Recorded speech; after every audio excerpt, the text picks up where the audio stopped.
From Hollywood, it's time now for... Johnny Dollar. Ralph Kearns, Johnny.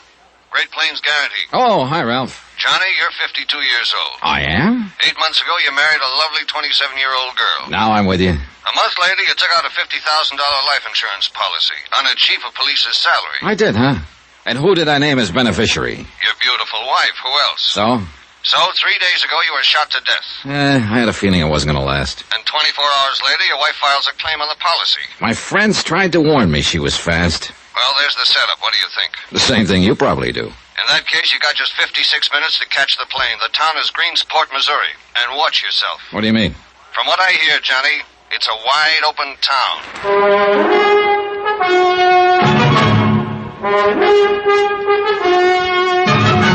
Tonight, and every weekday night, Bob Bailey in the transcribed adventures of the man with the action-packed expense account, America's fabulous freelance insurance investigator. Yours truly, Johnny Dollar.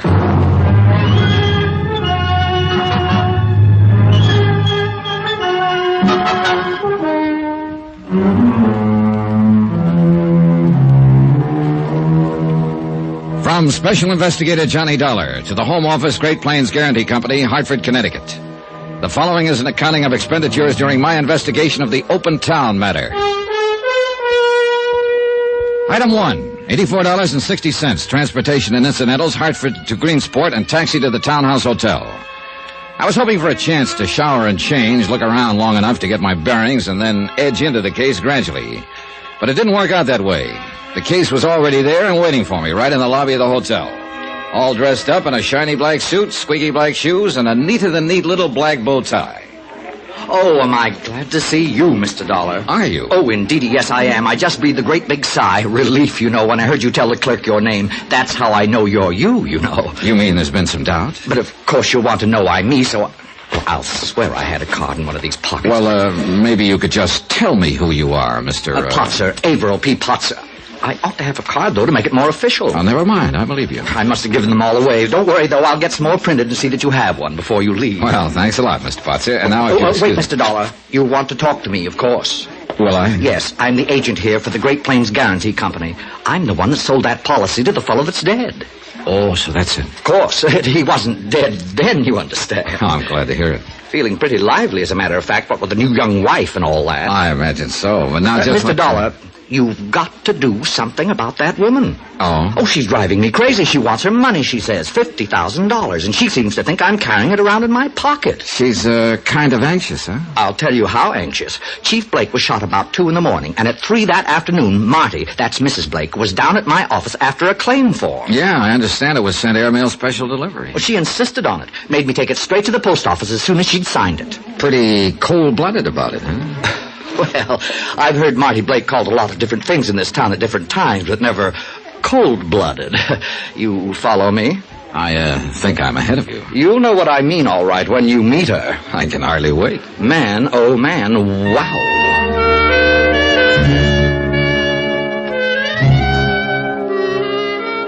Item 2, $1.15, taxi to the suburban home of Edgar Blake, former chief of police of Greensport, now deceased. On the strength of Potzer's description of the widow, I added a shave to the shower and change, and I hoped I looked a little fresher than I felt.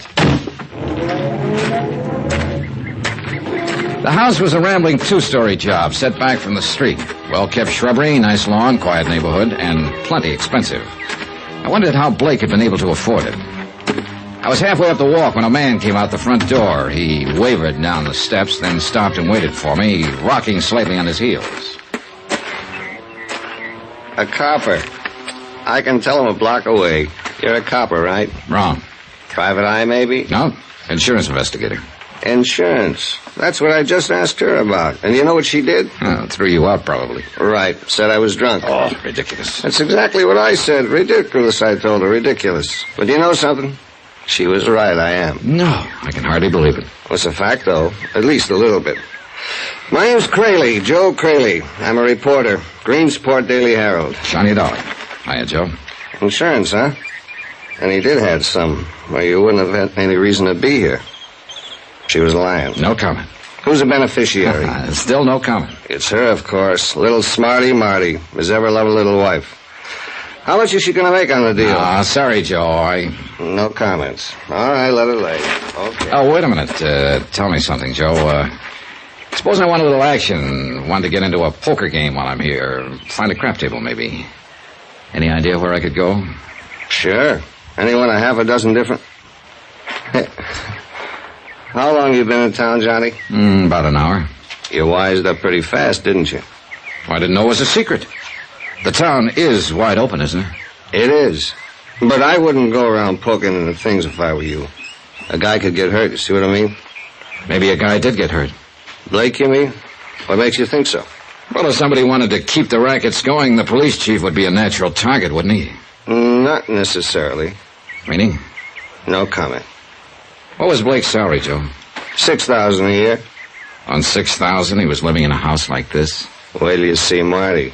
She's even more expensive. So that's why Greensport is wide open. The police chief was in. No comment. Well, he's out now, that's for sure. Joe, I'll probably be talking to you later, so... Yeah, do that. Just ask anybody. Joe Craley, the alcoholic that works for the Herald. I'm always around somewhere.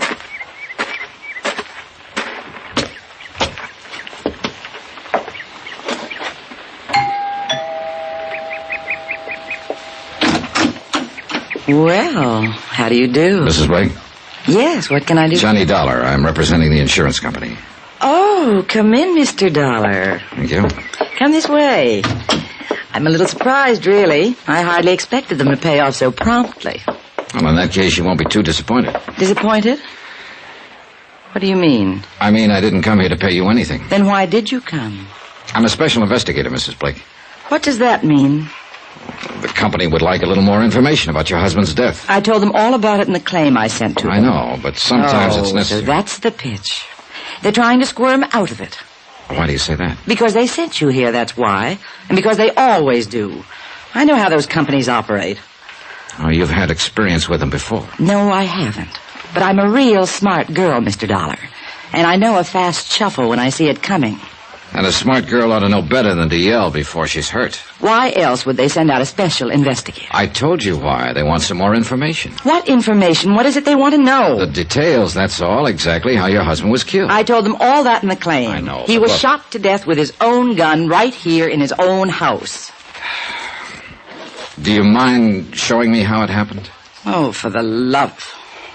Now, look, there won't be any payment until I file my report, Mrs. Blake. All right. You win. When you go after something, you really go after it, don't you? Well, that's what I get paid for. Oh. And what about something you personally wanted? Well, that would depend on how bad I wanted it. I see. Would you like a drink? No, thanks. You won't mind if I have one. Right ahead. Looking at you. Right. Now, if you wouldn't mind. Yeah, I know. Stick to business. All right, come on. Happened over here by the stairway. I see. Right here. This is where he fell. This is where he died. His gun was lying on the floor beside him. Middle of the night, wasn't it? About 2 a.m, we'd been asleep. Why did he come downstairs? I heard a noise of some kind. It woke me up. I shook Ed and told him about it, and he came down to see what it was. He was armed? No. His gun was there on the hall table by the front door. Is that where he usually left it? Yes. Whenever he came home, he always took it off and put it there on the table. Then anyone who knew him would probably know they could find it there. Yes, I suppose so. All right. So, what happened? Well, like I said, Ed went on downstairs, and I walked out of the bedroom into the hall. Were there any lights on? Well, not down here. I turned on the hall light upstairs. Did you hear your husband say anything? No, all I heard was the shots, 4 or 5 of them. Then I heard someone run out the front door. And what did you do? I called out to Ed, but he didn't answer. Then I ran downstairs and found him lying here, dead. Did you get a look at the prowler, or whoever it was? No, it was too dark. And he ran out as soon as he fired the shots. How did he get into the house? The detective said he forced the lock on the front door. I guess that was the sound that woke me up. And then he used a gun that was inside the house that he may or may not have known was inside the house. That's what the police figure. All right. What do you figure, Mrs. Blake? The same thing, I guess. I don't know any more about it than they do. I thought you might have some theory of your own. I'll string along with them. Uh-huh. Just an accidental prowler who got panicky and snatched up a gun that happened to be lying around handy. I guess that's about it. Any idea at all who the prowler might have been? Of course not. Do you suppose it could have been somebody besides a prowler? Somebody who came here for the express purpose of murdering your husband? Ed had a lot of enemies, of course, because of his job, but... What about his friends, Mrs. Blake? What do you mean? Do you suppose one of his friends could have done it? I don't know what you're talking about. I've been admiring your watch. Real nice. Set in diamonds, emerald band. Must be worth around $2,000. Very nice. Well, thank you. And this house, the furniture, that car out there in the driveway. On a police chief's salary, Mrs. Blake. I wouldn't know anything about Ed's financial affairs. Who runs the rackets here in Greensport? What rackets, Mr. Dollar? Was your husband in on them? Sure you won't have that drink? All right, Mrs. Blake, play it your way. I thought the insurance company was probably convinced that I was the one who killed him. They're not convinced of anything yet. But they think I did it, don't they? No, but they think 24 hours is pretty fast for a grief-stricken widow to shoot a claim into the office. I am not grief-stricken, Mr. Dollar. So I've noticed. Do I have to be? Is there some clause in the policy? No, you don't have to be. You think I did it, don't you? I think there's a strong chance you did. Then I think you need a little straightening out. I'm listening. Why should I make it easy for you? Go see Dave Sherman. Talk to him. Dave Sherman? The city attorney. See what he says before you get all lathered up. See if he thinks I'm guilty. All right, I will. And then we'll talk. And if you're nice enough to me, maybe I'll even cooperate. You never know. Do you?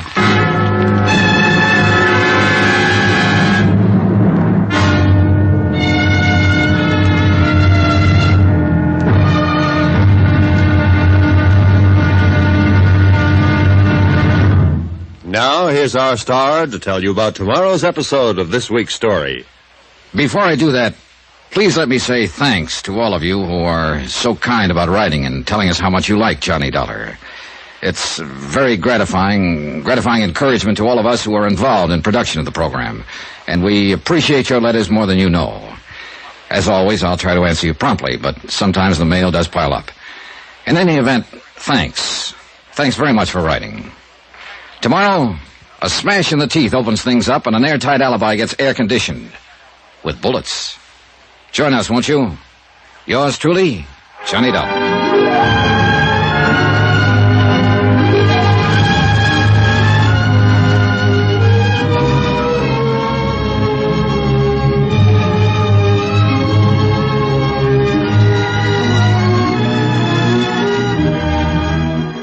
Yours truly, Johnny Dollar, starring Bob Bailey, is transcribed in Hollywood. Written by Les Crutchfield, it is produced and directed by Jack Johnstone. Be sure to join us tomorrow night, same time and station, for the next exciting episode of Yours truly, Johnny Dollar.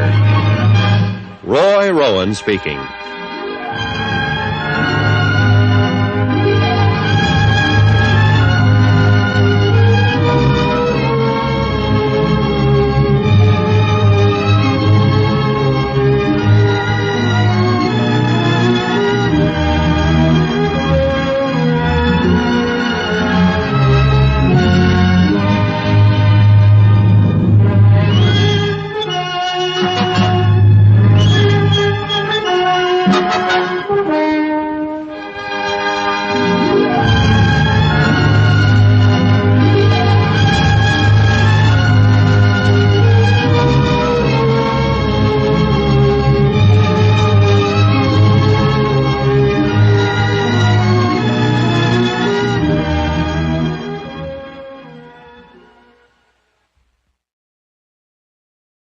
From Hollywood, it's time now for... Johnny Dollar. This is Dave Sherman, Mr. Dollar, city attorney. Oh, yes, I've been trying to reach you, Mr. Sherman. Yes, so my office tells me. It's the Ed Blake case, I suppose. That's right. Well, I've already told my secretary to make all the records available. It's not to the right records I'm mainly interested in, Mr. Sherman. I want to talk to you personally. now. Oh, why? Because I've been informed that you're able to furnish an alibi for my number one suspect. Marty Blake, huh? That's right. Who informed you, Mr. Dollar? Marty Blake. Oh, the lovely widow herself. Right. Well, I guess we'd better have a talk. That's exactly what I was thinking. Yes, if you're dead set on lighting a fuse in this town, I may as well give you some matches. Come on over to the courthouse.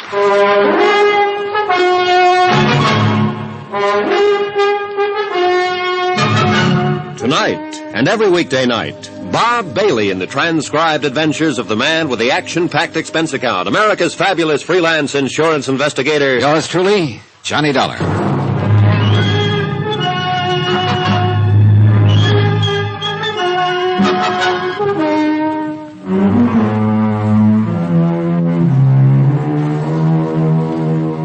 From Special Investigator Johnny Dollar, location Greensport, Missouri, to the Home Office, Great Plains Guarantee Company, Hartford, Connecticut. Assignment, the Open Town Matter. Expense account continued. Items 5 and 6, 70 cents. A copy of the Greensport Daily Herald and a taxi fare to City Hall. I opened the paper and glanced over the headlines. Murder of police chief still unsolved. City Attorney's Office claims new evidence. Mayor Lyons demands action. I could feel for the mayor. My client stood to lose $50,000, life insurance payable to the dead police chief's widow, Marty Blake. So I wanted action, too. And I was hoping to get it from City Attorney Dave Sherman. Come in, Mr. Dollar. I'll have a seat. Thanks. When did you get in town? Early this afternoon. And you've already met Marty Blake. Well, that figures. Yes, it does. Under the circumstances. Her husband has been killed. He carried $50,000 worth of insurance with my company. And Mrs. Blake filed her claim less than 24 hours after his death. So that's why you hot-footed it out here from Hartford, huh? Well, the company figured 24 hours was pretty fast action for a grief-stricken widow. Oh? I don't imagine Marty is grieving too much. No, she's not. She told me that herself. Marty's about 26 or 7. Ed Blake was in his 50s. Uh-huh. Money, maybe? Well, not until he met her. Then he started to make it. Fast. He had to. That's how Marty likes things. Fast. And then he married her. Well, then she married him. And now, 8 months later, she's a widow. With an insurance claim for $50,000. Well, she said she liked things fast. Oh, I know what you're thinking, Mr. Dollar, but you may as well back up and start all over. You're off on the wrong foot. Oh, how do you mean? This killing? Oh, sure, it worked out perfect for her, made to order. A man could build a pretty good case against her, especially with that 24-hour insurance claim. Yes, that would really cinch it with a jury. I pointed that out to her. Well, I figured as much. Would you mind telling me what happened? Well, her first move was to start turning on the charm. Well, that's one of the easiest things she does, if she thinks it might pay off. And after all, with $50,000 in the offing... Sure. Did she give you any of the details of the night it happened? It bored her to death to even talk about it. Uh-huh. And you thought she was putting on an act to maybe throw you off? What would you think? Oh, she wasn't, Mr. Dollar, any more than she was sorry that Ed Blake was murdered. Then she's pretty cold-blooded. Well, that's a moot question. Figuratively, yes, I suppose she is. See, she used to be a dancer. Never good enough to make the big time, so she had to, live by her wits and her charm. But you pointed out things that could look pretty black for her if the case ever got to court. That's right. Huh? What happened? She sent me to you. Why? So I could tell you she didn't kill him. Well, it adds up, Mr. Sherman. Yeah, I know. It was late at night, the two of them alone in the house, her husband shot to death with his own gun. I know, Mr. Dollar, but not by her. Why not? That story about the mysterious prowler has been used before, over and over. Matter of fact, I broke one of them not 6 months ago. Mm-hmm. But in this case, it's true. How do you know? Because you were wrong on one point. They weren't alone in the house. Well, what do you mean? Who else was there? I was. Oh, I see. She's as pure as the driven snow. Well, at least so far as Blake's murder is concerned. Yeah, kind of a neat setup, isn't it? Huh? Instead of prosecuting attorney, you're the star witness for the defense. Yes, I suppose if it came to that, I'd have to be. I was there when it happened. So that's why she sent me to you, so I could hear it straight from the horse's mouth. That's about it. Well, she couldn't have a much better alibi than the city attorney himself. Thank you. Well, she's in the clear, Mr. Dollar. How did you happen to be there at 2 o'clock in the morning? I was spending the night. Ed and I were planning to leave early on a fishing trip. Oh, I see. Like to tell me all about it? Certainly. We'd all gone to bed around midnight. It was a few minutes before 2 I woke up. I heard Marty and Ed out in the hall just outside my room. I opened my door, and just then Marty snapped on the hall lights. A second later, the shots blasted downstairs, 5 quick ones. Where was she standing at the time?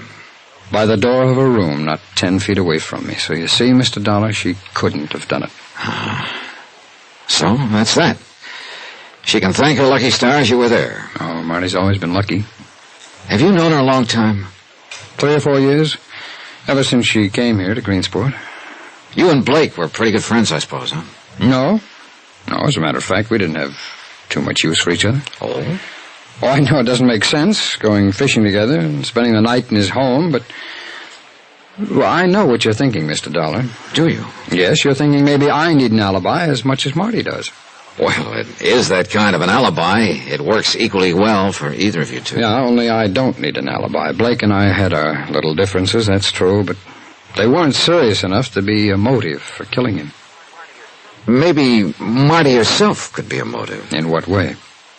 How old are you, Mr. Sherman? 33. Why? And Marty Blake is 27. And a beautiful girl. Her husband was around 52, I believe. Wrong guess again, Mr. Dollar. I've known her too long, and what's more important, I know it too well. Meaning? Well, sure, she's a knockout. I was nuts about her once. She's, summer night, wild honeysuckle and a handful of stars, but there's one great big catch to it. And that is? She's got a built-in jukebox, hidden way inside of her, and when you put in money, it plays real pretty music. When you don't, nothing. Ed Blake found out. And still went on putting in money? He liked the music. Then that's why he got mixed up in the rackets. Police chief's salary was... Well, Mr. Dollar, you do get around, don't you? Was Blake running them, or just taking orders? Now, what makes you think there are any rackets here? Maybe it was just a guess. Oh, who told you about them? It's funny, I can't seem to remember at the moment. I just bet you can't. Suppose you answer my question, Mr. Sherman. Who's behind the rackets here in Greensport? Just a minute. Who did Blake get his orders from? Or was he the one who gave the orders? Wait a minute, Mr. Dollar. Just take it easy. Dave, I wonder if you'd mind going over that report on... Oh, sorry, I didn't know you had... No, that's all right, Will. Come on in. This is Johnny Dollar. Mr. Dollar, it's Mayor Lyons. Mr. Dollar? Mr. Dollar's an insurance investigator, Will. He's here to look into Ed Blake's death. Terrible tragedy, Mr. Dollar. We'll appreciate all the help you can give us. Well, so far, Mayor, I'm afraid that doesn't amount to very much. The only theory I had just blew up in my face. Oh? What was this theory? Well, Mr. Dollar suspected Marty Blake of the killing. Well, Dave, didn't you tell him that you... Yes, he told me, Mayor. That's when it blew up in my face. Well, at various times in the past, Mrs. Blake might have been, as one might say, a bit indiscreet. But to consider her capable of cold-blooded murder is utterly unthinkable, sir. Particularly when she was standing just 10 feet away from the city attorney at the time. Well, yes, that's true, of course. Just what is the official theory on the shooting, gentlemen? Well, at the moment, I'm afraid we haven't any. I'll tell you, Mr. Dollar. When we find Shorty Wells, we'll have the killer. Shorty Wells? A local hoodlum. Blake got him sent up the river a couple of years ago, and Shorty swore that he'd get Blake for it, if it was the last thing that he ever did. Oh, well, now that's a fairly common threat, though, for a criminal to make. And usually it's nothing but talk. But Shorty was paroled just last week, Mr. Dollar.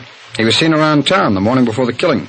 And we haven't been able to locate him since. I see. Wells did it all right. There's not the least doubt in the world. Yeah, it seems to add up, doesn't it? Yes, and we've got every available man on the lookout for him, but so far no luck. There's not even a trace of him. Tell me something, Mayor. Would Marty Blake know anything about the rackets her husband was tied in with? Rackets? Why, that's the most preposterous thing I... Well, it's no use. Mr. Dollar's been talking to somebody, and he's found out that our little city isn't as lily white as we'd like to pretend. Indeed. It's true, isn't it, Mayor? As I hear it, Greensport is a wide-open town. May as well admit it, Will. He knows it already. There's no point in trying to lie about it. All right. It's true, Mr. Dollar. But it's not wide open, as you put it. But there are rackets, as unpleasant as it may be to admit it. Do you have any idea who's back of them? I wish to heaven I did. What about you, Mr. Sherman? Well, if I had an idea strong enough to talk about, I'd be talking about it in court. What about this Shorty Wells? Was he in on them before Blake sent him to prison? Yes, supposedly, but he wouldn't spill a word about the setup at his trial. Afraid to, maybe, huh? Probably. Wells is the key to this whole thing, Mr. Dollar. The rackets as well as the killing. Find Shorty Wells, and we can wrap this thing up in 10 minutes. Then I guess we better find him.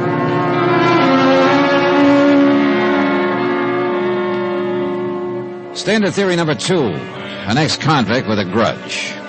Number 1, young pretty wife, middle-aged husband, big insurance policy hadn't panned out too well. And I wasn't too sold on the second one. It was just too pat somehow. And the fact that Shorty Wells was missing didn't mean much. If I were an ex-con just out of prison and had threatened a man who was later murdered, I'd be missing too. And yet the pat answer was sometimes the right one. The case was still like the town itself, wide open. I walked out of City Hall, started down the sidewalk toward the taxi stand. I didn't know what move to try next. Technically, of course, I was out of it. Since the beneficiary had an ironclad alibi, she'd get paid regardless of who actually did kill Blake. I didn't pay any attention to the horn the first time, but when it sounded again, I turned to look. She was parked at the curb a few yards away. Marty Blake. I've been waiting for you, Johnny. Have you? Yes. I wanted to talk to you. You didn't earlier. Well, I guess you just rubbed me the wrong way. You weren't very nice to me, you know. Sorry. You've talked to Dave Sherman, I suppose. Yep. He gives you an airtight alibi.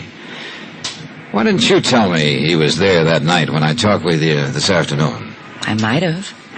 If you'd been nicer to me. Oh, I see. You'd have checked it with him anyway. Yeah, I suppose I would have at that. Well, now that you know I'm not a murderess, maybe we can get to be friends, Johnny. You think so? You're still not being very nice. I am always politely respectful toward new widows, Mrs. Blake. At least until after the first week. I told you I didn't care about Ed. Who do you care about, besides yourself? Shorty Wells, by any chance? Shorty Wells? Who told you that? And you know him, huh? Of course I know him. As I used to know him. Where is he now? How should I know? What are you trying to pull? If you think for 1 minute that you're... Get down, quick! Are you all right, Mrs. Blake? Yes, I guess so. They're shots. Johnny, somebody was trying to kill you. How do you know it was me they were shooting at? What? Maybe they were out to kill you, Mrs. Blake.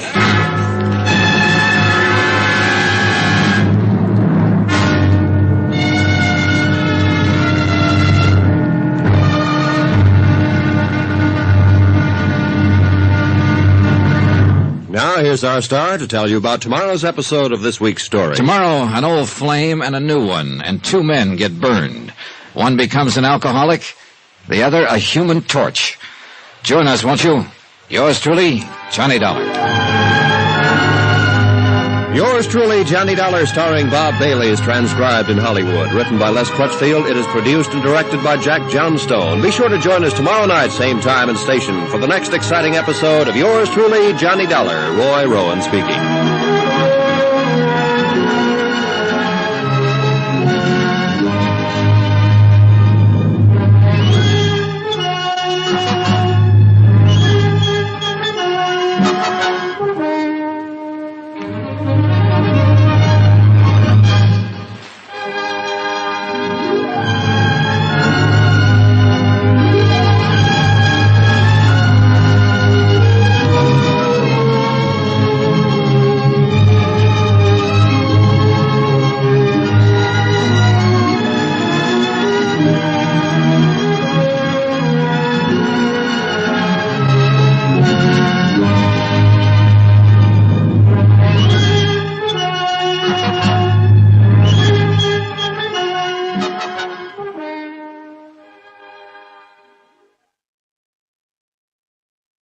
From Hollywood, it's time now for... Johnny Dollar. How you making out, Johnny boy? Who is this? You disappoint me, Johnny. You ought to recognize the condition, if not the voice. Joe Crayley? Yeah, the drunken reporter on the Daily Herald. I want to talk to you. Where are you? Oh, no, you don't. Not tonight. Why not? In 10 minutes, you'd have me shooting my big mouth off. About the rackets here? And the murder of the Honorable Chief of Police, and the peculiar morals of his lovely young wife, and... Joe, listen. And last but not least, the ethical and philosophical problems of an intellectual lush, a reformed idealist who once or even twice Joe, tried... an hour ago, in front of City Hall, somebody fired 5 shots at me. Joe, are you there? Beat it, Johnny. Grab a plane, train, bus, or walk, but get out now. When they put the finger on, it sticks. Greensport, boy, is a wide-open town.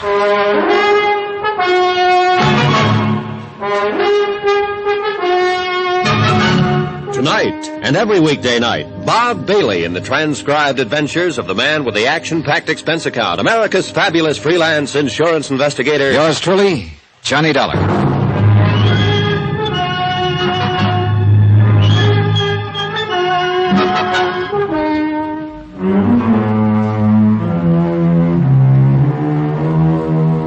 From Special Investigator Johnny Dollar, location Greensport, Missouri, to the Home Office, Great Plains Guarantee Company, Hartford, Connecticut. Assignment, the Open Town Matter. Expense account continued.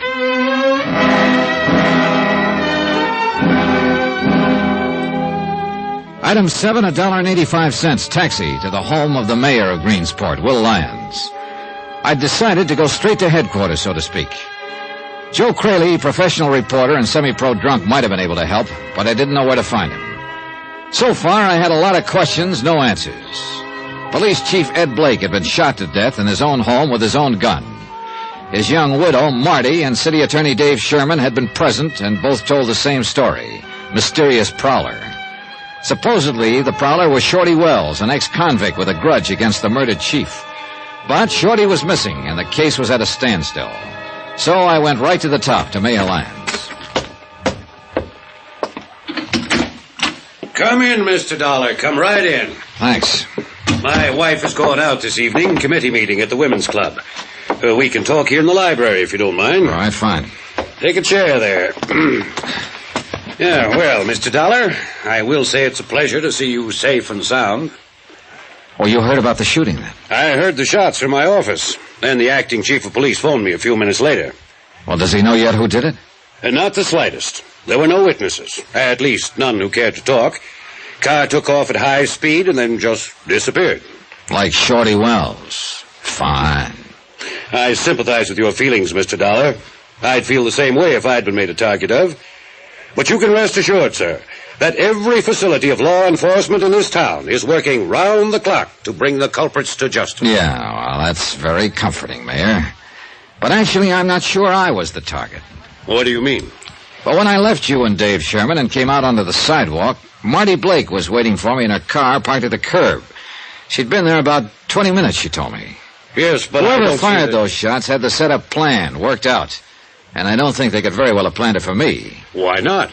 My schedule wasn't predictable enough. They didn't know when I'd leave City Hall, whether I'd be alone or not, or what I'd do when I stepped outside. That's a point, all right. Marty, on the other hand, had been there for 20 minutes. Plenty of time to arrange the thing. But why? Why should anyone want to kill her? Well, there you got me. I don't know. After the shooting, of course, I had a police officer assigned to guard duty at her home, but I regarded it as merely a routine precaution. I was certain that the attempt was made on your life, Mr. Dollar. Well, those bullets came too close to both of us for very much peace of mind. Well, at least Mrs. Blake has protection now. Oh, yeah. Unless that police officer himself knocks her off. Well, you're joking, of course. Mayor, that's the worst thing about this whole case. I don't know whether I'm joking or not. But surely you don't think... And are you certain of which ones you can trust in the attorney's office, the police force, in your own department even? Not entirely, no. With the rackets as wide open as they are here, some of the men around you are bound to be involved. I know. It stands to reason. Every raid we've ever attempted has been tipped off before we even got started. Blake tried while he was alive. Dave Sherman tried. I even organized two myself. Told nobody about them. Brought in state police to carry them out. Same result. Say, what about Blake? He must have been in with the mob to live on that lavish scale he did. I suppose so. Dave and I suspected him at times, but we could never turn up any actual evidence. Were he and the city attorney friends? Ed and Dave? No, they couldn't get along at all. And yet, the night Blake was shot, Dave Sherman was staying overnight in his home. Yes, I know. I've thought myself it was a little odd. Dave says Blake had asked him to. Invited him to go on a fishing trip the next morning. A fishing trip. And yet they couldn't get along. I know. I can't explain it any more than you can. Any chance Dave Sherman was the intended victim that night instead of Blake? I really don't see how, Mr. Dollar, in view of the circumstances. Blake was killed when he heard a prowler and went downstairs to investigate. No one could have expected Dave to do something like that. No, I guess not. It was just an idea. I've thought of all kinds of outlandish possibilities myself, but it always comes back to the same thing. Shorty Wells. Yeah, the ex-convict who swore he'd get Blake when he went to prison. He was paroled just the week before, Mr. Dollar, and he was seen in town the day before the killing. And nobody has found hide nor hair of him since. Yeah, it adds up all right. But somehow I still can't buy it. Maybe it just adds up a little too well. 3/4 of the criminals who are sentenced make threats like that, but it's a rare one who carries it out. Rare, yes, but not unknown. Oh, true. I admit he's a strong possibility. But when I hit town this afternoon, I thought Marty Blake was a strong possibility. Until the city attorney himself came up with an airtight alibi for her. Why did you suspect her, Mr. Dollar? Insurance. A $50,000 policy on Blake's life. His wife's the beneficiary. Well, I don't imagine $50,000 will last Mrs. Blake very long. Hey, tell me something, Mayor. Are she and Dave Sherman close friends? At one time, yes. In fact, Dave was pretty serious about her. But after she married Blake last year, Dave turned against her completely. I see. I don't think he'd risk an alibi for her out of friendship, if that's what you're thinking. Oh, I don't know exactly what I'm thinking. Mostly I'm just guessing. I've been doing that 2 years now, Mr. Dollar. Guessing, figuring, trying to spot the leader behind these rackets. Not knowing which officials I could trust. Mayor, is Dave Sherman one of those you can trust? I'm not sure.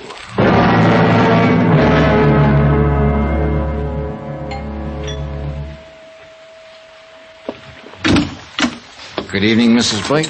Well, this is a surprise. Come in, Johnny. Join the party. Thanks. Of course, I'm the party. There isn't anybody else. Except my watchdog sitting out there in front. Yeah, I saw him. Cute, isn't he? I didn't notice. I did. Think that's terrible, Johnny? A girl who's been a widow 4 days noticing another guy. Why not? You didn't care anything about your husband. That's right, I didn't. Here's to all husbands. May they rest in peace. He's a cute cop, all right. You know what? I asked him to come inside and have a drink with me, and he actually blushed and stammered. Now, wasn't that cute? Devastating. Would you blush and stammer, Johnny? No, I'd take the drink. Which I will, by the way, if you don't mind. Here. Make me another one, too. All right. What's the reason for this one-woman celebration, Mrs. Blake? I said, I heard you. And you can call me Marty if you want me to answer you. All right, Marty. Why the lonesome gal routine? It's not so lonesome now, Johnny. Oh. Here's your drink. Here's to getting shot at. Shot at how, Marty? Like we were this afternoon? Or like your husband? Everybody can't be lucky. Maybe Ed just didn't live right. Well, he's not living anyway now. I'll bet you know how to live, Johnny. Oh, sure. I got a system. Tell me about it. Well, the first thing I do is hook up with the rackets so I can buy my wife lots of expensive gifts. Why don't you lay off that stuff? Why don't you try being nice for a change? Well, that's not part of my system. I didn't kill him, you know that now, so why don't you relax and be human? Oh, the last time I relaxed around you, I caught the breeze off of 5 bullets. You're breathing, aren't you? I might not be, if they'd been after me instead of you. So you're still on that kick? Oh, it figures, Marty. I'm no threat to anybody, not yet. I don't know enough about this mess. And you're saying I do, I suppose. I think so. Now, who'd want to get you out of the way, Marty? To keep you from talking, maybe. Don't you ever give up. All right, tell me this. Did Dave Sherman really see that shooting? Or is he just giving you an alibi? Why don't you ask him? Or is he giving himself an alibi by any chance? You're crazy. Maybe. Where's Shorty Wells? What? I said, where is Shorty? I heard what you said. Well, then suppose you tell Get me. out. What are you so upset Get about? out of here right this minute. Get out, or so help me, I'll throw Take the... it easy, Marty. What's that cute cop going to think? I don't care what anybody thinks. You get out of here and get out fast. Item 9, $14.40. Drinks, tips, and transportation for a local expedition in plain and fancy pub crawling. I was looking for Joe Crayley, disillusioned idealist and erstwhile reporter on the Greensport Daily Herald. I found him on my third martini. He was on his seventh. How, Johnny? How'd you do it? To what? How'd you find me? Called your paper. They gave me a list of your hangouts. I had 4 more to go. A reputation is a wonderful thing. Keeps you from staying off the straight and narrow. He's looking at you. Right. Joe, tell me about Marty. Tell you what about her? Everything you know. What for? She's got an alibi. Oh, yeah, I know. But you still won't give up. Well, she hates champagne, but she always orders it. Why? Because it costs more. I see. She's every man's dream, Johnny. A pink and gold doll in spangled tights, and she's a 4-star tramp. She's an ex-dancer, isn't she? She's an ex-lot of things. Ex-girlfriend of Shorty Wells. Ex-girlfriend... Girlfriend of Shorty Wells. Sure. Ed Blake took her away from him. That's why Shorty threatened to kill him. Said Blake was framing him. Maybe he was, I don't know. Anything could have happened with the police they got in this town. Crooked? Is that what you're trying to say? Some of them are that. The rest of them are useless. Like that business with the gun. What gun?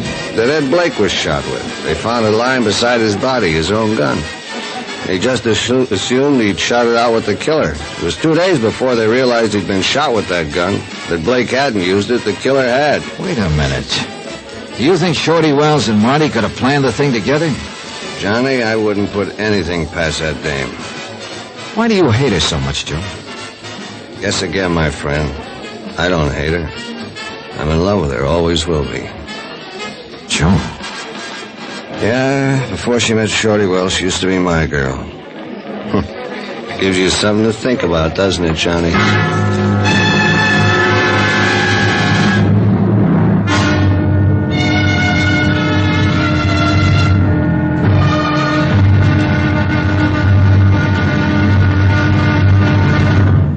Now, here's our star to tell you about tomorrow's episode of this week's story. Tomorrow, a man with a gun, desperate, faces a blazing inferno and gambles his life. Join us, won't you? Yours truly, Johnny Dollar.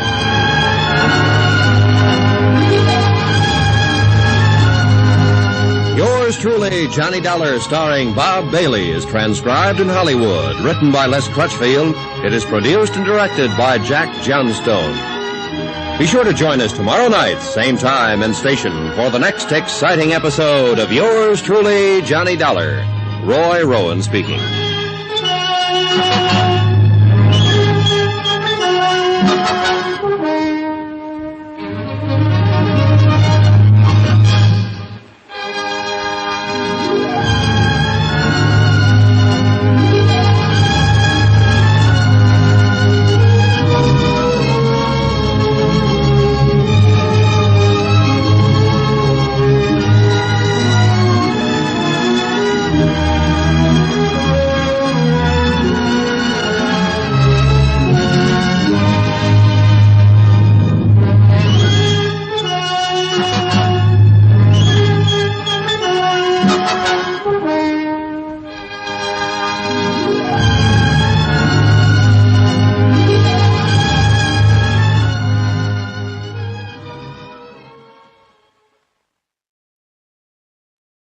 From Hollywood, it's time now for... Johnny Dollar. Hello? Hello. Johnny? Yeah, who's calling?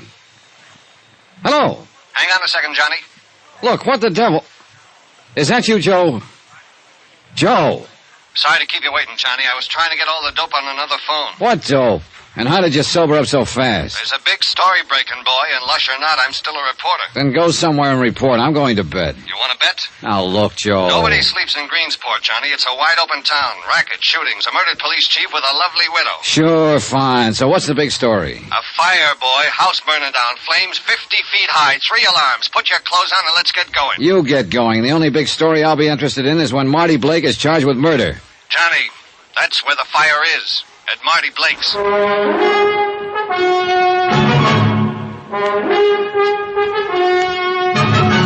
Tonight, and every weekday night, Bob Bailey in the transcribed adventures of the man with the action-packed expense account. America's fabulous freelance insurance investigator. Yours truly, Johnny Dollar.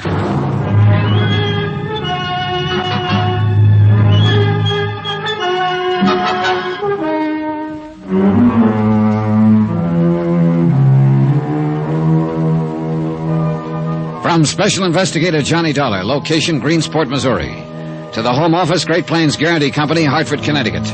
Assignment, the Open Town Matter. Expense account continued. Item 10, $1.50 for a breakneck taxi ride to Marty Blake's home. Its location marked against the night sky by a pillar of flame visible for a mile.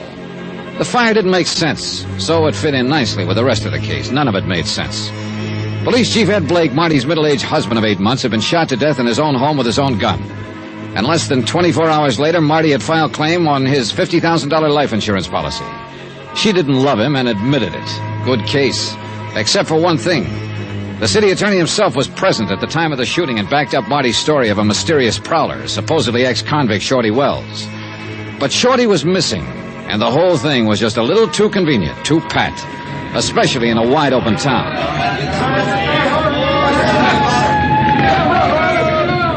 Joe Cradley was going to meet me at the fire, but I didn't see him around. The flames had taken a strong hold, and the whole outside of the house was blazing. The firemen couldn't do much except try to control it, keep it from spreading, and to hold back the crowds that had collected on the street and lawns. Well, how do you figure this one, Mr. Dollar? Among others present was City Attorney Dave Sherman. Well, you wanted to get things stirred up. Well, they seem to be stirred, all right. Were you here when this happened, Mr. Sherman? No, this time I'm not a witness for the defense. I arrived after the fire engine. Yeah? What about Marty? She's all right. She got out before it really caught. Sitting over there in my car. Then she was here when it started. Yeah. Alone? Well, so it seems. But there was a police officer on guard earlier. I thought you meant alone in the house. Yeah, he was out here in front. First thing he knew, flames were breaking out of the windows, and then Marty came running out of the house. No one had arrived or left? Well, not that he saw.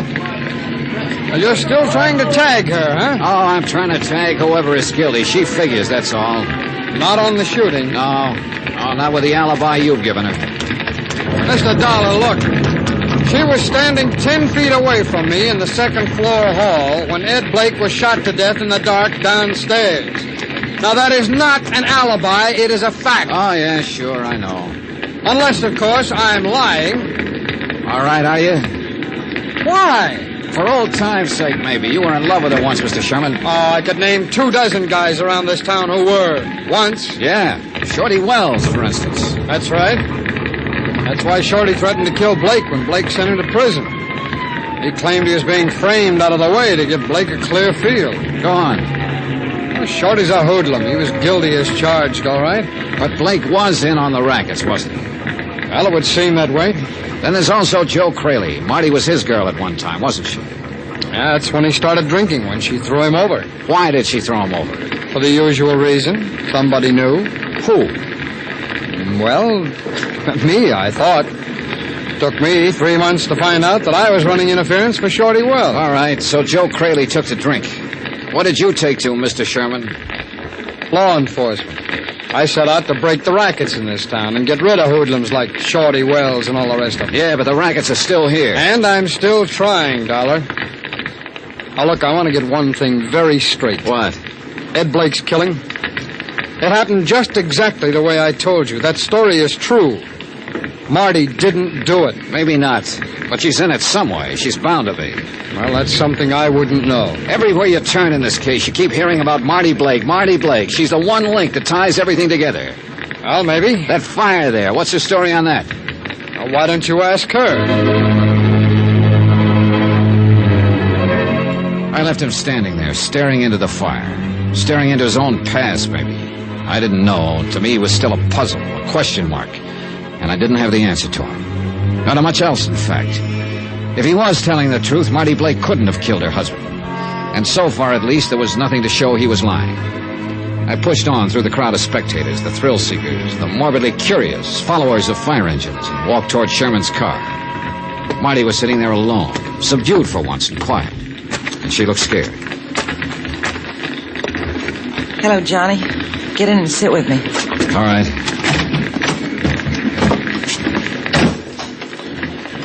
Just look at it. Isn't it terrible? Yeah, it is. It'd be worse if you were in it. Well, I was when it started. Just how did it start? I don't know. I think you were right, Johnny, about that shooting in front of the city hall. Oh? I think it was me they were after, not you. Now they've tried again. Possible. There's no other reason for burning down my home. Who do you mean by they, Marty? Who? I don't know. Whoever killed Ed, I guess. If you know, you'd better tell me while you still can. If somebody is out to get you, if that's what's behind all this, then they obviously mean business. I don't know, Johnny. I told you that. Well, how about a guess, then? Well, maybe Shorty Wells. I don't know. Why? Why? The man he threatened is already dead. Why would he go after you? Maybe to get even. He told me he hated me when I broke off with him. It's just the kind of thing he'd think of doing. Or didn't you know he was in love with me once? Oh, I knew. I'm asking you, how did the fire start? I don't know, really. After you left this evening, I lay down on the sofa. I'd been drinking, as you know, and I guess I just, went to sleep anyway. No one else had been there after I left? No. Anyway, I woke up with smoke all around and flames and all. It was terrible, Johnny. I was just lucky I got out alive. You always were lucky, Marty. Joe, what are you doing here? How about it, Johnny? Are you glad I phoned or not? Oh, yeah, sure. Wouldn't have missed it for a million. Has she confessed yet? We can run a new headline on the Extra if she has. I can do without any remarks from you, Joe. Sure you can, baby. You're doing fine, just as you are. Get away from here and leave me alone. Can't do it, baby. I'm assigned to cover the fire. Gotta get all the angles. Human interest. That's you, baby. You are human, aren't you? You stupid fool. Financial angles, too. Got one there you might be interested in, Johnny. Did you know the house is heavily insured against fire? Yes, I know, Joe. I checked through the company report before I left the hotel. Oh, what of it? What if it is? Most houses are insured against fire, aren't they? Sure they are, especially by prudent people like you. People who think of everything. Oh, take it easy, Joe. Get him away from here, Johnny. Only you didn't think of everything, baby. What? It's too bad your car wasn't in the garage instead of sitting out in the driveway. Then all your assets would have been converted into cash. Nice, green, bloody cash. Get away from here. Get away and leave me alone. Why, baby? You can afford me now. You couldn't a couple of years ago. That's why you're tied up with all the other... What the devil? They came from the house. Well, there couldn't be... Ammunition, maybe. Yeah, your husband must have kept boxes of cartridges around the house. Look. There by the cellar door. Somebody's staggering up out of the basement. Johnny, look. He's got a gun in his hand. I can't be. He's fallen down on the ground. Come on, Joe. Oh, man. When the dam breaks, everything goes. How could anybody come out of that thing alive? We Greensporters are tough cookies, Johnny. Lucky, apparently. He's passed out cold. Another minute and he wouldn't have made it. His clothes are smoldering there. Yeah. Let's turn him over and get that coat off. Right. Easy now. All right. Oh, good Lord. What's the matter? This is the boy everybody in town has been looking for. Shorty Wells. Room 604. Greensport City Hospital. Time, midnight. The time when the pulse of living starts to slow down. The beginning of the quiet time, when the city sleeps and the nurses and interns walk even more softly. When a ticking clock becomes a drumbeat in the ears of restless patients. The time of crises, when battles for life are fought in silence and won or lost. A battle like that was being fought in 604, witnessed at the moment by myself and City Attorney Dave Sherman.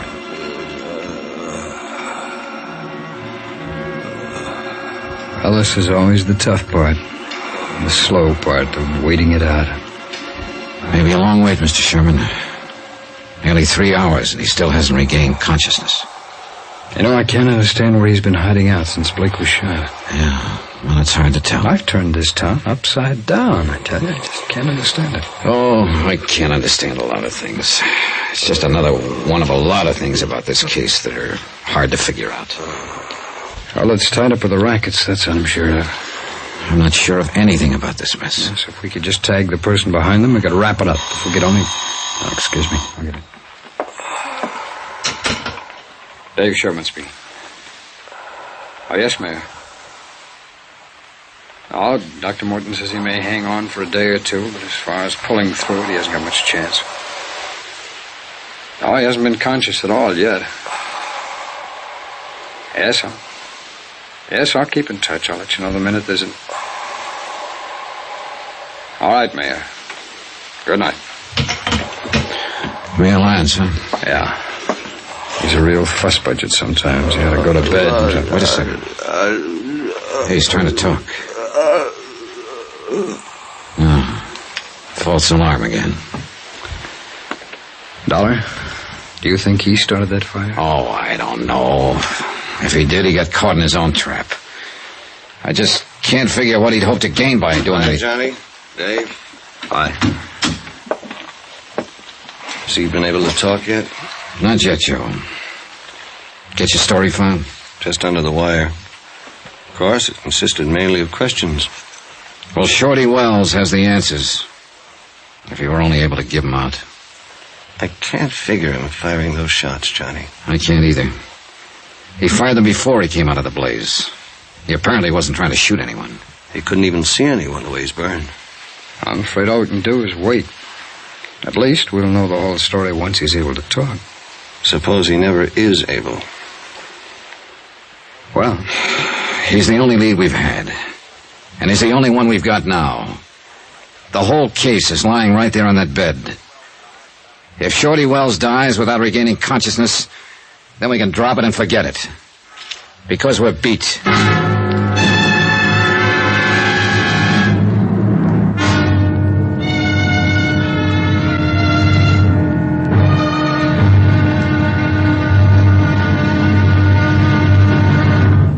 Now, here's our star to tell you about the final episode of this week's story. Tomorrow, death strikes again, lashes out violently, and mistakes its target. And a wide-open town blows sky high. Join us, won't you? Yours truly, Johnny Dollar.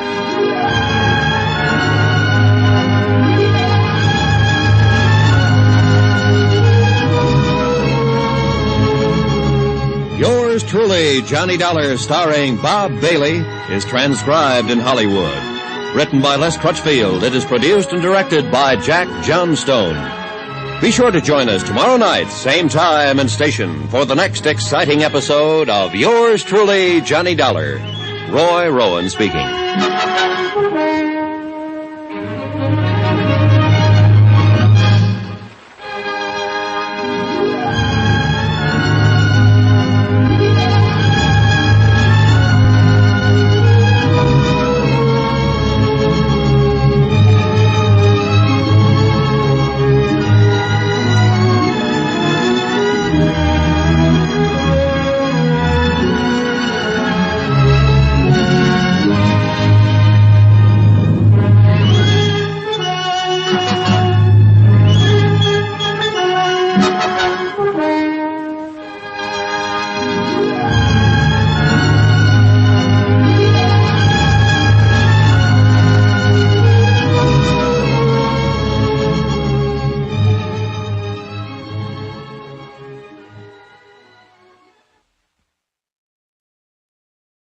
From Hollywood, it's time now for...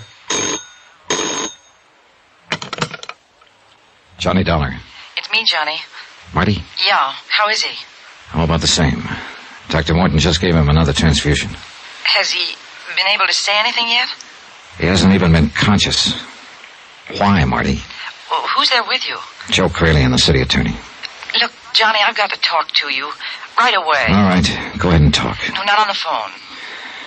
All right, it's room 604, City Hospital. Come on over. Not with them there. Why don't you come meet me?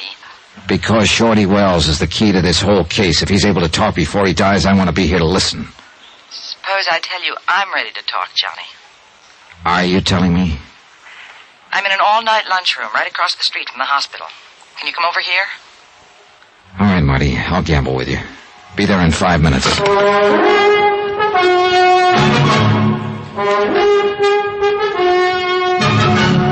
Tonight, and every weekday night, Bob Bailey in the transcribed adventures of the man with the action-packed expense account.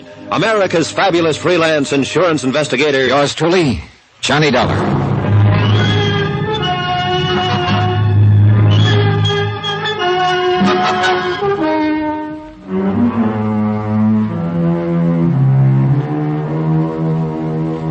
From Special Investigator Johnny Dollar, location Greensport, Missouri, to the Home Office Great Plains Guarantee Company, Hartford, Connecticut. Assignment, the Open Town Matter. Expense account, final page. I hung up the phone more puzzled than ever, and heaven knows the case had been puzzling from the start. Marty Blake, young widow of the murdered police chief, had been completely uncooperative and unwilling to talk. And now she was reversing her field. Why? Her house had burned to the ground earlier in the evening, and Shorty Wells, number 1 on the city attorney's wanted for murder list, had been found trapped in the flames. Maybe this had something to do with Marty's phone call. She'd been my number 1 suspect at first, since she stood to collect $50,000 as beneficiary of her husband's life insurance. But then the city attorney himself, Dave Sherman, had provided her with an airtight alibi, and I'd reluctantly let her off the hook. Now this. I didn't know what she was up to, and I couldn't afford not to find out. Something up, Dolly? Well, that was Marty Blake, Mr. Sherman. She's in a lunchroom across the street. She wants to see me. Oh, what about? She didn't say. Well, go ahead and talk to her if you want to, Johnny. I'll call you if Shorty starts to regain consciousness. All right, thanks, Joe. I'm sticking right here myself. This one I'm going to follow personally. Well, if you really want to break the rackets in this town, your answer is lying right there in that bed, Shorty Wells. I think you're right, if he's ever able to talk. And if your police laddies don't fall over their own feet again, the way they did on that gun business when Ed Blake was shot. That mistake was partly justified, Joe. It was the chief's own gun that was lying beside his body. It was natural to assume that he'd exchanged shots with a prowler. Yeah, but 2 days to realize he'd been shot with his own gun. All right. They fouled up, I admit it. And the ones who aren't stupid are crooked. Every raid you try to pull has been tipped off from the I inside. know it. Even when Mayor Lyons brought in state police, the whole plan was tipped. Which you took great pleasure in pointing out in your news All right, story. you guys, look now. I'll leave you two to settle this. Stick on this guy like a leech. And if he shows any sign of coming to and talking, let me know right away, will you? Yeah, we'll call him. Yeah. I'll see you later.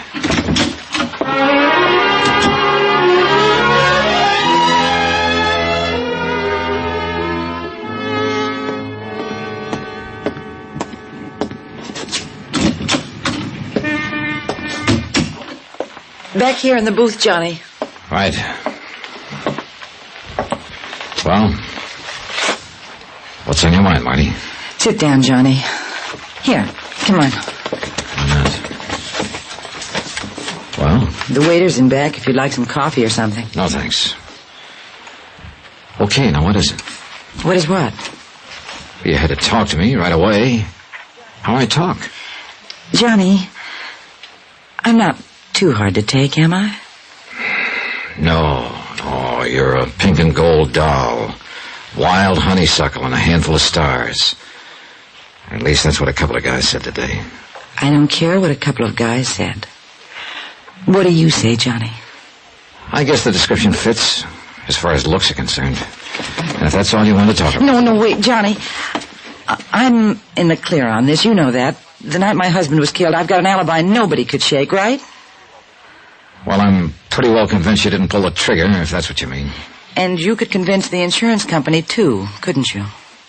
If you would. Oh, yeah. Yeah, they'd go pretty much in my reports.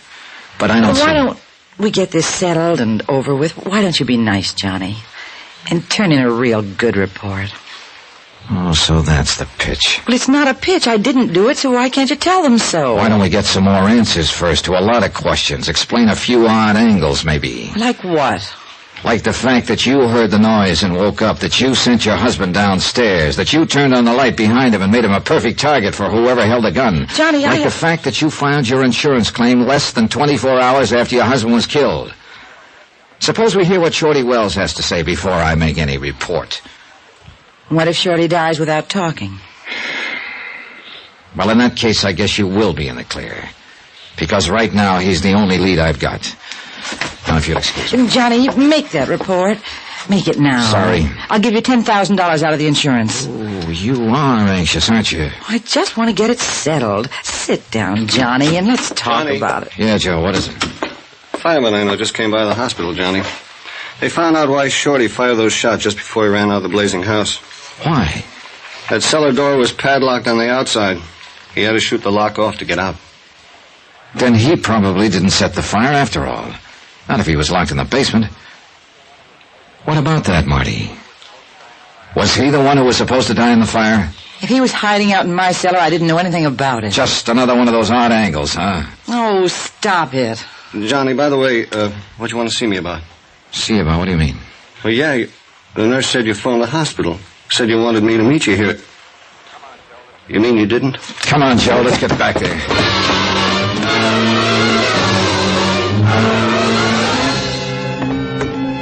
Sure, that's why she wanted me to meet her there, to get me away from that room. And somebody phoned and got you away. Elevator's coming down now, Johnny. Shorty's the one big threat to whoever's guilty. They know that if he talks, they're tagged. You get up to his room before... I thought... Mr. Sherman, leaving? Well, yes, somebody phoned. It's the mayor. He wants me to meet him across the street. Anybody up there with Shorty Wells?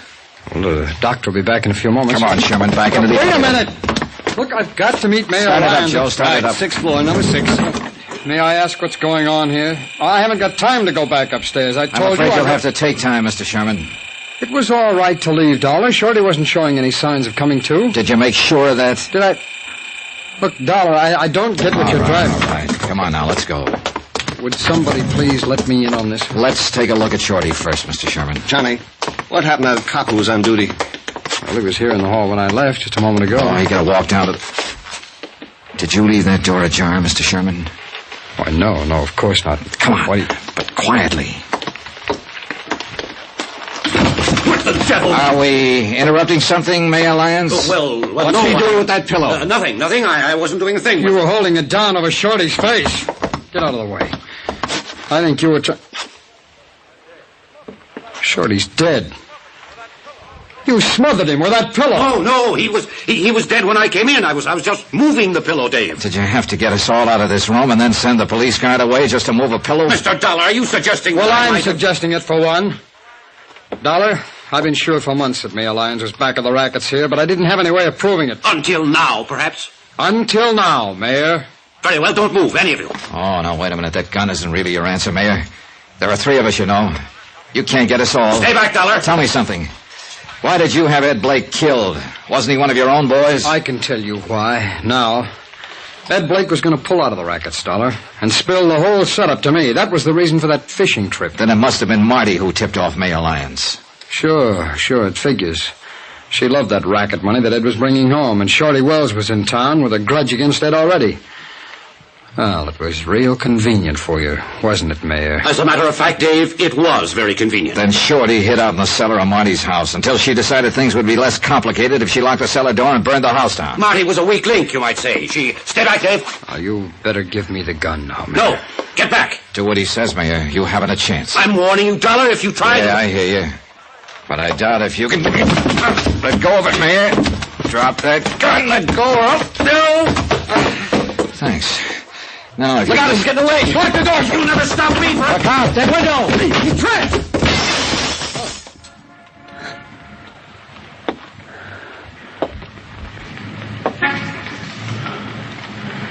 That's 6 floors down. Yeah. Well, he got out of being prosecuted. As a matter of fact, there's nobody left to prosecute. You want a bit?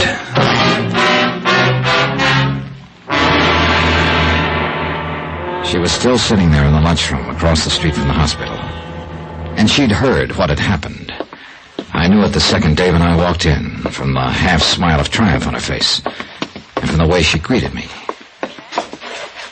Too bad, Johnny. You should have taken my offer because I don't need your help now. Your company's going to have to pay off. I'm really in the clear now. You are, huh? And poor Dave, with nobody left to prosecute. He still has you, Marty. Accomplice to your husband's murder. Johnny. Shorty died without talking. Mayor Lyons is dead. No witnesses, no case. Sorry, Marty. There is a witness. Oh? Who? You. What are you talking about? What's that paper? Well, you intended it to be an insurance claim. But actually, it's more of a confession. Signed and witnessed. What? You were over-anxious, Marty. And you filled it out in complete detail. It says, "We found my husband's body at the foot of the stairs. That's right. That he'd been shot and killed with his own gun." Well, it's true, isn't it? That's what happened. Yeah. But this claim was in the main office of the insurance company less than 24 hours after your husband was killed. The police didn't find out he'd been shot with his own gun until 2 days later. Real neat confession, huh, Marty?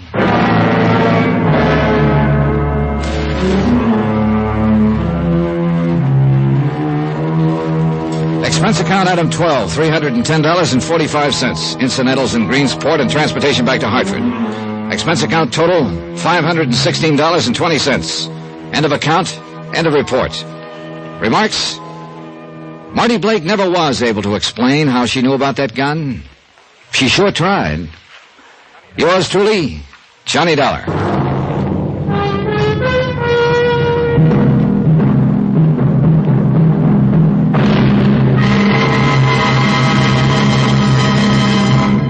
Now, here's our star to tell you about next week's story. Before I do that, please let me say thanks to all of you who are so kind about writing and telling us how much you like Johnny Dollar. It's a very gratifying experience. It's encouragement to all of us who are involved in production of the program, and, well, we appreciate your letters more than you know. As always, I'll try to answer you promptly, but sometimes the mail does pile up. In any event, thanks. Thanks very much for writing. Next week, a yacht that wasn't there, and a man who wasn't there. They never were, but that's where I found them. Join us, won't you? Yours truly, Johnny Dollar.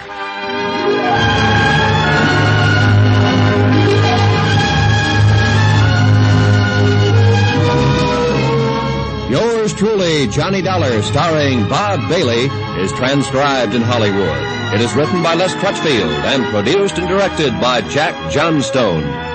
Heard in this week's cast were Gene Tatum, Paul Dubov, Joseph Kearns, Stacey Harris, and Russell Thorson. Musical supervision by Amerigo Marino.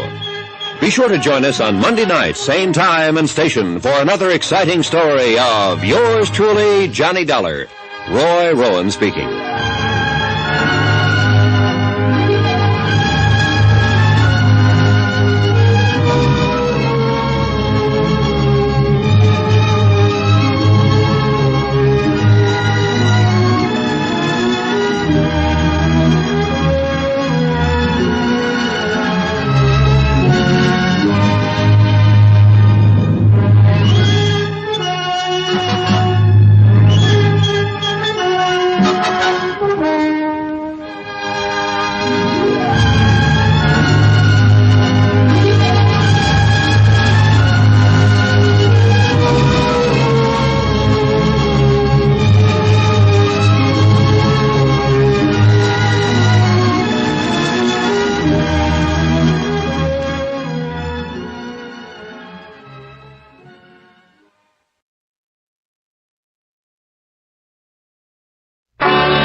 The makers of Camel cigarettes present Dick Powell as Richard Diamond, private detective.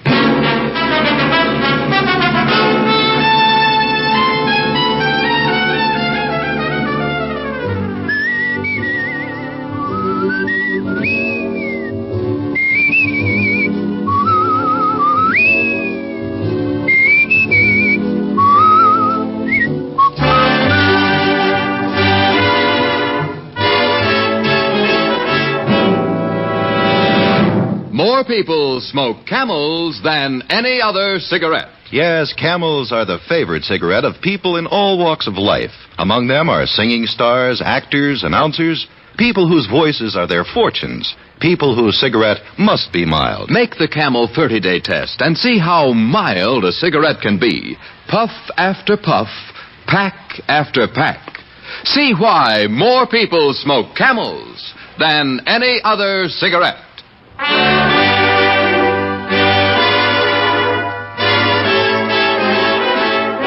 Here transcribed is Richard Diamond, Private Detective, starring Dick Powell.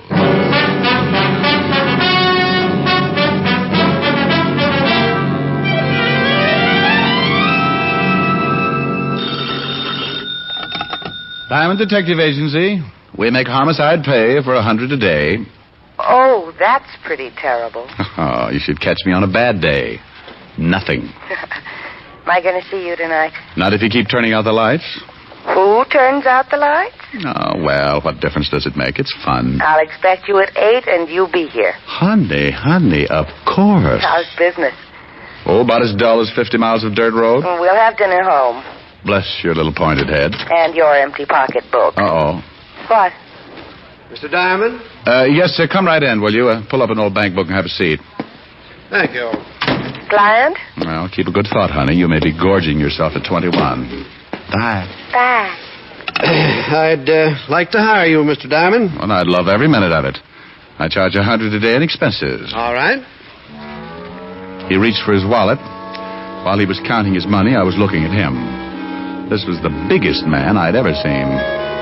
I was getting a nosebleed just trying to see over the second button on his vest. He had a pair of shoulders that looked like the mayor should lay a cornerstone for them, and the muscles under his coat stood out like smuggled shot puts.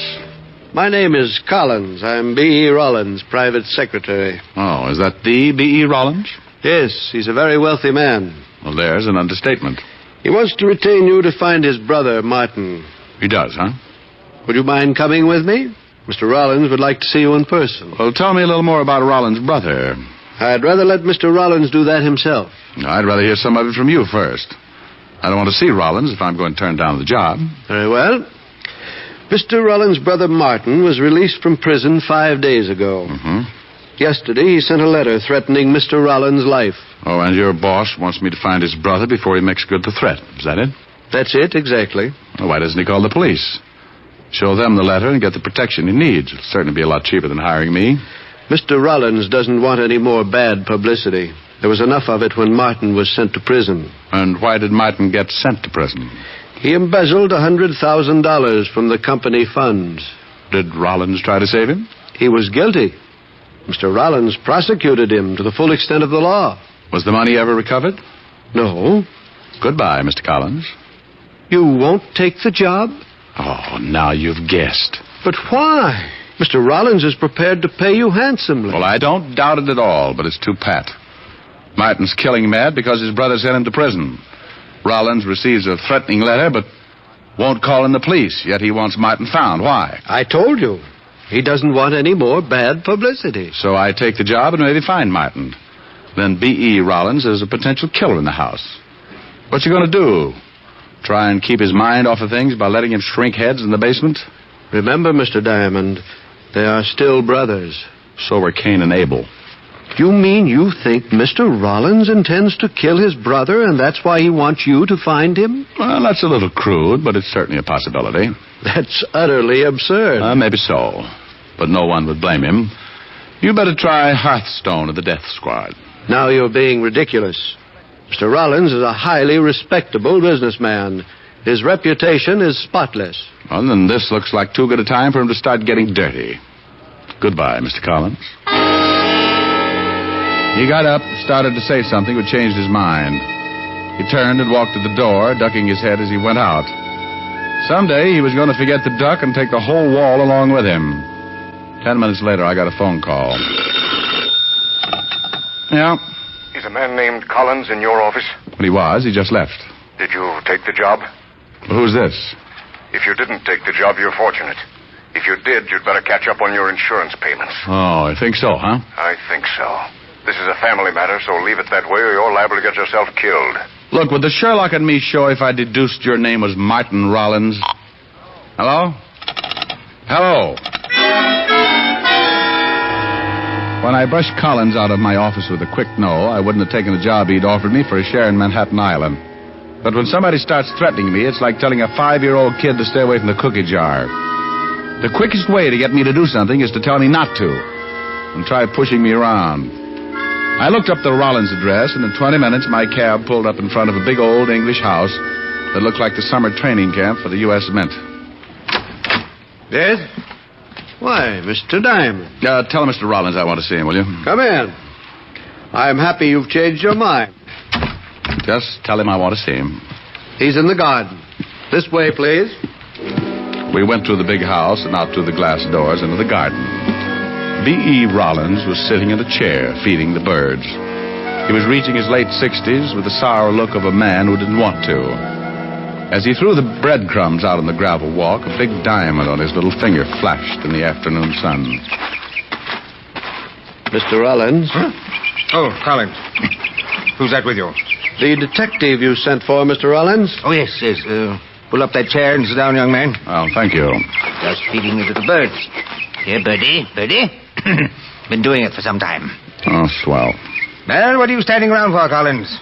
I want to talk to this detective in private. Yes, sir. If you need me, I'll be in the library. I won't need you. Here, you feed the birds for a while. Makes you feel good. Oh, sure. Here, Birdie. Birdie? That's fine. What's your name, young man? Diamond, Richard Diamond. Oh, hey, gotta love that little fella. He's grabbing enough crumbs to stuff a pheasant. He's the greedy one. Always does that. Reminds me of some people I know. Yes. Well, Mr. Diamond, I suppose Collins told you why I wanted to see you? Yeah, and I can't say I wanted the job at first. So Collins tells me. What changed your mind? A phone call. I think it was from your brother, Martin. He told me not to work for you. And you don't like being intimidated? Good. I think we'll get along, young man. Tell me, have you got the letter he sent you? Have it right here. Read it. I'll take over with the birds for a while. All right, thanks, sir. My dear brother, I spent 5 years hating you, but I learned a trade. I used it drawing blueprints for your shroud. Signed, Martin. Well, this'll never get the Pulitzer Prize. Martin always did go in for the dramatic. Well, do you think you can find him? Was this the first you've heard from him since he went to prison? Yes. I will admit the letter has me worried. Aside from the dramatic, Martin has always been a hothead. Since boyhood, he's envied my get up and go. We never got along. It was even too much for my mother. She died very young. Probably overworked from knitting straitjackets. Don't be flippant, young man. Well, will you take the job? $100 a day and all hospital expenses. Fine. See Collins. He'll take care of the fee. Now, tell me one more thing. Can you think of anyone who might know where your brother is? Only one, and I'm not sure if she's even still in New York. She was going with Martin when he was caught. I only met her once, but I will say, if nothing else, my brother showed good taste. Yes, indeed. Well, that's nice. What was her name? Carter. Virginia Carter. Lived someplace in the village, I think, but that was 5 years ago. All right, thank you. Now, what about your secretary, Collins? Can you trust him? Collins is above reproach. He's been with me for 15 years. Knows everything about me. Almost a member of the family. Does he know anything more about Martin? No more than I do. Now I'm getting tired, and I want to finish feeding my birds. Good day, young man. Here, Birdie. Birdie! I left the old man sitting with his friends. He'd have one good deed to take along with him anyway. I went back to the glass doors, and a butler showed me the way to the library. But the cupboard was bare. Collins wasn't around. Collins! The shot had come from the direction of the garden, and I went back out in a hurry. Mr. Diamond! Mr. Diamond, over here! What's wrong, Collins? It's Mr. Rollins. He's dead. B.E. Rollins was sitting in the chair with a bullet hole just over the heart. His head was resting on his chest, and he still held the breadcrumbs in his hand. He seemed to be smiling like he knew he was going to be able to feed the birds for a long time now. Martin did it. He did? I saw the whole thing. I thought you were supposed to be in the library. Well, I started out of the library and came around the other way. As I rounded the corner of the house, I saw Martin standing behind that tree. I started to yell, but he fired and climbed over the wall. Mr. Rollins was dead when I reached him. Let's call homicide.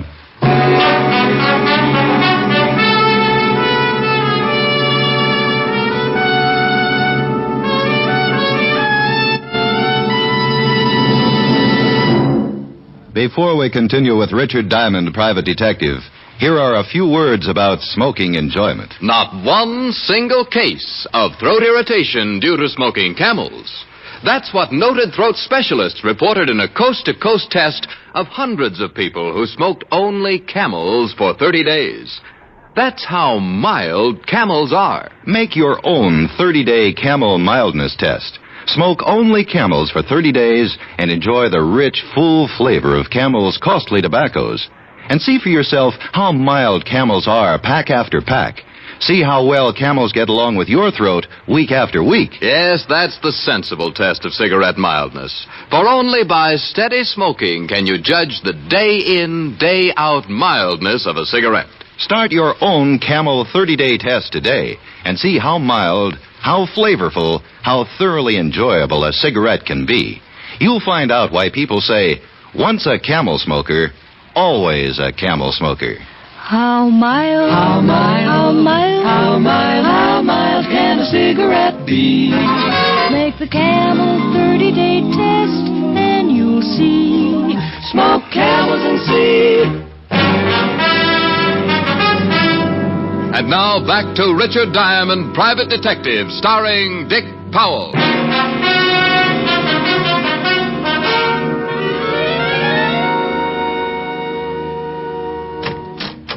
Hello, Rick. How you all? Well, the great private detective. What do you want the police force to do for you now? Get rid of one of their stupid sergeants? Now, I don't like... it is? Okay. Okay, yeah. This is Mr. Collins, Walt. Lieutenant Levinson, Mr. Collins. Hello, Mr. Collins. How do you do, Lieutenant? The body's in the garden. B. Rollins, huh? Yep, big time. Rollins Investments. That's right, Lieutenant. Any idea who killed him? Mr. Collins here says it was Rollins' brother. That's right, Lieutenant. I saw Martin shoot Mr. Rollins. There he is. Gee, on such a nice day, too. Isn't Otis a dream, though? Such a one. Well, right over the heart. Otis, you go... What are you doing, Rick? It was a letter from his brother. A letter? Sure, I read it myself. Holy Ike, it's gone.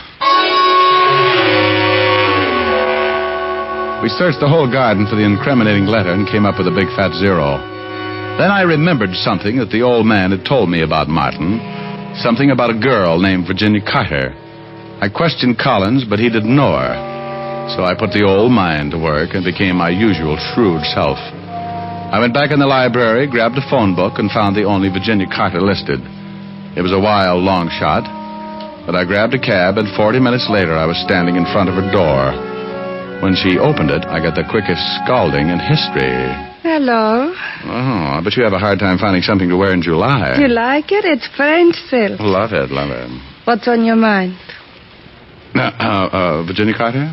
Mm-hmm. Now, if you'll stop panting long enough, maybe you'd like to tell me what you want. Well, I'd like to know about Martin Rollins. Oh, I have not seen him in years. Maybe you've got a picture of him? I've got lots of pictures. Mm-hmm. Maybe there is one of Martin someplace. Well, let's look through the whole flock. I've got lots of time. Before I let you in, you better tell me your name. I don't want you to steal anything from me. Maybe if anybody stole something from you, they get their fingers burned off at the elbows. Mm-hmm. You can come in. She opened the door and walked ahead of me like she'd just oiled her sacroiliac.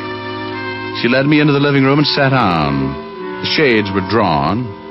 I had a hard time finding the couch. Right here. Oh, wow. Well, how do we look at the pictures? With a magic lantern? I thought maybe you wanted to relax for a minute. Well, put something in a glass. I'll cool down. I don't drink. I never keep this stuff around. Well, that doesn't leave you much of a field. Or what do you major in? Cigarettes. Have a Camel?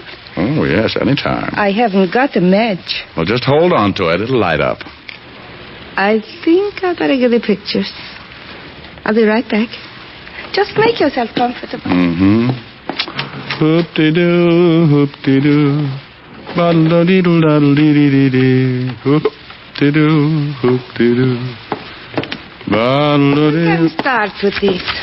If Martin isn't in this pile, I've got lots more. You're not in a hurry, are you? No, not a bit. Good. this might run into overtime. There was one trouble with the setup. Looking at the pictures with her sitting close was like trying to read a mail order catalog in front of a blast furnace. She handed me one picture at a time, describing each guy in the photographs. I've seen draft boards with smaller clienteles. Several times she stopped and looked at one of the pictures like Diamond Jim eyeing a 10-course meal, then passed the guy to me. After 24 photographs, I started thinking she was the reason for the rise in the vitamin market, and I was just going to mention an old snapshot I had of myself when she thumped one of the collection with a polished fingernail. Martin Rollins, here he is. Well, he figured to show up sooner or later. How long ago was this taken? Well, I could not say exactly, but I'd guess about 6 years. Well, you should keep a file. How'd you get along with Martin? All right, I guess. He had money, and he showed me a good time. What else do you know about him? He has a brother with a checking account at Fort Knox. Any unusual habits? Yes, but they wouldn't help you find him. Oh, yes, he used to play a saxophone. A hobby? No, not exactly.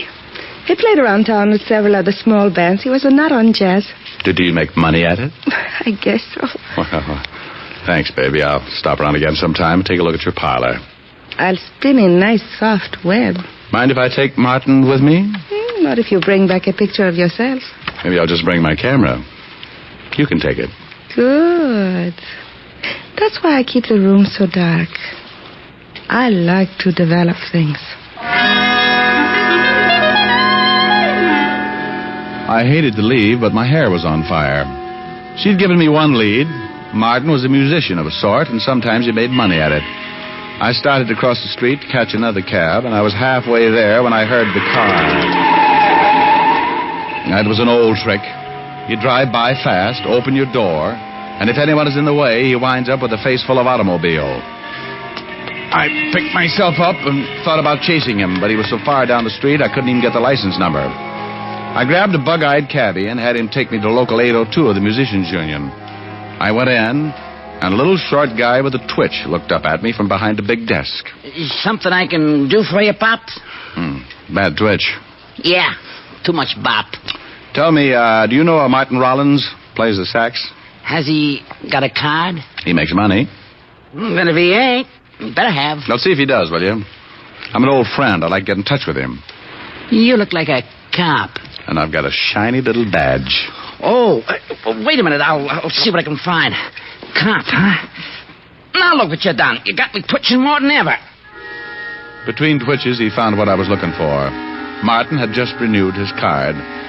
It didn't show a home address, but his mail was being sent to one of the swing joints on 52nd Street. I said thanks and left him in the middle of another twitch. I walked out on the sidewalk, looked at the long gray shadows stretching out from the tall buildings. One of them moved and ducked around a corner. I was being followed.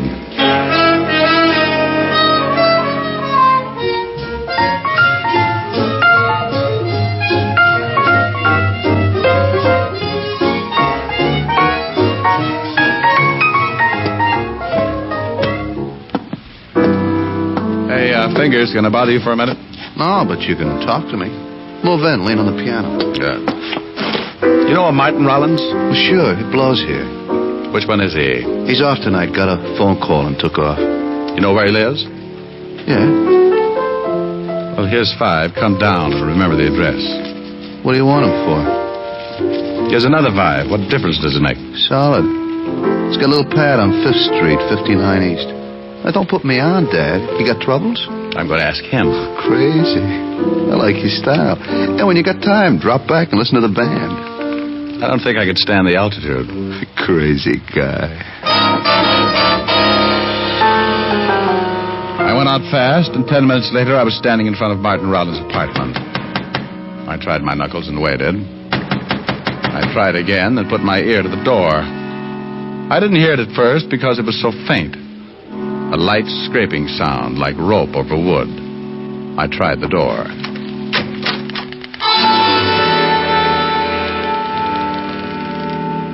I had been right on both counts. It was a rope and it was rubbing on wood. Brother Martin was making the sound effects, but he was doing it the hard way. He was on the other end of the rope, hanging by his neck. He was turning slowly like a weather vane in a soft breeze. The chair was tipped over at his feet, so I picked it up and sat down to think. I started to get up when something in my stomach jumped up and kicked my mind into high gear. I looked up at the dead man, and what I saw threw the suicide theory right out of the window. Sitting in the chair, my head was just on a level with his shoe tops. If he had used the chair to stand on, he would have still needed a ladder just to tie the rope to a beam. I've seen a couple of guys who hanged themselves, but never one who jumped 4 feet in the air to do it. I shoved the chair under him just to make sure. He cleared it by a good foot. I started to think of all the people who had been connected with the case, and the phone rang. I knew Martin would have trouble answering, so I helped him out. Hello? Hello, Martin. Well, he's tied up right now. Who is this? Well, hello, honey. Still collecting pictures? Oh. Hello? Hello? Antisocial.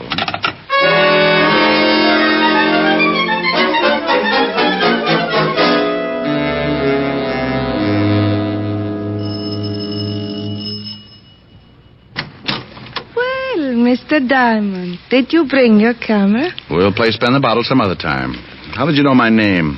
But you gave it to me this afternoon. You're a bad liar, baby, and look out, I'm coming in. Now, wait a minute. I'm expecting someone. Well, if it's who I think it is, you better hide all the rope in the house. Now move it out of the way. Oh, You heard from Collins yet? I don't know what you're talking about. Now get out of here. Collins, Rollins' secretary, just killed Martin Rollins. He stretched his neck out so far he started looking like an ad in National Geographic. What? Yes. He strangled him first, then stood on a chair and hung the body to a rafter. How do you know Collins did it? Because he forgot he's a foot taller than most guys.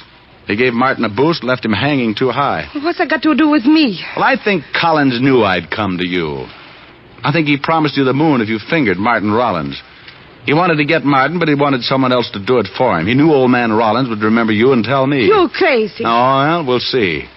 How much did Collins promise you? He didn't promise me a thing. You don't think he's going to let you go on breathing when he finds out the law is after him?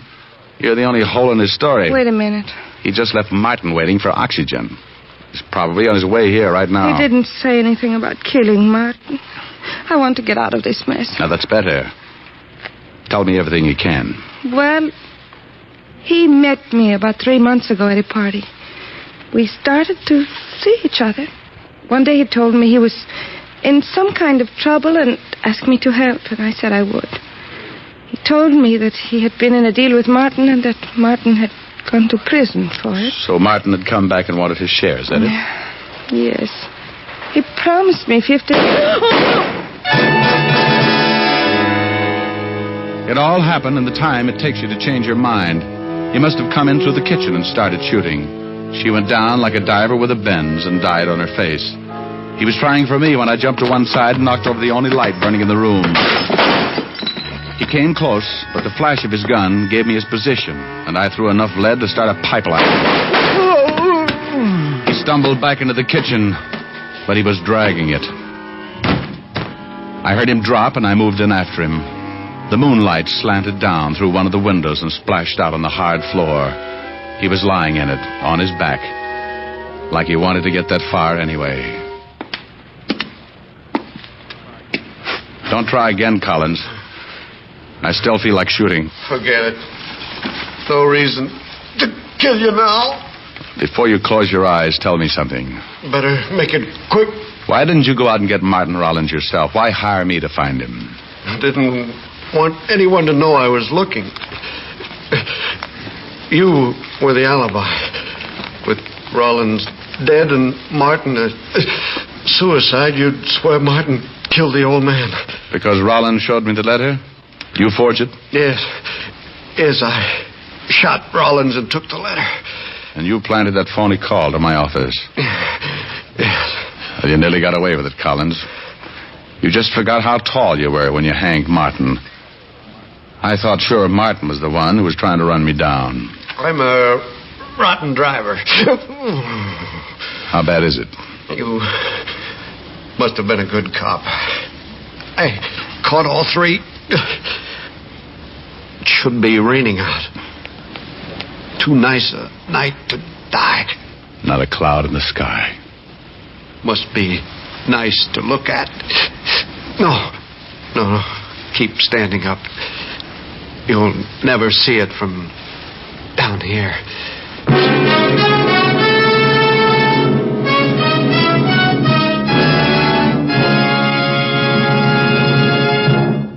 Dick Powell will return in just a minute. What cigarette do you smoke, Doctor? That question was asked of doctors in every branch of medicine, doctors in all parts of the country. What cigarette do you smoke, Doctor? The brand named most was Camel. Yes, according to this recent nationwide survey, more doctors smoke Camels than any other cigarette. Camel's costly tobaccos are properly aged and expertly blended for your smoking enjoyment. Make the sensible cigarette test. Not just a puff, not just a sniff. Smoke Camels for 30 days and see how mild, how flavorful, how enjoyable a cigarette can be. How mild, how mild, how mild, how mild, how mild can a cigarette be? Make the Camel 30-day test and you'll see. Smoke Camels and see. Here's Dick Powell with a special message. Thank you. Ladies and gentlemen, as a tribute to the men and women who have served our country, the makers of Camel cigarettes send gift cigarettes each week to hospitalized servicemen and veterans. This week, the Camels go to veterans hospitals, Fayetteville, North Carolina, and Des Moines, Iowa. U.S. Air Force Hospital, Bolling Air Force Base, Washington, D.C., U.S. Naval Hospital, Memphis, Tennessee. Now, until next week, enjoy Camels. I always do.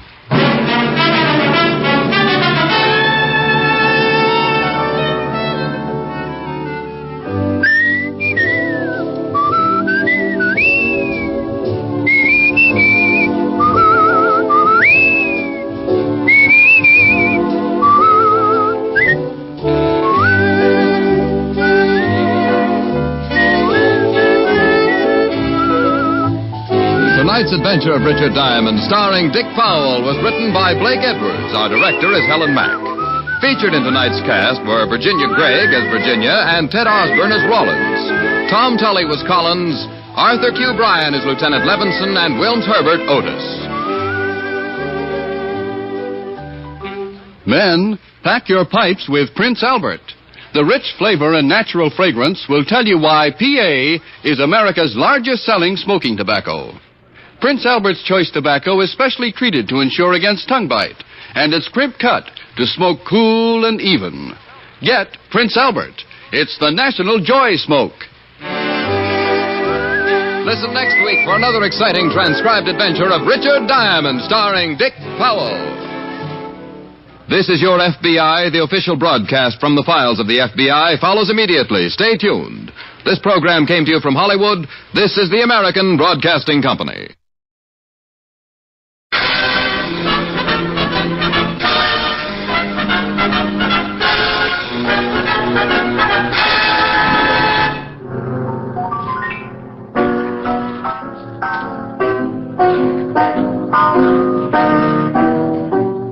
Oh, hello, Miss Williams. I was just telling Casey... Hello, Annie. What have you got there? Ah, yes, Albert. Oh, Casey, don't they look good? I just couldn't resist them. A jar of strawberry preserves. Say, they look just like those my grandmother used to make. Somebody talking about food? Well, look, Tony. Don't they look wonderful? Oh, they sure do. And in a glass jar, too. Oh, smart gal, Annie. See the anchor and the H on the bottom? This jar was made by Anchor Hocking. Anchor Hocking, a great name in glass.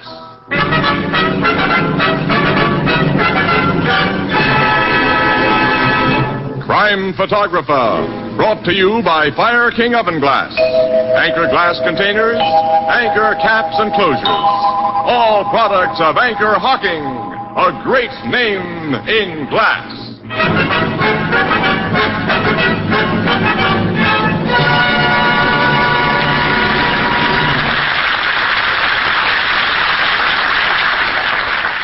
Good evening, ladies and gentlemen. This is Tony Marvin. Every week at this time, the Anchor Hocking Glass Corporation brings you another adventure of Casey, crime photographer, ace cameraman who covers the crime news of a great city. Written by Alonzo Dean Cole. Our adventure for tonight, The Handkerchief.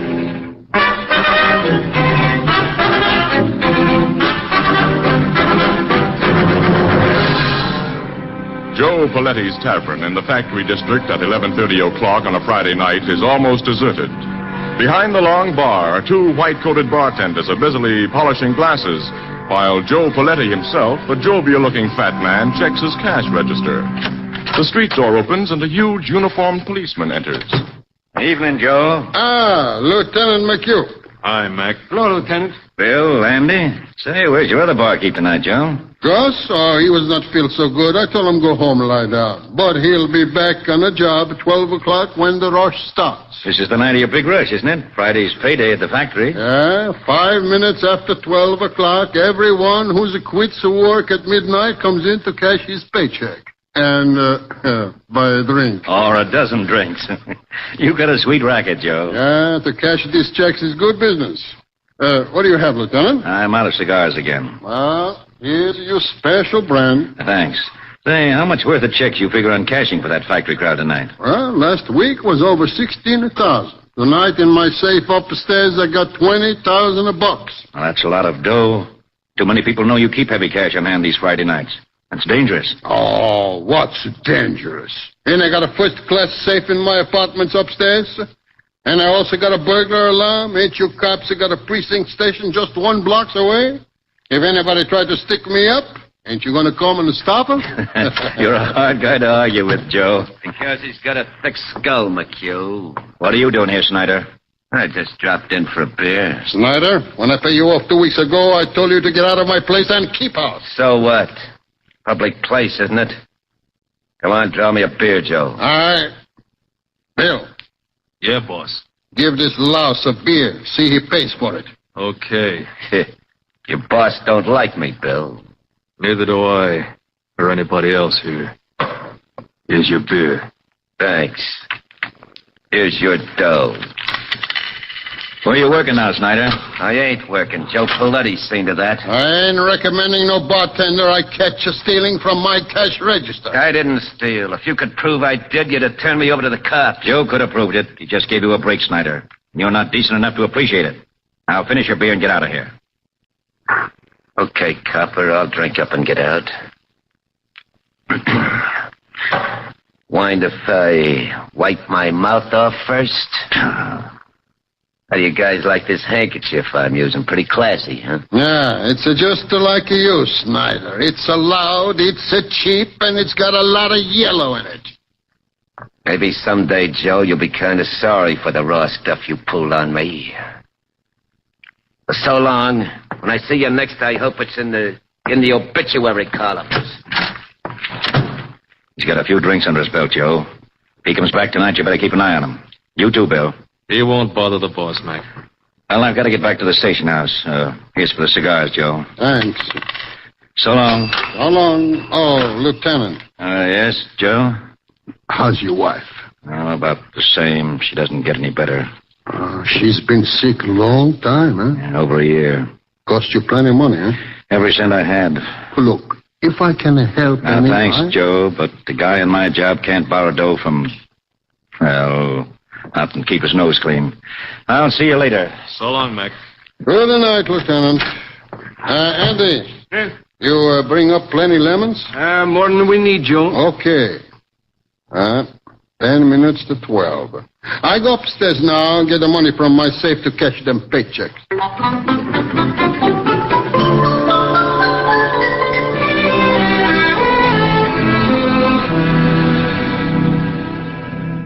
When is Gus supposed to get back here, Bill? 12 o'clock, Andy. I hope he gets here. We need help to handle that factory mob. Gus won't let us down. I wonder if we shaved enough ice. There's plenty. Say, what was that rat Snyder in here for? I was at the far end of the bar when you and the boss and Lieutenant McHugh were talking to him. Oh, he was just... What's that? Gunshots. Upstairs, where the boss is. That's his burglar alarm. Come on. I'm with you. We're coming, Joe. The door's locked. We got to break it down. Let's go, together. That did it. Hey, look, the safe is open. Where's Joe? On the floor. He's been shot through the head. That back window's open. The killer busted out there. Can you see anyone? No, too dark. But the cops have heard that alarm. They'll get whoever did this. Andy, I know who did it. What? Come here. Look at that handkerchief on the floor. Handkerchief? That's the loud one Ed Snyder had tonight.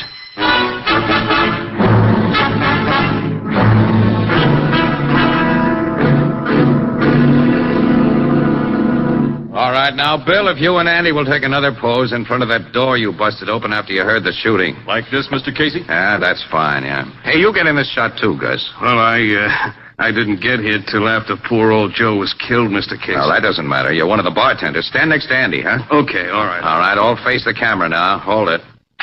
That does it. You got enough pictures, Casey. Now I want these gentlemen to go on telling me what happened after they found the body. Well, we told you about all there is to tell, Miss Williams. The cops and Lieutenant McHugh here, they come running up these stairs only about a minute later. We'd heard the burglar alarm, of course. Well, how do you figure Poletti pressed that alarm button after he was shot through the head, Lieutenant? Huh? He fell on the button, Casey. It was next to the safe. Oh. But you policemen didn't catch the killer, Lieutenant. He got away through that dark alley with Joe Poletti's $20,000. Is that right? Yes, but he won't get far with that 20 grand, Miss Williams. That yellow handkerchief Bill found on the floor told us who he is. Lieutenant Mack, how do you figure Snyder got in here, huh? Bill says Poletti always kept that window locked. Huh? Well, this Snyder guy could have come up these front steps. There's two doors at the bottom, one leading into the bar and the other onto the street. But Poletti wouldn't have let him in the door up here, not Snyder. Doesn't matter how he got in. Before he got out, he left evidence enough to burn him. Thanks, Sergeant. We'll go up now and look things over. Come on, you fellas. Captain Logan, Casey. Hello, Logan. What? Casey. So the big boss of the homicide squad has finally gotten here. Hiya, Captain. I might have known you two'd get around to get in my hair. Hello, McHugh. Glad to see you, Captain. Hello, Doc. Pete. Get to work, you tech men. Here's your corpus delicti, Doc. Now, Lieutenant McHugh, your sergeant downstairs has given me the general layout. It's open and shut on this guy Snyder, huh? As far as I'm concerned, there's his handkerchief. Bill, the head bartender here, identifies it, too. 100%. Not many guys would carry a loud-colored handkerchief like that. It's a cheap handkerchief, Logan, which means a lot of guys probably carry them. Casey, you must have all the pictures you need by this time. Go back to your paper with them and don't bother me. Ann and I have got to stick around for the payoff, pal. Well, sure. We're waiting for Snyder to be brought in. All right. Can you tell what caliber bullet killed the guy, Doc? I can, Captain. There's a 38 caliber slug lying under this chair. I wouldn't touch it, of course, until you homicide guys got here. I see, Lieutenant. It's a 38, all right. Caliber you cops use. Yeah. Police positive size. Lieutenant Mack. Yes, Casey? Where did this guy Snyder carry this handkerchief you saw him use tonight? You remember, Bill? Yeah, sure, in his coat, the breast pocket. I remember him tucking it back there. Huh? Why do you suppose he took it out of his breast pocket and dropped it here? As a definite lead? Well, I don't know. Maybe Poletti's last act was to yank that wiper out of Snyder's pocket. That's possible. Lieutenant, you were in the precinct house when the burglar alarm went off, huh? No, I was out getting some air around the corner. Alone? Yes. Why? Just wondering. Nobody ties Snyder up with his handkerchief except you and Bill, Lieutenant. Say, look here, Captain. You're not getting the wild idea that maybe... Until I have more than this handkerchief as evidence against Snyder, I'm going to investigate this job from every angle. But you can't possibly think that Captain Logan. Yes, Feldman? We've got Snyder. Bring him up here. This I get pictures of. Okay, Snyder, get moving. Come on, you. Okay. You don't have to yank my arm off. So, you're Snyder. I ain't trying to say any different. Hello, McHugh. You tried to get away with a little murder tonight, didn't you, Snyder? The smug who pinched me gave me the idea that's what you try to pin on me. Prove it if you can. Shut up until you're asked to talk. Okay, copper. You made the pinch, Feldman? Yes, Captain. He was sneaking out of an alley on Chester Street. He started to run, and I had to throw a shot over his head. Sneaking out of an alley, eh? Started to run. That don't prove I murdered anyone, McHugh. Shut up. Of course, you searched him, Feldman. First thing, sir. No gun on him and no sign of Joe Poletti's 20 grand. But I found these in his pocket. 30 caliber cartridges, huh? That's all we need, Captain. Naturally, he threw away the 38 revolver he used to kill Poletti. I never had any 38 revolver. I picked them cartridges up on the street. Sure, and I suppose you lost the nice colored handkerchief you had in the bar tonight. I don't know what you mean, McHugh. He didn't have any colored handkerchief when I pinched him, Lieutenant. Is this your handkerchief, Snyder? Well, No, No, I never saw that thing before. We know it's yours. What have you done with the money you took from Paletti? I didn't take no money. I didn't kill Paletti. The truth now will save you a lot of trouble, Snyder. Well,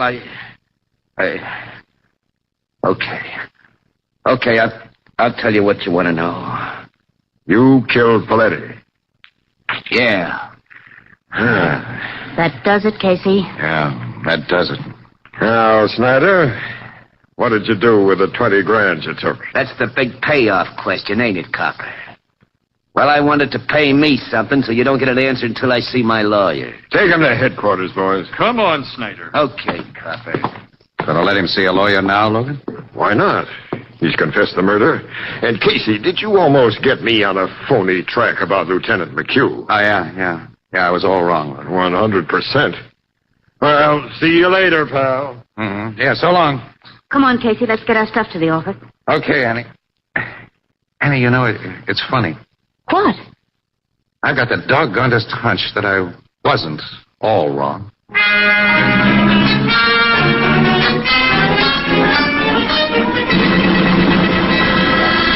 The whole thing is blown up in my face, Casey. Snyder didn't kill Paletti. Calm down, Logan, and tell me about The it. lawyer Snyder insisted on seeing came in at noon today with 7 reputable witnesses. Witnesses to what? To a perfect alibi. At the time Paletti was shot, between 11:55 and midnight, Snyder was in a restaurant nearly a mile away. 7 reputable witnesses say that. Huh? They are ready to swear to it. Well, how does he explain his phony confession? Claims he had to stall us until he could prove his alibi. That's pretty thin. Sure. The truth is that he's a small-time cop hater who was getting a kick out of making us look like saps. And he says he found those 38 shells and lost his handkerchief. Casey, I figure he did lose that handkerchief. Just outside Paletti's tavern, maybe. Somebody found it, got an idea, and planted it beside Paletti's body. Any suspects? I don't like to say this, but... Well, cops sometimes go wrong, Casey. Lieutenant McHugh has been under heavy expense on account of his sick wife, and 20 grand is a lot of dough. Yeah. Snyder may have given his handkerchief to somebody, Logan. What do you mean? Well, if suspicions hadn't immediately centered on Snyder last night, everybody in the vicinity of Paletti's tavern would have been a suspect, huh? Yeah? Anybody who couldn't furnish an on-the-spot alibi might have been searched for the murder gun and that dough. Yeah. But when Snyder was pinched and made his phony confession, he gave the killer plenty of time to get the stolen money under cover. Snyder and the killer were working together. That's my guess. I think it's the right one. I'll have another talk with that rat Snyder. No, pal, don't. Let him go. Let him go? Yeah. With the idea that he's gotten away with it. But tail him, Logan, day and night. Until he leads you to his partner, the guy who has that 20 grand. Okay, Casey, we'll try it your way. But your way had better pay off. Let's pause right here. We'll return to Casey, crime photographer, in a moment. To find out more about old-time radio, old-time video, and the pleasures of listening to audiobooks, visit the Audiobook Club website, www.audiobookclub.com, where you can get 4 audiobooks for just 1 penny. MediaBay.com. And now we rejoin Casey, crime photographer, and the conclusion of The Handkerchief.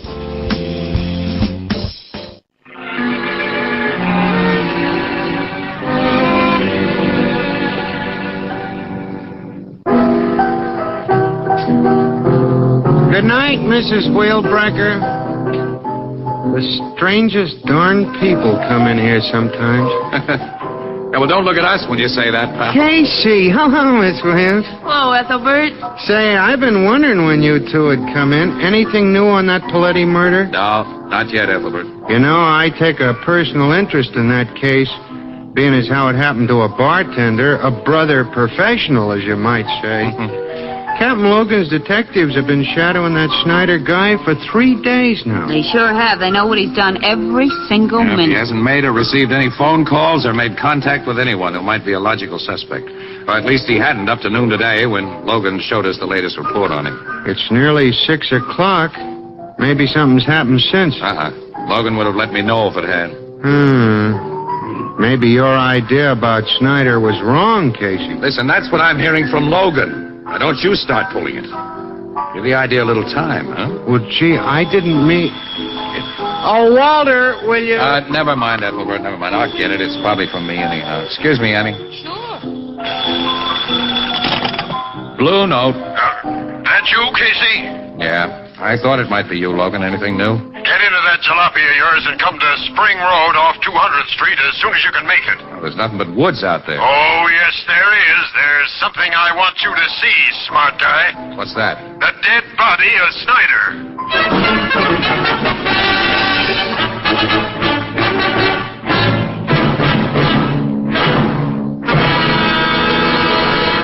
There's all that's left of him, Casey, in that ditch. Shot through the head. Yeah, twice. With a .38 revolver, as Paletti was shot. Snyder'd been dead over an hour when he was found here. Well, then that means that the detectives who were watching He him... gave him the slip, Miss Williams. I wanted to keep this rat at headquarters and sweat the truth out of him, Casey. Instead, I listened to you. You see the result? Yeah. You mind giving us some of the details, Logan? I'd be happy to tell you all I know. You may have another bright idea. Don't rub it in, huh? I'm sorry. This is my fault, not yours. Huh? Say, Logan. I hope you'll have an idea to give me a different idea than I have. Hey, pal, are you sick? Here's what happened. At 3 o'clock this afternoon, Snyder was walking up Crosley Street with one of my guys behind him when he suddenly hopped into a Ford sedan, parked at the curb, and got away. Huh? Another guy was at the wheel all ready to go. I think the driver of that sedan was Snyder's partner in the Paletti murder. I'm still riding with your theory about that. And he killed Snyder because... He didn't want to share that 20 grand with him. He wanted it all. Or because he knew Snyder was being trailed. Snyder was dangerous to him. Yeah, that fits, too. Obviously, he and Snyder met by appointment, Logan. Snyder expected him to be waiting in a car at that time and in that place. Sure. Well, then your killer is someone Snyder talked to since you turned him loose. Yep. You checked on everyone Snyder talked to? Yeah. There hasn't been a logical suspect in the bunch, Casey, until today. You mean he talked to somebody today? Yeah. Several hours before he got into that sedan. Who? Lieutenant McHugh. McHugh? Captain Logan. From the first, I figured McHugh might have killed Paletti, but I've never really believed he did. You believe it now? He needed that dough, Casey, all of it, for a sick wife. He's a cop. Paletti would have opened that upstairs door for him. I've known Mac a long time. He's been a good guy and a good cop. Logan, where did he and Snyder talk today? Outside of Paletti's tavern. Paletti's tavern? Yeah. Snyder had the nerve to go in there and ask for a drink. That's all he had a chance to do. One of the bartenders grabbed him and threw him out of the joint. Lieutenant McHugh came along just then and helped him out of the gutter. Then they talked? Yeah, for 2 or 3 minutes, walking up the street together. Then McHugh went off duty soon afterwards, and he didn't go home.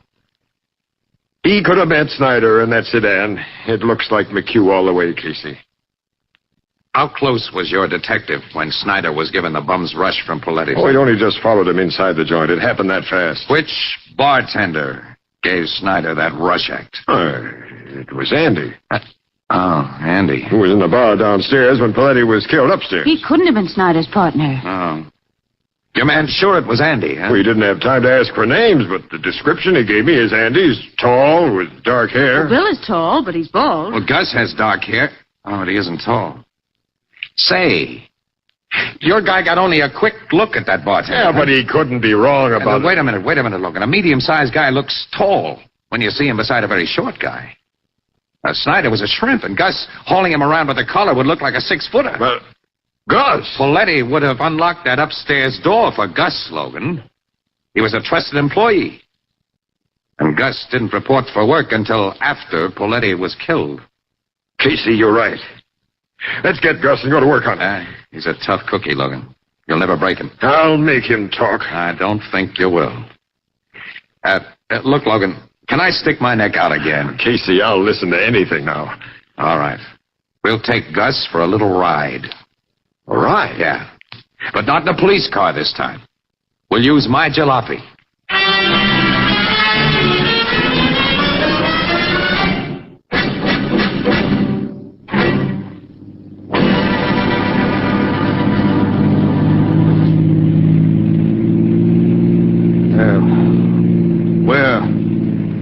Where are you guys driving me to? You said you were taking me to headquarters. Hey, we're way out in the country. We changed our minds about headquarters, Gus. What do you mean? Too many people hang around down there. Where are you taking me? Just take it easy, sucker. Look, you're a cop, Captain Logan. You can't kid me into thinking that We know you got that 20 grand, Gus. I tell you, I don't know anything about it. Yeah, that's what you told us. It's what I'll go on telling you. This is a nice deserted spot, Logan. Yeah, a perfect spot, Casey. Shall I stop here? Yeah. Right. What are you going to do here? Just talk. For a while. Step out of the car, Gus. No, Step out. Hey, why are you pulling that gun? You can't bluff me. I ain't afraid. What have you done with the money you stole from Poletti? I told you. What have you done with that dough? I ain't got it. I ain't got it. We want that 20 grand, Gus. And we're gonna have it. I'm getting a picture now. You two came to my hotel room alone. You bring me out here alone. I get it now. You two are working together. Logan and I do a lot of work together, Gus. So that's it. You want that dough for yourselves. Where is it? I ain't talking. We'll see about that. Here, Casey, hold my gun on this mug Sure, while pal, I will. Oh, you don't. You dropped the gun. Get it. No, I got it. Easy. Stick up your hands, you lousy. Stick them up. Okay. Okay. Thanks for the scat. You two saps should have stayed honest. You ain't got the brains for fast stuff. So you thought you'd hijack my 20 grand. Listen, Gus, you're in the racket. You know how guys have to figure. If you'd been nice and told us where to find that dough. Oh, Gus, we'd have been nice. So now I'll be nice to you. And tell you where to find it. It's buried under a flower bed on my old man's grave in Oakwood Cemetery. I buried the gat I used to kill Poletti and Snyder there, too. That was smart. Yeah. I think of little things like that. Just like you mugs thought of bringing me to this deserted spot. In a car that I'll drive away. Alone. Gus, you're not going to... No, Gus, You get it between the eyes like Snyder and Poletti. Now! What the... Something the matter, Gus? This gun is empty. Uh-huh. That's another little thing we thought of. Oh, you double-crossed me. Thanks for the confession, Gus. Come on. Now we're really going to headquarters. Right. And then, Casey, you and I have got something to do with the Blue Note. What's that, Logan? I'll tell you on the way about it.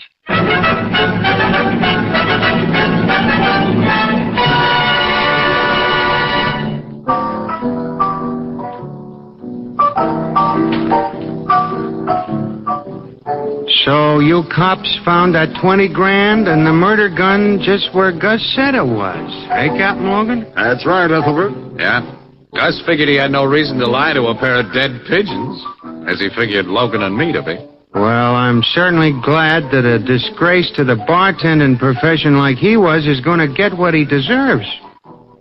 Hey, by the way, Captain, what brings you here to the Blue Note tonight?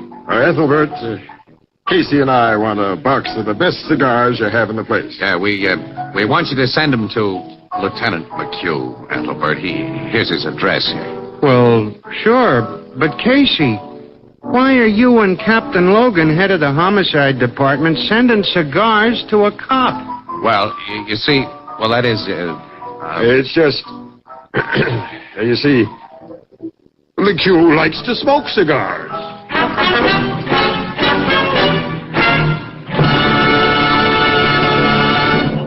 Crime Photographer is directed by John Dietz and stars Stotts Cotsworth as Casey.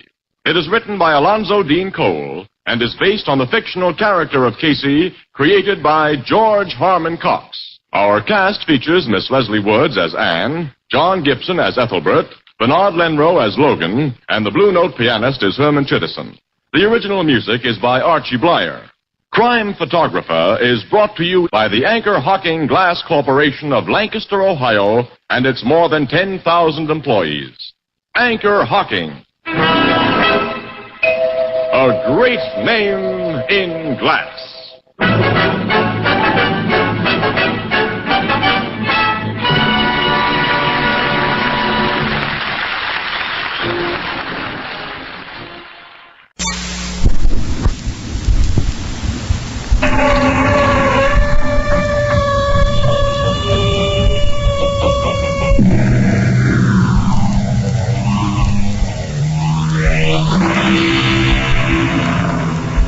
Come in. Welcome. I'm E.G. Marshall. I don't know about you, but to me, the tinkling sound of a music box has always charmed and soothed me, conjuring up pleasant memories and the balm of sweet nostalgia. It still does, in spite of this story. But if it sends a chill through you, don't please blame it on music boxes in general. Just on this one, and its haunting tune that struck a chord from the past that stirred up something infinitely more gruesome and deadly than nostalgia. Oh, Susanna, we're so lucky. This wonderful house. The future is a dream almost come true already. Do you like your birthday present? I love this music box. I love you, Hank. Everything you do for me. Until I found the past coming up to haunt me. What do you mean? I don't know. It's just the music box. As soon as it started to play, my eyes were drawn away down to the end of the garden path. To the summer house. To the girl in the crinoline dress who's dancing there. What girl? I can't see anyone. I was afraid you might say that. 'Cause somehow I know she isn't really there. She has to be a ghost. But why would she want to haunt me?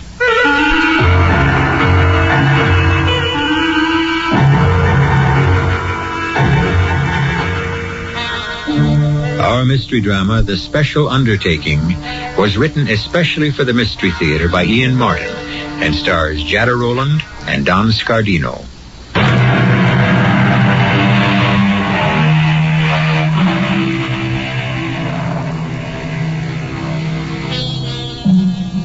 I was reminded of this story a week or so ago when I picked up the morning paper and read that a small town was advertising for a doctor and willing to finance him and as many partners as he could attract in setting up a clinic. In outlying areas, medical men, general practitioners, are always in demand today. How much more so in the last century? Which is how the newly married Dr. Henry Fleming and his bride Susanna came to Huntington House some 100 years ago via the new Union Pacific Railroad, which had finally linked the East with the West. Do I have the honor of addressing Mrs. Fleming? Yes, sir. I'm Buford Hughes. Allow me to assist you. Ezra, get the lady's carpet bag. Yes, sir. I'll relieve you that bag, ma'am. Why, thank you. That's Mr. Ezra Whitfield, Beaver City's most prominent lawyer. In more ways than one. They say success goes to a man's head. In Ezra's case, it went to his waistline. There we are, ma'am. And you'd be our new doctor, sir. Brand spanking new, sir. Just graduated out of medical school. Ah, but from Harvard. Hank, what about Rich? Now, don't you worry, Mrs. Fleming.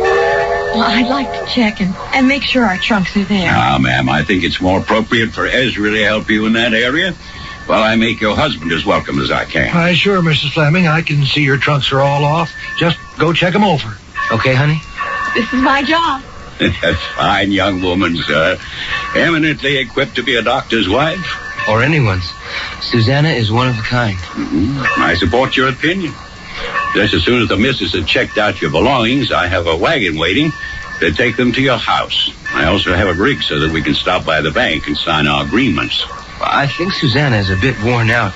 Could we perhaps get settled first and then the papers? My dear boy, I'm sorry. I should say doctor. Forgive me. It's all right.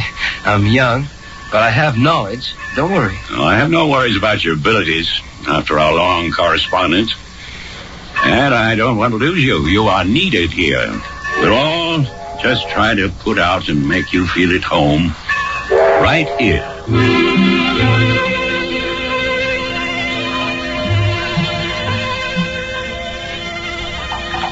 Well, now, sir, there she is. Huntington House. Oh, hey. Right on the ridge. It's beautiful, isn't it? Oh, it surely is. The house certainly is big enough. Well, we're only going to be using a corner of it. The rest is for a clinic, as we planned. I hope we can get some of the doctors to fill it up. You leave that to me, ma'am. Beaver City's made me a very rich man. I want to plow some of my good luck back into it. And that's why I advertised in the East to get a doctor out here. I'll try not to make you sorry for your generosity in any way. Ooh, easy now. Right before your front door. Oh, Hank, I'm scared. It looks so big. Sure, honey. That's the point. It's the beginning of a hospital that someday the whole West is going to talk about. The whole country. Susan, not now. Later. I must talk to you. What are you mumbling about, darling? Oh, nothing, Hank. I'll tell you later. Let's go have a look at our new home.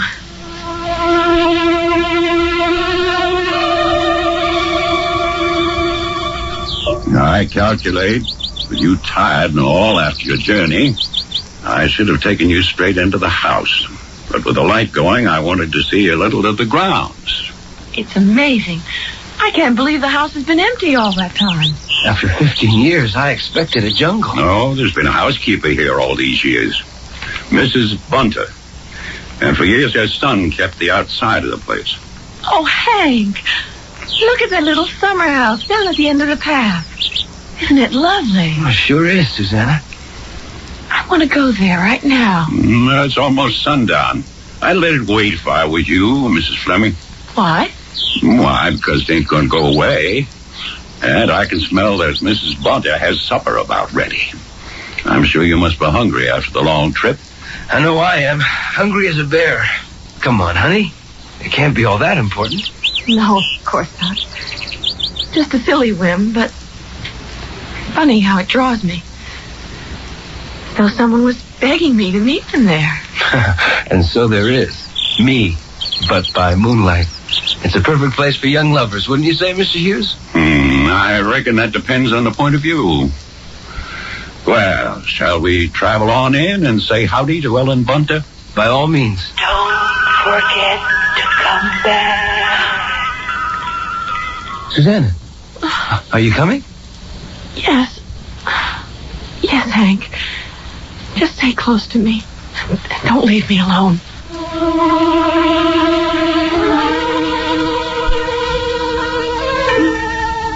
My, what pretty clothes you have, Mrs. Fleming.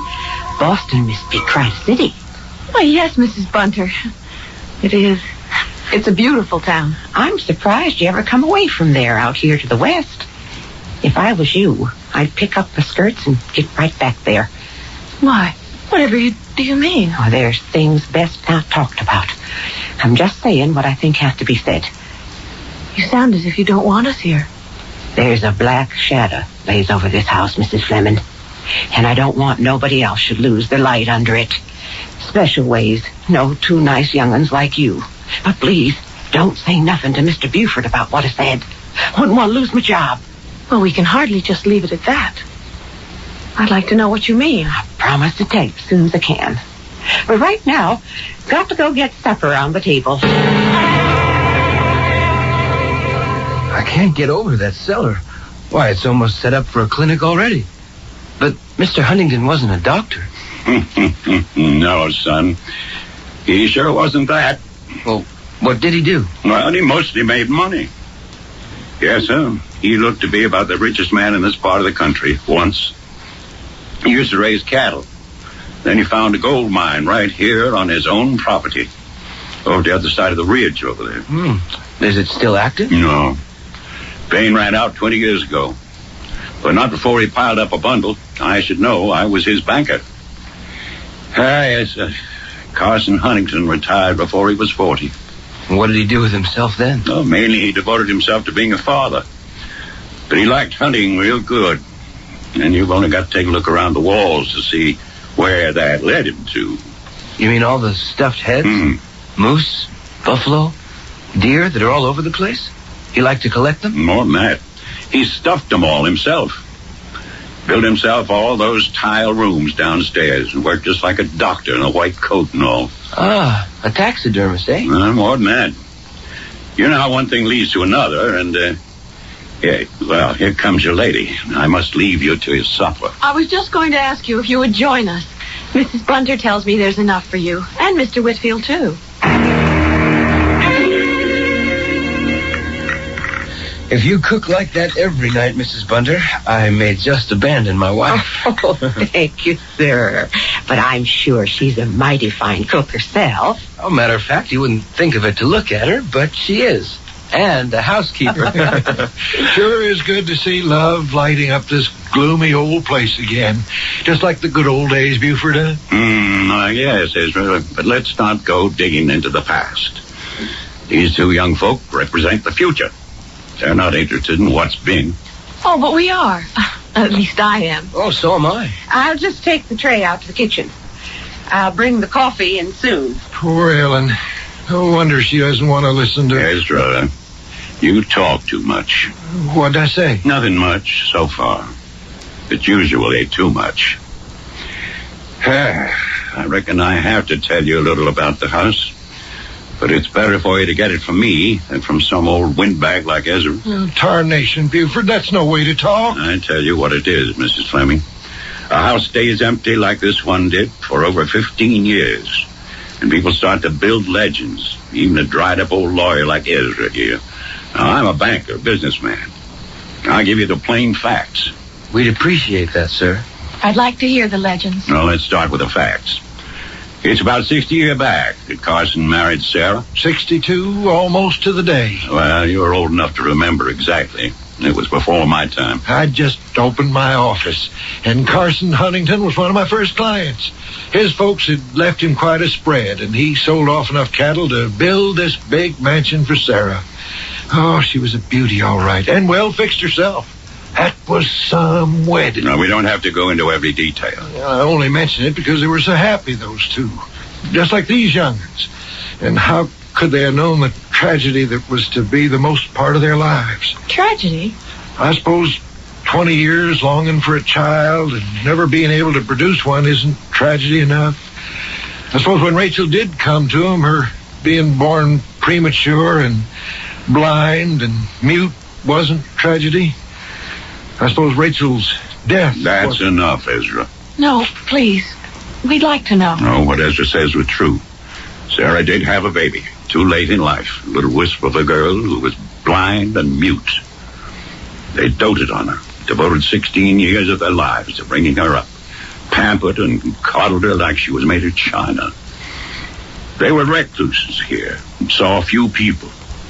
When Rachel was 16, she fell in love. With Ellen Bunter's son, Elisha. Lost at Chickamauga in the war between the states, rest his soul. Lord Wright, you mean? He was in his 20s, and he just took advantage of the poor little thing.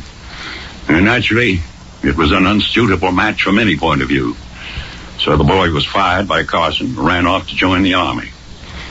Rachel took it real hard, thinking he'd run off on her because of her deficiencies. And went into a decline and died from a kind of colic. broken heart, more likely. If any hearts were broken, it was Sarah and Carlson's.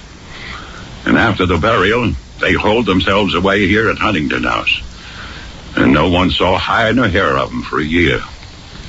And then one day, suddenly, unexpectedly, they both died. Like a bolt from the blue. He means that quite literally. They were on their way to church on the anniversary of Rachel's death and pulled under a tree to escape a sudden thunderstorm. The tree was struck by lightning, and both of them were killed. How awful. Yes. There were no relatives. And the will specified that the house was to be kept and maintained in perpetuum. Yes, now, I think Ezra and I should mosey along and let you settle in.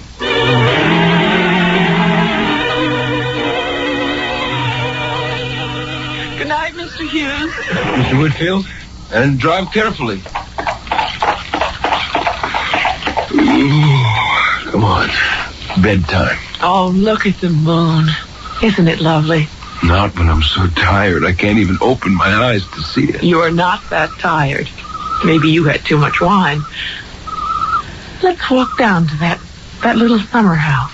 Oh, come on. Have a heart, honey. Susanna, come to me, come to me, come to me, come to me, come to me. What do you expect to find there? I don't know. Well, you're not going to find out tonight. Come on. I'm taking you up to bed. Yes, darling. Oh, take me to bed and warm me and hold me. And never let me go.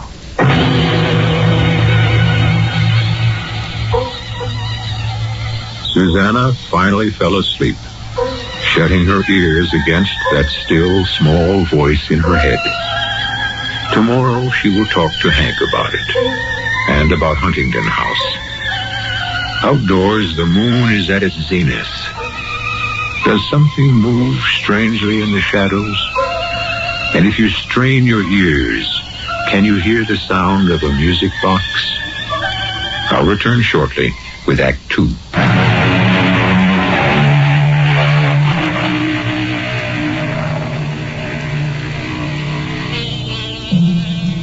It's just before dawn, with the moon sloping down the sky, the last of the full moon. In the strange new bed in Huntington House, Dr. Henry Fleming lies sleeping gently. Beside him, Susanna stirs with little whimpers as that importunate voice penetrates her sleep. Baby, yes, I am. But I will be back. Susanna, forget me not. Forget me not. Who is this? What do you want? What did you say, honey?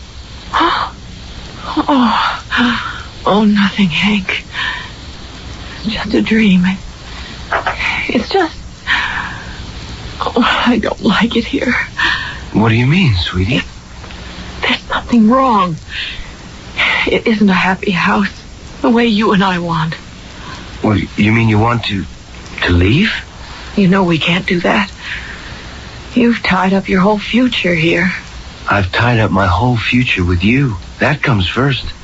But why? What is it don't you like here?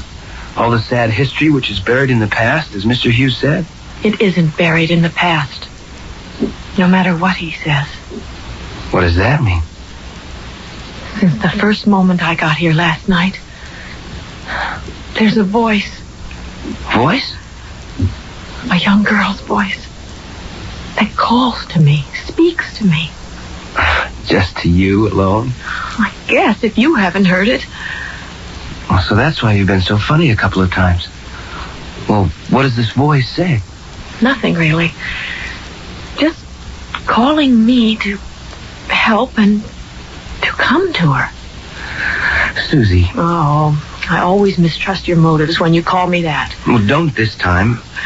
I just wanted to say we were both dead tired after a 10-day journey across the country. Nothing about last night was wholly real. Our life in the West starts as of this morning. Now, let's give it a day or two so we can really judge it. Then if it's wrong or your voices still speak to you, I promise we'll face up to it. You don't believe me. And perhaps you're right. This morning it was so faint, I could scarcely hear it. All right, Hank, darling.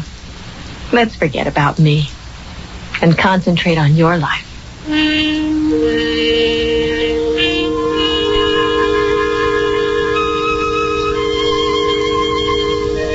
Oh, Ellen. I mean, Mrs. Bunter. An apron full of fresh eggs. Every morning, ma'am, if you want them. We have a power of layers. Can I help fix breakfast? Oh, a lady like you has no place in the kitchen. I want to be here.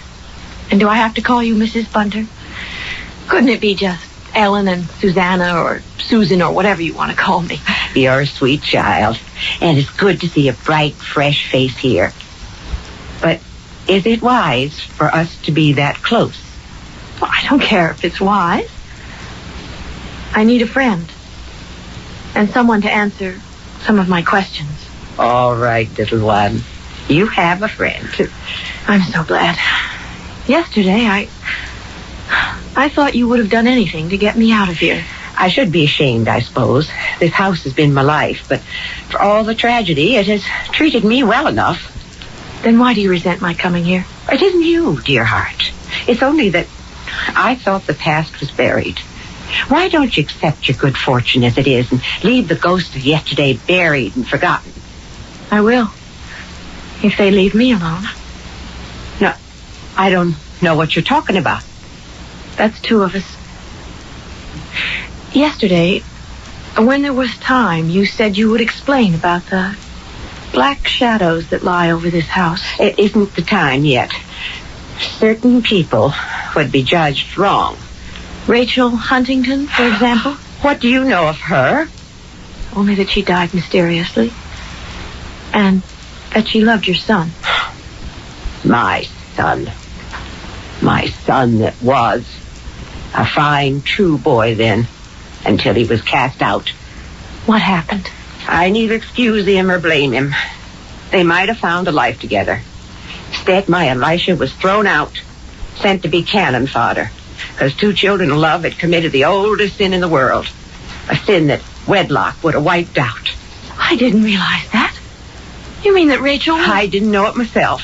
Till after Elisha had been sent away. For sure. Till after her death when I talked to Mrs. Huntington. Will you tell me what you were hinting at last night? I think you ought to go from here. Now. While the going's good. It's funny. I get a feeling you're thinking less of me than you are of yourself. Maybe you're the one who should leave. Oh no, please. Please don't send me away. I promise. If you promise to let me stay, I won't open my mouth again. It's just so strange about Mrs. Bunter, Hank. I mean, you know I'm sensitive to people. Don't I just, my little witch, or medium, or whatever you are? No. Don't talk about me like that. Darling, I didn't mean anything. It's just that you are psychic, clairvoyant. You have some kind of perception that's extra, more than other people's. You do believe that, don't you? Even if you're a doctor. Too many things have happened in our lives for me not to. Remember how you woke me crying to tell me that my father was in danger? Yes. And we found out afterward it was exactly the moment he'd had his heart attack. I don't always see bad things. Of course not. You also told me the moment our child started to grow inside you. Long before any doctor could have known. Darling, I believe in your intuitions. What about the voice you thought you heard when we first came here? Oh, there hasn't been a hint of that for a month. I don't know what it was. What's that you have in your hand? Oh, it's funny. I was poking around on the second floor, in that sort of special little wing. The one you were thinking about for the laboratory and all the new microscopic equipment for research. Yeah? Well, that's where I found this box. Just lying in the middle of the floor. What is it? It's a music box. Oh. An old one that doesn't work. Are you sure? Well, it's probably just rusted. Needs some oil. Could you fix it? Maybe. I'm not sure I want to. I want you to. That's a strange tone from you. Oh, I didn't mean... Please, Hank.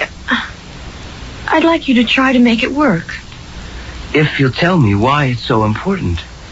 The voice I thought I heard when we first came here, when it spoke to me far away in the background, a music box was playing. I see. Is that why you hesitate? Partly. Something tells me I should take this lovely old walnut box and bury it in the ground or the deepest lake I can find. Why? Well, the room where I found it had only one window, dark and shaded by the vines which clamber all over the house. The wing must have been closed off for years. The dust was an inch thick.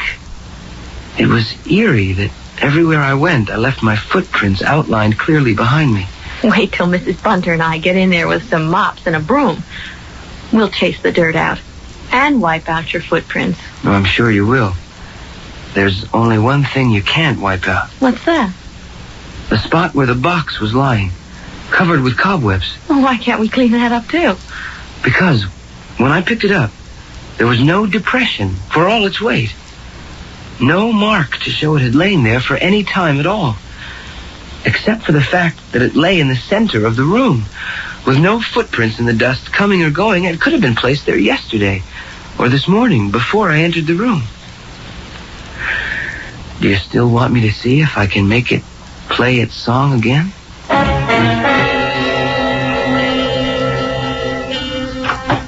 Hank? Who else? Oh, it could have been Mrs. Bunter. Look at that full red moon. Isn't it gorgeous? Yes. I have a little present for you. Oh, what? Your music box. It plays now. Let me hear. Very well. Do you remember something? What? Today is your birthday. That's why I worked so hard to have this ready for you. I know it isn't much of a present, but this year, with all the other expenses and... What is it? That melody. You know it? That's the song that was playing behind the ghost voice. What is it, darling? Look. Where? At the summer house. Don't you see her? There's nobody there. Yes, there is. See how she floats and spins with her crinoline swirling around her. She's calling to me. I can hear her. I've got to go to her. Come with me, Hank. Come with me. Don't worry, Susanna. I won't let you out of my sight.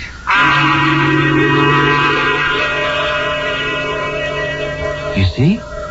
There's no one here. But there was. There still is. Only... What happened to the music box? It ran down. Wind it up. No. I should never have fixed it so that it would play. It doesn't matter. She would have reached me anyway. Wait.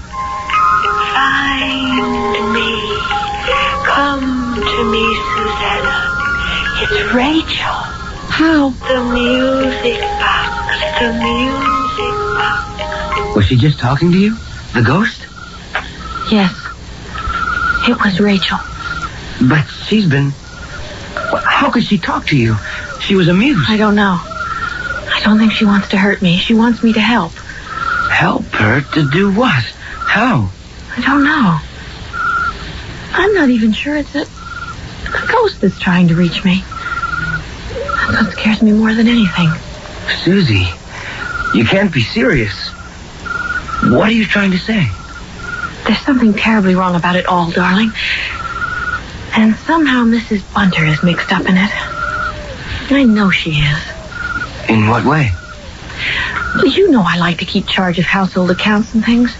The supplies, the towels and linens, everything that goes with the house. Too many things are missing. In too obvious a pattern. Hank, there's someone living in this house we don't know about. And you think... What can I think? You mean that Rachel never died? That somehow she's still alive? I think she's not in her grave. And that she is calling me for help to get her out of some captivity that has chained her for 15 years. Somehow, I've got to find a way to help her.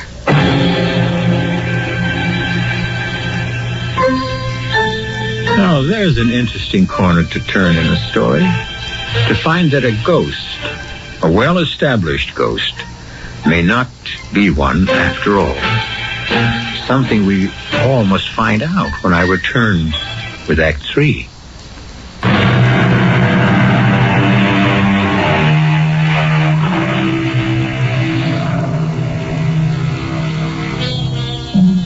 The full moon passes for a moment behind clouds, allowing Hank a worried frown which he can conceal from his wife. His mind is a spinning mixture of thoughts he is fighting to keep from coagulating. They must be kept separate to evaluate them. Is Susanna simply suffering from the vagaries of a lady in her, as would have been said in those times, interesting condition? Or is there really an extra presence hidden in Huntington House? If Rachel, if that's who it is, won't reveal herself to us openly, how can we find a way to help her? You don't think I'm crazy, do you, Hank? There is some mystery that's got to be cleared away before we can ever live in this house. But you really believe it's possible that someone or something is hiding here? Someone.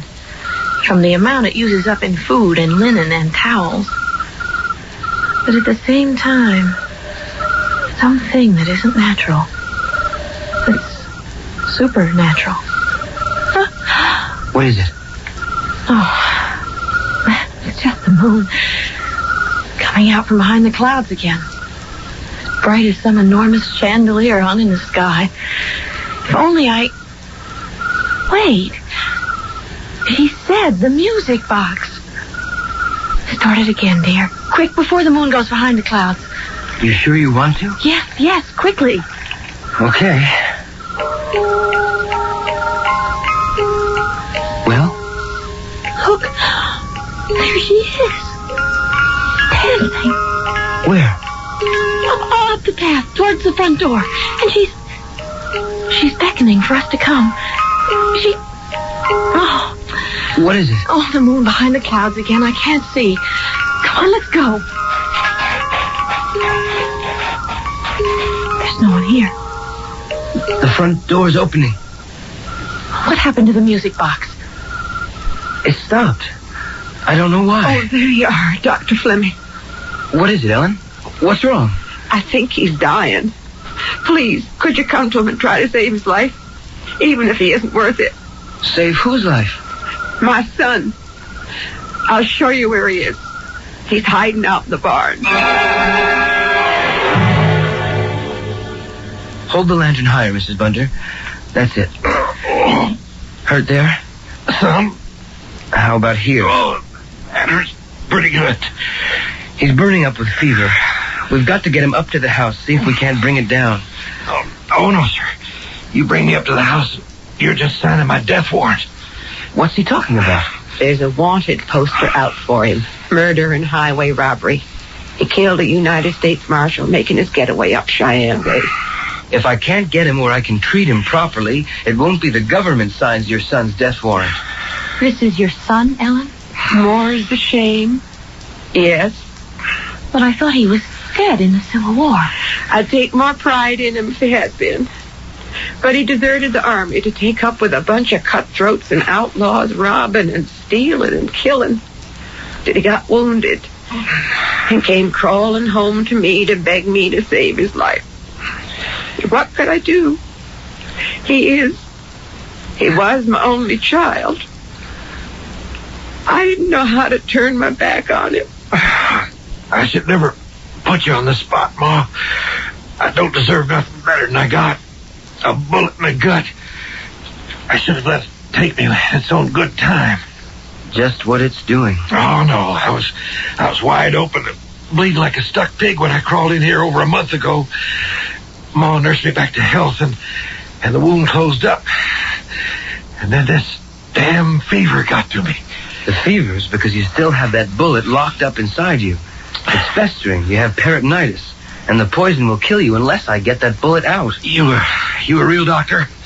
I have a sheepskin, says I am. And that means by law you're going to have to let them know I'm still alive, and I'm going to have to hang just the same. We can talk about that later. Oh, no, sir. Johnny Law don't get me. Now, everybody stay right where they are. nice and easy while I get out of here. Elisha! Ain't no use trying to reach for me. You lost me a long time ago. Just like I lost myself.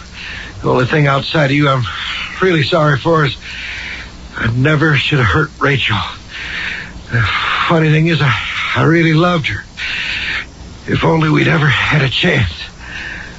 Oh, Mom, I wish I could have done better by you and Rachel. Elisha!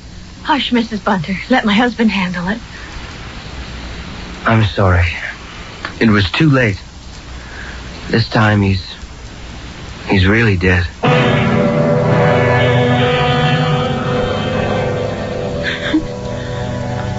There's nothing much I can do, Mrs. Bunter. I'll have to ride in and tell the authorities. There was no real excuse for all the things he'd done the past few years. If he'd ever had the chance, he might have amounted to something. You should have seen him with Rachel. Oh, don't torture yourself with memories. Well, I can with the good ones. In spite of the misfortunes birth brought her, she was so bright and full of the joy of life. You should have seen her dance. Dance? She was blind, wasn't she? Oh, that seemed to make no difference. She could hear, sharp as a tack.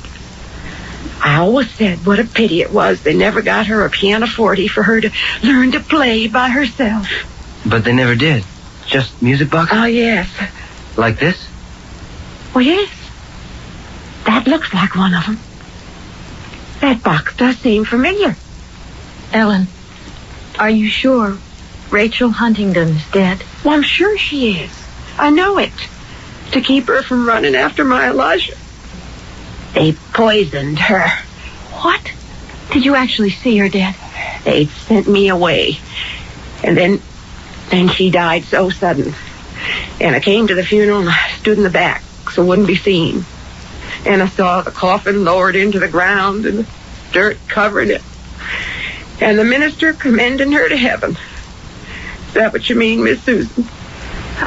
I don't know what I mean. And this isn't any time to talk about it. First of all, let's go get the minister and see your son decently buried. You sure you don't want to come with me? No, darling, I really think I have to stay with poor Ellen. You're not afraid of anything? Why should I be? Well, you were the one who sensed another presence in the house. But that's all over. Now we know it was Ellen's son. Only that's not what you were hearing.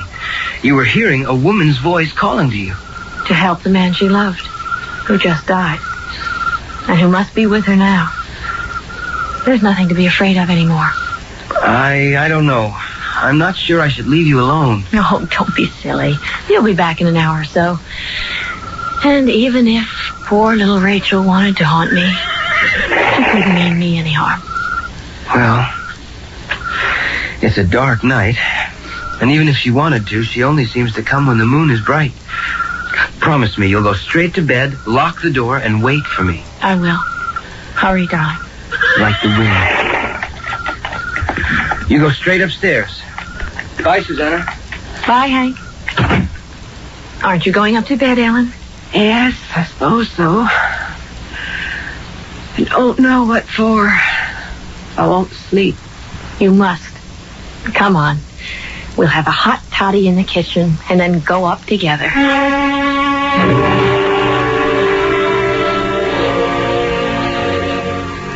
The Huntingtons should have left her alone. She'd been better off with him the way things happened. Lord knows, he'd have been better off with her. They loved her and wanted to protect her. Would have been the same if she'd been normal. They waited too long to have a child. When at last she came to them, they smothered her. The only freedom she ever had was her dancing and her music boxes. Like this one. Where'd you find that? I didn't. Hank did. In the little room on the top floor of the wing. Rachel's old room. But that part of the house has been shut up ever since I came back. That was part of what it said in the will. Why did you turn that on? I didn't. It just started by itself. I know that tune. I thought you said you couldn't tell one tune from another. I can that one. It was her favorite. Turn it off. That's better. I don't want to be reminded of my poor little Rachel tonight. What is it, Miss Susan? Shh. She's calling me again.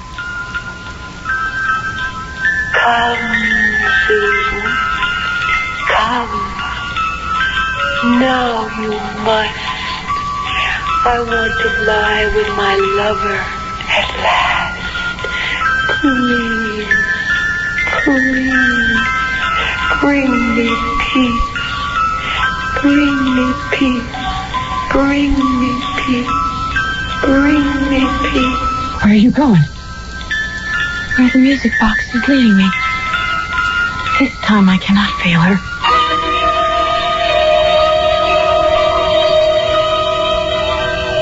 Don't go in there. That's Miss Rachel's old room. This is where she bids me come. Hold your candle higher. It's empty now. Nothing left but dust. But it's less than half the room.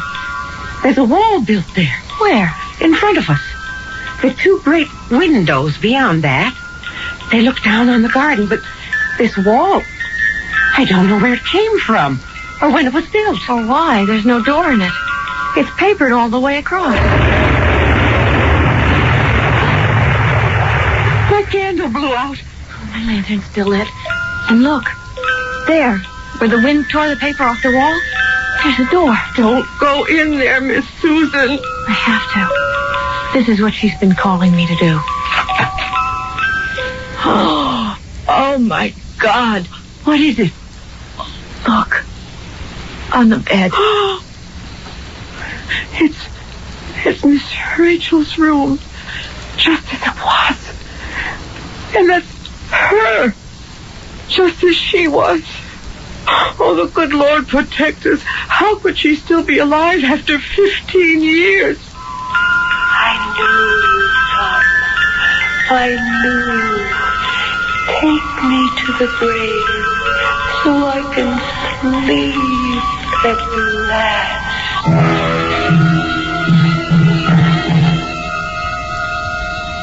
Oh, my darling, I can't believe it. When Mr. Hughes and I came home in that wind and couldn't find you, I thought I'd lose my mind. I imagined all kinds of things, but nothing like this. Is she alive? No. She's dead. And she has been all these years. But it's not possible. 15 years. You can't preserve a corpse. How? Excuse me, Dr. Fleming. What, Mr. Hughes? Believe me, I had no idea. I knew how Carson and Sarah worshipped the child, but I never dreamed of a love as sick as this. This was their way of keeping her for the rest of their lives, preserved, so that they could never lose her. But how? I'm a banker. I can't tell you. But a room hermetically sealed and all Carson's skills. I told you he was a taxidermist. But I never did get a chance to tell you. He ended up his life here in this city as our undertaker.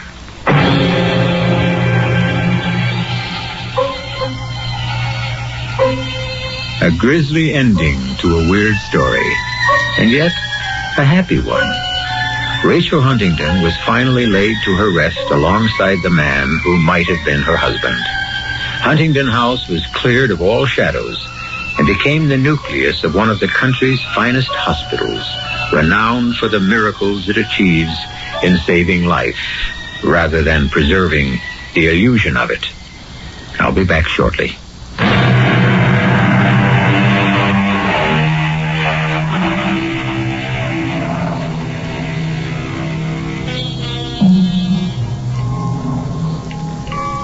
Such an alluring, gentle, lovely sound. The tinkle of a music box. And yet, hearing one, I tend to shudder.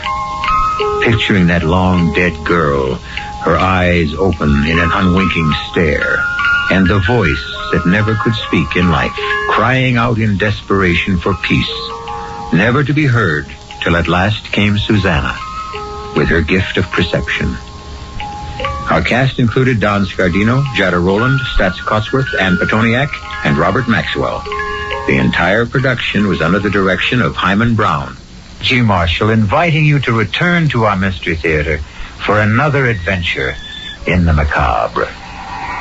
Until next time, pleasant dreams.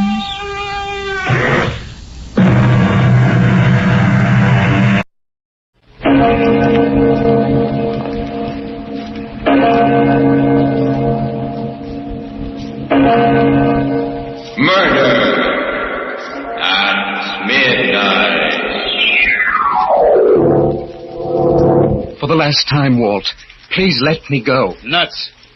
Then it has to be this way. Hap, no, drop that gun. I'm sorry, Walt. Very sorry. I've known all along you had to die tonight. But I didn't know. I killed you.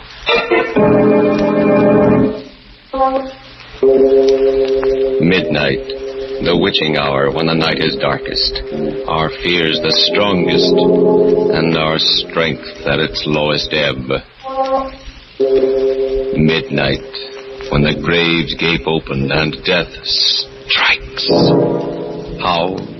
You'll learn the answer in just a minute in The Man Who Died Yesterday.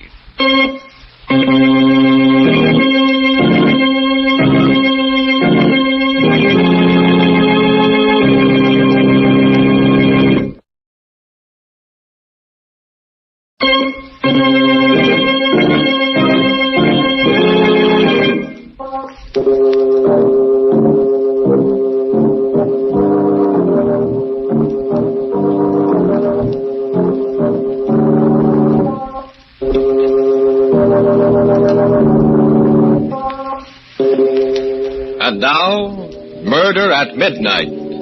Tales of mystery and terror by radio's masters of the macabre. Our story by William Morwood is The Man Who Died Yesterday.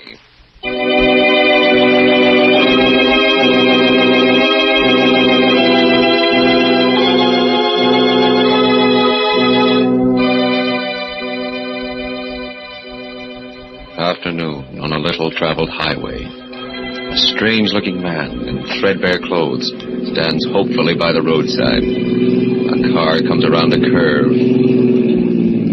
Slows up. Stops. Looking for a lift? Are you headed for New York? That's me. Hop in. Thank you. It's very good of you.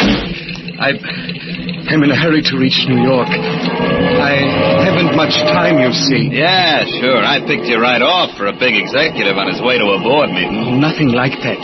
It's just that, there's something terribly important I've got to do. A mission. Oh, Salvation Army, huh? No, United Nations.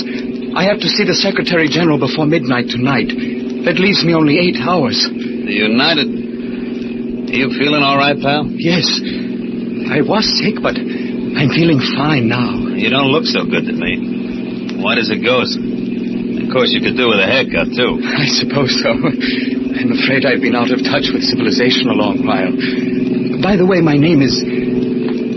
was David Hapgood. Hi, I'm Walt Griggs. Can't you drive any faster, Walt? We've still got a long way to go, and... well, I'm worried about this part of the road. There's going to be a rock slide and... Rock slide? Oh, you mean those signs? That's nothing to worry about. They put them up for... What the... It's all right. Keep going, Walt. We got through safely. Yeah, but... there was a rock slide, just like you said. Of course, but... how did you know? I can see ahead, Walt. See into the future. For 24 hours.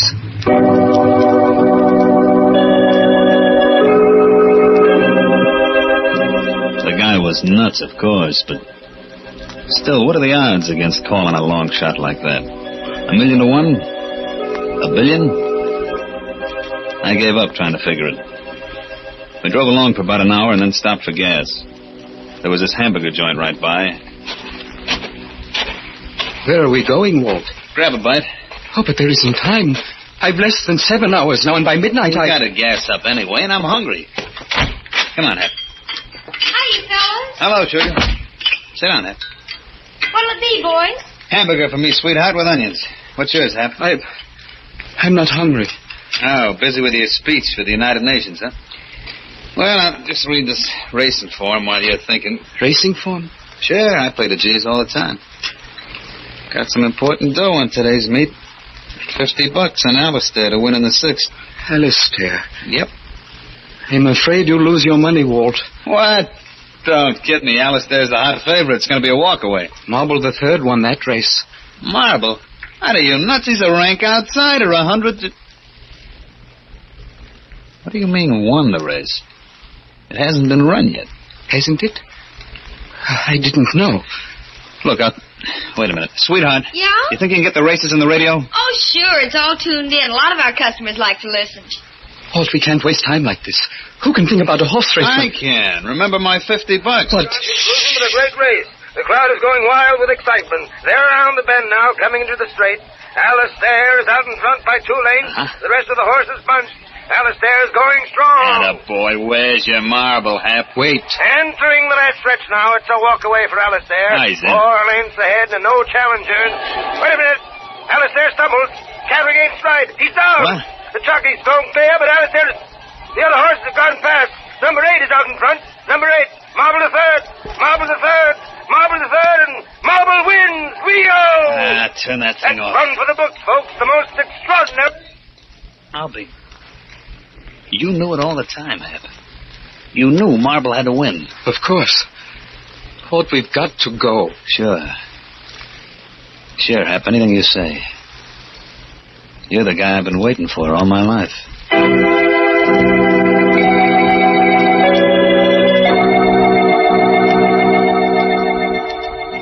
I didn't need no more figuring to tell me Hap was a gold mine. And I had him first before anybody else could get their hooks into him. The only thing that worried me was the way he talked. All this about midnight, not having much time. I had to use him while I had him, even if it meant taking chances. So while we drove, I worked on a plan. Walt, we've left the New York Road. The signs are pointing the other way. I know. I'm taking a shortcut through a town called Hasek. Hasek? Yeah. That name mean anything to you, Hap? Hasek? Think hard. Let me see. There's going to be a hold-up there tonight at the factory. 2 men involved. There's still the week's payroll, $10,000. $10,000, huh? They get away with it? There's a chase, but they shake off the police. Great. Couldn't be better. Why? We're the 2 men, Hap. You and me. What? No, Walt, no, I'm not a criminal. And I've something else to do with what little time I have left. You're coming with me, Hap. Maybe this will convince you. A gun doesn't frighten me. Stop the car and let me out. I've got to get to New York. All right, look, I'll make a deal with you. You come with me on the stick-up, and I'll drive you straight through to New York without stopping.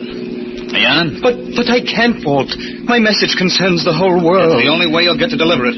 Well, if it is the only way, all right. There's something more I've got to tell you, Walt. What's that? We leave a dead man behind.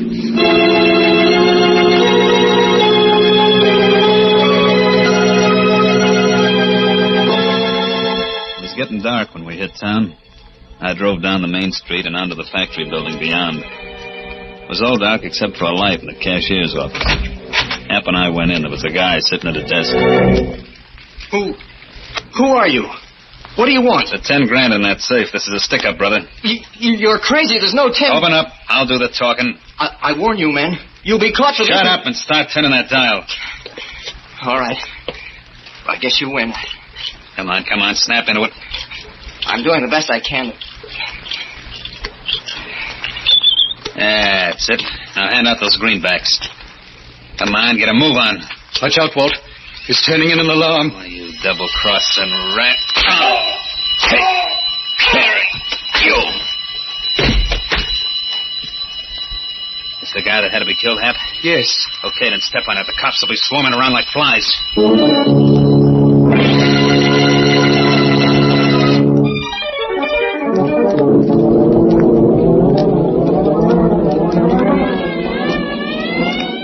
They're gaining on us, Walt. I can't go any faster. I'm down to the floorboards already. They'll start shooting soon. You sure we get away? There's no slip-up? No. We get away all right. Good. Where did they get you, Walt? My arm. What do we do, Hap? Keep driving till we hit that bend in the road. Yeah? There's a clump of willows around the corner. Pull in there. Okay. Here goes. Douse the lights. Off.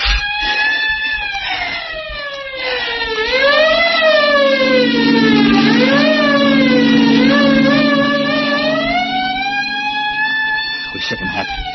Just like you said. No hurry. Get back to the New York road. I've less than 3 hours left. Okay, but I gotta stop and see a doctor. A doctor? Sure, my arm.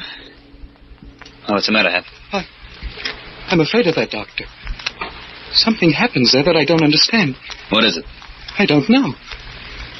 That's something I should have explained before. I can see into the future for you, Walt, and for everyone else. But not for myself.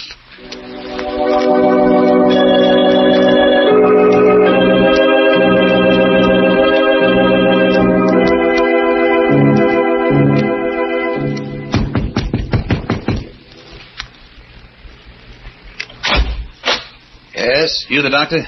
What can I do for you? Oh, my arm. I had a little accident. I was cleaning my gun and it went off. Come into my office. Okay. And this man? He's just a friend of mine. Nothing the matter with him. I don't agree. Looks much sicker than you do. No, doctor, really. Your face, it's the color of... No, I'm all right. Believe me. Please hurry with my friend. It'll only take a second. Just get my stethoscope. Look, let's quit kidding around, Doc. I'm the one that... Quiet.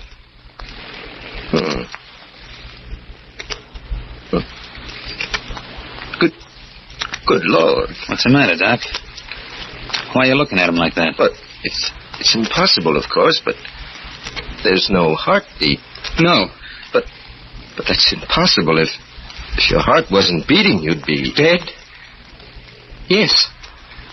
I've been dead since yesterday, at midnight.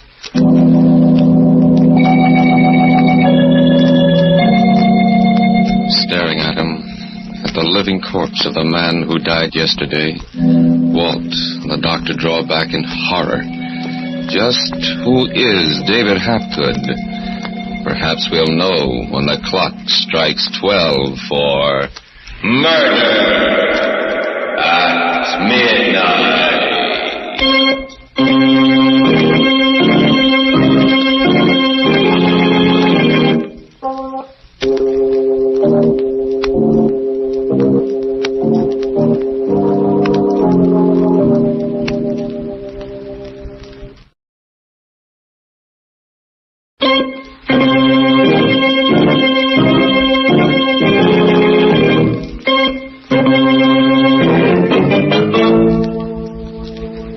And now, back to Murder at Midnight and The Man Who Died Yesterday.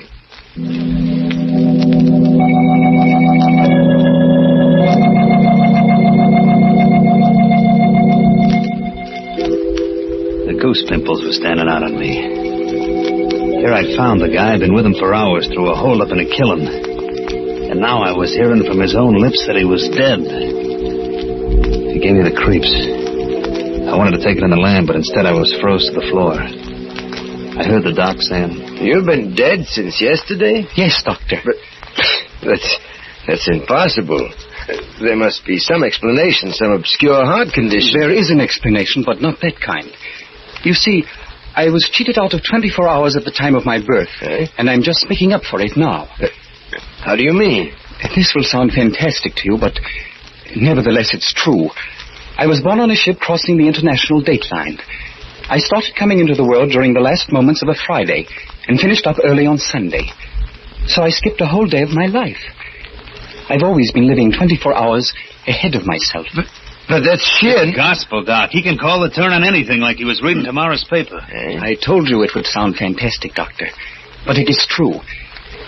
When I realized it, I tried not to use it for selfish ends.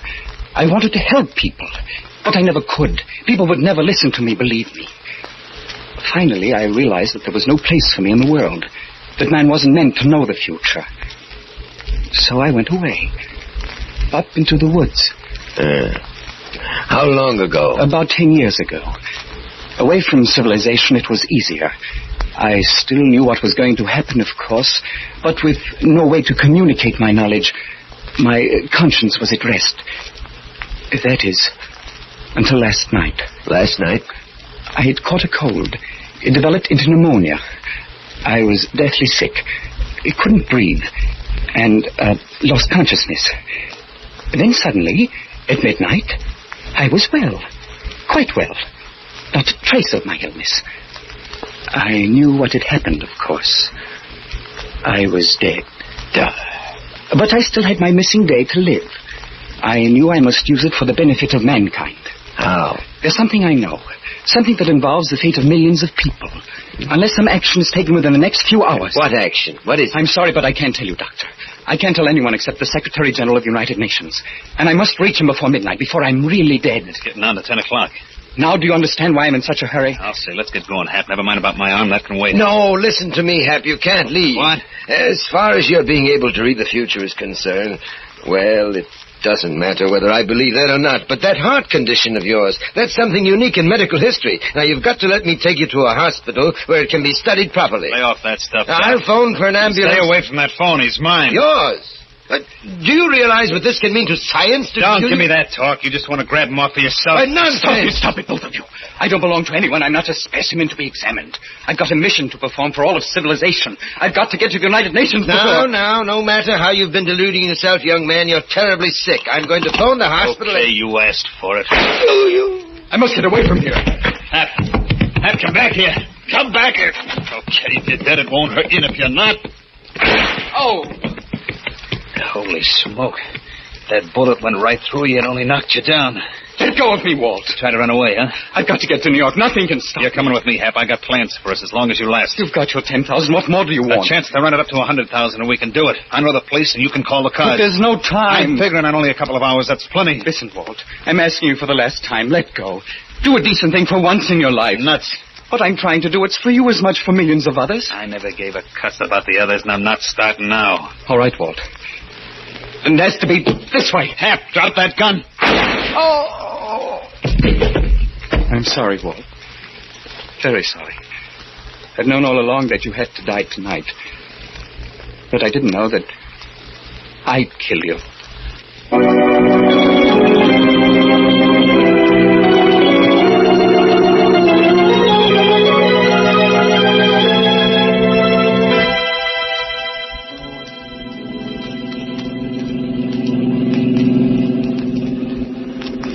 A silent type, ain't you?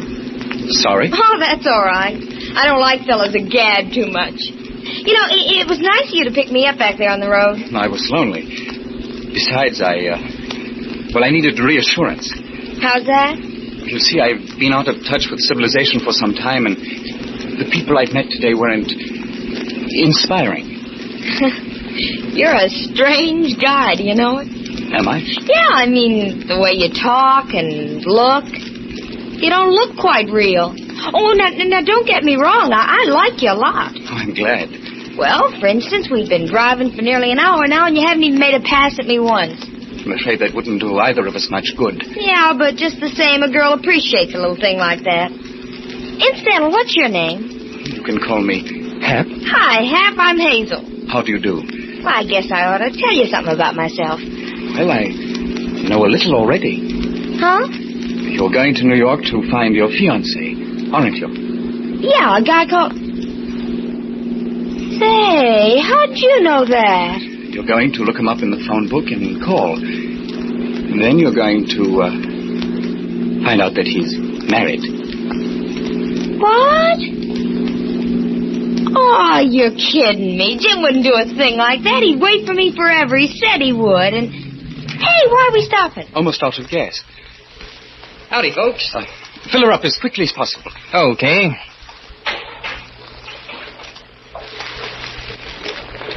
How far to New York from here? Well, you ought to be at George Washington Bridge in about 10 minutes. Fine. You folks hear about all the excitement on the highway? No, what happened? Well, the cops are looking for a crazy killer. Murdered 3 people. One was a stick-up. The other 2 was a doctor and his own sidekick. Oh, what's he look like? Well, according to the radio, he's got a chalk white face, a mop of hair that looks like it hasn't been cut in weeks, no hat, and... What's the matter, Bud? What are you staring at? Your friend, I gotta get something out of the office. I'll be back in a minute. He's going to phone the police. This is your chance to get out, Hazel. Oh, no, I'm staying with you, Hap. Now, you better get moving and keep moving.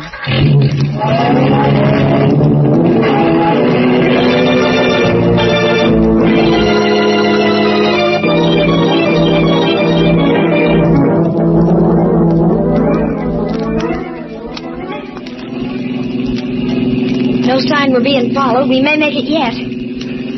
Are you frightened, Hazel? Being with me? I guess I should be, but I'm not. Thank you.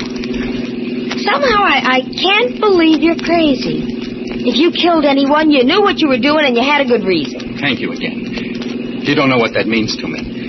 Have people always been scared of you, Hap? Most people. Till I met you.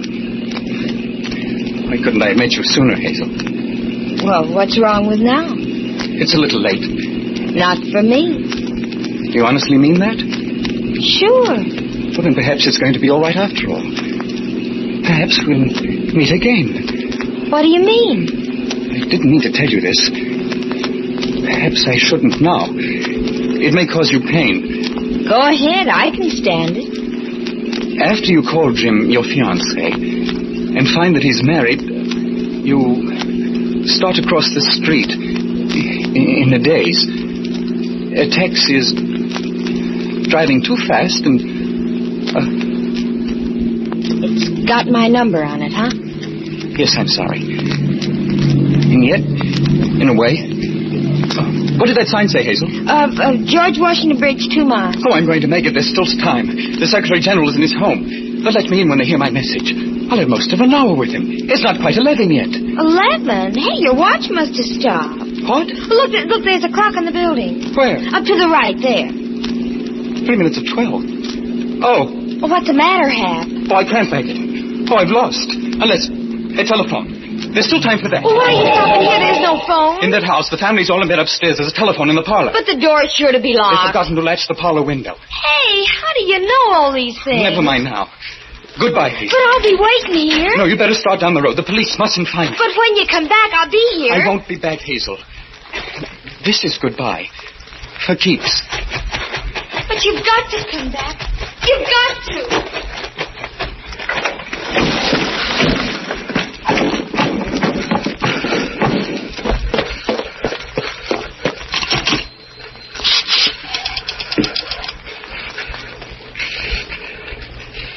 Operator, get me the Secretary General of the United Nations at his home. Hurry, please, it's urgent.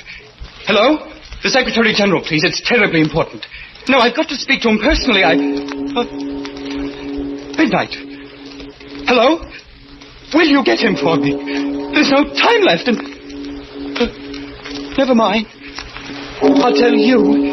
It's about...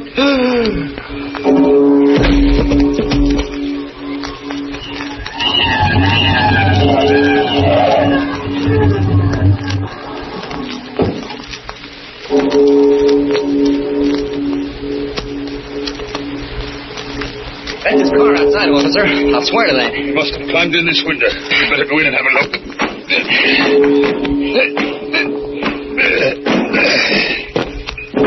There was a girl with him when he left my gas station. She ought to be around. Where's the light? Here. There he is, on the floor. And he looks... He's dead, all right. No wonder. Look at that hole in his chest. Wait a minute. There's something funny here. That wound never bled. Huh? And the only way that could happen is if he was dead before the bullet hit him.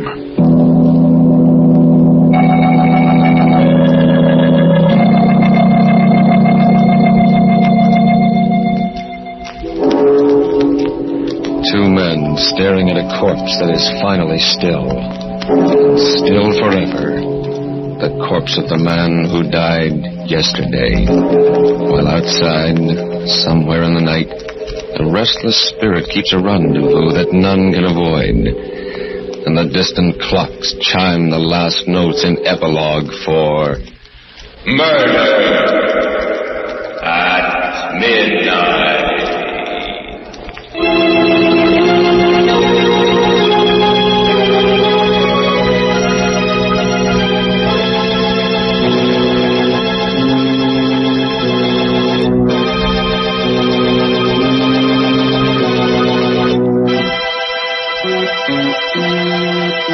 Remember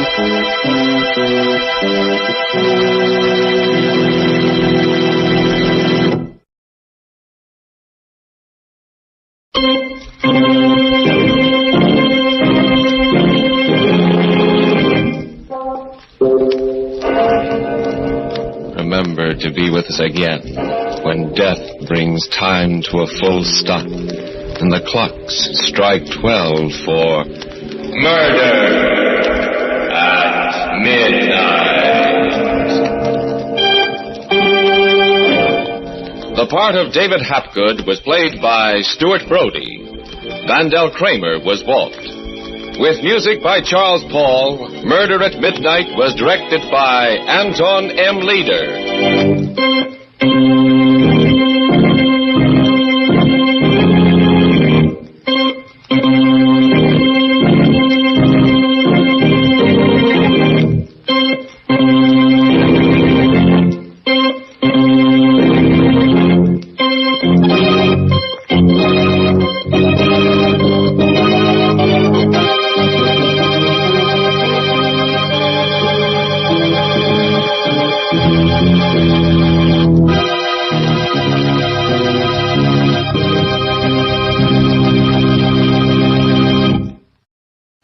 Waterfront. Kegel calling.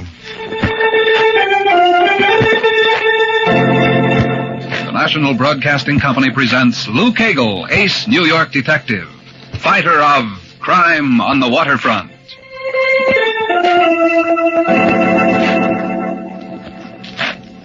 Last Friday, the Metropolitan Art Museum requested headquarters to furnish someone who'd like to take a short boat ride.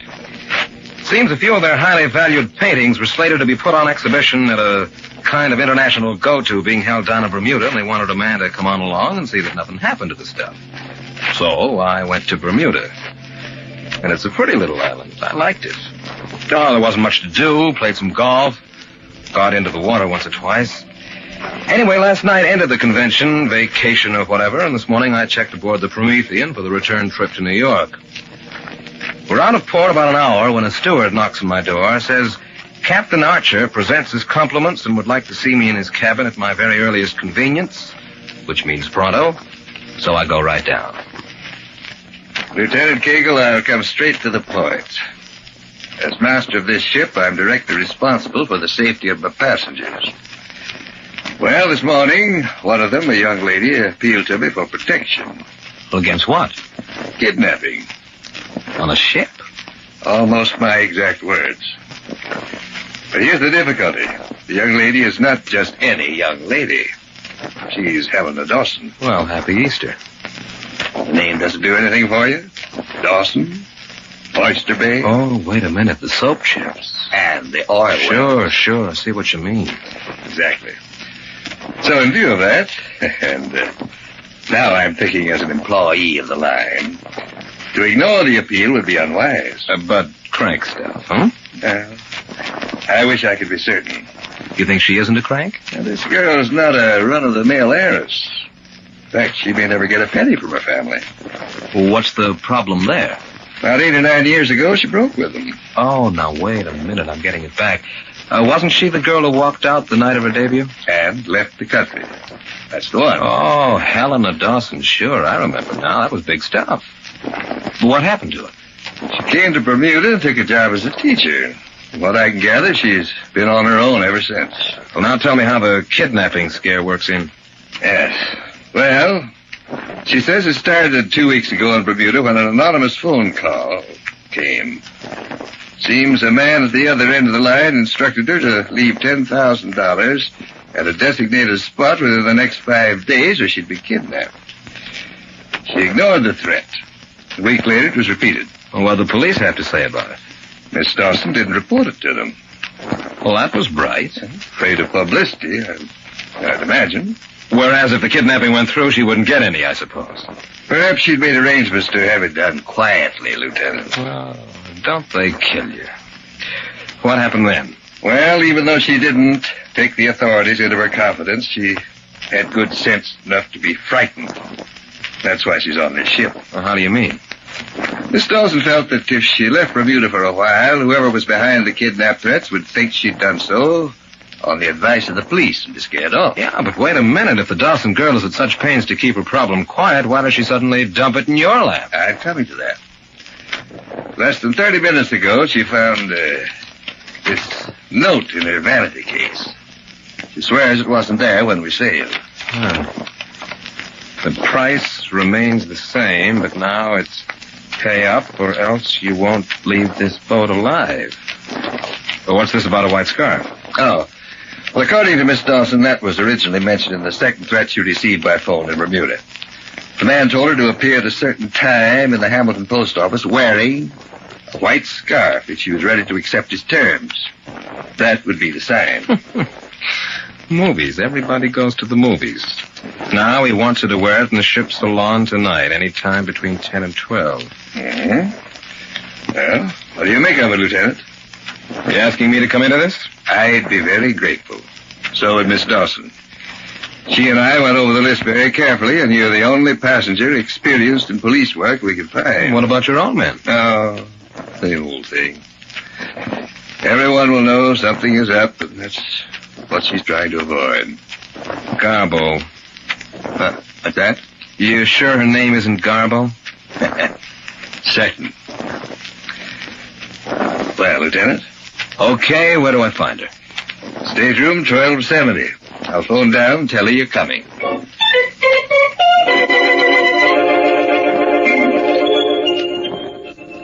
Either I hadn't been listening, or else Captain Archer had purposely avoided describing Miss Dawson, because for some reason or other it gets stuck in my head that she's mostly on the plain side. After all, who but a crow would pick the night of her coming out party to leave town? I keep on like this all the way down to her stateroom, and by the time she opens the door, I'm prepared for anything from Tugboat Annie to the Medusa. Good morning. Is this 1270 stateroom? You're Lieutenant Cagle? Yes. Is Miss Dawson expecting me? I'm Miss Dawson. Won't you come in? Well, thanks. I'm Lieutenant Cagle. Captain Archer phoned to say that you'd take the case. I don't know what the usual fee for a thing like this. No. That's a private detective. This comes out of your taxes. I'm on the New York force. Oh, but surely no one expects you. I'm not on vacation. Forget it. Let's talk about the note you received. Look, are you sure it couldn't have been put in your vanity case before you came aboard? Absolutely. You see, as soon as my luggage was brought here to the stateroom, I opened the case for a new lipstick. If the note were there, I couldn't have missed it. Is that the case, the small alligator job? Yes. Well, then what? I closed the vanity, although I didn't lock it, and left the stateroom. I wanted to watch us cast off. But on deck it was so crowded, I decided instead to go to the dining room and have some coffee. Well, that was equally crowded, so I came back here and began unpacking.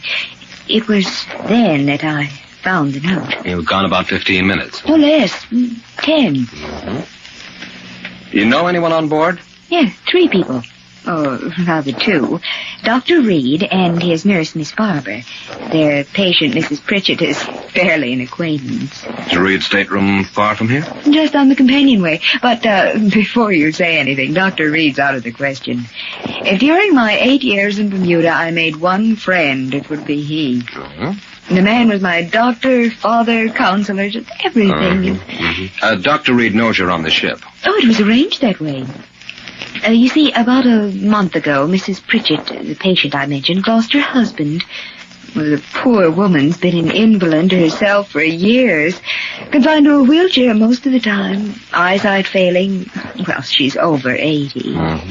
So Dr. Reed suggested that since she had no living relatives in Bermuda to look after her, she needs almost constant attention. And it would be advisable to return to America and take up residence with her daughter's family. I see. Mrs. Pritchett agreed to do it, but only if Dr. Reed would see her safely there. You tell Reed about the phone calls you got? Oh, no. When I found he was taking this ship, I simply pretended the idea of a visit to New York sounded interesting, and would he consider it an imposition if I tagged along? Okay. You've got no idea who might be behind this extortion thing? None. Well, what do you want to do about it? I want protection, of course. Someone has threatened to kill me unless I'm... Sure. Protection's all right, and you'll get that, but that's not the whole story. You got to take a stand. You want to play along and smoke this bird out? Ignore him? Pay him off? Which is it? I certainly don't intend to pay him a cent. As for smoking him out, I hardly think he's worth the effort, do you? Okay, you decide what to do. Well, simply this. We arrive in New York within 48 hours, and if during that time you'll protect me, with as little ceremony as possible, from whomever wrote that note, be he public enemy or pickpocket, I won't ask for anything else. You mean just hang around in the background like a bouncer? Or in the foreground, like a traveling companion. I'm an easy person to get along with. Well, when does it start? Right now, I guess. Maybe the dining room's not so crowded now. Helena. If, it isn't, would you join me for a cup of coffee? Lou? Lou?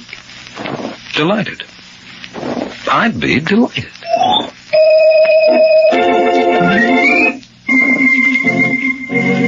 The coffee takes about an hour. A very pleasant hour, by the way, and then Helena marches me into the lounge where we spend the morning playing Russian bank.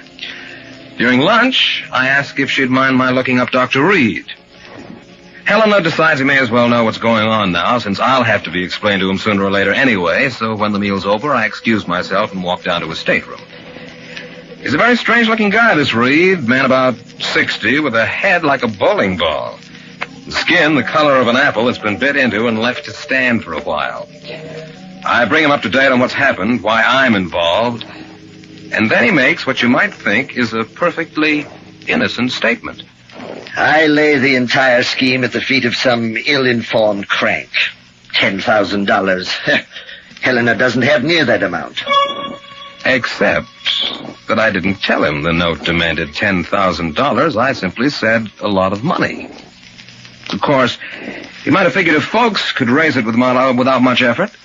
I shouldn't wonder. What steps are you taking, Lieutenant? None. Miss Dawson doesn't want me to. Excuse me, Lieutenant. That's Miss Barber. Come in. Miss Barber, this is Lieutenant Cagle of the New York Police Department. How do you do? Pleased to meet you. Doctor, Mrs. Pritchett's coming around. I thought Of course. Be along presently. You'll pardon me, Lieutenant. I dislike breaking off our conversation so abruptly, but my patient... Forget it. We can talk about this later.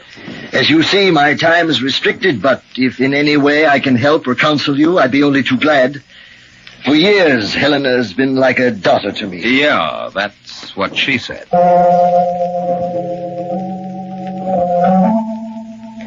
Reed certainly put his foot in that one.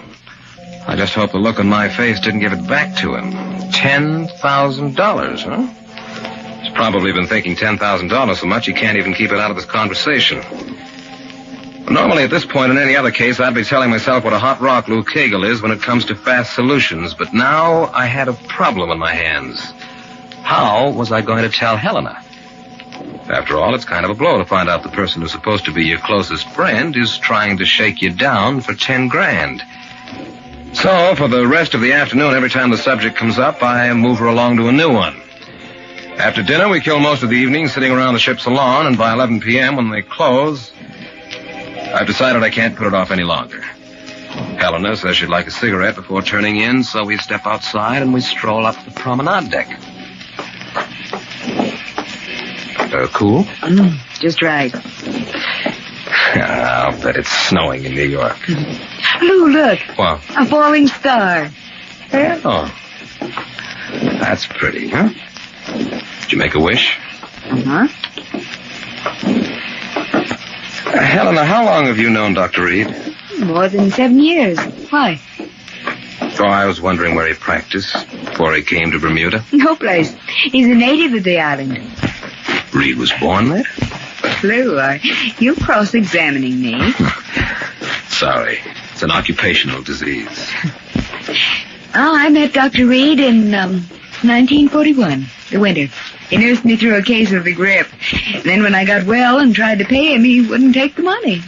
How come? He knew how much a school teacher made. Pretty rough, huh? Not if you taste so simple. $1,650 a year. Which, I imagine, went for cigarettes. Oh, I lived on it. What's more, in 2 years, I'd saved enough to buy a second-hand car that I used to go around. Helena, look out. Get down. Don't move. Hug the wall. It came from up on the boat deck. What? Stay here. Where are you going? The boat deck. Hug that wall and don't move. I'll be back in a minute. It was Reed. As he raised the gun, I'd caught his shadow in the hatchway above us. Ahead, like a bowling ball, you couldn't miss it. I creep up the stairs fast, about 2/3 of the way, then flatten down and heist myself forward till the deck spreads out just level with my eyes. It's deserted. And a little bit too quiet. Plus, that if the moon were any brighter, it'd blind me. I'm almost convinced there isn't a way in the world to get on that deck without being seen when I notice something. Stretched along the rail on my right, a half a dozen lifeboats. And whenever the ship lists or rises out of a trough, the prow of the lifeboat nearest me throws up a shadow over the mouth of my hatchway. It lasts maybe 4 seconds, which is time enough to crawl to the rail and get down out of sight behind one of those boats if I'm quick.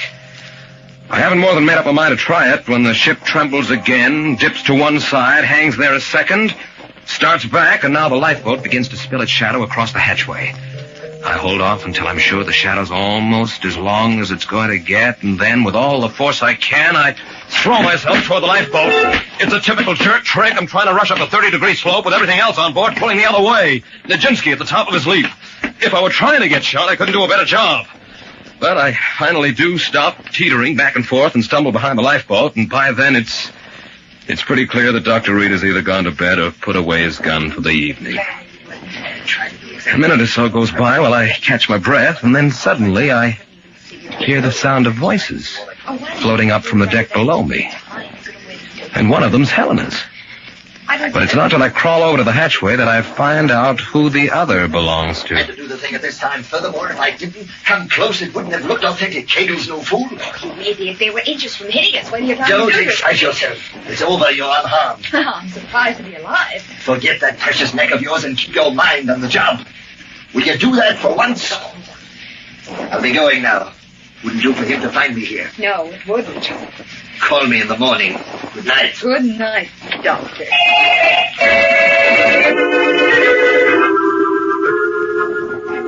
It seems like 10 years before I get to my feet and walk down the deck from that hatchway.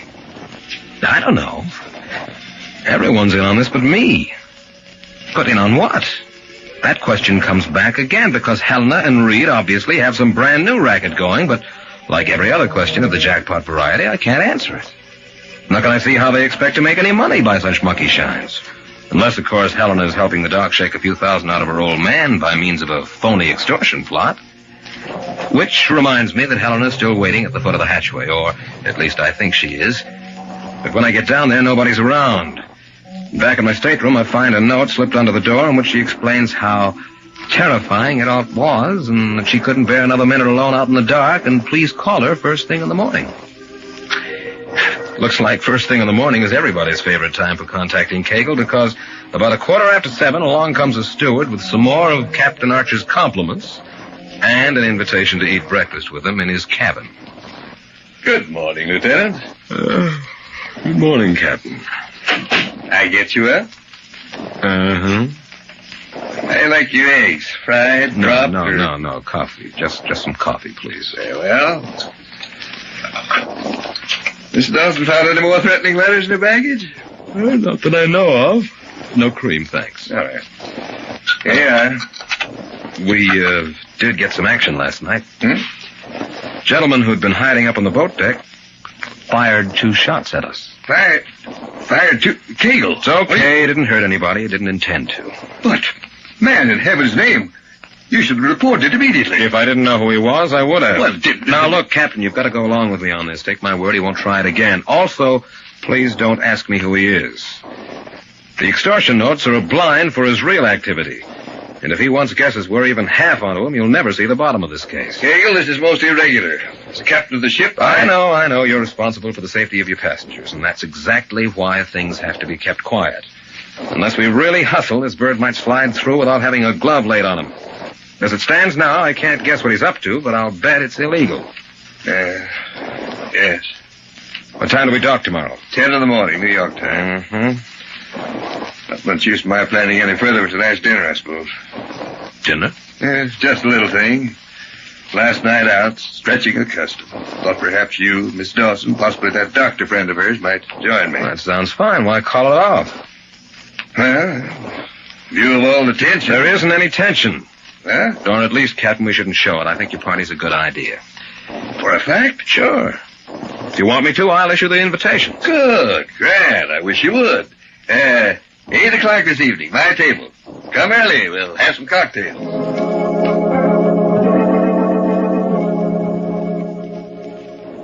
After leaving Captain Archer's cabin, I start down to the dining room when suddenly I remember that part in Helena's note about calling her first thing in the morning. Well, I'm anxious to get moving anyhow, so even though it's pretty early, I go down and knock on her stateroom door. Oh, Lou, come on inside. How'd you sleep? It's not very funny. Well, I didn't mean it to be. I'm sorry. It's just that all night I kept seeing Don't her. apologize. You've got good reason to be jumpy. Who was it? Did you see anyone find anything out? Whoever shot at us was off the deck before I got up there. Lou, what am I going to do? I'm afraid to leave the room. I'm afraid to stay in it. Come on now. Get a hold of yourself. It's broad daylight. No, it won't be broad daylight forever, Lou. Have you had your breakfast yet? What? Breakfast. What's the matter? Aren't you hungry? Oh, no. Oh, you can't worry on an empty stomach. Come on.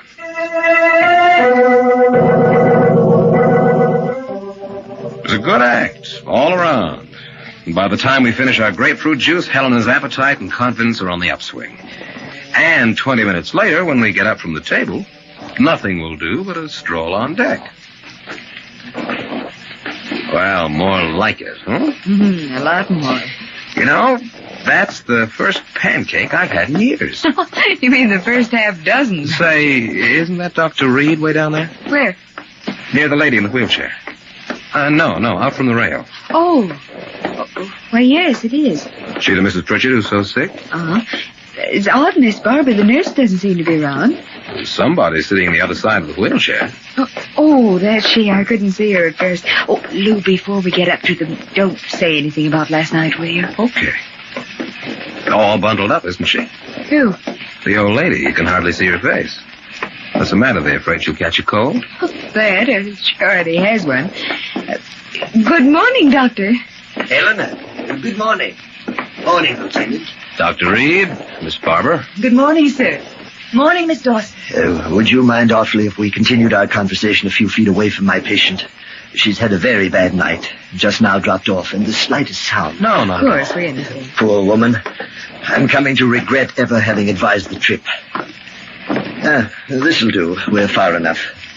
What's wrong with her? Just now? A resurgent allergy, and she has dozens of them. I thought getting out of that stuffy cabin for a bit might help. It put her to sleep. That's something.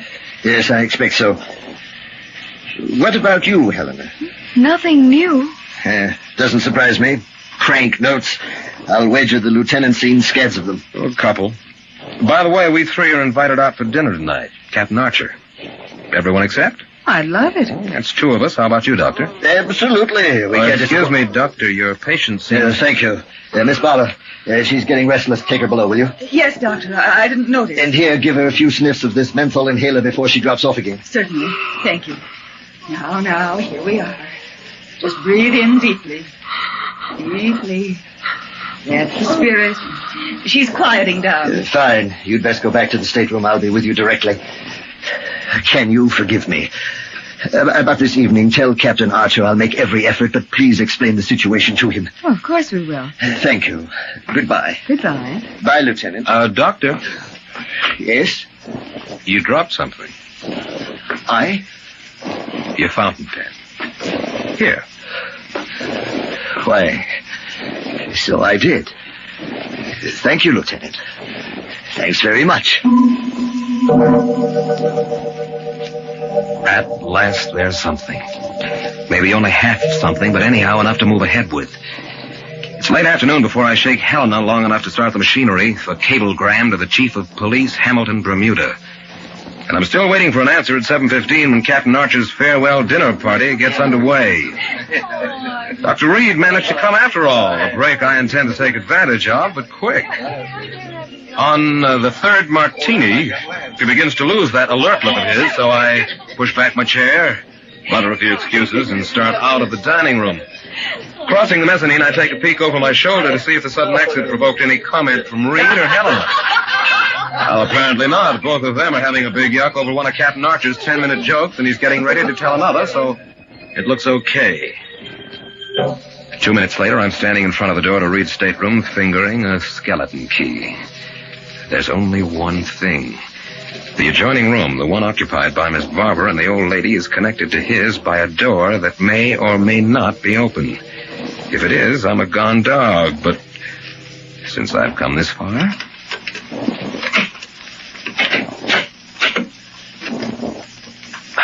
Still in business. The door to Miss Barber's room is closed. There's a blade of light coming from under it, though, so I have to make with the pussy feet. Now, where to begin? Reed's desk is the obvious place, but it's at the other end of the room, therefore out comes the pocket flashlight, which is a Lulu. It throws a beam all the length of a pop bottle. Somehow I pick my way over to the desk, kneel down, and start easing the bottom drawer open. Pencils, cablegram blanks. The one above it doesn't even have the pencils. Now, here's the department. Stethoscope, thermometers. What's this? Home is the sailor. Uh-oh, and that's from the corridor. Well, anyway, it's not Reed. He wouldn't knock at his own door. I barely snap off the flash and duck behind a chair when... It's Helena. She just stands there, peering through the half-open door into the darkness, listening. And then, as unexpectedly as she arrived, she's gone again. But not, I may as well face it, not before convincing herself that room was not empty. And since that puts everyone onto everyone, I'm afraid by the time I patch all this stuff together, Reed will have shot up half the boat. Well, at least I found what I came after. On my way back to the dining room, a steward hands me a cablegram, the reply from Bermuda, and it reads, according to best reports, Miss Helena Dawson checked aboard the liner Promethean yesterday morning, bound for New York City, signed so-and-so, Chief of Police Hamilton. It's the Promethean I'm on, so everything still gels. When I come up to the table, Captain Archer and Dr. Reed are in the middle of a long discussion on whether many seafaring men still suffer from malnutrition. But not Helena. Well, Lou, we missed you. Where have you been? Well, now, that's an unfair question. In the first place... Lieutenant, Huh? you know something about this. I've been trying to explain to Dr. Reed here that feeding a crew of 40... And that's how it goes for the rest of the evening, back and forth. Helena working to pry me loose from anything she can. Captain Archer and Reed dragging me in to settle every argument they have. Around 10 o'clock, though, the wind begins to shift. Helena's managed to get it across to the doctor that there's something fishy about me. And the way the party breaks up would make your head swim. Surely you'll have a nightcap, Doctor. Thank you, no, Captain. I just had mine. We early risers, you know. Miss Dawson, Lieutenant? I don't believe so. Not at all. My pleasure. Anyway, I hope you come to see me before we dock tomorrow. Yeah, we will. All right. Please drop in and say goodbye. We'll do that. Night, Captain. Good night. Good night, Captain. Miss Dawson? Oh, thank you for everything, Captain. It was lovely. Reed and I see Helena to her stateroom, and then we split up. By now, it's become a button thing. They know that I know, but they don't know I know that they know. Which is involved, but I can't lay it out for you any better. Back in my own room, I start getting things ready for what I'm sure is going to happen within the next 10 minutes. First of all, my bed. After I shut off the light, I rumple it up, jam the 2 pillows under the covers, and start shaping them to look like somebody lying there. No matter how I do it, they still come off like 2 pillows, but maybe in the dark it'll hold. Then I swing open one of the portholes that faces on deck and squat down directly below it. And for once in my life, I've called a turn. The square foot of rug under me isn't even warm when I hear somebody approaching on the deck outside.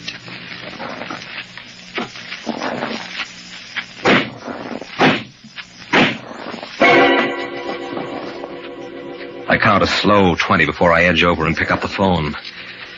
Now, maybe this sounds porky, but if a ballistics expert can't turn the 3 slugs he'll dig out of my mattress into an attempted murder charge, I'll hand in my badge. Operator. Connect me with Miss Dawson's stateroom, will you? 1270. One moment, please.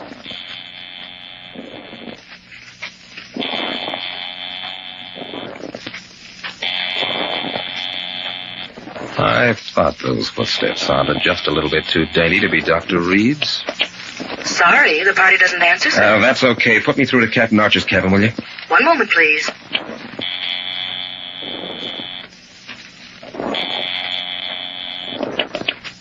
Hello? Captain Archer? Yes? Lieutenant Cagle. We're about to go to work. Strap on your pistol.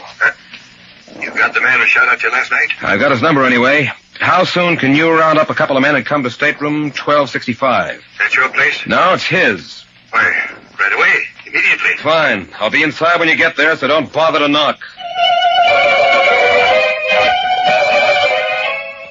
I hang up, look down at the luminous dial on my wristwatch, and follow that second hand around for a full turn.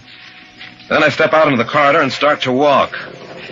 Halfway to Reed's stateroom, a wrong thing begins growing up inside of me.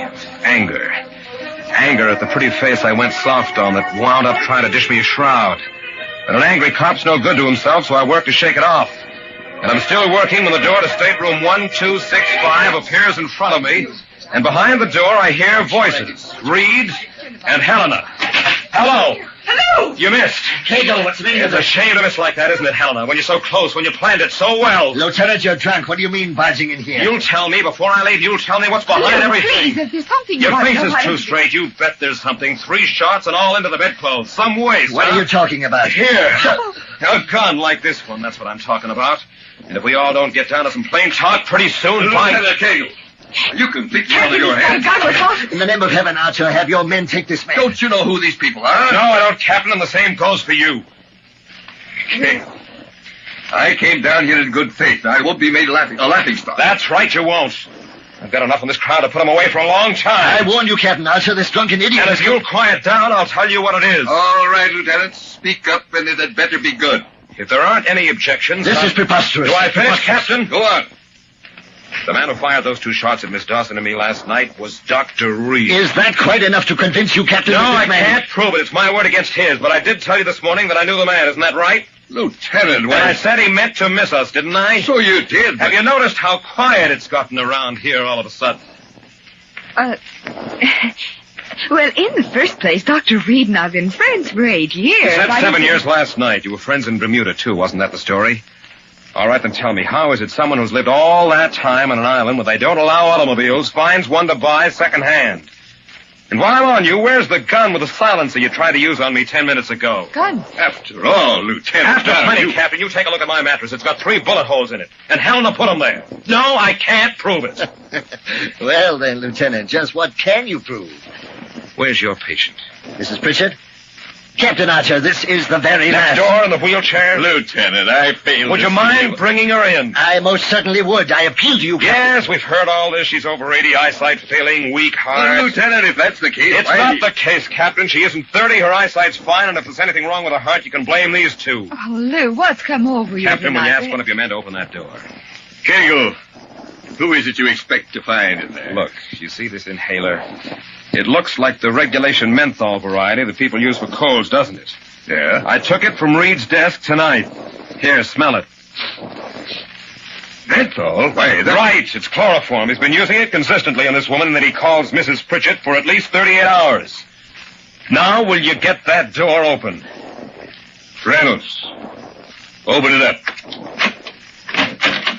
Wheel her in, Miss Barber. The game's over. There you are. Look at her. Even with the gray wig and the makeup job, there's not much doubt, is there, Captain? But Who is she? Wake her up. She'll tell you. Captain, if you allow a hand to be laid on that woman, you'll... Yesterday morning, a young lady who claimed to be Helena Dawson came to your captain cabin and asked for police protection, didn't she? Why, of course. And then you both scoured the passenger list to see who qualified for such a job.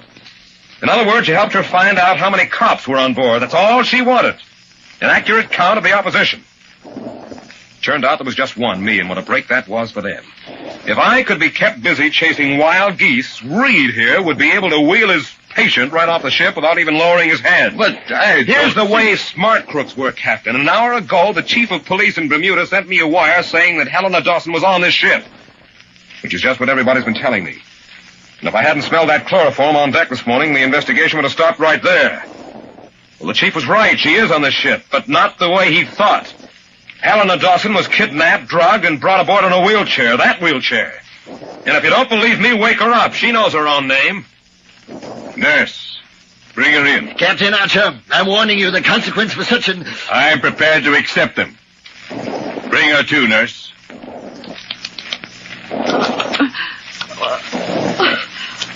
Where? Don't please, not anymore. Look, you're all right. It's okay now. Now listen. Listen to me.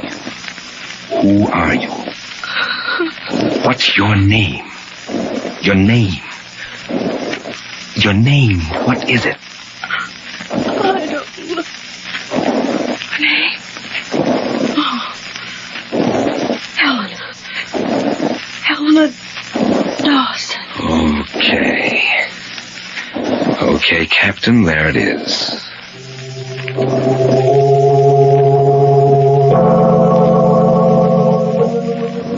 And sure enough, there it was. A couple of phony names and wrong guesses, and a cop, any cop who happens to be standing downwind of your chloroform inhaler, and the next thing you know, everybody needs a lawyer. Even smart crooks.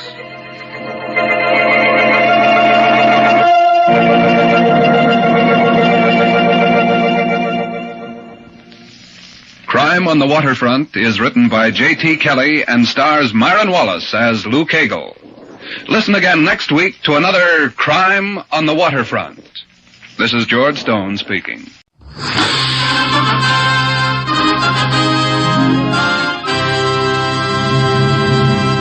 Wheaties Big Parade.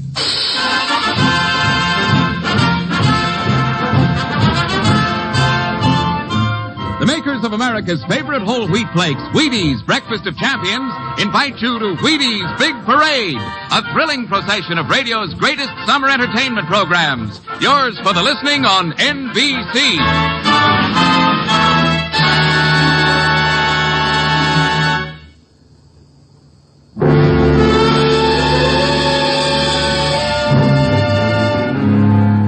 Dangerous Assignment, starring Brian Donlevy as Steve Mitchell.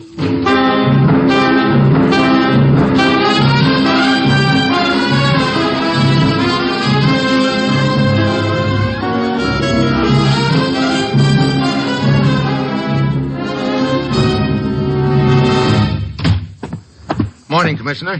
Well, what uncivilized neck of the woods are you sending me to this time? Paris, Steve. Paris? Hey, I like that for a change. I could use a weekend in Paris. Forget it. This is no vacation. Steve, 3 days from now, a secret meeting on atomic inspections will be held in Paris. Each country is sending a representative with a report of his country's industrial potential. Lists of factories capable of atomic production. Well, what am I supposed to do, go over there and count A-bombs? One of the Balkan countries sent a courier named Szabo to bring their report to Paris. Our legation was asked to keep it in a safe place. And an American named Blake was sent to meet Szabo. Did Szabo arrive in Paris? Yes, he was seen getting off the plane carrying the officially sealed briefcase. He disappeared right after that. And Blake was killed. Sounds like somebody was real eager to get their hands on that report. Must be hot. That's the mystifying part, Steve. The Balkan country says there was nothing sensational about it. Well, maybe there's something in it that's hotter than they realize. It's a possibility, but the point is the disappearance of that report has stirred up enough suspicion to sabotage that meeting 3 days from now. That's why you've got to get over there. Find Szabo and the briefcase, and turn the briefcase over to our representative who's waiting at the legation, so he can take it to that meeting. You've got just 3 days to do it in. Well, that's it. You've got your assignment, Steve. Good luck.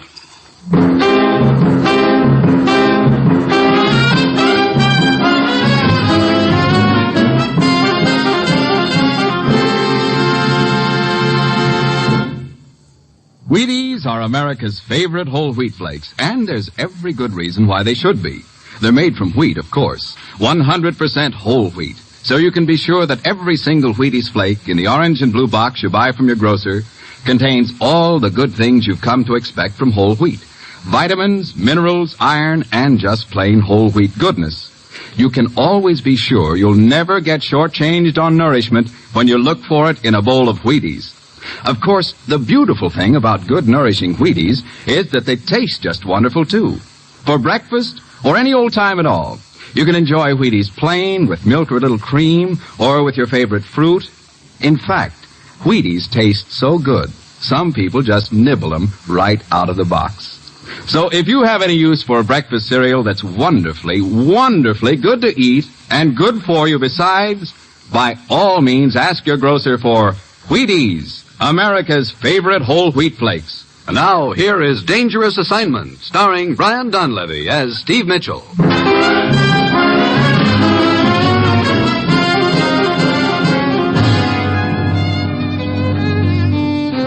Yeah, that's what I like about my job. I've always got so much time to do things in. 3 whole days, and all I had to do was fly a few thousand miles to Paris, solve Blake's murder, find a gent named Szabo in a city of just a few million, then turn his briefcase over to our representative to that secret meeting. A real cinch. Wednesday afternoon I get to Paris. An hour later I'm sitting in the office of Inspector Brevant of the French Sûreté. Monsieur Mitchell, a very mystifying case. We have been unable to find any trace of Szabo's whereabouts. You got no leads at all? We have but one lead, Mitchell. She's in our way here now. She? Who is she? A girl named Sari Tedescu. Mademoiselle Tedescu, please, have a seat. Thank you. I do not understand why you have brought me here, Inspector. I wish to ask you about a man named Szabo. Szabo? Mm-hmm. But I do not know any Szabo. You were on the same plane from the Balkans. You were observed to be quite friendly with him during the flight. I talked to several of the passengers, but I did not know their names. I see. And you are quite certain you do not know this Szabo? I have just told you I did not. Please, Inspector, I do not see what right you have. Pardonnez-moi, mademoiselle, pardonnez-moi. That is all. You may go. Very well, Inspector. Bonjour, mademoiselle. Good day. Well, looks like you got a big hunk of nothing out of that, Brevant. She is lying, Mitchell. When we searched Blake's apartment after the murder, we found this snapshot of Blake, Szabo, and Sari Tedescu. Oh. You know, I think I'll tag along after Sari, Inspector. I'll check with you later.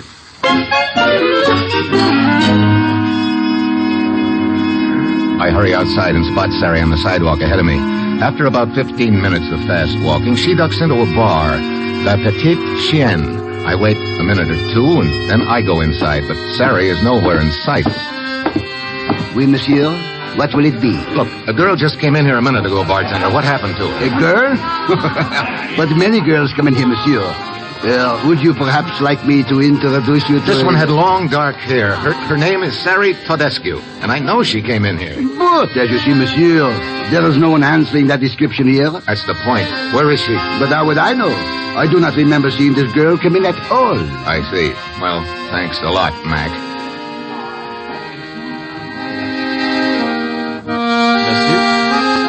What? Monsieur, I am Anton. Perhaps you would like me to play a little tune just for you on my concertina. No, thanks. It would be pleasure. Look, some other time. You don't understand, monsieur. I specialize in playing tunes that people like to hear. Oh?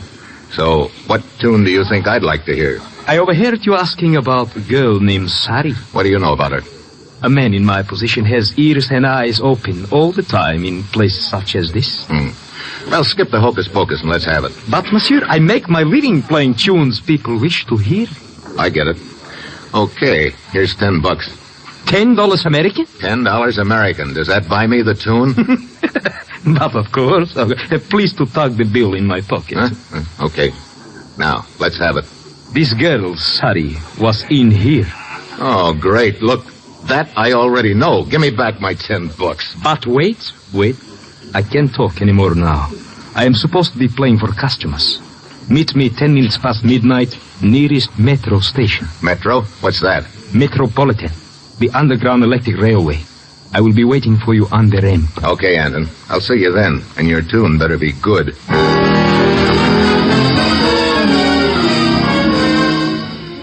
I keep checking Sari's hotel all evening, but she's not in. It's a few minutes after midnight when I get to the subway station. I go down a long flight of metal stairs. I can hear a train approaching, but the ramp is dark and deserted, except for a little guy at one end. It's Anton. He starts towards me, and then, as we're getting close to each other, a hand suddenly shoots out of the darkness and grabs one of my ankles. I lose my balance. The train is almost on top of me. I start falling onto the tracks right in front of it.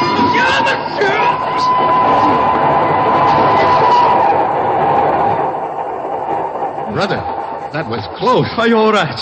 I sure wouldn't have been if you hadn't grabbed me, Anton. The man who tripped you. There he goes, up the stairs. Yeah, come on. I'm going to get him. Watch out, he has gun. Get down. You okay, Anton? Yes, but, monsieur, if you are in trouble, perhaps we better forget our arrangement. Nothing doing. Now, look, what's this stuff you were going to tell me about Sari Tadescu? Well, it was just that I have seen her in bar, always talking to same men. I heard Sari tell him that it was going to happen at 22 Rue Victoire Massé. What was going to happen? I don't know, that is all I heard. 22 Victor Massé? Okay. How do I get there? Wait, you better take me. You paid me only for information. I am a very busy man. Okay, here's 10 more bucks for you if you take me there. Oh? You mean $10? Yeah, $10 American. Well, that is slightly different matter. Come on.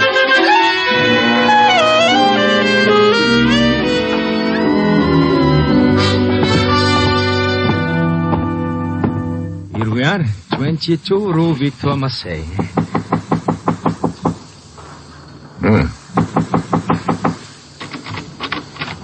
Monsieur Mitchell, door is unlocked. Yeah. See if you can find the light switch, Anton. Yes. He's here. Monsieur, look. Sitting in chair. Yeah. Well, he'll never get up out of that chair, that's a cinch. He's been strangled.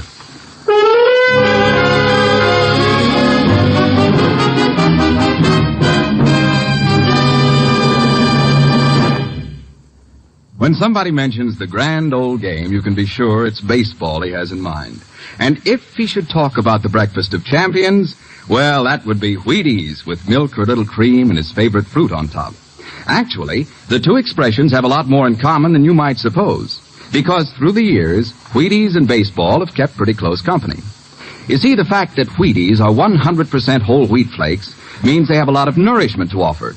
And if there's anything an active major league ball player needs, it's nourishment and plenty of it. Of course, like anyone else, champions like to get that nourishment in a food that's good tasting, too. Well, Wheaties just naturally are both good tasting and good for you. So you can understand the enthusiasm shown by Stan Musial, slugging outfielder of the St. Louis Cardinals. Stan says, "You can certainly put me down as a Wheaties man. They're swell for flavor, and at the same time, they hand out valuable nourishment." Well, if you're anything like I am, I'm sure you run into days when you burn up as much energy as you might if you went 9 innings with the Cardinals.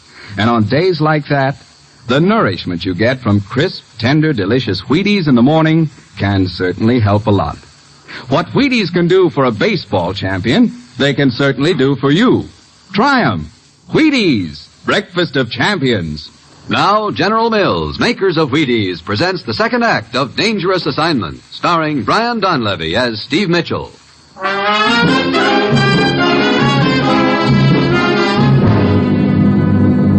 He has been strangled? Goodbye. Come back here, Anton. Monsieur, I told you I did not want to get mixed up in anything. Save it, will you? But who is this man? How should I know? Maybe there's something in his pockets that'll give us a... Yeah. Here's his identification card. Zabel. This is man you have been looking for? Yeah. But I found him too late. The killer probably has the briefcase by now. Briefcase? What briefcase? Oh, skip it. I wonder if there's anything else in his pockets that might help.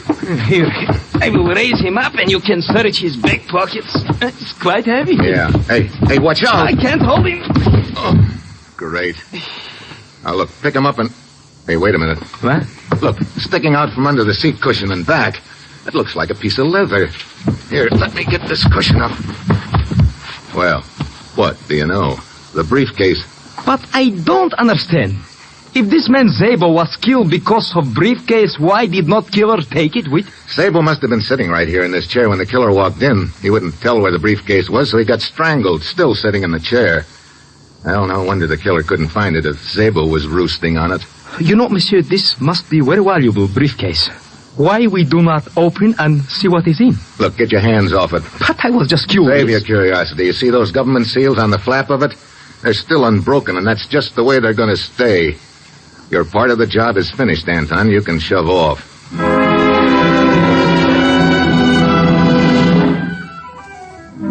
Anton shrugs and leaves. And I call Inspector Brevant and tell him I found Zabel's body. Then, the next morning, I go to the American legation and look up our representative to the secret meeting, a guy named Robertson. And when Robertson spots the briefcase under my arm, his face lights up like a neon sign. Mitchell, you've certainly done us a tremendous service finding this briefcase. Well, I guess it's a good thing I didn't take any longer. That meeting is today, isn't it? Tonight at 10 o'clock.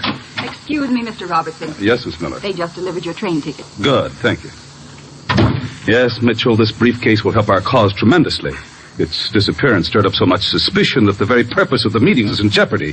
But now, when I deliver this briefcase to the Balkan representative tonight at 10 with the seal still unbroken, I think it'll clear the atmosphere quite a bit. Where's the meeting going to be? Sorry, Mitchell, I'm afraid I can't tell you that. You see, we've had indications that someone is out to sabotage the meeting, so we're taking no chances. We've changed the location twice, and now only the 5 representatives know what that location is. Well, that's probably the smart way to handle it. Anyway, doesn't matter to me where the meeting is. You've got the briefcase, and my job is finished. Well, thanks again, Mitchell, and goodbye. I must leave at once for the meeting.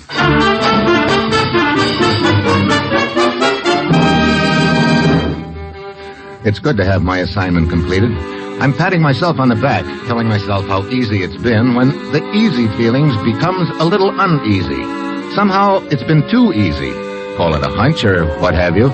I begin to wonder if maybe I've been played for a sucker. I try to duck the thought, but the feeling sticks. I've got a few hours before the plane time, so I decide to do a little more checking. I remember the bartender at La Petite Chienne, the guy who lied to me about Sari not being in there. Bar's pretty deserted when I get there. Anton is over in one corner, playing sweet music for the benefit of a young couple at a table. He gives me a big wink and a grin, but I head for the bartender. I tell him I've got a message for him from Sari Tedescu. He blinks a couple of times, but finally takes me to a back room. Now, where is this message? Where's Sari? What? But you said you brought a message from her. You heard me. Where's Sari? This is a trick. Yeah, and it's going to work. Open up. Tell me where she is. I will not take the knife. I will... Oh! That's better. Let go of me. Here. Try this wall for size. Oh, I will call for help. I doubt it. I don't think you want anyone to know you're a friend of Sari. Now, look, you're going to keep bouncing off that wall until you tell me. I will not tell. This could go on all night. Oh, stop it. Okay. Where is she? Room 24, Auberge Hotel. Thanks. You better get that wall fixed, Buster. Looks like we started a few cracks in the plaster.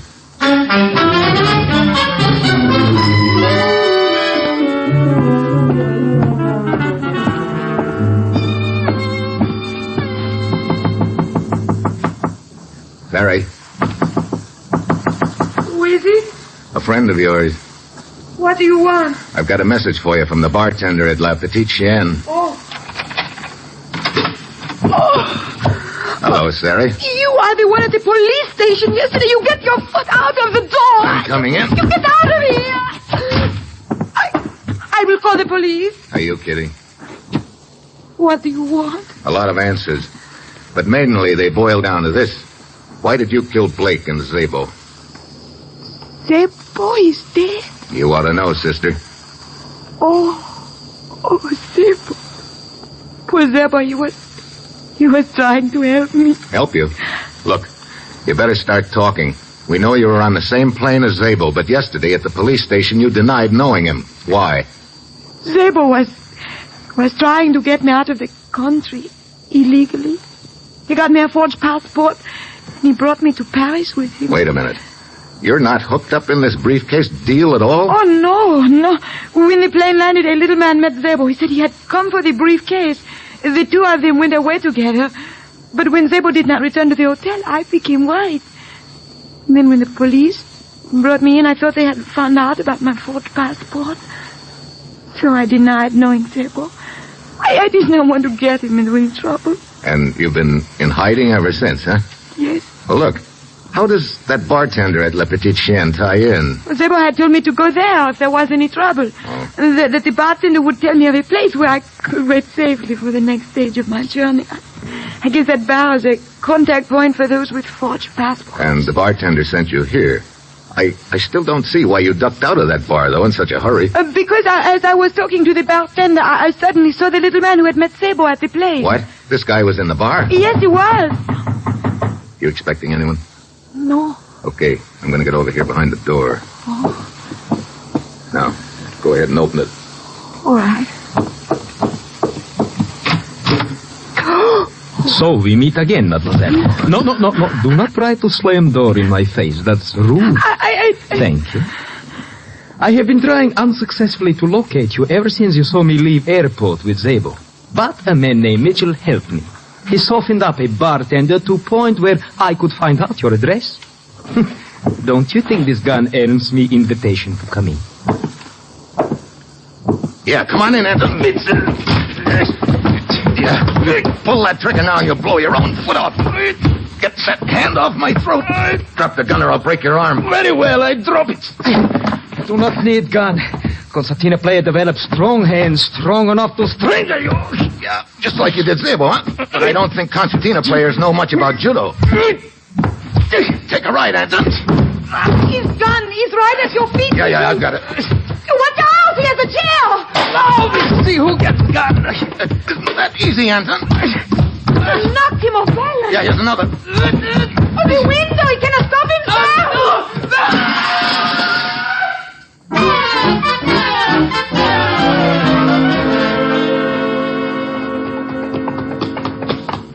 There he is, in the middle of the courtyard. Yeah, I see him.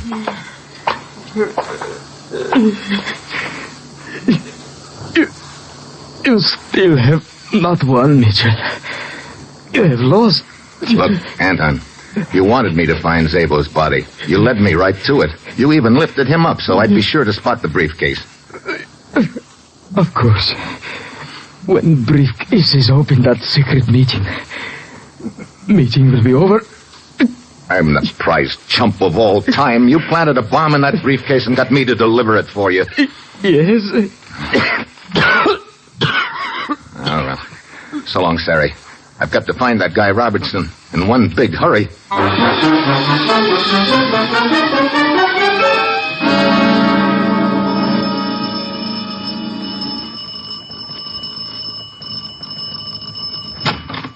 Yes? They gave me your address at the legation. You're Mr. Robertson's secretary, aren't you? Why, yes, Miss Miller. You're Steve Mitchell, the man who brought the briefcase to Mr. Robertson. Yeah, that's why I've got to find him right away. Where'd he go? Where's the meeting going to be? I'm sorry, Mr. Mitchell. I couldn't tell you even if I knew. Look, this is no time to be coy. There's a bomb in that briefcase. What? And it'll explode the second the briefcase is opened. Now, where's your boss, Robertson? His tickets were for Bordeaux. When does the train due to pull out? At 6, I think. Oh, it's 5 minutes after now. Look, get your car. We'll try and overtake the train at the first stop.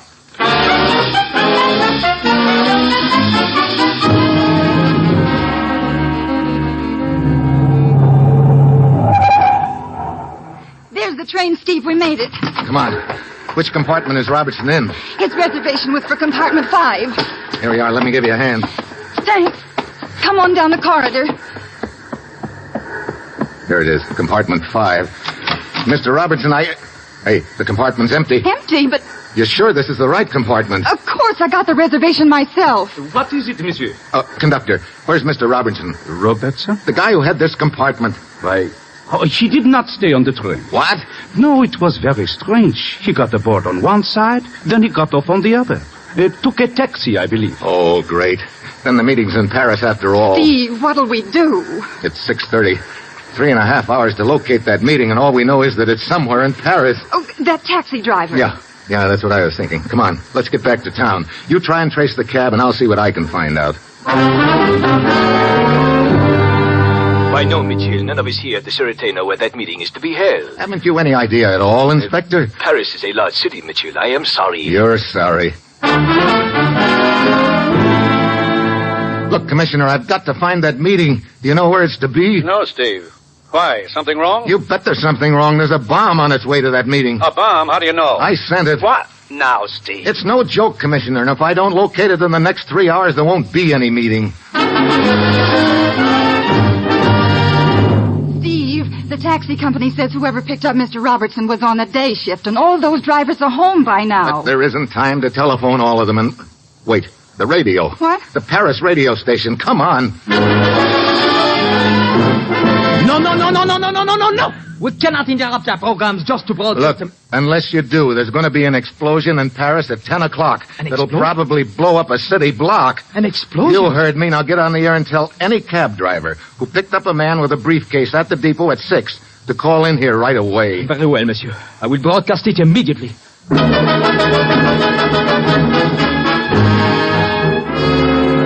I can't stand this any longer. It's 9 o'clock in 1 hour. All right, you got any ideas? Maybe we ought to broadcast a warning to the people of Paris.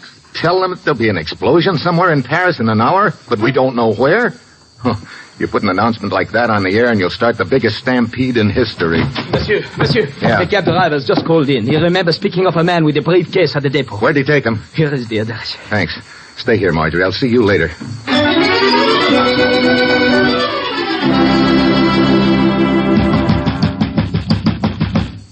What do you want? Look, a taxi driver told me that he picked up a man with a briefcase and brought him here. What about it? Where is he? I am the man. What? Now, see, is a man to be allowed no privacy in this city? I got Oh, fine. I'm sorry to bother you.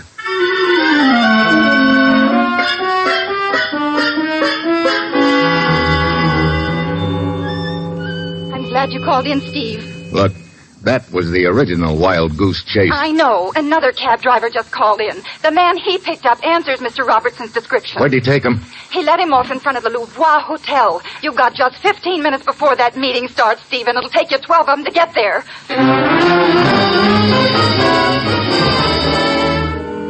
So, I break every traffic law in town and pull up at the hotel at 6 minutes to 10. The elevator operator thinks he remembers taking a guy with a briefcase up to the 4th floor. I get up there with 3 minutes to go and start walking down the hall. Then I spot a guy lounging at the end. And I've got a hunch I'm getting warm. He's probably a guard. I stop for a second in front of each door, but he doesn't react. Then I stop in front of the 5th door down. Suddenly he's on me like a blanket. What do you want? Look, I've got to get into that meeting. No one goes in that door. No one is going to go... Sorry, I've got no time to argue. I gave the guard a fast frisk and got the key. I opened the door. It was a large suite, but in one of the rooms I spot 5 men sitting around a table. One of them is Robertson. And the first order of business is this briefcase I'm turning over to the Balkan representative. I would like him to open it at once. I think it will clear the air considerably so that we can... Wait, don't open that briefcase. Mitchell, what are you doing? Don't open that briefcase. You, I'm talking to you. But that is the Balkan representative. He has every right to open it. Take your hands off it. Mitchell! Mitchell, are you crazy? You're trying to start a war? There might have been one if I hadn't hit him. There's a bomb in that briefcase. What? Do you know what you're saying? You bet I know what I'm saying. Another second and you'd all have been blown sky high. Oh, brother, I didn't think I was going to make it here. Here, I'll take that briefcase now. Wait, where are you going? First, I'm going to turn this briefcase over to the Sûreté, unopened, and let them worry about it from there. And second, well, I'm going to find me a good spot to have a nice, quiet, nervous breakdown. So long, Mr. Robertson.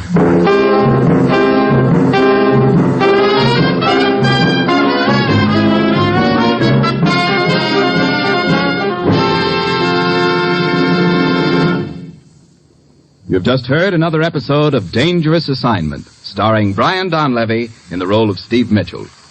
We're glad to welcome Dangerous Assignment as one of Wheaties' big parade of radio shows. Now, if Mr. Donlevy will step out of the role of Steve Mitchell, we'd like to welcome him to the Wheaties family of salesmen. Thank you, Terry O'Sullivan. I am very proud to accept what I consider to be one of my most important assignments, for tonight I'm joining the more than 700 salesmen of General Mills whose worthwhile job it is to bring good food to the American table.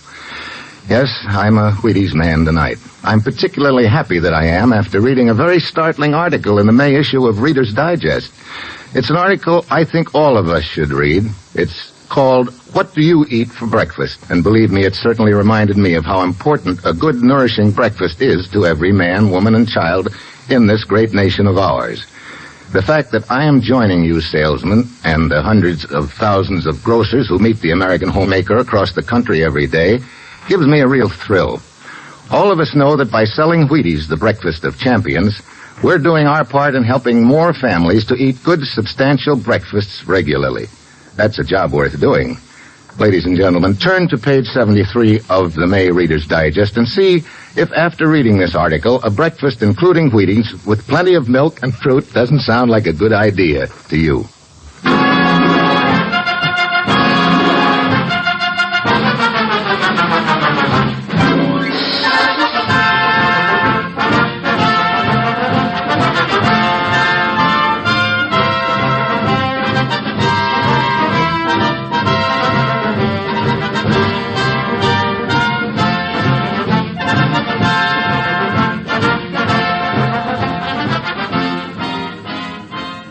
Dangerous Assignment, written by Bob Reif, with music by Basil Adlon, is directed by Bill Karn.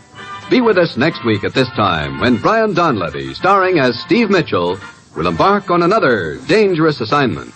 And on Monday, listen to Frank Lovejoy in Night Beat on the Wheaties Big Parade.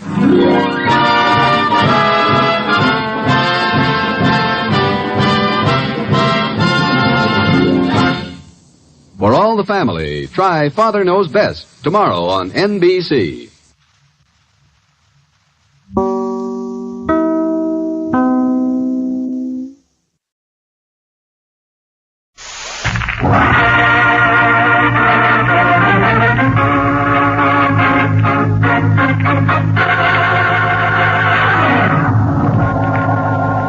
From Hollywood, the Knox Company, worldwide distributors of scientifically compounded pharmaceutical products, presents Stephen Dunn, star of Columbia Pictures in Deadline Mystery.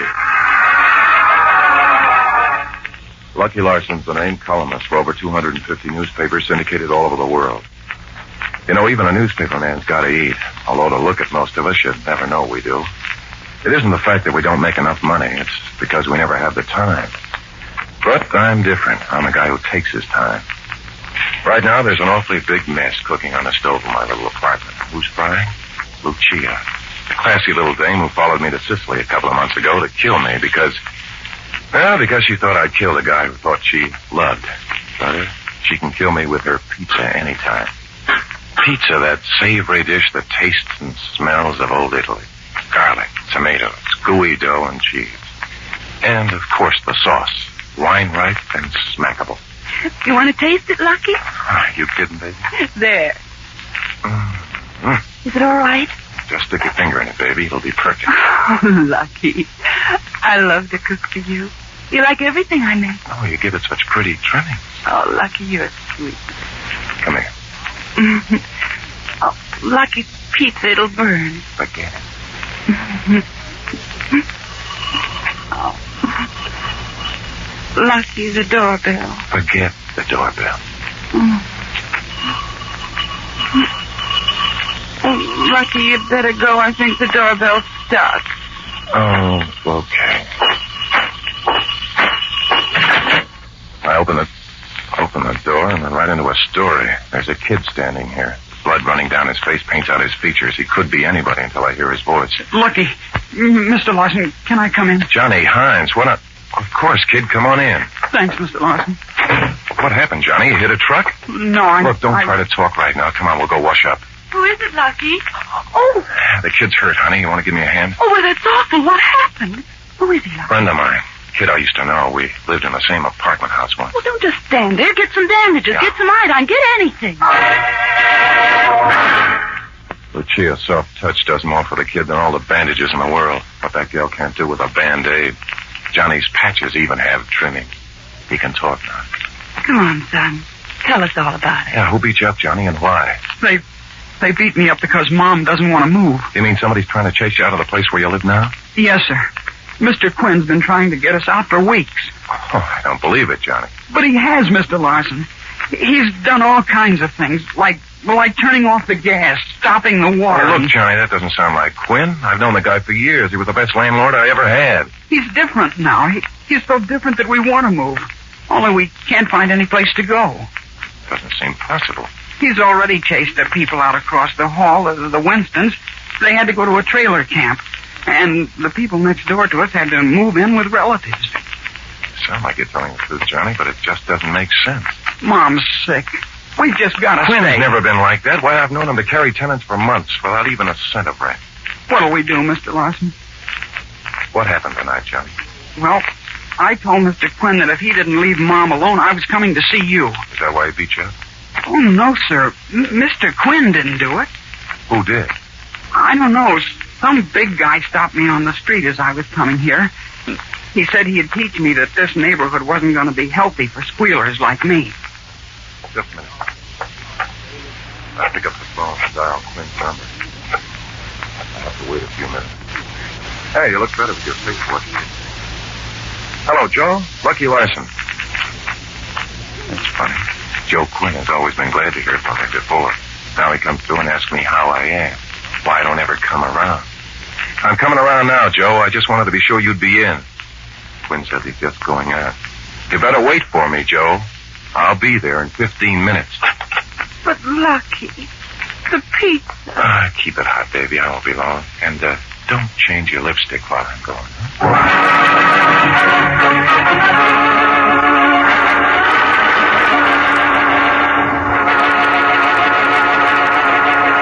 Here is a message of special importance to men and women who suffer from backache, to people who feel nervous and jumpy, people who are losing their pep because of restless sleep, people who get up in the morning as tired as when they went to bed, to people who suffer from muscular aches and pains and feel a lot older than their years.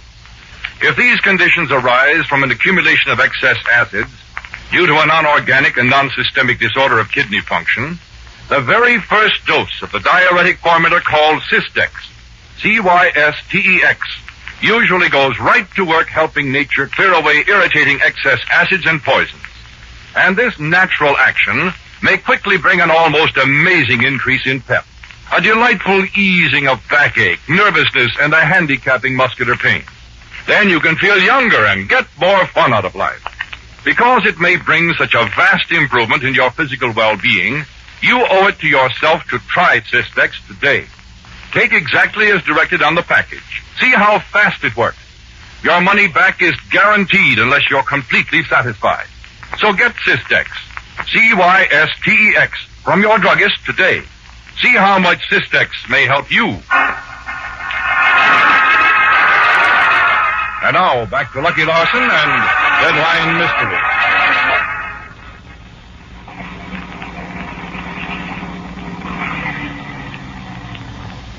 I'm at Quinn's apartment house now. I pull up and park. As I turn the motor off, a guy steps out of the shadows and points with a gun. I shove the door handle down. I roll to the street. Shot I expect doesn't come. Instead, the whole building falls on my head.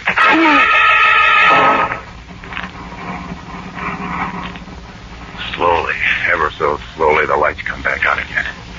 There's a buzzsaw going around in my brain, and every one of the teeth takes out a nick as the thing goes round and round. Gradually, the buzzsaw turns into a hum, and I realize I'm all cramped up and riding in a car. I'm lying on the bottom under somebody's feet. Yeah, definitely feet. Way up somewhere, I hear voices. When you get the Eagle Point, put him behind the wheel and start the car and jump. Well, how am I going to be sure he'll be killed? Don't be a sap. There's a drop there at 200 feet. Oh, yeah. Then I stop the car. Let me out. I got another job. I open my eyes a slit. Oh, it's too dark. Can't make out his mug. The lug grinds his heel into my ribs. I grit and take it. I got to. Can't fight two guys with two guns. Not with me lying on the floor, anyway. Car starts up again. I'd give up all of Lucia's pizza just to stretch once. But I don't dare. Not yet. car goes on for miles.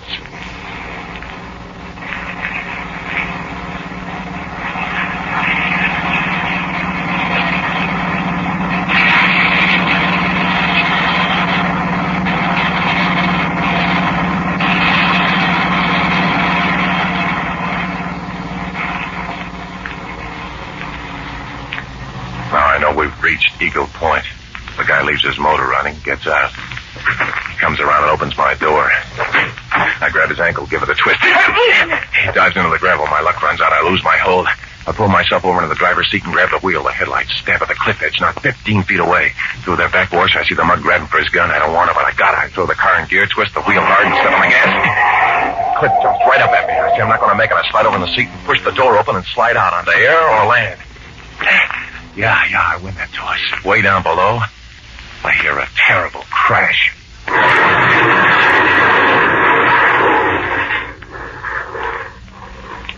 Out of the dark behind me, I hear a curse and a laugh. Hey, so long, Larson.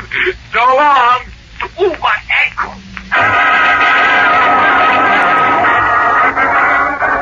I ride back into town on my thumb. Right now, I'm pushing the bell of Joe Quinn's apartment.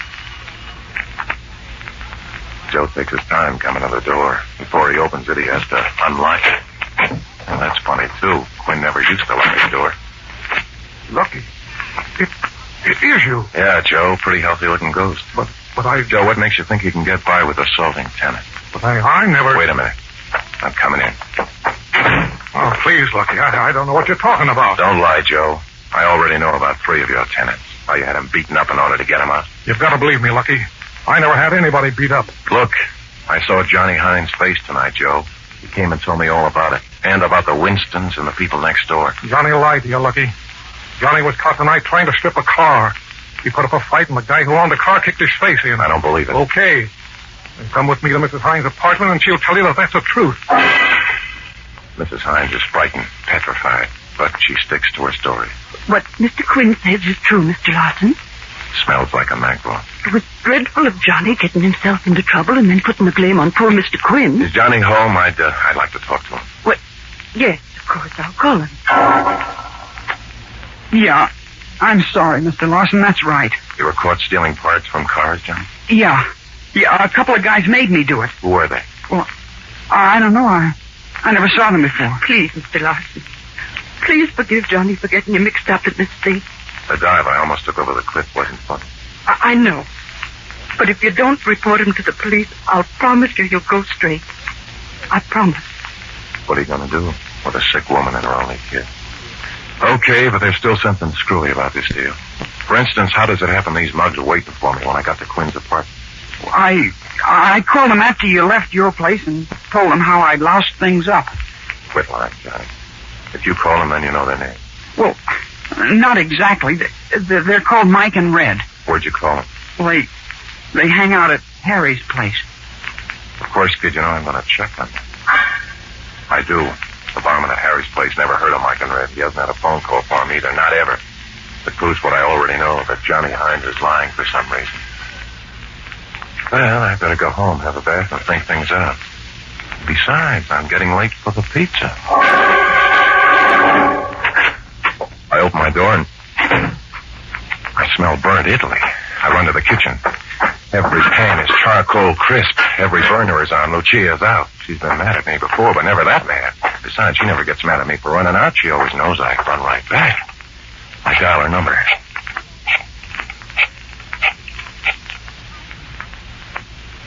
No answer.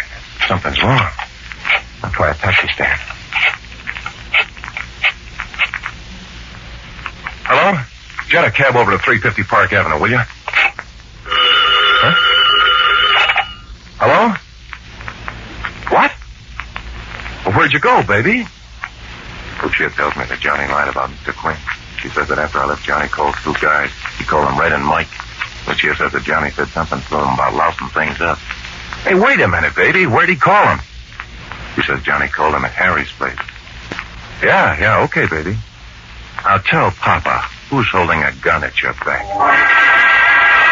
I checked the operator. Can you trace that call, honey? She says no. My door rings. It's the cab. I get over to Quinn's apartment. quick.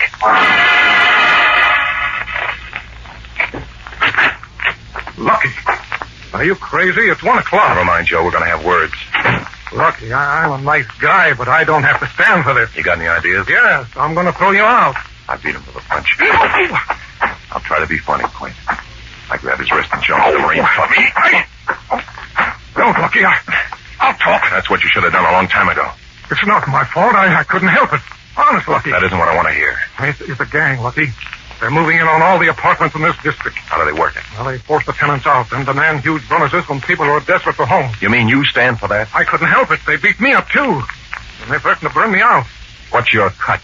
Oh, I haven't taken a chance, honest, Lucky. I haven't. Who are they? The only one I know is the contact man. They call him Mike. He was here when you first called me tonight. I see. And he called someone else and told them to lay for you. Then he went to your place and got Johnny Hines. Go on, add up some more. Mike was in the apartment when we went to talk to Johnny and his mother tonight. That's where they lied. What about Lucia, the girl who was at my place? They got her, too? They went back to get her when you told Johnny that you were going to check his story. I'm ashamed of you, Joe. You should have gone to the police the first time these guys came to you. You know, you're a sap. I'll do anything now, Lucky. Anything. Wait, I'll call the police right now. Don't touch the phone. Why not? I gotta find Lucia first. If I don't, I'll never find her. Yes, but how? You'll go down to headquarters with me, Joe. We'll look at some pictures. Maybe you'll be able to pick out this Mike. Yeah, I'll go. If I can find the guy, I'll make him talk. We start for the door. We get about 2 feet, and Joe yells. Look out, Lucky! Look out! As the shot twin goes down, I whirl around. The lights go out. I jump to somewhere else, and 2 more shots hit the air where I'd been. Grab a chair and hurl it towards the door. The guy yells as the chair connects. I run towards the door and fall over my own chair. I get up, I hear the door slammed, hand locked. I know that by the time I find another exit, the guy will be gone. Oh, well. I turn on the light and take a look at Joe Quinn. I call the ambulance. A dark, nasty hole in his shoulder is crying red tears.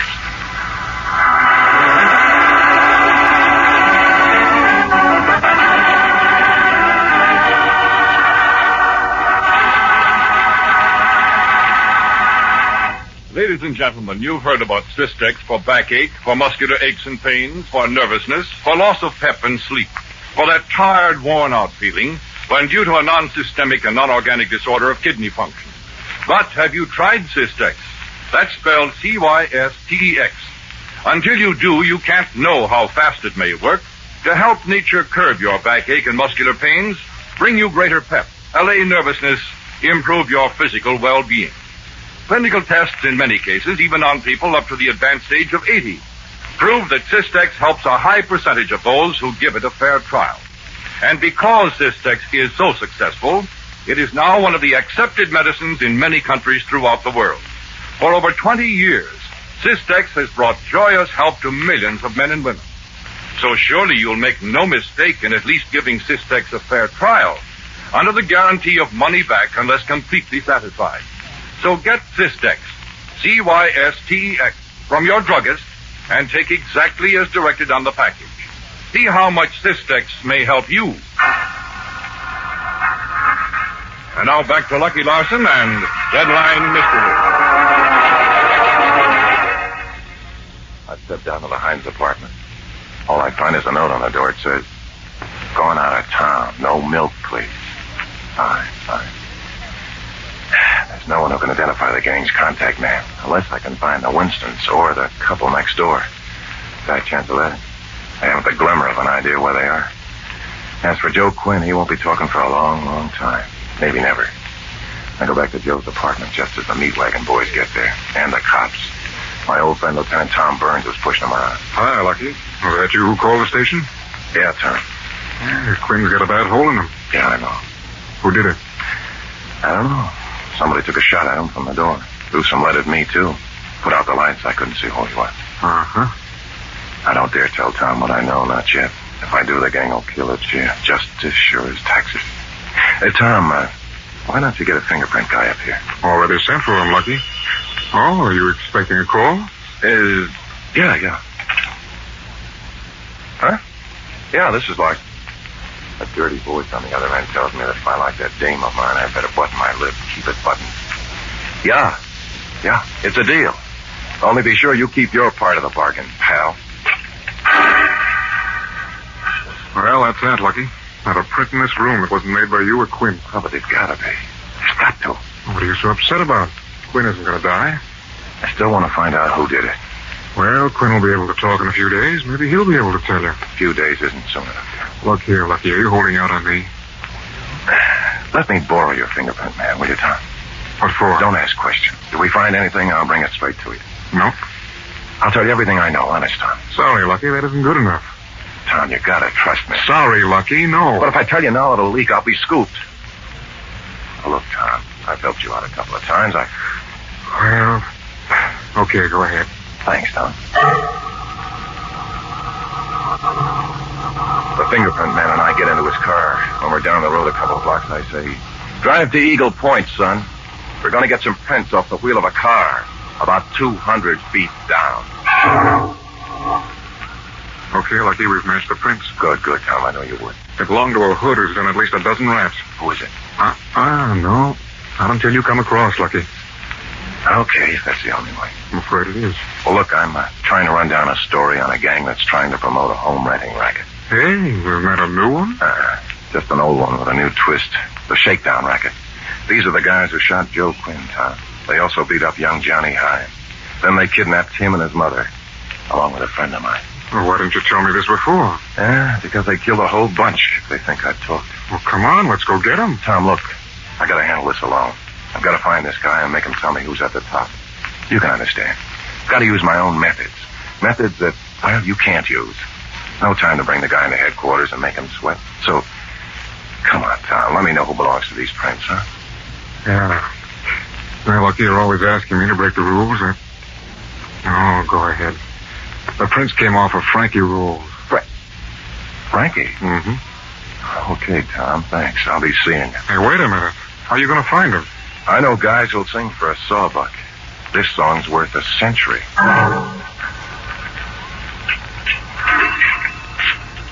I dropped into an all-night pillory. Pay a nickel for a phone booth. I'm calling a stew. Hiya, Squint. Lucky Larson. Hey, Squint. I got $100 that says you don't know where I can find Frankie Rolls. The guy sniffs a couple of times, gives me an address. Well, what do you know? You don't mean it. You know, Squint, I'll go broke if I keep on losing bets like that. I'll put the money in the mail after I've seen Frankie. So don't give him a tip. The address Squint gave me is a pretty nifty neighborhood. Too nifty for the Frankie Rolls I used to know. Looks like this new racket is really paying off. I find the right window and slip my knife under the catch. Easy now, Lucky, easy. There. My pencil flash pokes around the room. It looks empty and safe. I give the window another shove. Wow! I didn't count on an alarm. Too late to back out now. Anyway, who wants to? I climb in, scurry across the room. I get back at the door just as somebody throws it open. The lights go on. All right, you. Come out from behind that door. Huh? And don't try any tricks. I can see every move you make in the mirror. I step out, right into a guy with a gun. Well, surprise. This isn't Frankie Rolls. It's a lawyer by the name of Lamson Holliday. I've interviewed him at least a dozen times. Now, hiya, Counselor. Larson, the columnist. I know you. Yeah. What do you mean breaking into my house? Trying to steal some papers from one of my cases? I'm wondering if Squint gave me the runaround on this tip. Holliday's a respected mouthpiece, more or less, even if he does defend crooks. Well, speak up, Larson. I listen to the burglar alarm. I figure I can't get in any worse. Well, I'll tell you, Counselor, I'm looking for a crook by the name of Frankie Rolls. You expect to find him here? Yeah, that's what the boys in the back room tell me. Just a minute, let me turn this thing off. You get around, Larson. Then he is here. Sure. Just step through that door. I'll take you up. Holliday prods me with his gun. We go up some stairs. Come on out, Frankie. We've got company. The door opens down the hall. A silhouette steps out, framed by the light in back. Its shape is the same as the guy who came at me this evening out of the shadows with a gun. Who is it, Holliday? Well, he didn't exactly say he was a friend of yours. Lucky Larson. Unlock the guest room, Frankie. That's the right place for a guest, isn't it? Yeah. Lots of guests use this room. You always have a Yale spring lock in your guest room? Come on, Snoop. Get on in there. I stepped past Frankie, turned. It's an old Marine trick. I grabbed his arm, yanked him to the room, and slammed the door. The Yale lock snaps. Hey, let go of my arm. Break up my How'd you guess it, stinker? Oh. All right, where's your gun? I got it, God. Now, let go. Not in a million years. If you come out, I'll make a deal with you. I don't believe in Santa Claus. If you don't come out, I'll shoot the lock off. That's okay with me. I'm holding Frankie against the door. I'll give you 3 seconds. Hey, don't shoot, boss. The license says it's true. I pulled Frankie back as 2 shots come through. You're a lousy shot, Holiday. You missed. Let me loose, Lucky. Let me loose. You don't want me to shove you back in this line of fire. You better talk fast, stinker. I tell you, I don't know anything. Where's the girl and the others? I don't know. The rat's beginning to squeak, Holiday. You'll make a swell witness at your trial. You'll have to do better than that, Counselor. You gonna tell me, Frankie? I don't know. Okay, Holiday. I'm gonna hold Frankie up in the center of the door. If you don't want to hear him in court, you better not miss. I give Frankie's arm another twist and start pushing him over. Okay, I'll tell you what you want to know. Where are they? They're in that closet over there. Okay, Holiday. Shoot. Brother, are you lousy? Don't think that's all the bullets I've got. I'm loading up again. I measure the distance of Frankie's jaw and swing. Frankie sighs and takes a nap. You better hurry with that reloading, Holiday. I'm coming out. Drop it, Counselor. I can be the shelter of the chamber. 1 second and I'll let you have it. What's that? Haven't you ever heard of a doorbell? Who could be? The answer to your burglar alarm, Holiday. Right now, I'd say your yard is lousy with cops. Cops? Yeah. You're in kind of a spot, brother. What do you mean? What are you going to do, Holiday? You've either got to go and answer that bell or the cops will break down the door. Yeah? Well, I've got another choice. You mean taking a part at me, sure, but the house is surrounded, Holiday. They'll get you for murder. Open up! They're coming in. Too bad, Holiday. A respected lawyer like you should have had more respect for the law. Open up! Open up! Your bartending days are over. Yes, Holiday, don't be a fool. Drop that gun. I had time to get 1 bullet in the chamber. You can't quit. Yeah. 1 bullet, huh? Go back into the guest room, dig out the keys out of Frankie's pocket, and unlock the closet door. The cheer falls out into my arms. Quickly, I take out the gag. There you are. I still think I'm sweet. Oh, go ahead, Lucky. Go ahead and prove it. Where's Johnny and his mother, baby? In there. They're all right. Good. I tie Lucia's hands and feet. She can't cook pizza without hands. All right, where are you? The police. Be out in a minute, Tom. Got a little unfinished business. Oh, Lucky. Lucky. All right, baby. Well, I guess we better go out and face it. Oh, it's you, Lucky. Yeah. Ain't I the little cut-up, though? What I want to know is who shot Lamson Holiday and why. Well, that's easy, Tom. He shot himself. Yeah? What for? His rent racket went up too fast. He knew he was going to be evicted.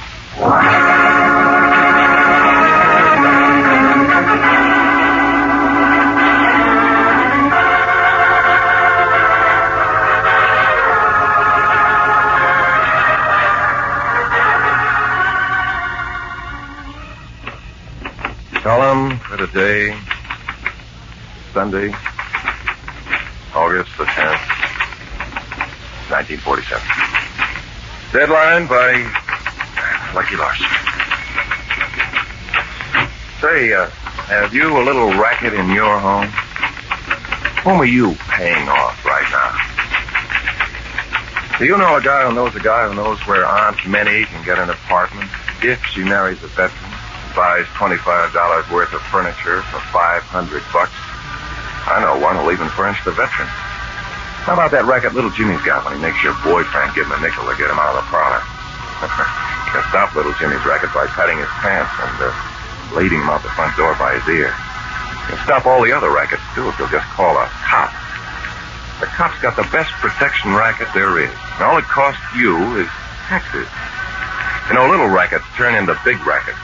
And big rackets turn into wars. So, be smart. Call a cop while they're still small, huh? You know, at one time, one lonely little pop could have stopped Hitler. Yeah, that's it.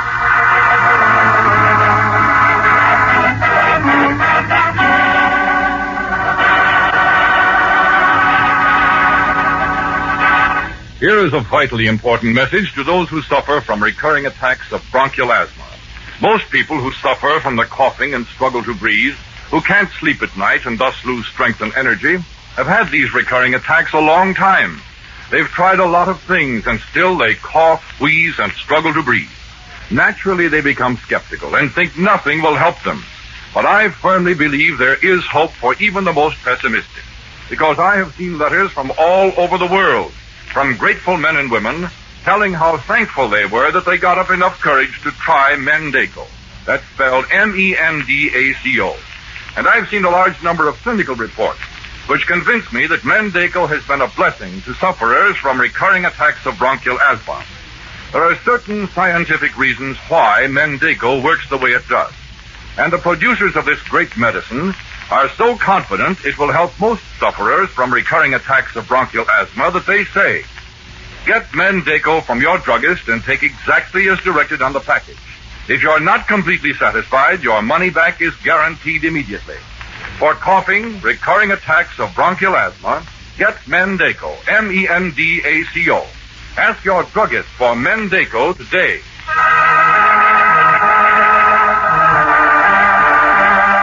Listen next week at the same time when the Knox Company, worldwide distributors of Cystex, the modern kidney diuretic, and Mendaco for recurring attacks of bronchial asthma, presents another exciting adventure of Lucky Larson starring Stephen Dunn through arrangements with Columbia Pictures, producers of Down to Earth.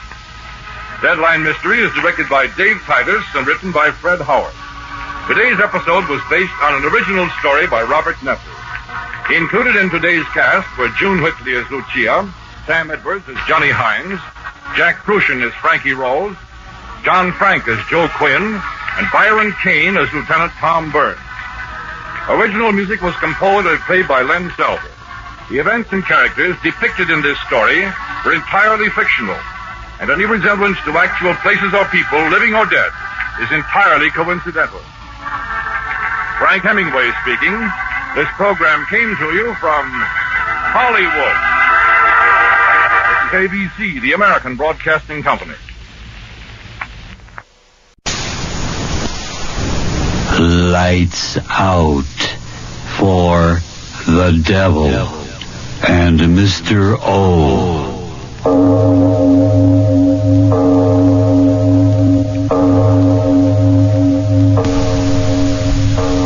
This is Mr. O. Arch Ogler.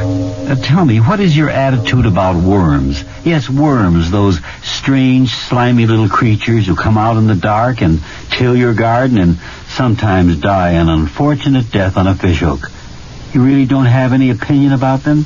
Well, perhaps you will after you hear my play, Revolt of the Worms.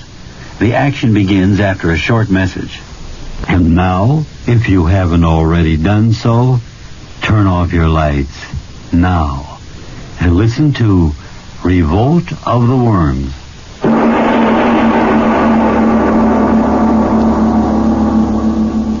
All I can do is sit and think and wait.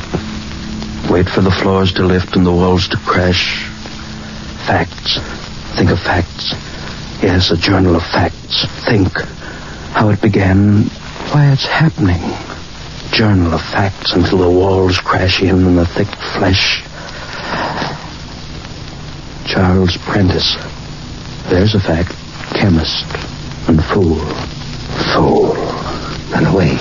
Run away. Run away. Run away. Run away from reality. War. War. War. Run away. You mean we're going to live in this godforsaken place, Charles? Yes, Claire, I remember. You did say that. And I said, of course we're going to live here. It's ideal for my work. But we're so far away from everything, Charles. So far away from what? Your friends, my friends? All right, Charles. Whatever you say, Charles. You never disagreed with me, did you, Claire?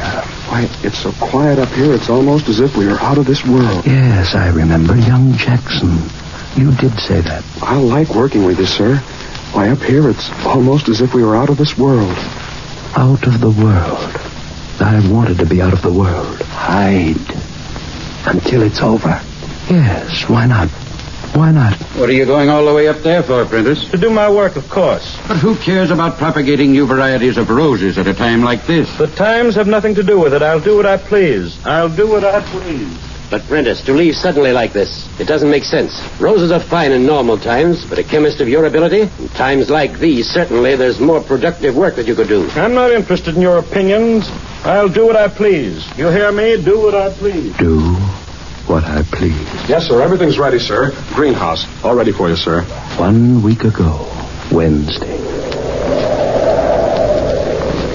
Does the wind always blow up here, Charles? Eh? I said the wind. Does it always blow like that? Why? Frightening. Mighty less frightening than the things that are happening back in the city? I suppose so. I know so. Where's that boy? Jackson. Yes, sir. The phosphates, are they ready yet? Not quite, sir. Well, get them ready. Every one of the plants. We work late tonight. Very late. Work late and hard. That was the answer to everything. Chemist of your ability. In times like these, there certainly must be more important work than propagating roses that you could do. A chemist of your ability. In times like these, there certainly must be more important work. No, wouldn't think of that, I told myself. Wouldn't think of that. Roses.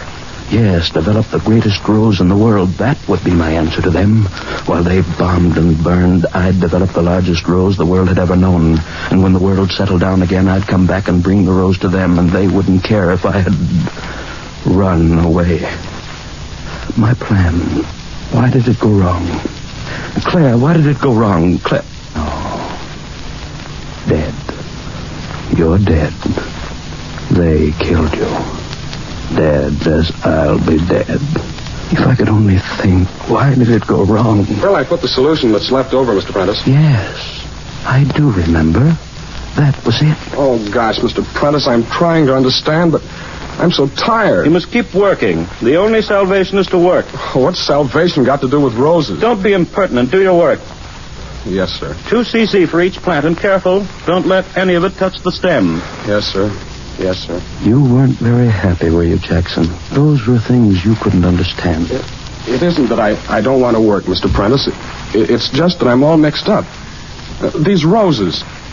Why do I have to pour this stuff on them every hour, on the hour? It doesn't make sense. Hormones? Sure, I know what they are. Secretions from the glands in the human body. Sure, I know what they're for. Make us grow and everything. I get it. That's what you try to do with the roses, make them grow fast and big. But how do you know these hormones will work on plants, Mr. Prentice? And how do you know how much to give them, and how big will the roses grow, Mr. Prentice? Questions. Everlasting questions. But now I ask them, why did it go wrong? Thursday. Thursday? What do I remember? Where'll I throw the hormone mixture that's left over, Mr. Prentice?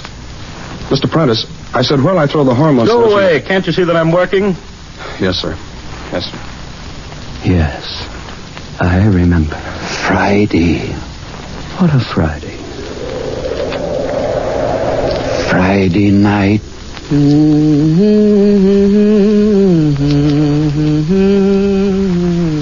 Claire? Yes? Is that you? Yes, Charles. What are you doing walking out here in the dark? It's a lovely night. Romantic at your age. I just like the night. You women, come back to the house. All right. Crazy, walking around in the dark. What's the matter with you? Can't you walk? If I hadn't caught you... It's slippery. What are you talking about? It's all slippery around here. Don't talk foolishness. But it is. By George, you're right. What? Stand still, I'll light a match. I had some... Yes. Now, we'll see what... Charles. Stop grabbing. What? Worms. What? Can't you see? Just ordinary earthworms. Night crawlers. We just walked over a few of them. Now you women with your fears and your squeamishness. Walked on a few worms and you make more noise and more fuss. Yes, I remember. Friday night. The extra hormone solution, where'll I throw it, Mr. Prentice? Mr. Prentice, where'll I throw the extra hormone solution? Saturday. A And then the night. Jackson! Jackson, where are you? Jackson, I told you to stay in the house. Jackson, where are you? It's time to feed the plants. Jackson, where are you? He's not here, Charles. Claire, you startled me walking up like that. I didn't mean to. That infernal boy, where is he? Have you seen him? He's not in the house. But I told him not to go out. I told him only an hour ago he's got to work all night. The plants must be watered every hour on the hour. He went out. Well, why didn't you stop him? Now I have to go chase after him. Jackson! Jackson, are you out there? Come in. Charles, What did you think it was? Thunder. It's starting to rain. Shut the door. Shut the door, I say. But the boy... If he hasn't the sense to come in out of the rain, it's just too bad. I've got enough to do with worrying about my roses without worrying about him. And don't you go out after him. He'll come back. He'll come back. Saturday night. And when it was day again... Charles, wake up. Please wake up. Oh, where? You're on the couch. You fell asleep on the couch. Charles, get up right away. What's the matter with you? Why should I get up? What difference does it make? Listen to me, please. The boy, he isn't back yet. What? Jackson, he isn't back yet. Charles, where can he be? The storm, you slept, I waited. Wait a minute. Have you looked in his room? I just came from there. Charles, where could he have gone to? All through the storm. Stop talking so much and let me get up. Go see. Must you follow me? Why didn't you wake me up? Why did you let me sleep? I must have fallen asleep, too. I opened my eyes, it was day. Oh, Charles. Oh, stop Charlesing me. Crazy young fool, so he spent the night outside. So what's the difference? Teach him a lesson. Well, no wonder he isn't back yet. Fog like this, it's as bad as night. Charles, All right. What am I supposed to do? Go wandering through fog like a bloodhound, like a fool? Don't worry, he'll be back. He'll be back. But you never did come back, did you, Jackson? When the sun came out and that everlasting wind came up and lifted the fog. Charles, come here. Where? Where are you? Back of the house, Charles. Come quickly. What is it? What do you want now? The boy isn't around. I've looked everywhere now. Charles, what's happened back here? What? Look at the ground. Well, who plowed this ground up? Plowed? Yes, certainly plowed. Can't you see? Some crazy, drunken fool plowed up the ground. But during the night? Charles, how could that be? You believe what you see, don't you? It's that boy. What? Yes, that Jackson went crazy, found a plow, tore up the ground, and ran away. Went out of his mind, that's it. The boy's gone crazy, tearing up the ground. Gone crazy.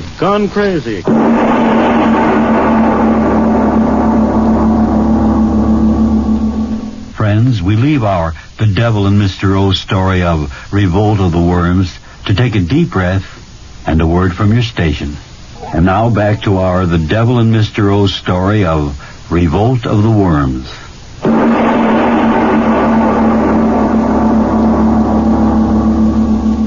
And then that night, that same night after I thought Jackson had gone crazy, run away, I went back to my work. Sunday night. Charles, can I speak to you? Charles, please stop your work and talk to me. Haven't you lived with me enough years to know I don't like to be interrupted when I'm working? But I'm frightened. Are you? Really? Charles, stop it. Are you out of your mind? Yes, maybe I am. What did you say? Maybe I am crazy.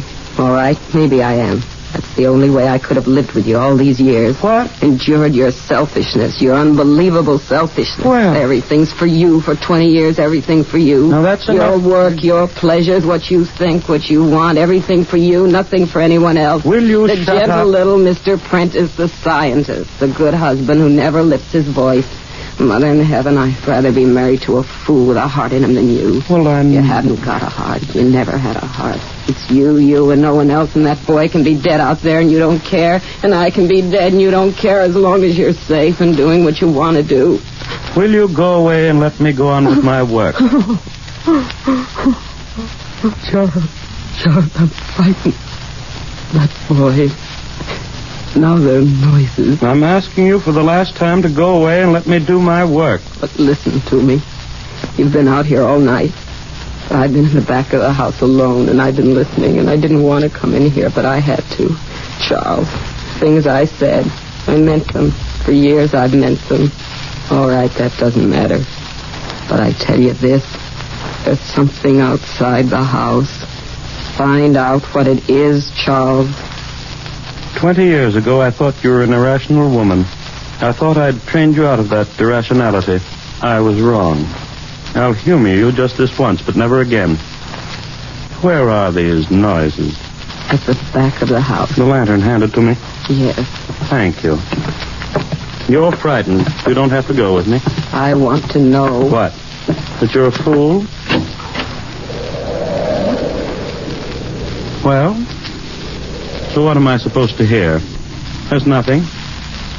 Hello out there. Hello. Well, what now? Listen. To what? Listen. To what? I thought... You heard the wind whistling through the cracks in your brain.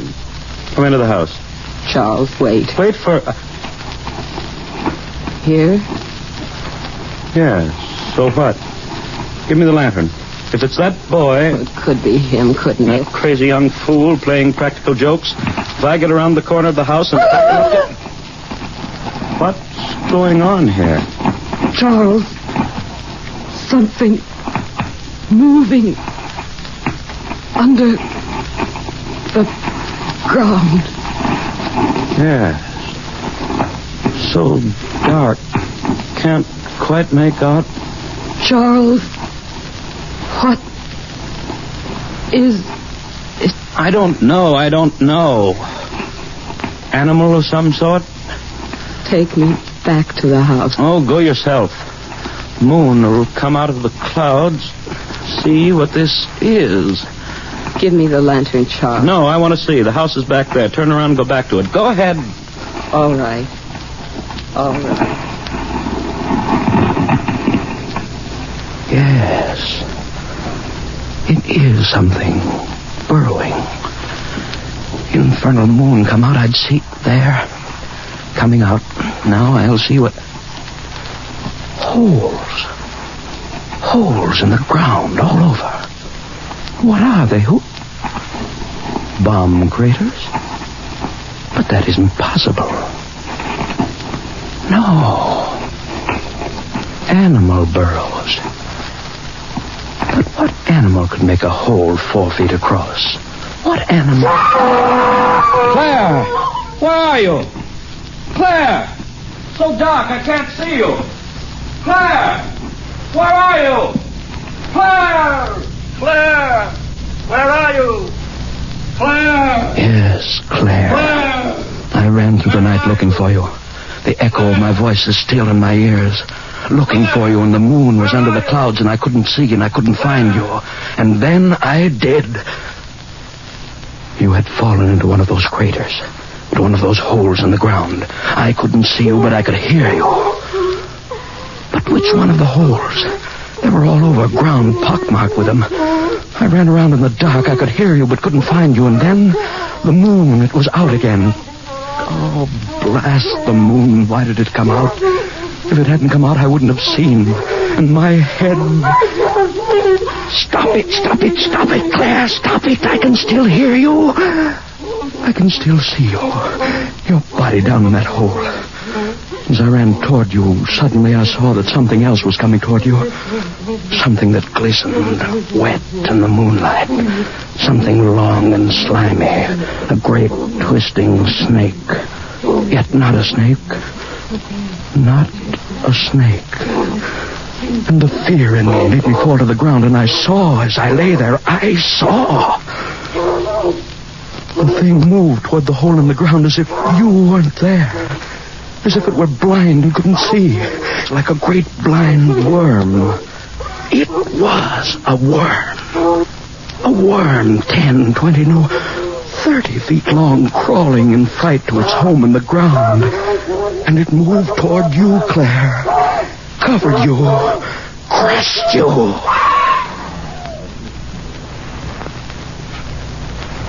You're dead, Claire. You've been dead for 2 days. Why should I tear out of my memory all the horror of how you died? of how young Jackson must have died. Where'll I throw the extra hormone solution, Mr. Prentice? Where'll I throw the extra hormone solution, Mr. Prentice? Yes. It's very funny, isn't it, Jackson? I ran away and I was going to bring back to the world the greatest rose. But I brought back the greatest worms. The hormones you threw away soaked into the ground, and into them, hundreds of little worms burrowing under the ground, soaking into their flesh, into their life process, miraculously increasing the growth of them, until overnight they grew and grew without limit into those terrible horrors. And they are still growing. I can hear them. For the last 2 days, squirming around the house and over it, great monstrous pieces of slimy flesh, squirming and writhing. Hundreds of them, thousands of them, burrowing under the ground and at night coming out of the ground. I have seen them, a sea of flesh, a sea of worms. Yes, I hear you out there, you worms.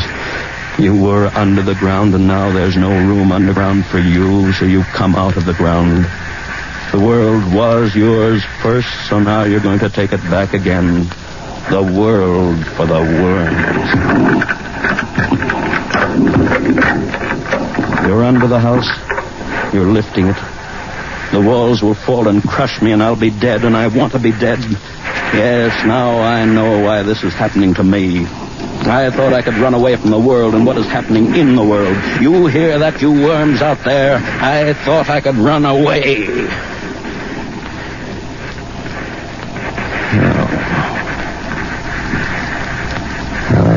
I'm very tired. Just sit here and wait for them. I know how I'll die. The walls falling, crushing. Window. Something behind me.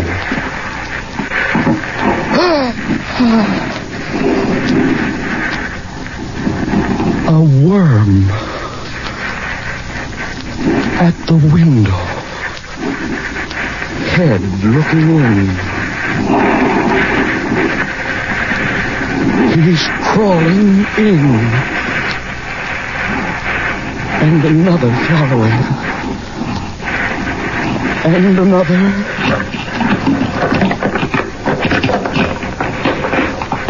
They're filling the room. Worms all around me. The worms. The worms around me. Worms covering me. Cold flesh. Wet flesh.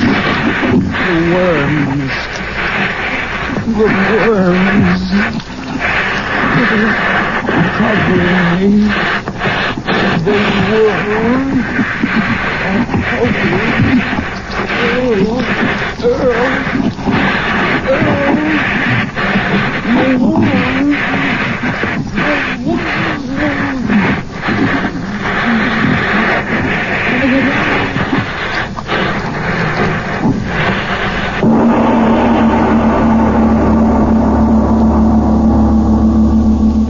This is Mr. O. Arch Obler. I know what you're thinking. Worms that size, a pure put-on science fiction.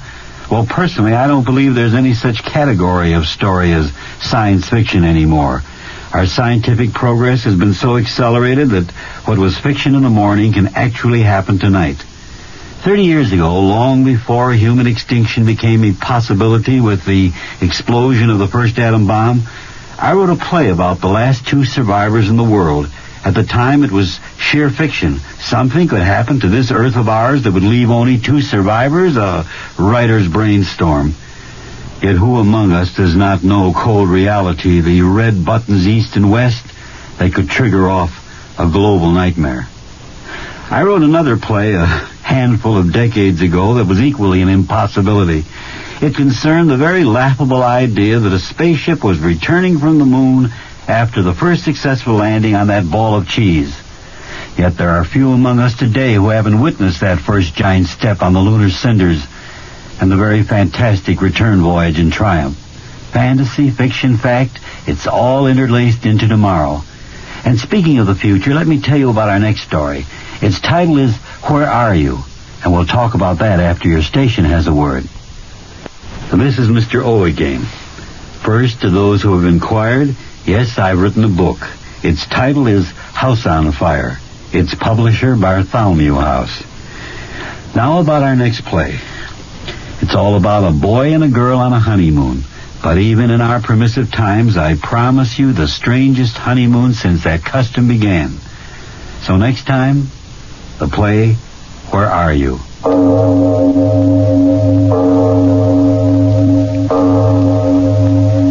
It is later than you think.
For many long years, the people of Russia have suffered under the heavy and despotic hand of the Tsar, Paul I.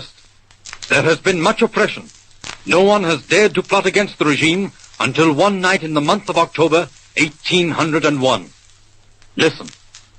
Count Parlin, governor of St. Petersburg, and the captain of the Tsar's own bodyguard, has summoned several powerful nobles.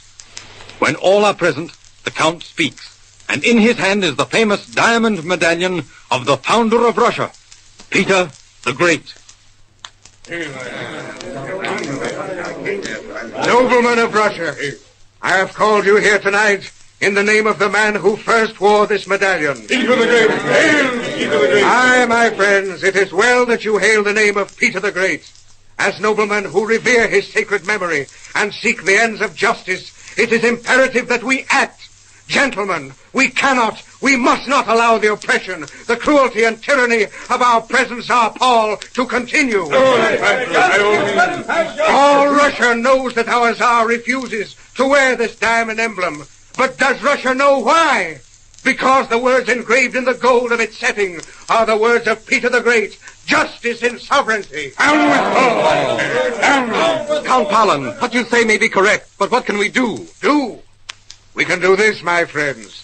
We can place on the throne of Russia a man who will wear this medallion, a man whose rule will be guided by the inscription it bears, a man who will give us justice in sovereignty. But who? Who could it be? Yes, where shall we find such a man that the people will accept? Who better than the Tsar's own son, beloved of the nobles, idolized by the people, His Highness, the Grand Duke Alexander. But Alexander will never accept the throne while his father lives. Suppose I convince him that it would be the salvation of Russia Then he will sign. Yes, but how will you do it? What are your plans? My plans are secret, even from my own son, Gregory here. Count Paulin, if you can possibly obtain the signature of Alexander, we will follow you. But if not... I swear that I'll obtain it by tomorrow night.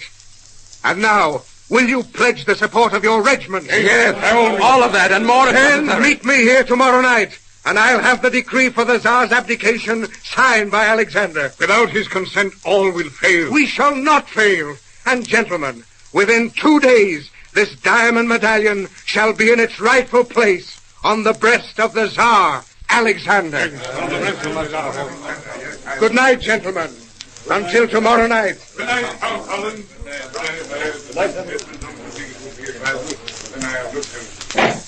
Gregory. Yes, Father? Did you get all of their names? Yes, sir. Everyone. Here is the list. Now write a duplicate list. A duplicate? But what for? To send to the Tsar. Father. Gregory, I'm sending it at once in an unsigned message to the Tsar, saying that a plot is formed against him, and I shall enclose the names of the 12 men who came here tonight. You mean you're going to... Oh, no. No. Gregory, my son, I ask you not to question this thing I do. Let it suffice that I act for love of Russia. But, Father, you... Gregory, you will do as I say. No. No, I can't. I can't, and I won't. Good night. And my own son believes me a traitor. If he only knew. Well, I'll copy the list myself, and the message will go at once. If I'm not mistaken, before 12 o'clock tonight, I shall hear from the Tsar.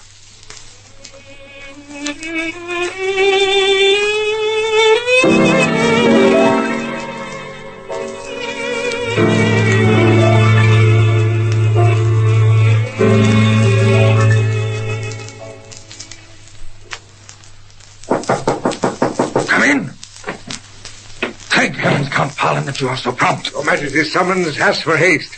Can you guess why I have called on you in the middle of the night? Yes, Your Majesty. You what?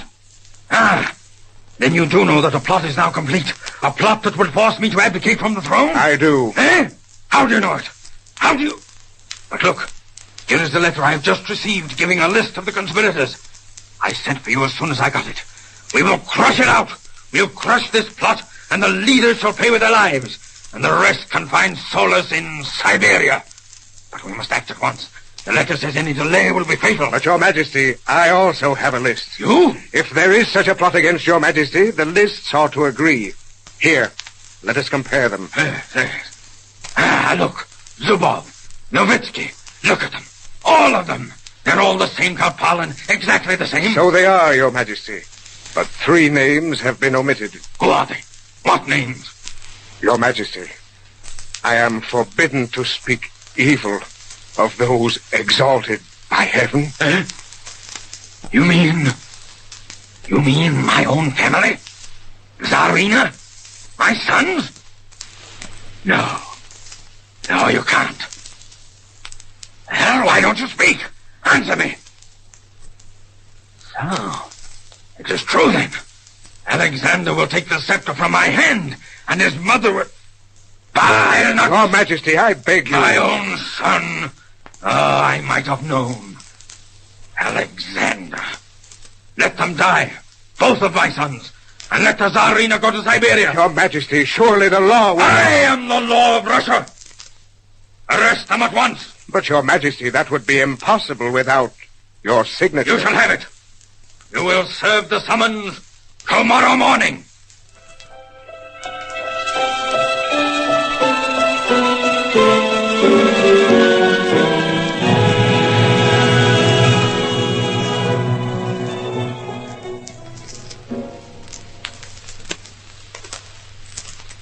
Your Royal Highness, the Grand Duke Alexander. Yes, what is it? Why, Count Paulin, what has happened? Why are the guards at my door? Your Highness, you're accused of treason. Of treason? Yes, look. Well, that's a lie. I don't believe it. Your death summons, signed by your father, the Tsar of Russia. My father condemns me and the Tsarina. Constantine, we are all accused of a plot against him. But what have we done? My mother. Oh, this is... Where is he? Where is my father? You are forbidden to see him. Forbidden? Well, is there no way I can deny this? There is. One way. Well, what is it? Tell me. Do you recognize this diamond medallion? Why, yes. It is the emblem so beloved by all Russia. The diamond that belonged to my ancestor, Peter the Great. And you, Alexander, do you love this symbol? Just as I love Russia. But if you are suggesting that I usurp my father, take his crown and scepter, I refuse. You have asked me for a way. That way is to accept the throne. Never. Not while my father lives. Forget that he is your father. Think of him as the Tsar.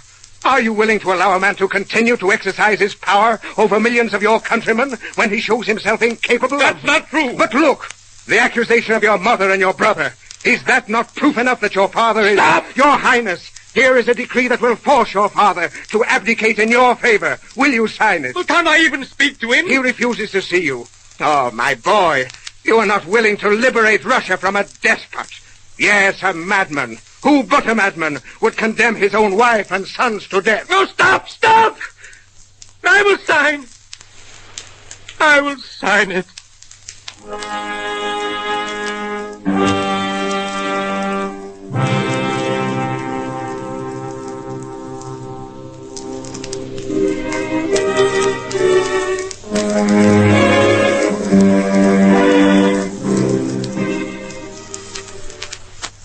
Well, gentlemen, I think we should come to the point. Count Holland, now that we are all here, tell us, did you succeed? And if I did, are you ready to act tonight? Our regiments are in your command. Well, did you get it? There is the diamond medallion. I now surrender it to your care. Then you failed. Well, it was a noble enterprise. But everyone knows Alexander would never take the crown from his father. And there, my friend, you are mistaken. In his great love for Russia and for the cause of justice, Alexander signed the decree for the abdication of the Tsar. Look! Oh, the decree, gentlemen! The signature of the Tsarevich Alexander! Praise heaven, the plot is a success! With the emblem of justice, we shall march tonight to the palace. Long live the Tsar, Alexander! Gregory, my son, now you know. Yes. Yes, Father, I understand. That list of plotters was but a clever means to a noble end. Oh, forgive me, Father. That's all right, my son. Wait! Yes. My friends, one last favor. Anything, Count Palin, it shall be granted.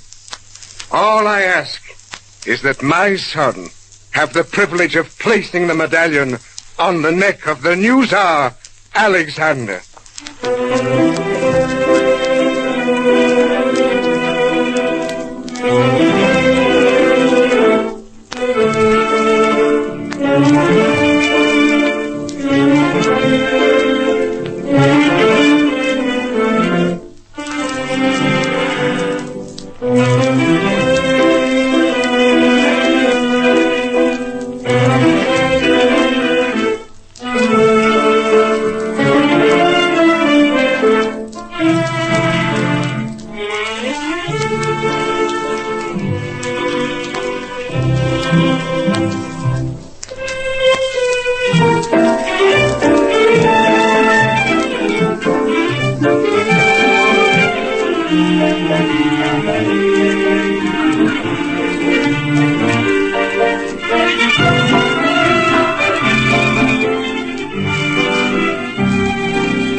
Perhaps there was never a more severe or pitiful childhood than that experienced by Frederick the Great of Prussia.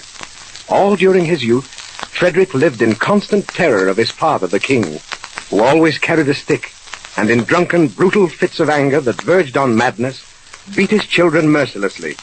This half-mad king had two great aims, one to keep his treasury full, and the other to have a whole regiment of men over 6 feet tall. Frederick, who later became one of the greatest kings in Europe, was only 14 years old the first time he tried to escape from his father's tyranny.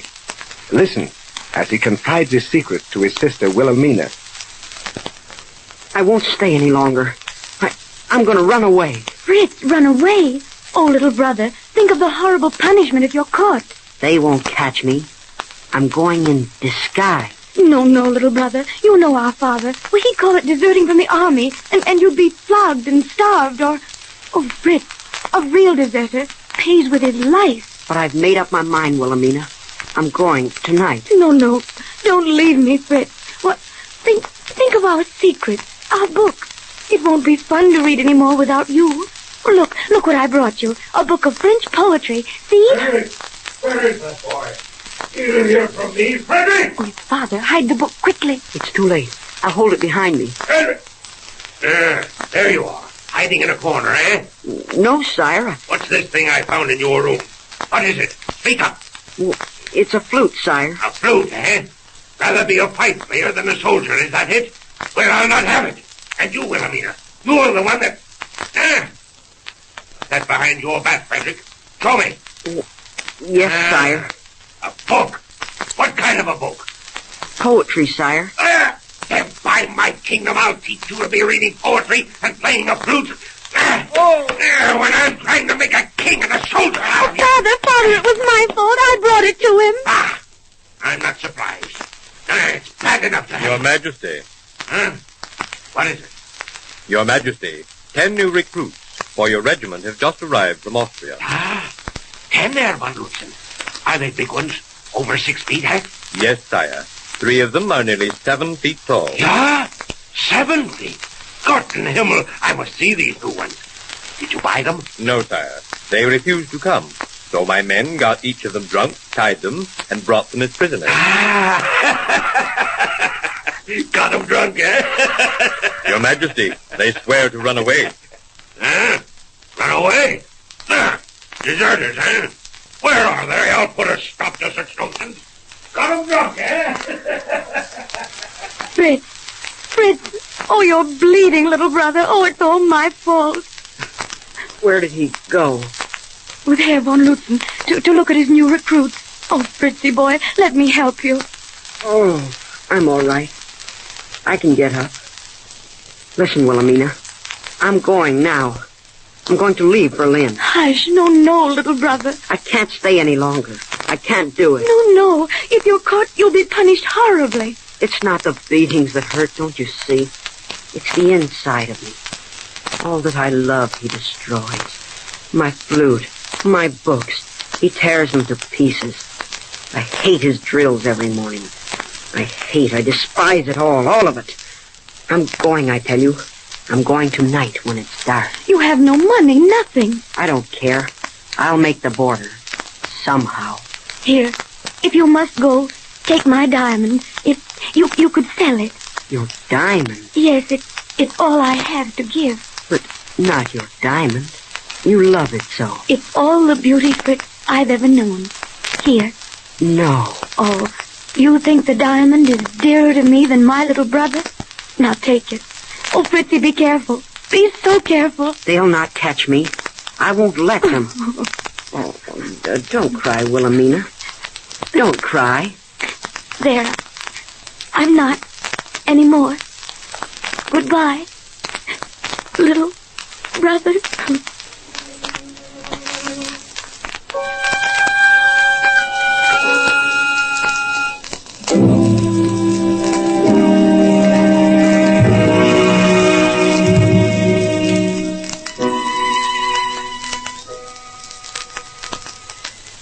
Wilhelmina, come here. Yes, Father. Sit down. There. Now, Your father isn't such a terrible old man, is he? No, sire. Well, Wilhelmina, I want to talk to you. Yes, Father. Now listen, daughter. Would you like to do something for your old father, eh? Yes, of course. Such as, give me your diamond brooch. Give my diamond? Now, I know how much you love that diamond. But I've told you it's too valuable for a girl, haven't I? Oh, yes, sire, but... Now listen. Austria tells me I've got to give up my 10 new recruits. And 3 of them over 7 feet tall. Bah! There's another way. If I send a ransom, I may keep them, and no trouble. Eh? Do you hear? Yes, sir. A ransom. It's exorbitant. Take the money from the treasury. I won't do it. It isn't right. But now, if you'd like to give your father the diamond... But, Father, our aunt, the Queen of England, wouldn't like me to give away her present. She'll never know. Now, Wilhelmina, you've always been a good daughter.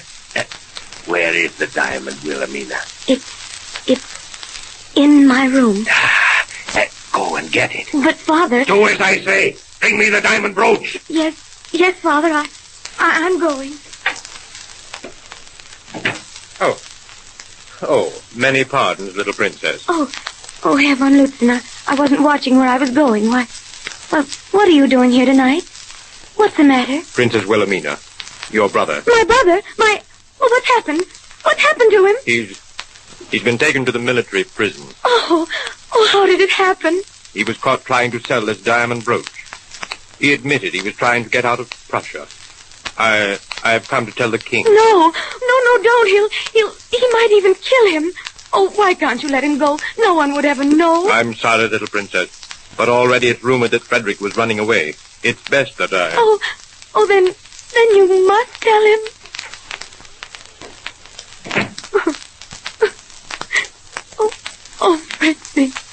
Fritzy, little brother.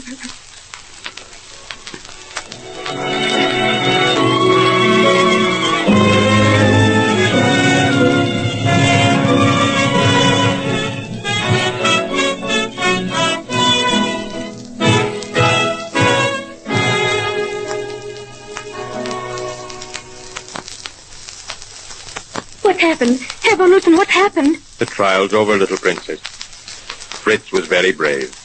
He answered every question like a real soldier. But the sentence... It was most unfortunate.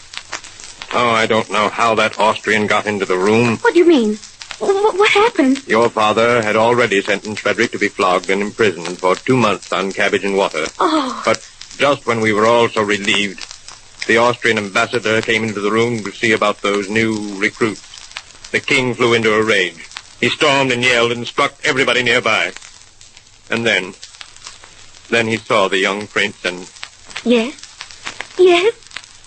And he sentenced the boy to die as a deserter. Oh, no, it can't be. He's still raving. I came away. I couldn't stand the white face of the little prince.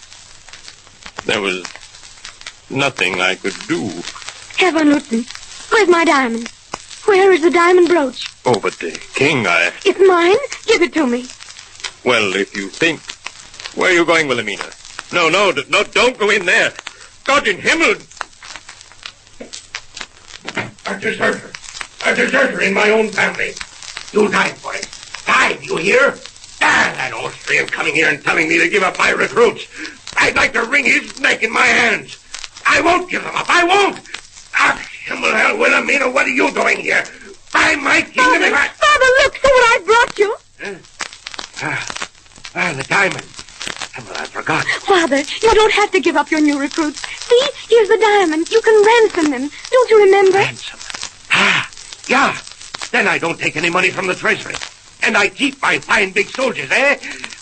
You're a good daughter, Wilhelmina, to do this for your father. But, Father, now won't you... And I keep my soldiers. I'll ransom them. See? The diamond. But, Father... What's that, Wilhelmina? It's my very dearest possession. But now it's mine. Then don't hurt little brother. Don't kill Fritz. What? Oh, but, Father... Flute player, a poet, now a deserter. Father, you can keep your new recruits. See, you have the diamond. The ransom. 3 of them, nearly 7 feet high. Come here, Von Lutzen. We must go and see about this. But Fritz, Father, what about Fritz? Fritz? Let him eat cabbage and water.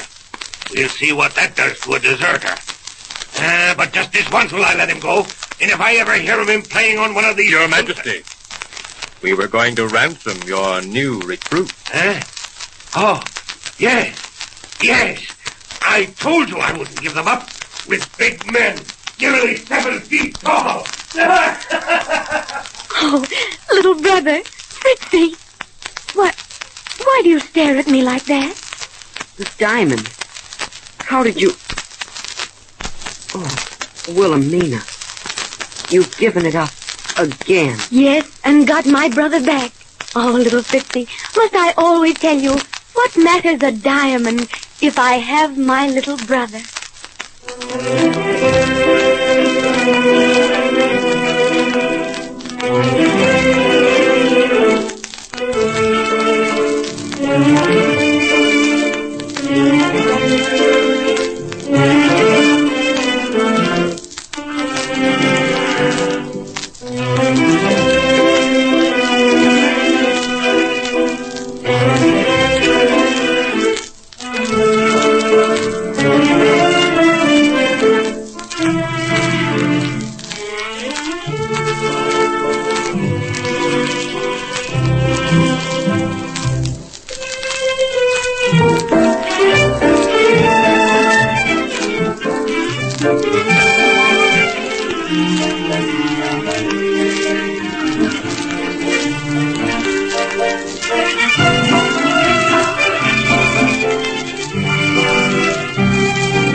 C-O-L-G-A-T-E. Colgate presents Bill Stern with a Colgate Sports Newsreel. Bill Stern, the Colgate Shave Cream Man, is on the air. Bill Stern, the Colgate Shave Cream Man, with stories rare. Take his advice and you'll look nice. Your face will feel as cool as ice. With Colgate shaves, you'll be a fan. Good evening, ladies and gentlemen. This is Bill Stern bringing you another Colgate Sports Newsreel. Our guest tonight is the lovely blonde Hollywood movie star, Madeline Carroll. But first, Reel 1, Portrait of a Football Friendship. Once there were 2 men. They became friends. And because of that friendship, there's a curious sports story to tell tonight. A sports story that began back in the Rose Bowl football game of 1939. You see, one of the football teams in that Rose Bowl football game was from Duke University in North Carolina. And on the Duke football team that year was a youngster named Sonny Bragg. When the Duke football team first arrived out in California for the Rose Bowl game, all the boys, including Sonny Bragg, naturally met a lot of new friends, for everyone was trying to make the visiting team feel at home. One of the new friends that Sonny Bragg met was a chap named McHugh, Jimmy McHugh. Soon, Sonny Bragg and Jimmy McHugh became good friends, so much so that one was never seen without the other. As long as the Duke football team stayed out in California, Sonny Bragg and Jimmy McHugh went every place together. Well, when the game was over and it finally came time for the Duke football team to leave California and return to North Carolina, Jimmy McHugh and Sonny Bragg promised to keep up their friendship by writing to each other. That was all back in 1939. And for several years they did write to each other. But suddenly the letters stopped. So you see, with the coming of the war, Sonny Bragg joined the Air Force. and was sent to North Africa. For quite a while, Sonny Bragg was too busy in North Africa to write to his old friend Jimmy McHugh. For Sonny Bragg was the pilot of an American bomber. But one day, not too long ago, Jimmy McHugh did receive a letter from Sonny Bragg. It was quite a letter, and it began, "Dear Jimmy, no doubt you wondered why I suddenly stopped writing. Well, I'm now in North Africa flying an American bomber, and we're pretty busy. These American bombers are great ships, though, Jimmy. Let me tell you something that happened to me the other day. We just finished our regular bombing assignment. We were heading back for our base when I noticed a German Messerschmitt coming right at us. I yelled to my gunner, "Attention, tail gunner. German Messerschmitt coming at us due east. Tail gunner to pilot. Messerschmitt in sight. Have him covered. Pilot to tail gunner. Good. Open fire at will." "He's coming right at us, sir. Keep firing. Try to make him veer away. He must be crazy. He's dead. The guy's dead. His plane's coming right into us. Prepare for a crash. Prepare for a crash. Prepare for a crash."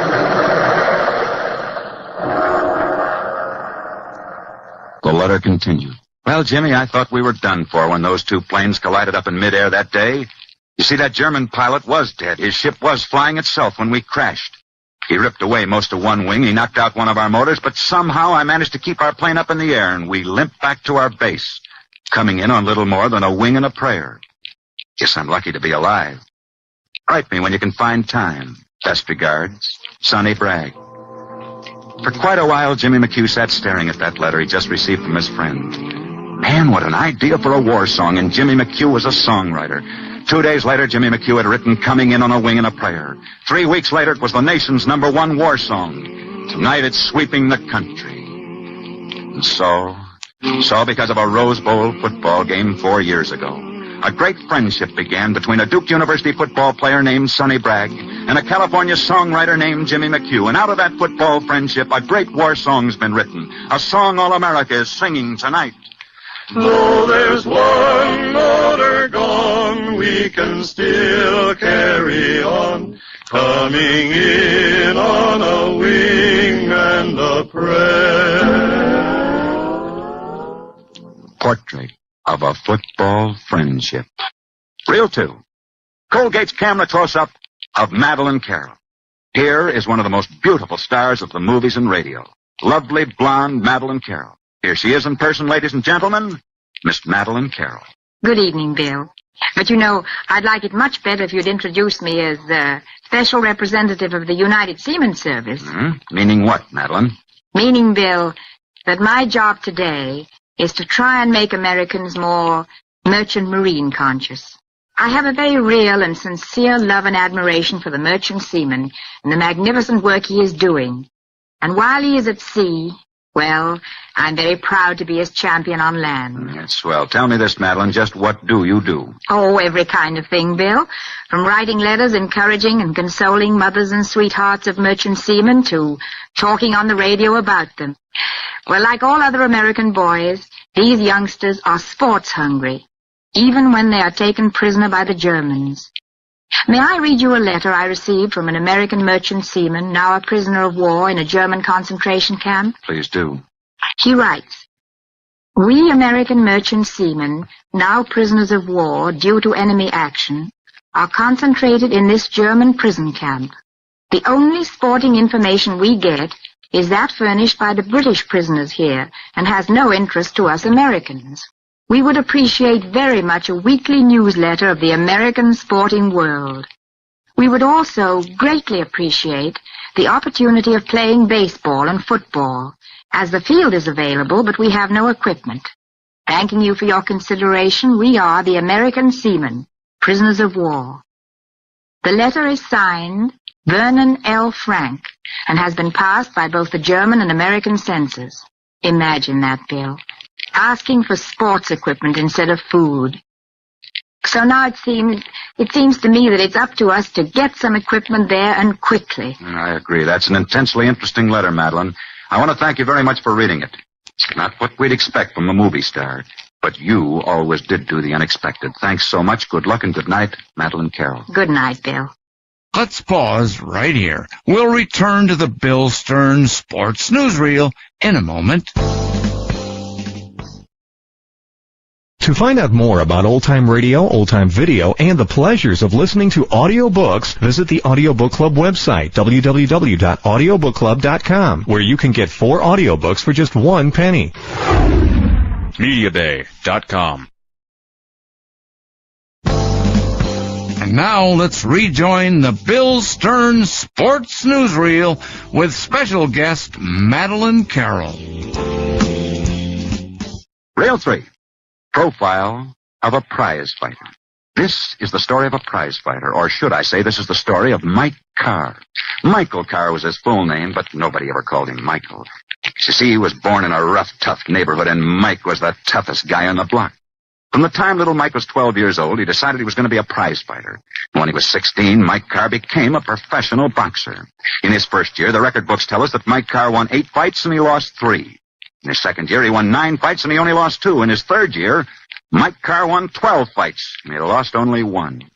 Finally, Mike Carr was signed to fight for the welterweight championship of the world. And on the night of that fight, 12,000 people turned out to see Mike fight, but they didn't see him fight, as Mike Carr never showed up for that fight. Nobody could understand it. Mike gave the silliest excuse anyone had ever heard of. Said he'd stop fighting because he wanted to be a songwriter. Rough, tough Mike Carr, the guy with a bashed-in nose, writing songs. Why, what did he know about music? And so Mike Carr became the butt of all jokes. Time and again they'd ask him, "What kind of songs you gonna write, Mike?" And the battered old prize fighter'd get a dreamy look in his eyes and reply, "I think I'll write some songs about the West, the Indians, the cowboys, the golden sunsets, about Texas, about the prairies." You can imagine how they laughed at Mike when he told them that. But one day, Mike Carr published his first song. It was called Old Faithful. Oh, it wasn't any smash hit, but it was a lovely song of the Western cowboys, and it went, "Old Faithful, we rode the range together. Old Faithful, in every kind of weather. When your roundup days are over, there'll be pastures white with clover for you, old faithful pal of mine." Well, after that, they didn't laugh quite so much at Mike Carr. Sure, he was a former prize fighter with a bashed-in nose, but at least he could write music. A little while later, Mike's second song came out. Like the first, it was another song of the Western cowboys. This one was called Riding Down the Sunset Trail, and its melody was really lovely. I'm a-riding down the sunset trail, 'cause it's getting near the time for roundup. I'm a-dreaming as I go of a gal I used to know, riding down the sunset trail. Well, nobody laughed at Mike Carr after that one. They forgot that he was a prize fighter. They forgot everything except that he was turning out one Western cowboy song after another. But Mike Carr's most beautiful song of the West came a year later.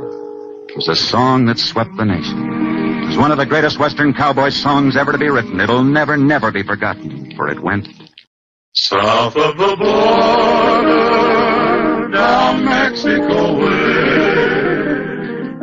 That's where I fell in love when stars above came out to play. And now as I wander, my thoughts ever stray. South of the border, down Mexico way." Well, ladies and gentlemen, that's all there is to the story. Unless you'd be interested in knowing that Mike Carr, the former prize fighter who's written the most beautiful Western cowboy songs in the world, is an Englishman who has never been in the United States and who has never seen either the West nor its cowboy. Profile of a prize fighter. Reel 4. Colgate's Candid Camera catches the story behind the story. Ann Arbor, Michigan. The United States government announced today that Tommy Harmon, former Michigan All-American, had been found alive. Wait a minute, Bill Stern. This is Madeline Carroll. Here's the real story behind the story. The Red Cross listened to our broadcast tonight, and they heard us read the letter from the American who was a prisoner in a German concentration camp, asking for sports equipment. Well, Bill, they just this minute phoned me and said they'll get that sports equipment to him. I'm so happy, and thank you, Bill. Thank you very, very much, Madeline Carroll. And that's the 3-0 mark for tonight. So until I see you next week at the same time over the same stations, I'll be seeing you on the screen in the News of the Day newsreel at your favorite Lowe's or Associated Theaters. And now this is Bill Stern wishing you all a good night. Bill Stern, the Colgate Shave Cream Man, is on his way. Bill Stern, the Colgate Shave Cream Man, had lots to say. He told you tales of sports heroes, the inside dope he really knows. So listen in next Saturday. COLGATE.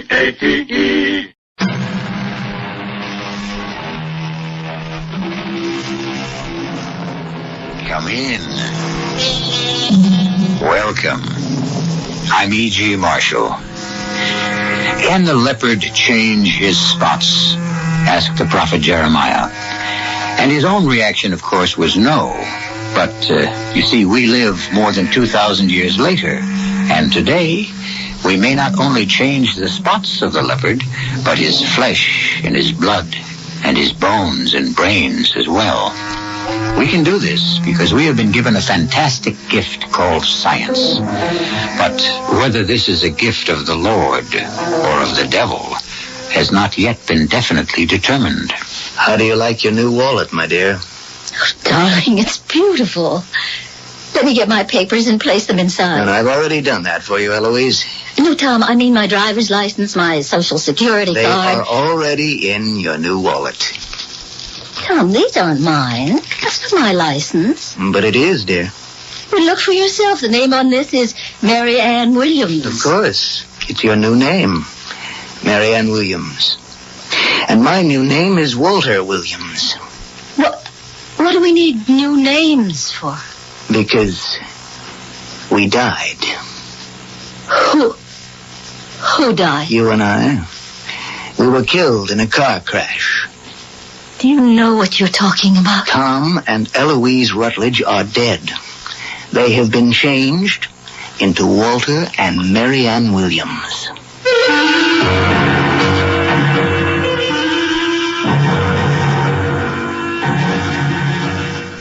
Our mystery drama, The Spots of the Leopard, was written especially for the Mystery Theater by Sam Dan and stars Anne Shepard.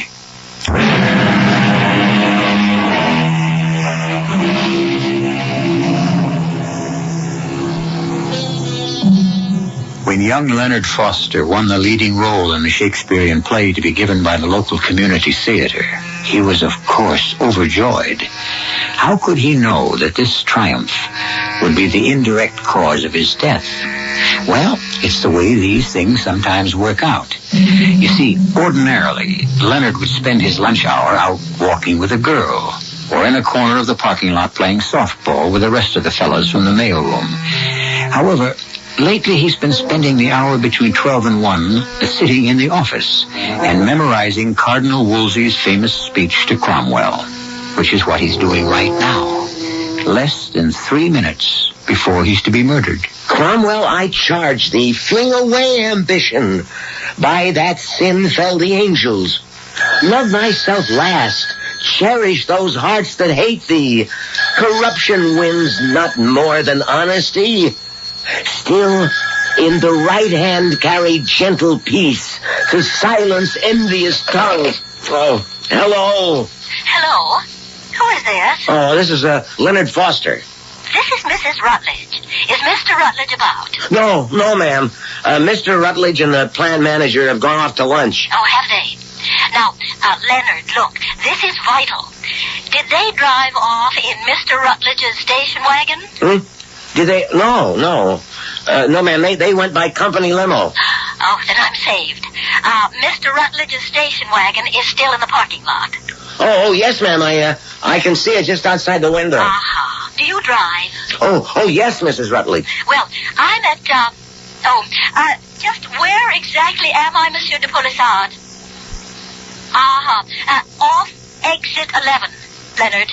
Yes. I just bought this absolutely divinely authentic Louis XIV commode, and I must get it home at once. Now, you're no more than 5 minutes away from exit 11 on the turnpike.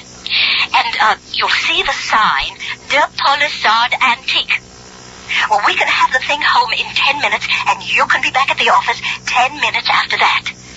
Total elapsed time, 1/2 hour. What do you say? Well, ma'am, The keys. Mr. Rutledge keeps a spare set in the upper right-hand drawer of his desk. Leonard, please, hurry. I shan't draw a relaxed breath until we bring it home safely. Mrs. Rutledge, well, she's the boss's wife. Upper right-hand drawer. Should be... Oh, yeah. Well, where was I? To silence envious tongues, be just and fear not. Then, if thou fallest a blessed martyr. Oh, Cromwell, Cromwell, had I but served my God with half the zeal I served my king, he would not in mine age have left me naked to mine enemies.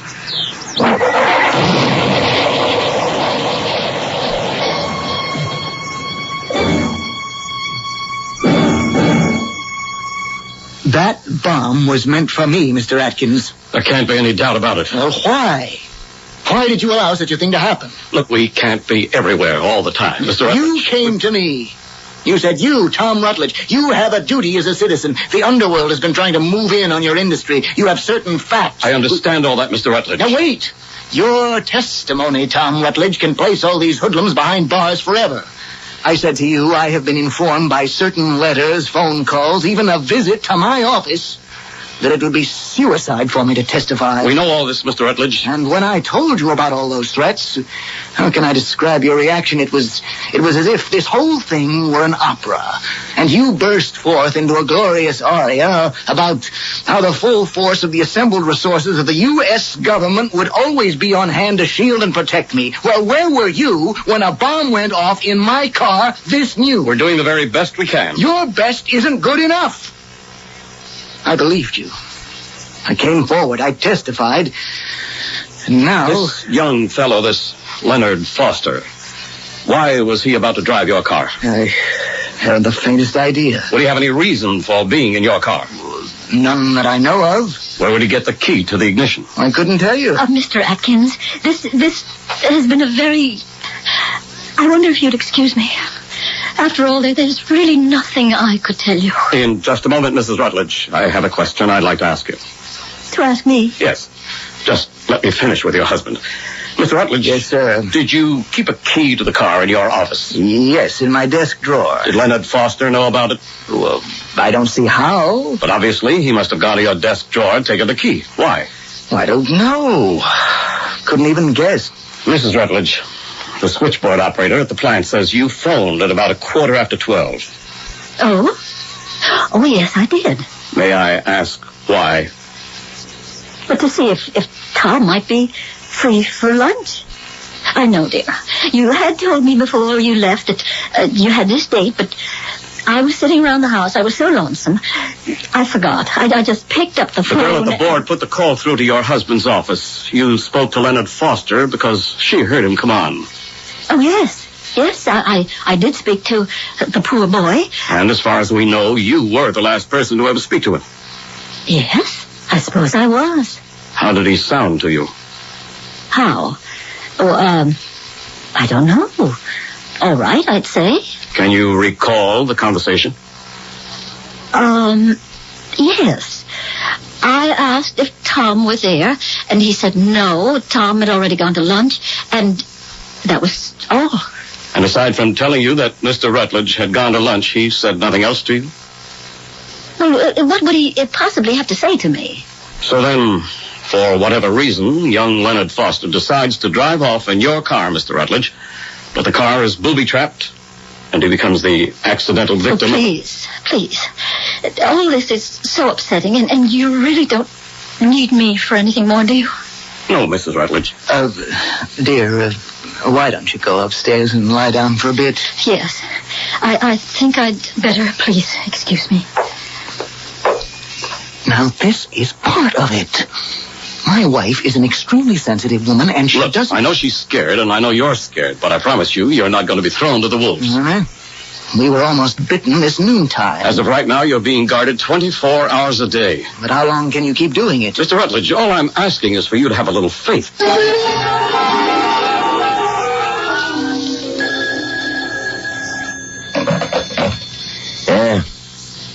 Sparrow speaking. I know what you did. I also know what you didn't do. I read the newspapers. No. We just have to let it rest a while. We'll get him. Maybe not now, but we will get Mr. Tom Rutledge. They cannot afford to guard him forever, and we are very patient people. I'll let you know what I want you to do, when I want you to do it. Right.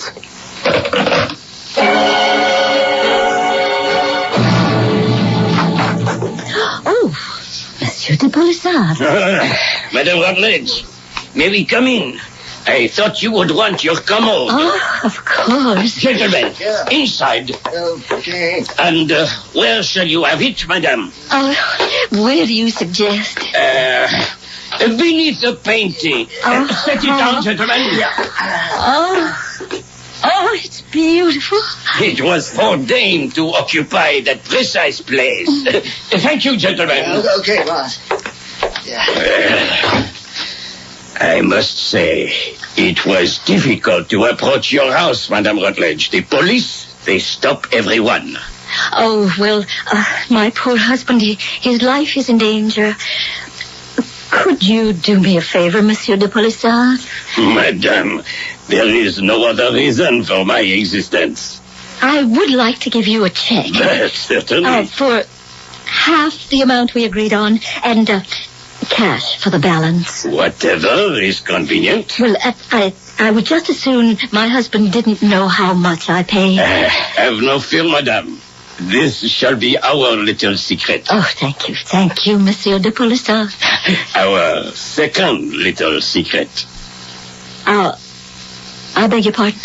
Yes, it is our second little secret.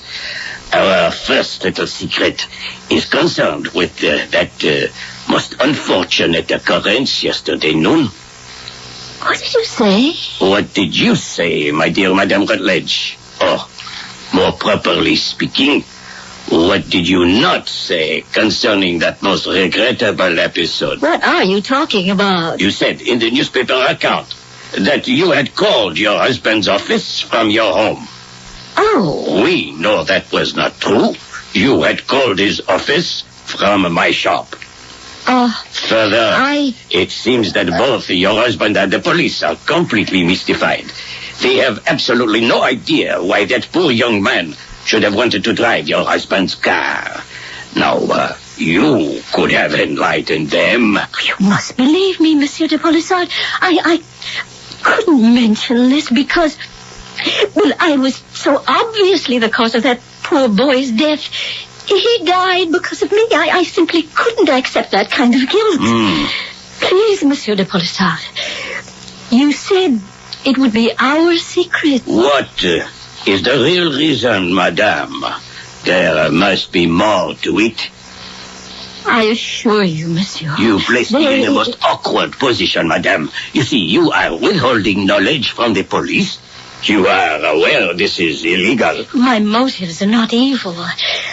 If my husband knew that I had asked Leonard to run that errand for me, he would be furious. He said he would divorce me if I ever did it again. Did what again?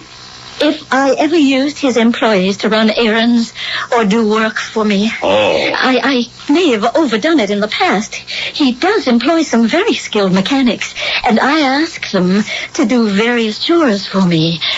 He made me promise to put a stop to it, and I did. I gave him my solemn word of honor, so you see... Yes, my dear lady, I see. And that's why I simply couldn't afford to have him find out that I asked Leonard to do me a favor. My dear Madame Rutledge, you must have absolutely no fear. I told you this would be our little secret.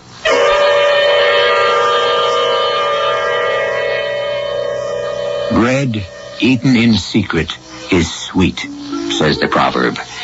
But even the sweetest bread must one day grow stale. And secrets tend to grow heavy with age. And sometimes they require additional people to carry them, in which case they usually don't remain secrets. As you can see, we have a lot of work to do. And we'll get a good part of it done when I return shortly with Act 2.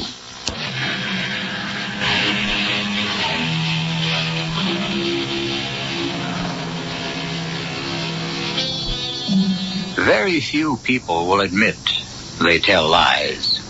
Because, as you know, truth is relative. And also, truth rarely gets you anywhere. After all, a politician who tells the truth seldom gets elected. And a lover who tells the truth usually spends his night alone.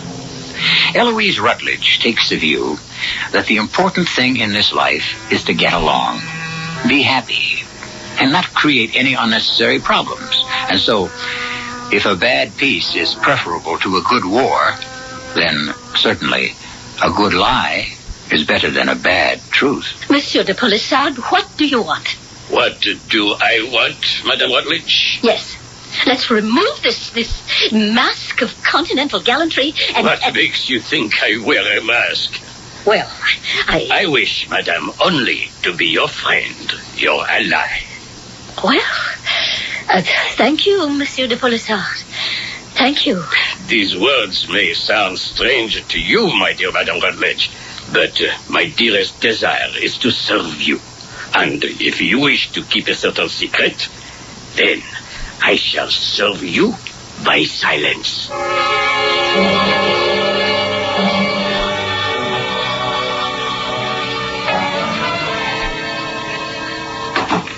Tom. Yes, dear? You're home early.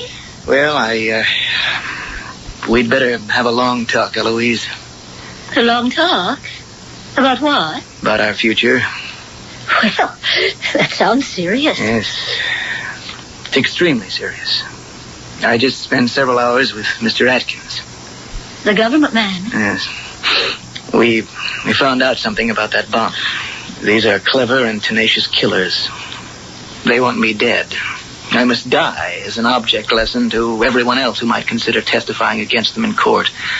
Even the government cannot protect me and you against them indefinitely. Oh, well, then, what did Mr. Atkins say?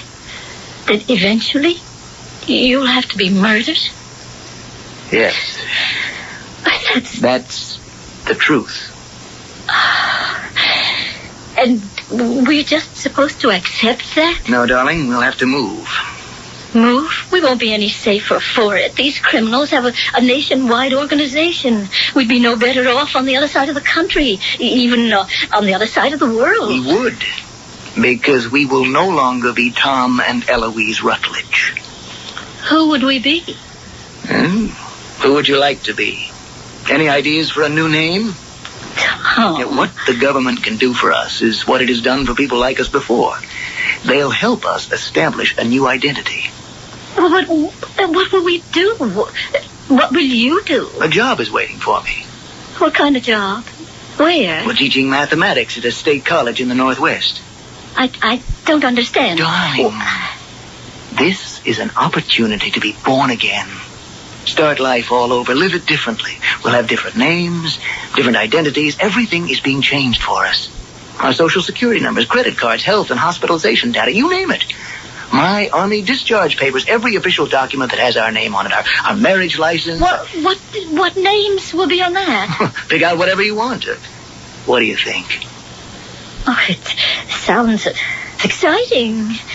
Wait till I tell Uncle Alvin. No, you can't do that. Well, Uncle Alvin is my only... You can't tell anyone. Why? Well, it's the way it has to be. But we can't just simply disappear. Why not? We have relatives. We have friends. What are they going to think? Well, they're not really going to think anything. They'll mourn for us a while. What do you mean, mourn? Oh, I should have told you this out front. We're going to be dead. Dead? Huh. In order to start this off in a most credible manner, we will have died in an accident. Oh, Tom, I'm frightened. I know, dear, but unless I do it, I will be killed. It's my only chance.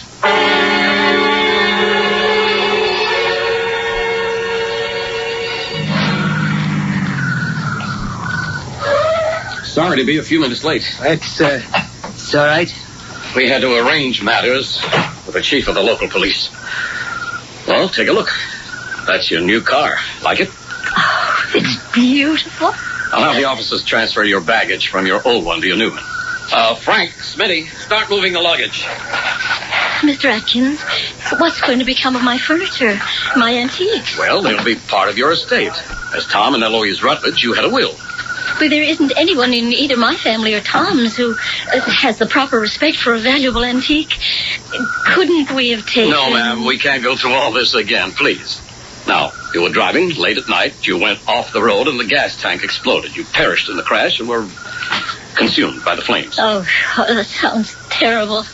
Police and the medical examiner will authenticate all these facts. You fellas moved all this stuff? Yeah. Well, okay. Now, here's a wallet for each of you. You are now Walter and Marianne Williams. Each wallet has your important papers, driver's license, credit card, social security number, everything you need. Douse that car with gasoline, fellas. Oh, Tom. Eloise, if you have any reservations... No, now listen, Tom. You folks had better start calling each other Walter and Marianne. Darling, this won't be an easy thing for you to do. If you have any reservations, well... I could have been alone in that car. No, Tom. Walter, yes, remember? Walter. My place is with you. My place is always with you. Okay, fellas, roll her off the road.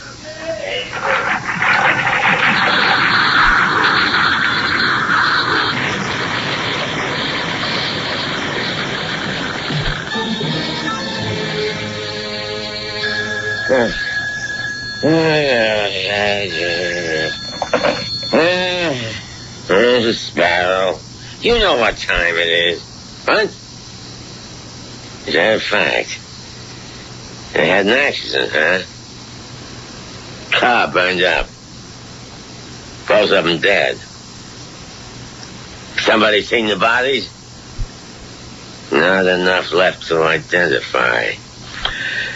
Well, what do you know about that? I don't believe a word of it. It's a plant. He's on ice somewhere. We'll find him. Yeah. People disappear. But nobody can disappear without leaving some kind of trace.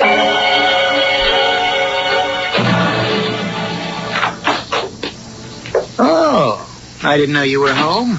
Well, where would I be, Tom? Honey, my name is Walter. In the privacy of our own home, I can call you Tom. But I'm not Tom anymore, and unless you call me Walter all the time, you'll forget and call me Tom when we're out. When do we ever go out? Well, we could go out every night in the week. We could have a full social life. Some social life. Darling, there's some very fine people up here. Do you know the sole topic of conversation here? You have exactly two. It depends on the season. Now, you're being unfair. In the summer, it's horses. In the winter, it's skiing. And there isn't an antique shop within 200 miles. Well, no, that's not true. There are plenty of shops. Oh, sure. If you're interested in old branding irons, I'm talking about antiques. Well, it's not the East, I admit that. Look at my home. There isn't a decent piece of furniture. No, I should have known better. I should have realized that this would be no life for you. Oh, Tom. Walter, I'm sorry. The important thing is we're together. Together. That's all that I care about. Yes, that's the important thing. And it's just about the only thing we'll ever have, being together. I miss other things, too. The theater, the excitement of the big cities, the museums, galleries, restaurants. Oh, please. Don't even mention Both that. of us, we were brought up to live that way. I'm sorry. I'm sorry. No. Don't be sorry. I'll manage somehow. And I wish I could buy you an antique. A chair and a table. Nearest place where we could even hope to see anything that you would consider an antique would be San Francisco. I don't think it would be prudent for us to be seen in San Francisco. No, I guess not. I'm sorry, dear. I'll just have to live with it. Somehow.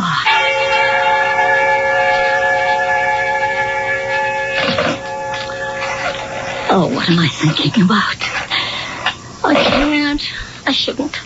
I mustn't. Oh, it's crazy. Why is it crazy? Because something could happen. What? What could happen? I know what I'll do. When he answers, I'll hang up.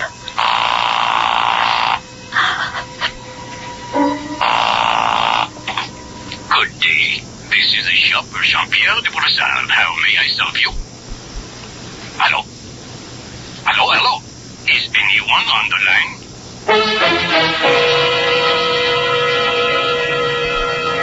Is anyone on the line? Or put it this way. When I return with Act 3, will there be anyone on the line? Will she do the smart, sane, sensible thing and hang up? Or will she... Well, she's a woman. And today's women's lib attitudes to the contrary notwithstanding, history is replete with women who go against specific instructions. Bluebeard's wife, Pandora, Eve. Do we add Eloise? This is...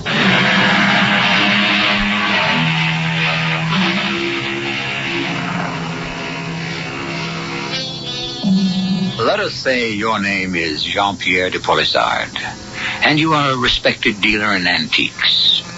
About, a year ago, one of your very good customers and her husband were killed in the flaming wreckage of an automobile accident. Now, today, you're sitting in your shop, and the phone rings. And you answer it. Hello? Hello, hello? Is anyone on the line? Hello? Who is this, please? Monsieur de Bourissard. Wait, I know that voice. But, no, how can it be? Monsieur, you have kept 2 secrets for me. Can you keep a third? Madame Rutledge. Don't say that name. Never say that name. You are alive. You must keep my secret. Certainly. Monsieur, how I miss your shop. And how I miss you, madame. Do you remember the commode? Could I forget? If only I could have something like it. I have my eyes on just a piece. It will be available in several weeks. Oh, could you buy it for me? It is done. Remember, you must say nothing about my being alive. Your secrets are safe with me. Where shall I send this? My husband had just come in. I have to hang up. I'll call you again when I get the chance. Madame.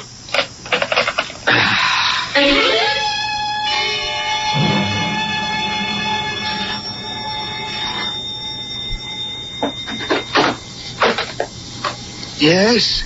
I'm looking for Tom Rutledge. We were in Korea together, and he said, if you ever find yourself in or around New York, come see me. So I've come to see him. You were a friend of Tom. Oh, I was better than a friend, a buddy. Won't you come in, Mr. Sparrow. Thank you. Yeah.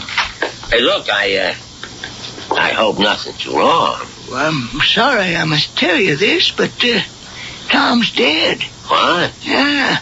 Dead in an automobile crash. Oh. Yeah, Tom and Eloise, his wife. I'm Eloise's Uncle Alvin. I inherited their estate.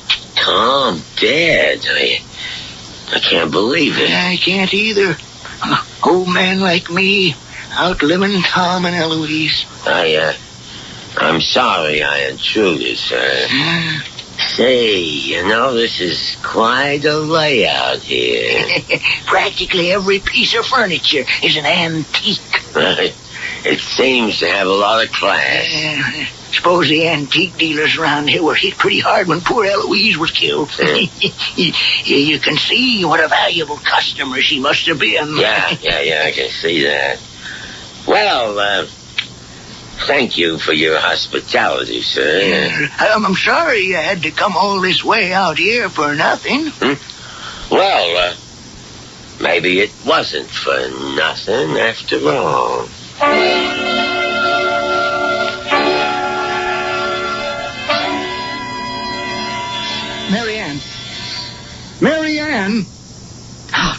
damn it. It's Eloise! Come in here, Eloise! What's the matter, darling? You tell me. Why are you so angry? Look at this. What are you talking about? This telephone bill. Well, what about it? You made a long-distance call to New York, to Westchester County. There's the area code, 914. Oh.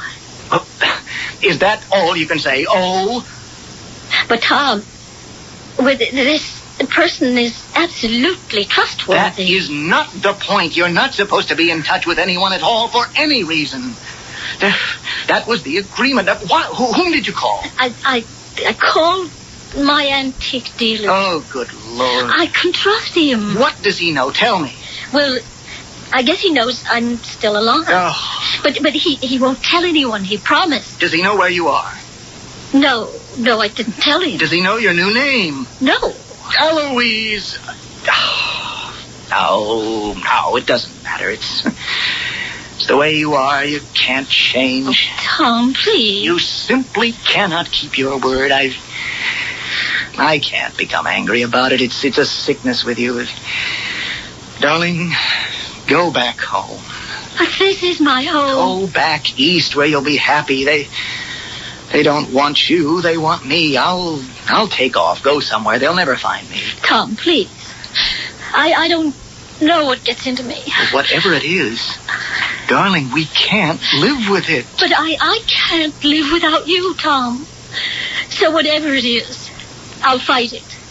I won't give in to it, to myself anymore. I won't, Tom, please. This time, believe me. All right, darling, all right.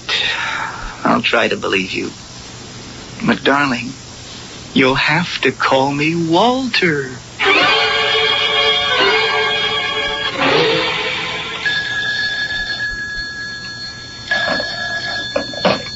Hello? Monsieur Polissard. Madame. I don't have too long to talk with you. Did you find me? Madame, I found you a gem exactly like the other. And the same price. Could you send it out here? Of course. Well, I don't want my husband to know I got it from you. Easily remedied. I shall ship it to a friend in San Francisco. He will send it on to you. You can claim you saw it advertised out there. Well, I think I can get away with that. What is your address? No, this is an absolute secret. I shall guard it with my life. All right. You send it to Mrs. Marianne Williams, care of Western State A&M, Barrett, Wyoming. And please keep it secret. My dear madame, it is our fourth secret. Mr. Atkins, I'm Eloise Rutledge's uncle. Do you remember Tom and Eloise Rutledge? Yes, I do. Are they really dead? What do you mean? Why couldn't you answer that question yes or no, Mr. Atkins? Because I'm not sure I understand that question. Well, let me draw a picture.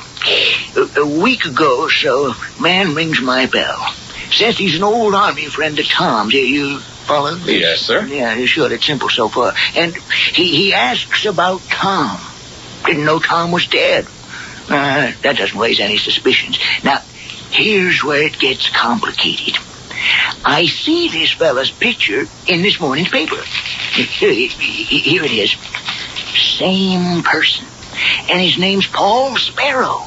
And he's supposed to be a notorious gangster. And he was asking about your nephew? I notice you didn't say my late nephew. No, I haven't said anything at all. But I do want to thank you for this very vital information.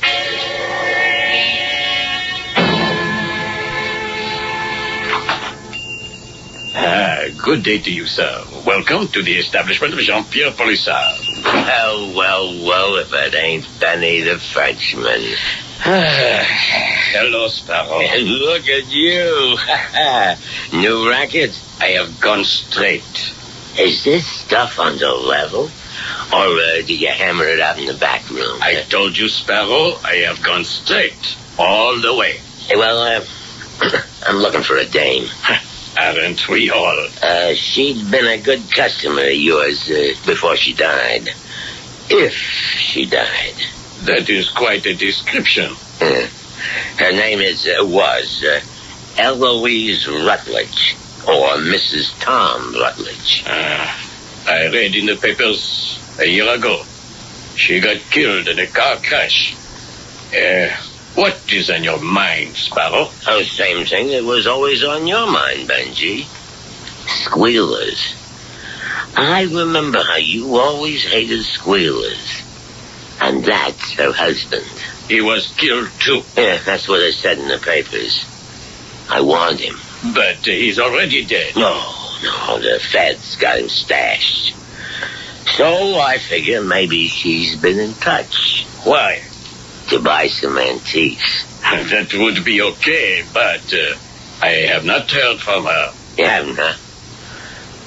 Tell me, why'd you just cover that piece of paper with your hand? Yeah, but what are you talking about? You didn't even know you were doing it. I just had to write something down. Yeah, well, let me see. Just a customer's name.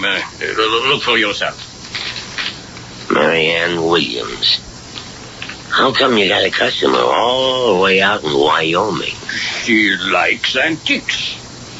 You know what I'd like to bet? That this Marianne Williams is Eloise Rutledge. You would lose. Well, it's worth the trip. You want to waste your time? Go ahead. Look, I trust you, Benny.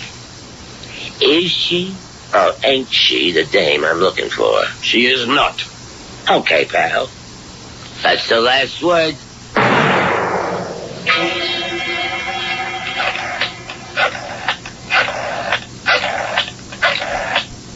Hold it, Benny. What? Put that phone down. When did you come back? You're getting careless. I come back to see if you was going to phone her to tip her off. This is a business call. Hand over the phone, Benji.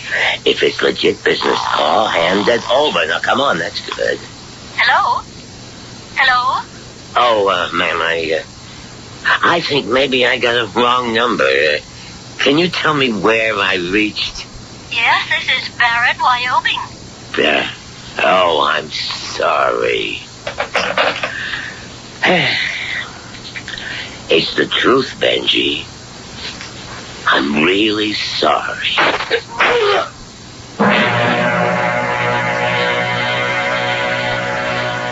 Darling, sit down. What is it? You told me you saw the ad for this antique commode in a San Francisco paper. Well, yes. Mm-hmm. Would you have kept the ad by any chance? No. No, I don't think so. Well, let me tell you why I don't think there was an ad. What do you say? Now, wait, I haven't said it yet. In the bottom drawer, I saw an old and faded sticker. Do you know what it said? De Polisard's Antiques, Larchmont, New York. Well, maybe he did own the antique originally, and then he sold it to this dealer. About a month ago, you called him. I did? Mm-hmm, and at that time, you swore to me that you didn't give him our new address. Well, I didn't. Did you call him since? Oh, Did you call him since to tell him where we were living? Oh, darling. Did you? Well, you're making it sound like a new Did you call him? Yes. Oh. You know what we have to do now, don't you? No. We have to get out of here as quickly as we can. Why? But suppose Polisard does know. You can trust him. That's right. There was a guy that was aces. Oh, you. Don't move. Oh, Tommy's got a gun. Well, nobody can say your wife don't notice. Well, what are you going to do? What do you think he's going to do? Oh, no. Oh, please. Now, don't feel bad about Monsieur Polisard, as you called him. Wasn't his fault. Besides, he's dead. Hey, look, if you shoot us, people are all around on campus, and they'll hear the shots. Now this. It's a silencer. It'll just be a couple of little pop-pops, that's all. You're covered, Sparrow. My suggestion is for you to drop the pistol and walk out the front door. Well, that sounds about right. Drop it. Oh, Mr. Atkins. Oh, Tom. I'm so sorry. You folks will just have to do it again. You can't stay here. Eloise, I don't know if I can go through it again. Let him get me and get it over with. Oh, no, darling. No, trust me. Trust me. I really learned my lesson. Eloise, can I really believe you? Yes, darling. Yes, this time, you really can believe me.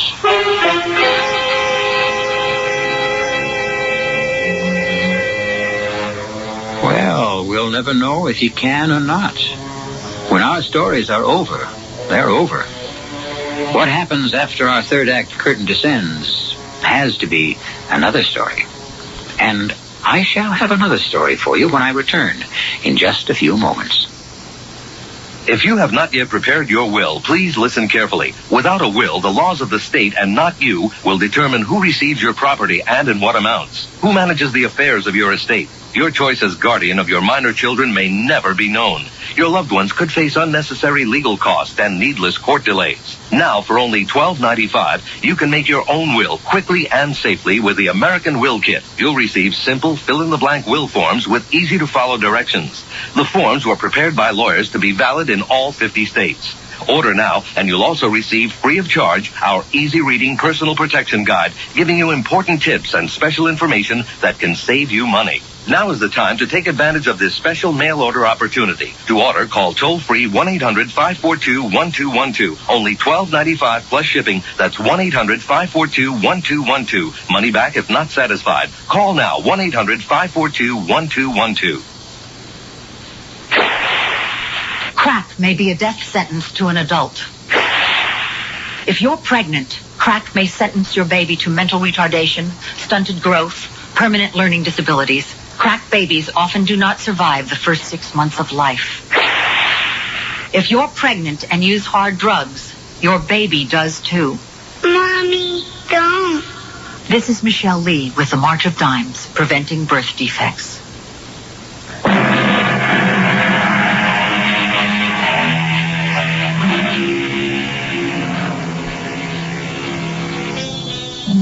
The delicate balance between a lie and the truth. What is it? It's an entire dimension that is neither true nor false, but something somewhere in between. It's a place of shadow and mystery. And let us say it's that Never Never Land where the leopard, and indeed all of us, try to change our spots, or whatever. Our cast included Ann Shepard, Russell Horton, Gil Mack, and Leon Janney. The entire production was under the direction of Hyman Brown. Okay, kid, are you ready? Let's do a little wade out here, and I'm going to show you where the biggest trout in the world lives. On the other side of that boulder. You ready? Yeah. Here we go. Now, it's just like swatting a fly. Remember that, kid? Okay. Take your wrist back and stick it out. It's easy. That's beautiful. Yeah. Okay, now you want to tease him a little bit. Okay. Tease it, just jerk it a little bit. Little bit. He's coming. He's coming at it. Yeah. He's got it. Okay. Yeah. Hold it tight. Keep it tight. Keep it taut. Don't let him lose it. Right. Don't let him lose it. Yeah. Oh, come on, beautiful. Yeah. Oh. All right. A boy and his father practice casting lines and spinning yarns. These moments are made possible for 20,000 more people every year by the Leukemia Society of America. We'll tell him about the one that got away, won't we? Yeah. The Leukemia Society of America. We're gaining every moment. This is E.G. Marshall inviting you to return to our Mystery Theater for another adventure in the macabre. Until next time, pleasant dreams.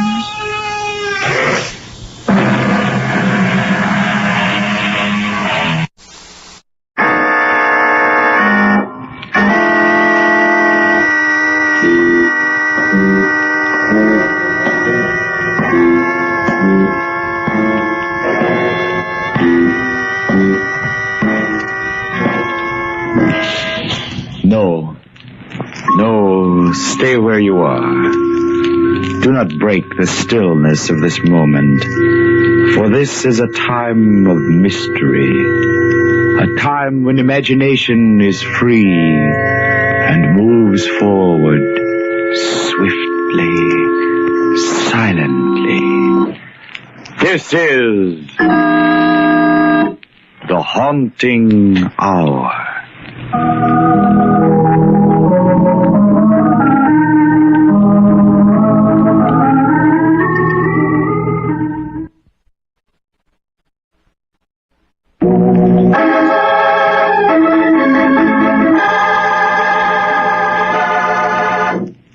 The Old, Old Men.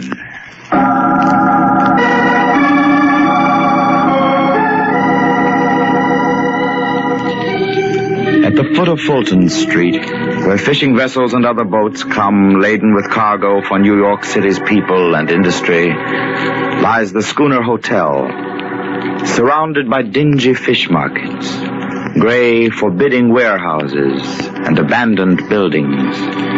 It overlooks the cobblestones of South Street. Many years ago, perhaps, it was the private mansion of some colonial merchant. Now, it houses only the old, the poor, and the unwanted. Retired sailors and fishermen, broken-down draymen, and those who have lived out their lives, but have not died. One foggy December evening, a shining black limousine glided to a stop in front of the hotel. Mrs. Ralph Hollister sat in the back, tense with shock and astonishment. Schooner Hotel. Snowden, are you sure this awful place is where my stepfather lives? Yes, ma'am. I checked the address with the detective.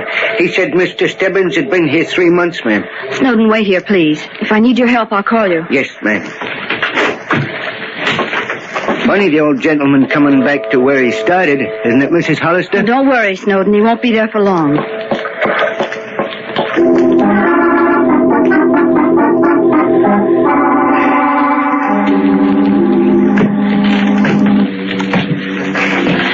How much higher, Mr. Hazard? 5th floor. Practically there. Here it is, Mum.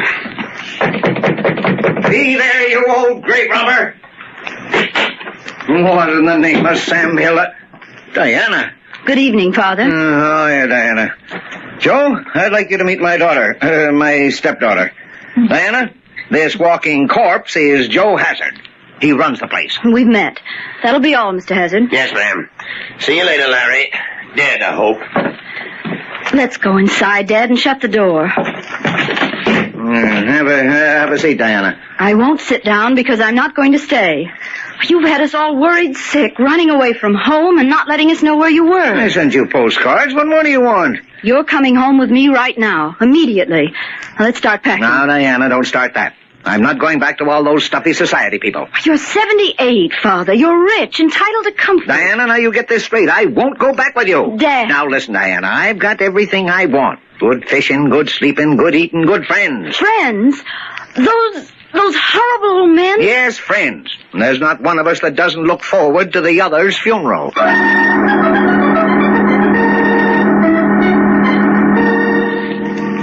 Hey, Joe, put another lump of coal on the stove. It's cold in the lobby. Why don't you wear a warmer shroud? Now, don't be so stingy.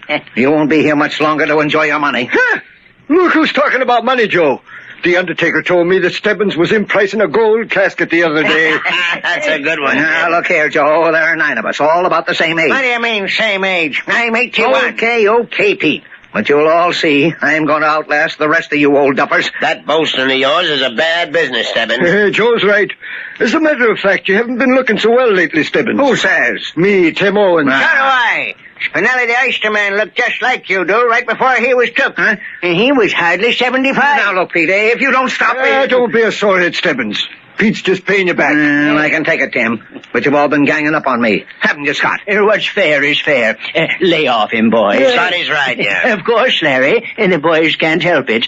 And many a time I seen him taking an old horse from Frenchy's stable. And I says to myself, I wonder when they're going to lead Larry Stebbins away. You'd get a big kick out of seeing me go, wouldn't you? Of course I would. With you gone and all our wills made out to the survivor, there'd be real money in the pie. Sure, before we cut you in, the whole price for surviving warn't more than $20,000 for the whole 8 of us. And now it's millions. That's why we're ganging up on you. Larry, I never could figure why, with all your dough, you took a hand in it. Why, to win, of course, Tim. To see if I can lick the game of death the way I've licked everything else.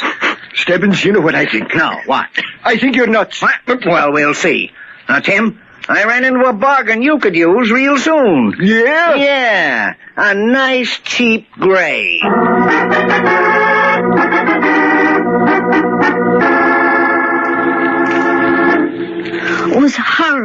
Ralph, and yet he absolutely refused to leave. But, Diana, we might as well face it. Your stepfather hasn't been happy living with us. But why must he stay in a place like the schooner? Oh, any other surroundings are too tame for him. He's always been a vigorous person.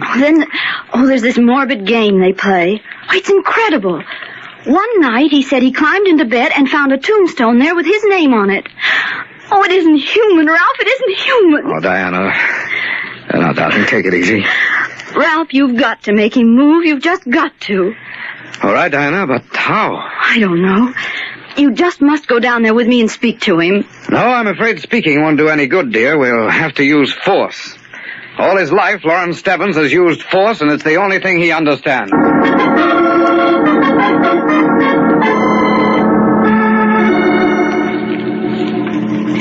Do you know where Mr. Stebbins is, Mr. Owens? Couldn't rightly say. Saw him go out early this morning.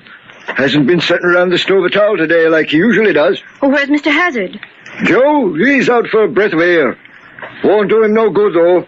What do you mean? He's bound to go anyway. Ralph, don't listen to him. It's just that awful game. Oh, here's Joe now. Hey, Joe, Larry Stebbins' daughter's looking for him. You seen him? I've come to take Mr. Stebbins home, Mr. Hazard. I'm afraid you won't be able to do that, Miss Hollister. Why? Where is he? Is this his cap, Mum? Well, let me see it, please. Initials L.S. Abbott Brothers. Yes, that's where he buys his clothes. Yes, I think it is. I thought so. Some kids out there gave it to me. Where'd they find it? They said it belonged to a guy who jumped off the end of the pier. An old man like myself, they said. Suicide? That's what it looks like to me, mister. No, Ralph, it couldn't be. If there was one thing that Lawrence Stebbins wanted, it was to stay alive. You mean... I mean, if he died, there was just one reason. Murder.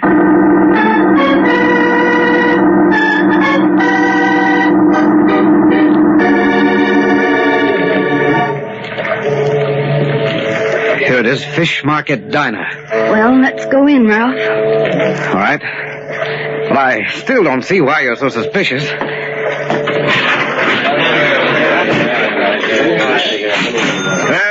What can I do for you? Did you know Lawrence Stebbins of the Schooner Hotel? Sure, I know him. Great sport, regular customer. Was he in here today? Sure was. Had a big breakfast and was happy as a weasel. Next thing I knew, he kicked the bucket. What do you mean he was happy? Well, Mac, he was cracking wise. He even did an old-time dance with his hat on his cane. Hat?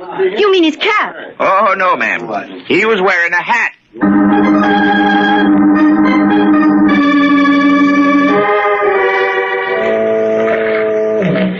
If we just stand here opposite the hotel, we can watch who comes and goes without being seen in the dark. Diana, watch that door.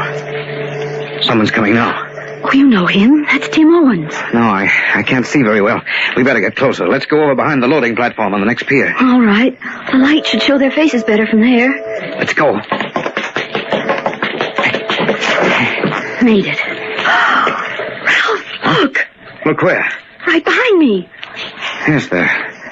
Two of the old men. Pete Sanders and Charlie Hall. Both asleep.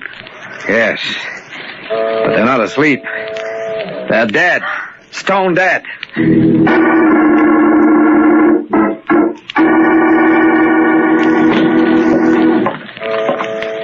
It was just at the side of the pier north of the hotel. As soon as we saw them, we came for you, Sergeant Boyd. You say there were two of them? Yes, you can see for yourself. Probably just a couple of bums sleeping off a drunk. On a December night?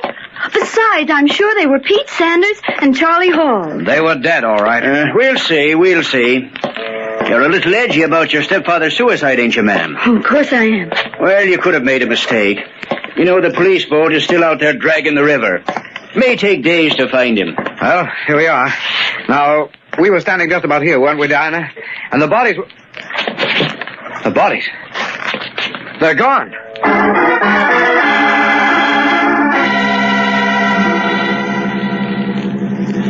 Say, Joe, Sergeant Boyd was in here looking for Pete Sanders and Charlie Hall while you was out. What do you want him for, Scotty? Who said Stebbins' daughter thought she saw him dead? Yeah, the way she and her husband was talking, you'd think Larry Stebbins wasn't fit for the undertaker anyway. No, Tim. Don't hold it against the young lady. She's all worked up. They'll find the old man's body, she'll calm down, and we can all go to the funeral. Say, Tim, you didn't happen to see Pete or Charlie this evening? No, I didn't, Scotty.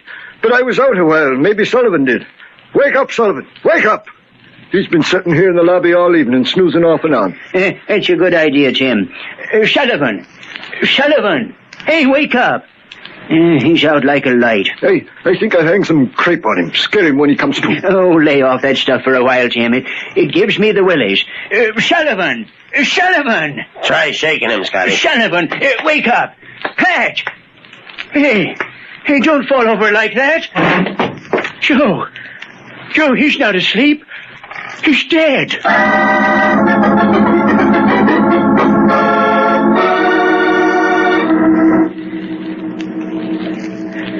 Diana, let's go home. No one's got in or out of the hotel for an hour. Ralph, I'm just as cold as you are, but I'm going to stay here, even if it takes all night. All right, darling. Anyway, I'm convinced that you're right. The person who killed Sanders and Hall killed your stepfather, too. Only this time we came along before the bodies were disposed of. Ralph. What, Diana? Those were real bodies, weren't they? Certainly. I even noticed a small wounded one. I think it was Hall. That's exactly what I mean. If they were carried anywhere, there might be bloodstains. Yes. We could trace them. They were probably taken backwards toward the river. I'll look there. I'll look over here, toward the street. All right. No, nothing here. Ralph? What? Come here. What is it, Diana? I picked up a trail of dark red spots. Good. Yes.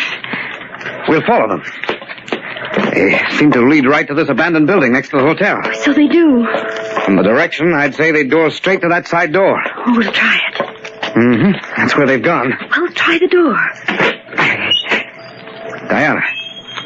It's open. Come on in. Good evening, Diana. Good evening, Ralph. I've been expecting you. Mr. Stebbins.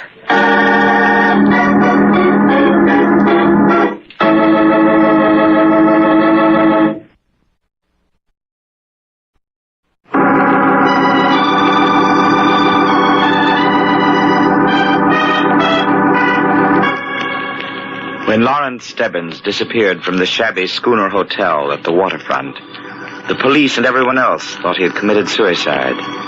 However, his stepdaughter Diana and her husband, Ralph Hollister, felt that Larry Stebbins, who had fought his way up in the world, would not give up the ghost simply because he was badgered by the other old men living at the hotel. They were sure someone had begun to play the macabre game of death in earnest, especially after they found two of the old men dead. But when they opened the side door of the abandoned house next to the hotel and were greeted genially by the man whose murderer they were seeking, they didn't know what to think. Well, Diana, what's the matter? You look as if you're not glad to see me. Oh, it's not that. Father, you're not... We thought that you were... You gave us quite a turn, Mr. Stebbins. If we expected anything, we thought it would be your... I mean, that we wouldn't find you here quite like this. You mean you thought I was dead? Well, why not say it? Well, after all... Can't stand this pussyfooting about a common natural word. We all die sooner or later. Question is, who manages to hold on a little longer? Oh, please, don't start that morbid talk again. It ain't morbid. It's natural. It's horrible. Now, Mr. and Mrs. Hollister, do you mind telling me what you're doing, snooping around at this time of night? Well, sir, I think it's your turn to answer that question. Why, right at this moment, the police are dragging the river for your body. They are? That's downright amusing. Poor fellows must be cold out there. I fail to see anything funny about it. You wouldn't. Why are you here? Well, I kind of like it here. Quiet. Lots of young people. Stop that nonsense. Why are you here? Here? Here? Oh, yes, here. I was locked up here. Why, that's not true. The door was open when we came in. Well, that's true. Very true. And you know why the door was open? No. All I know is that you're telling me a story. You're wrong, Diana. You see, the door was open to let you come in. You wanted to come in, didn't you? Yes, but I don't see what that has to do with... You wanted to come in.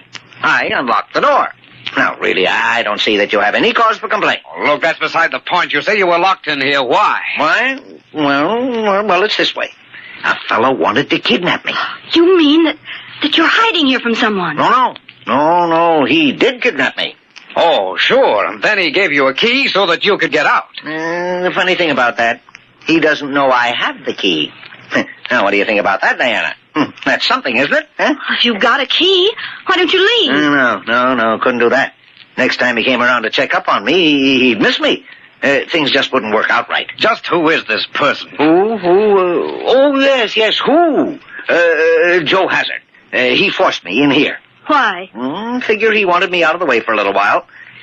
What do you think? I think it's all a pack of lies. What do you mean? You don't have to stay down here 1 minute longer, and you're not going to. You're coming home with us right now. Now, wait a minute. Just who do you think you're bossing around? Oh, Ralph didn't mean anything, Father. It's only that this whole stupid affair has gone far enough. I told you I wasn't going uptown with you. All right, Diana, it's no use arguing. There's only one way to handle this. Grab his other arm and get him out of here. Let go. Come on, Dad. Come on. Let go, will Be you? careful, Ralph. Ever since I retired, you two have been trying to run me. Well, you're not going to any longer. No one in the world can run Larry Stebbins. Why, Lawrence Stebbins, what's come over you? Just come to my senses, that's all. I want to stay here, and nobody's going to tell me different. Now, get moving.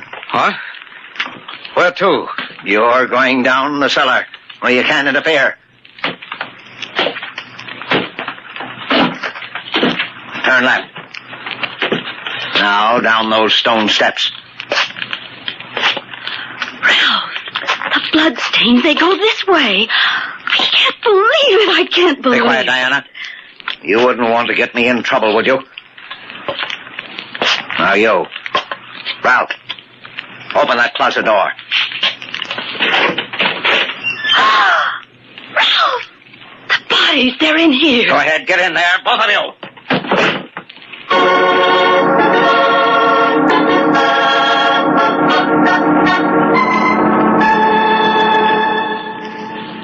Sanders and Hall show up yet, Tim? No, Joe, and I've been sitting here all the time. I'm beginning to think the Hollisters were right. So am I, Scotty. There's some funny things going on around here, and we ought to pay 'em some mind. There's only 5 of us left. Us 3, McIntyre and Everett. We'd better work fast. Where is Mac and Everett, Joe? Went to bed, Tim. I told them they better stay down here, but they laughed and said I was nuts. Didn't they, Scotty? Mac said he was going upstairs to dream about my burial. I got sore as all heck.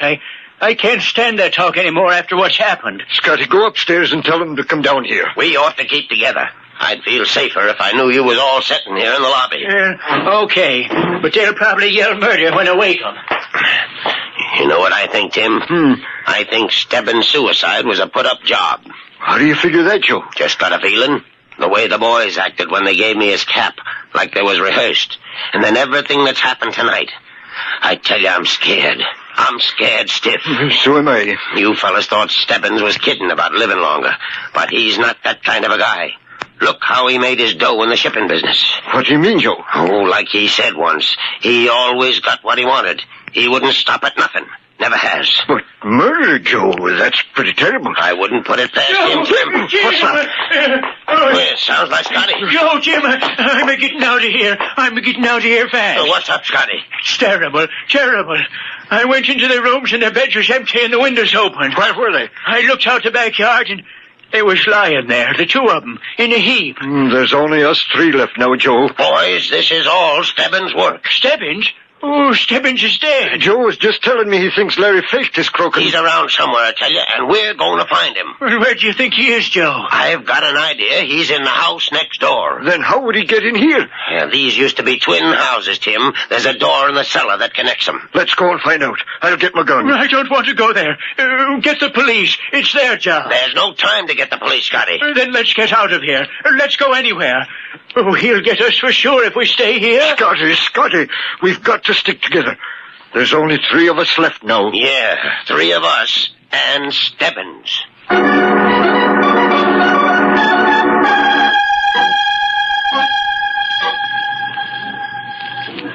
Ralph, what's happening? I can't hear very well through this ventilator, but I'm sure that after he locked us in here, he went upstairs. I heard the door slam, so he probably went out. Oh, if he only hadn't locked us in here with these awful bodies. Oh, Diana. I suppose it's no use even trying to think he isn't guilty. I'm afraid not, darling, after the way he's behaved. But he's my own stepfather. Whatever happens, I can't turn him over to the police. Maybe it won't be necessary. Once he's had his way for the last time in his life. You mean? Yes. Oh, it's horrible to say, but I hope for his sake that he does it. Oh, if there were only a way of getting out of here, it would make sense to decide what to do. You don't mean we'll have to stay here? Well, unless someone finds us or he lets us out, I wouldn't be too hopeful. But that's impossible. Ralph, I don't want to die. I don't want to die, not in this terrible closet. Quiet, Anna. I think I hear footsteps upstairs. What is it? He must be back again. It sounds like more than one person. Diana, door. The heavy door in the cellar wall that I told you about.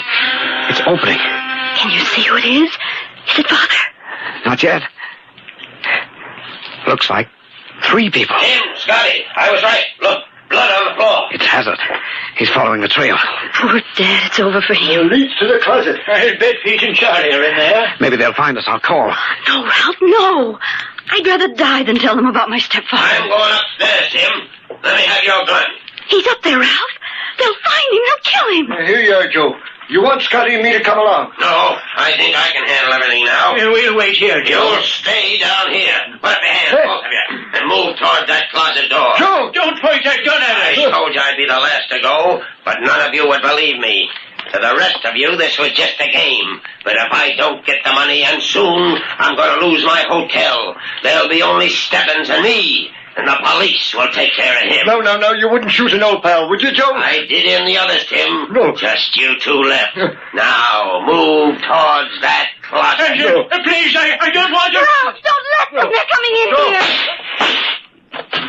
There he is, Sergeant Boyd. Okay, Mr. Stebbins. Here, Tommy. Let go of me. Not this time, Joe Hazard. We're booking you for murder.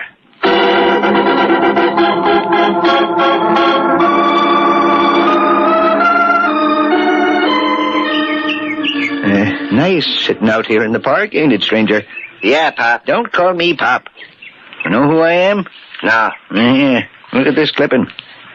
Waterfront hotel keeper convicted for murder of 7 on testimony of Lawrence Stebbins, retired shipping magnate. Yeah, that's me. Yes, sir, 7 murders, and there needn't have been any if I'd stopped Joe Hazard before he finished them off. Really? Yes, sir. Went to 8 funerals, but I really got a kick out of Joe Hazard's. Had to lock my stepdaughter and her husband up, too. They nearly crabbed my whole plan. You know, Joe Hazard thought he could plant all those murders on me. But you have to be pretty clever to outsmart Larry Stebbins. Listen, Pop, you gonna shut up? I'm reading. Okay, Mr. Rice. I'll go. 8 funerals. And no one will even talk to me. It's kind of lonely, though, now, Larry. Ain't it? No friends, no family. Yes, Larry, it's kind of lonely. Like a tomb.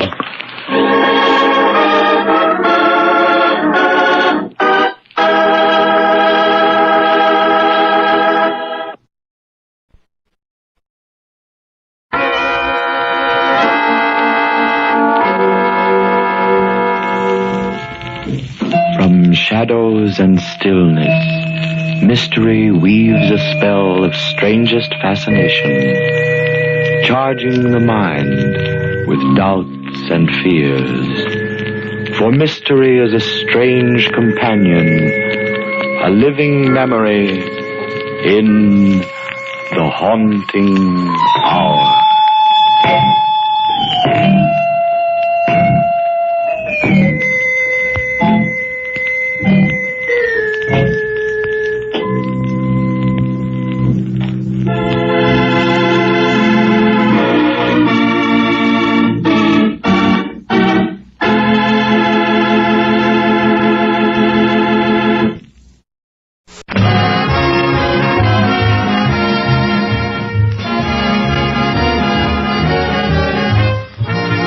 Colgate-Palmolive Peat Company, makers of Halo shampoo to glorify your hair, and Colgate tooth powder to get teeth sparkling and super clean, bring you Mr. and Mrs. North, starring Joseph Curtin and Alice Frost.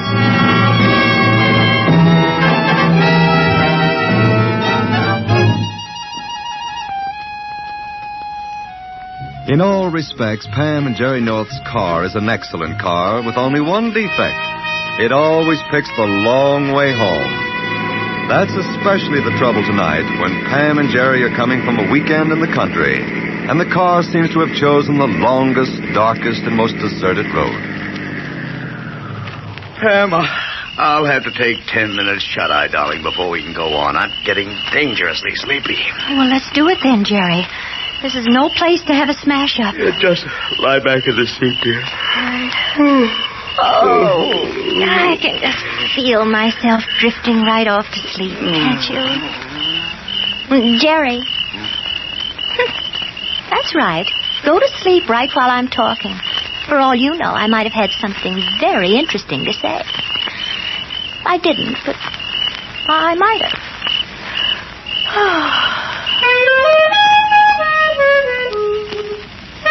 Jerry. What? Listen. Somebody's playing a musical instrument.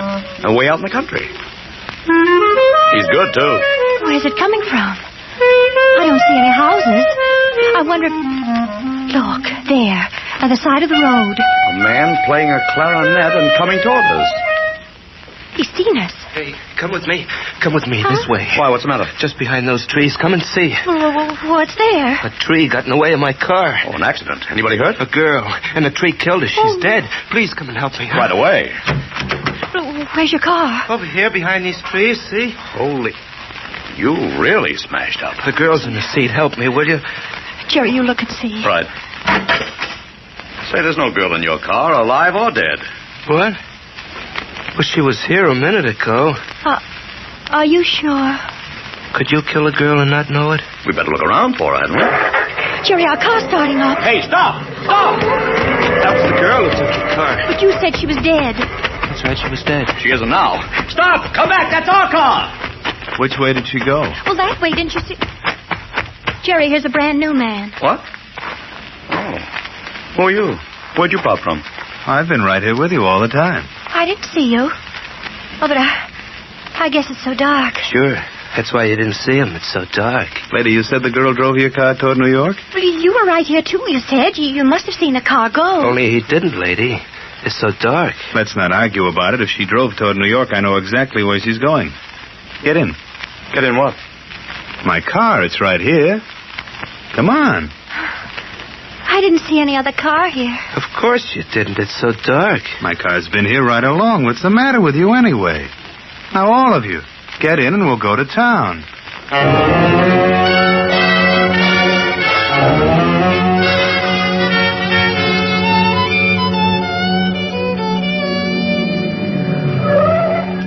Here we are.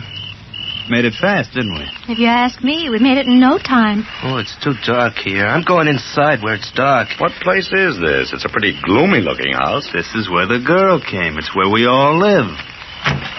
So long. So long? What about our car? And the girl who was dead, but isn't? What dead girl? What are you talking about? The girl in your car in the wreck. Oh, only she wasn't there, and then she stole our car. Lady, you're all mixed up. Sure, it's so dark. Well... So long. Me too, so long. Wait.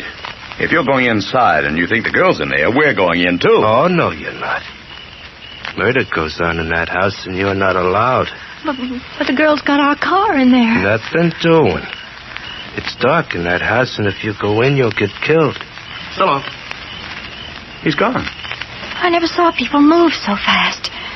Jerry, we've got to find out what happened to our car. The only way we can do that is to get into that house.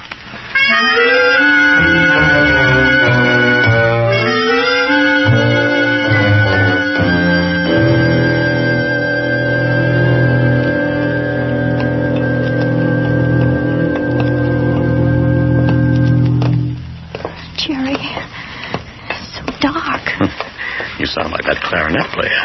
This is the darkest cellar I've ever been in. I don't think it's a cellar, dear. It's a corridor. I can touch both walls at once. Oh. Do you hear anything? No. We'll have to get upstairs. Here's the door. Can you open it? I can't find the handle. Oh, here it is. Stick right behind me, Ben. I'm so close behind you. I'm practically in front of you. Here it goes. It's heavy. There. Oh! Jerry, what is it? It's a jam session. These many musicians getting together and playing just for themselves. There's the man who drove us in. He's playing the trumpet. And next to him, that clarinet player. There's no air in here. And it's hot. Jerry, there's the girl, and she's singing. Yes, her mouth's open, but the orchestra's so loud I can't hear her. Can you? No. Oh! Jerry, look at the walls. They're closing in on us. The room's getting smaller and smaller. But look behind the musicians. There's no wall at all. Only black space. We'd better get out of here. Oh, no. You can't get out now. Oh, the clarinet player. But how can you be talking to us here? Your clarinet's still playing.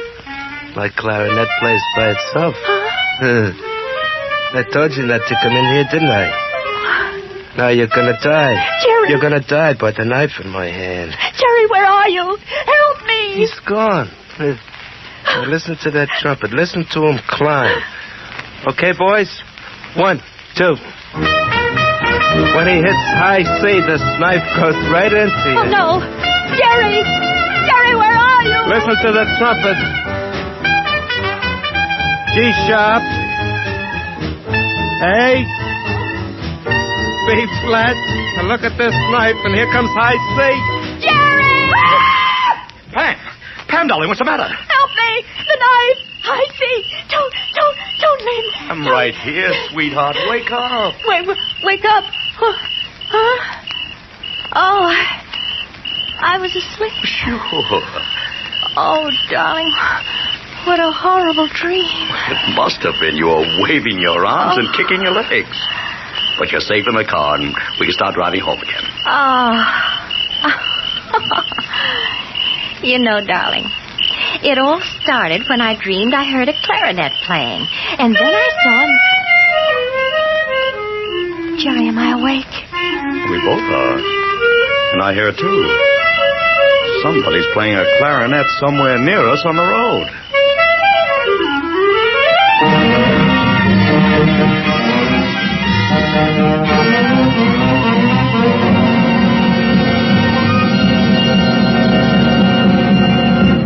Yes, Pam and Jerry are awake now, but it's still pretty dreamlike to hear a clarinet in the country on a dark, dark road.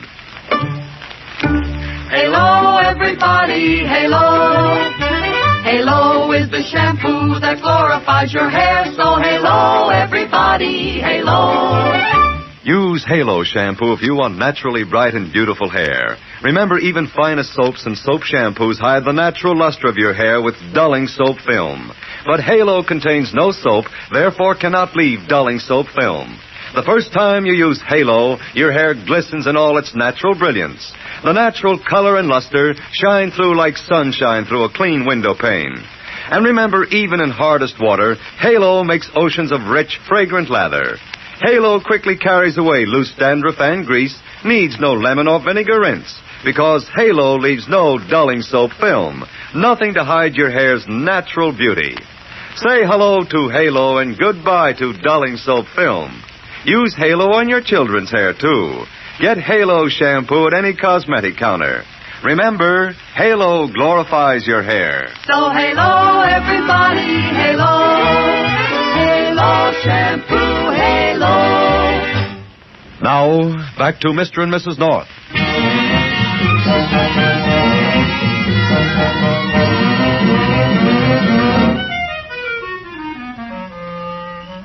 Jerry, we've got to see what it is. I know what it is, darling. A clarinet being played on a dark road on a dark night.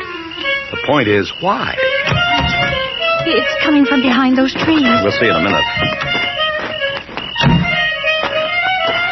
Now it's going away, Jerry. Yeah. Maybe drawing us after it, like the Pied Piper of Hamelin. I'm right. Look at that car against the tree. It's pretty badly smashed. Someone may be hurt. Maybe it's a girl. Oh, but she isn't there now. What makes you say that? That's the way it was in my dream.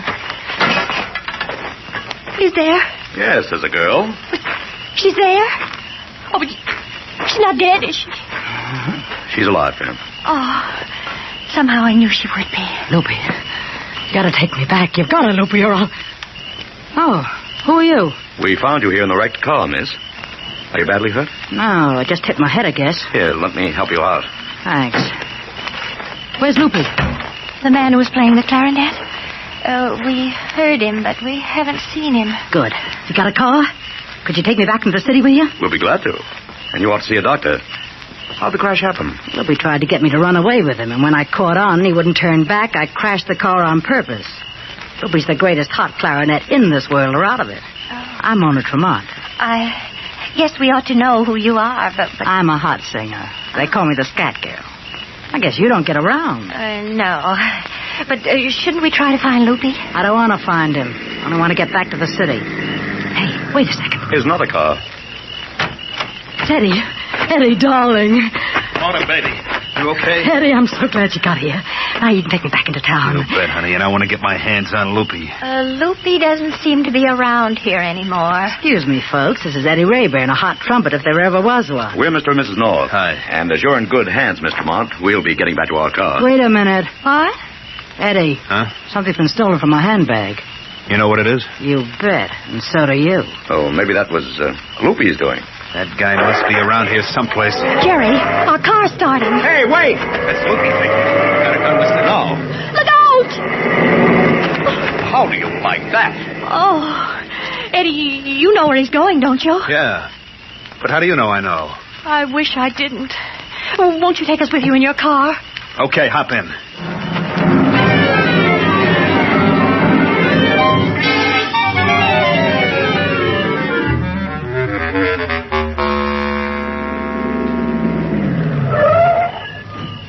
Okay, Cats. There's your crate parked just ahead. I never expected that.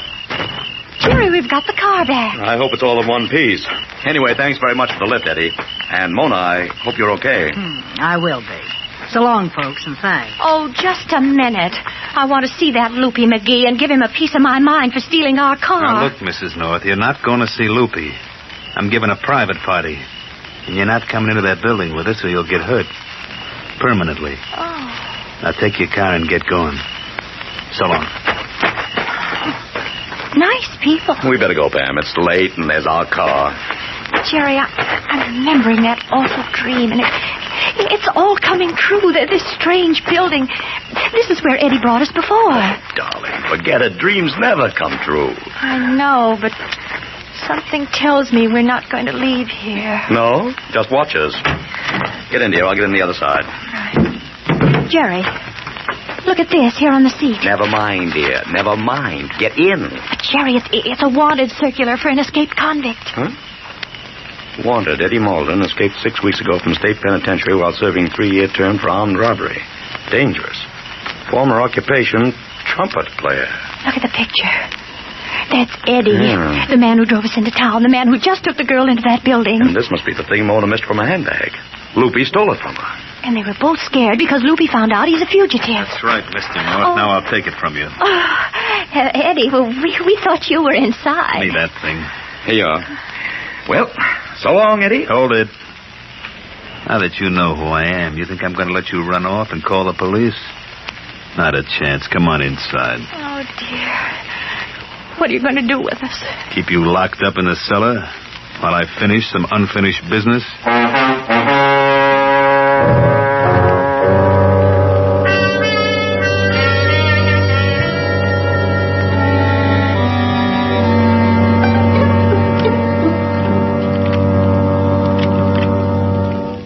Just a second, Pam. The door's opening.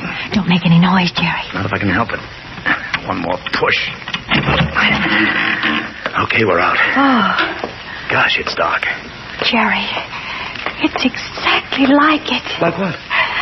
Like the way it was in my dream. I wonder where that door is. Oh, I remember now. We just turned a corner, and there... Wait a minute. Oh! Don't move. Who's that? I don't know. Just a man I bumped into in the dark. Won't be dark long. There's a light right here. There. Oh, there's two of you characters. Just what do you got in mind sneaking around here? Talk fast or you'll get in trouble. Let's begin by finding out who you are. Flash Farrell, Mona Tremont's manager and future husband. And there's a private jam session going on and you haven't been invited. Now you take a course. Jam session? Then there is a jam session. Yeah. What do you want with it? We've got to get in there to prevent him. Mr. Farrell, I want you to hear me sing. You sing, do you? Oh, haven't you heard of me? I'm Pam, Choo-Choo North. Choo-Choo. That's my style. Okay, Choo-Choo. And who's this guy? Look, Mr. Farrell. That's my husband, Hot Lips North. Did you ever hear him play on the zither? Zither? Who can play hot on a zither? Oh, you've never heard Hot Lips. Has he, Hot Lips? No, he never has. It all sounds fishy to me. Okay, then. Just show us where the jam session is. Okay, Choo-Choo. And the first thing we'll do is to hear you sing. And you better be good.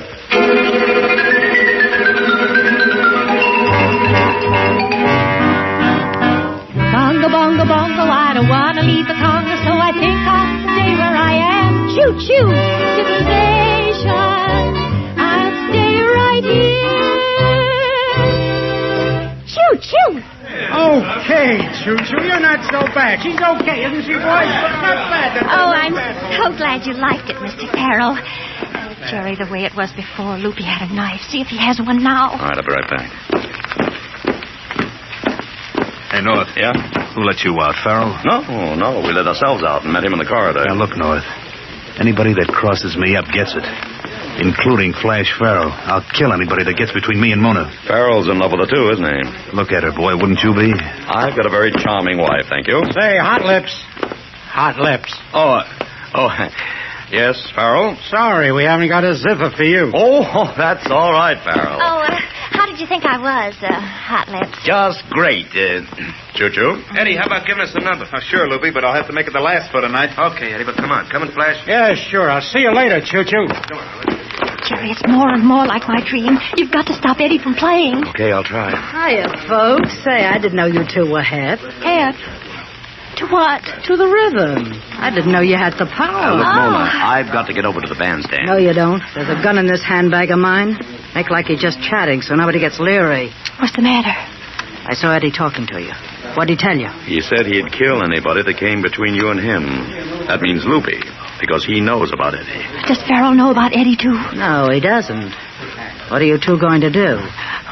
We don't know. I'll tell you what to do. Nothing. Just you two keep your trap shut or you'll have bad trouble with me. We can't let him commit murder. Oh. Hey, folks, shut up, will you? Eddie's going to rip out with a little lip. All set, Eddie? Take it high. It's going right out the roof. Okay? 1, 2. Jerry. Yes, darling. The dream. What? The trumpet was playing and Loopy started to come at me with a knife. The trumpet went higher and higher like he's doing now. Ham, you're imagining things. Nothing can happen now that he's playing. A flat. A. B flat. It's getting closer. Jerry, do something. I told you, Jerry. What's the matter with him? Here, let me see. Jerry, is he... Yes. Eddie Malden is dead. He's dead. Just dead.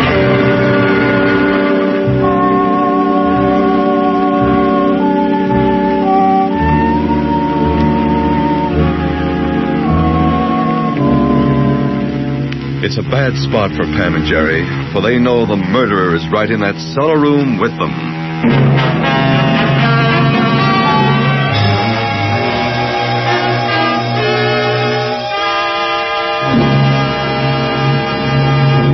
The last word on cleaning teeth is your dentist. Yes, the last word on cleaning teeth is your dentist. And over 4,000 dentists in a nationwide survey said Colgate tooth powder with the 2-minute routine gets teeth sparkling and super clean. Yes, dentists say Colgate tooth powder with the 2-minute routine gets teeth sparkling and super clean. So to get your teeth sparkling and super clean, to show their full natural sparkle, start today with Colgate tooth powder and this 2-minute routine. 1.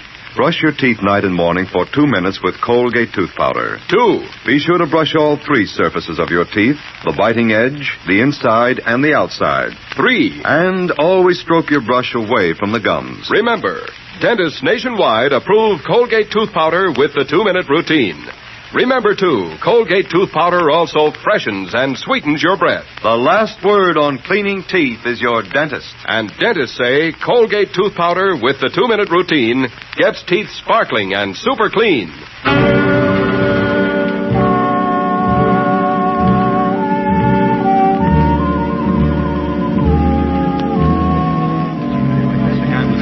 It looks like he's been poisoned. Eddie, my Eddie. Okay, which one of you did it? I've got a gun in this bag that's ready for him. Mona, wait. You'll only get yourself in trouble. Listen to what the guy says, Mona. Unless you don't care if you shoot, Mona. I care, all right. I want to get the guy that did it. Mona, you're awful sure it was one of us. That's what I was thinking, Mr. Farrell. Mona, you were certainly anxious before to keep us away from Eddie. You're onto it, Pam. How about it, Mona? If anybody tries to hang Eddie's murder on me, they'll go right along with him. I loved him. Mona, don't point that gimmick at me. Listen to reason, Mona. I'm listening. Somebody talk. Pam, I've got an idea. No tricks now, Mr. North. What is it, Jerry? Eddie told me he was going to kill Loopy because Loopy knew he was a convict. And we all know Loopy was in love with Mona. You mean I killed him? You're off beat, mister. Not much. You killed him to get a free hand with Mona. Okay, Loopy. This looks like the last chorus for you. Jerry, wait. That doesn't make sense. Now you're in the groove, Mrs. North. Oh, but it does make sense. Good sense. Sure, Loopy killed him. He hated Eddie. Don't you move, Farrell. Don't any of you forget this gun. I'm not forgetting it. But you listen, Mona. You yourself told us that Farrell didn't know that Eddie was an escaped convict. That's right. What are you getting at, Pam? Well, Loopy didn't have to murder Eddie to get him out of the way. He knew Eddie was an escaped convict, and so all he had to do was report him to the police. But Flash, you didn't know that. And so to get Mona away from him, you thought you had to kill him. That's a lie. Farrell, you're going after Eddie. Don't shoot, Mona. Grab him, Loopy. I got him. Me too. Nice going, Mrs. North. You sure got the power. Oh, just call me Choo-Choo.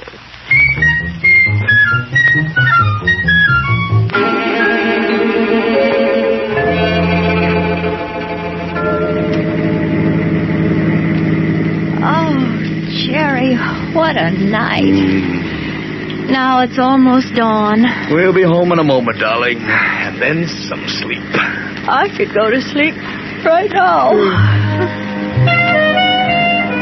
Jerry, listen. It's that clarinet again. Where's it coming from? Am I dreaming? And so once again, the Early Risers Club greets you with music to put you in tune for the day. Oh, a disc jockey on the car radio. And we start as usual with our theme, a recording by Loopy McGee and his clarinet. Want to hear it, dear? I do not. Take me home and let me sleep and never dream again.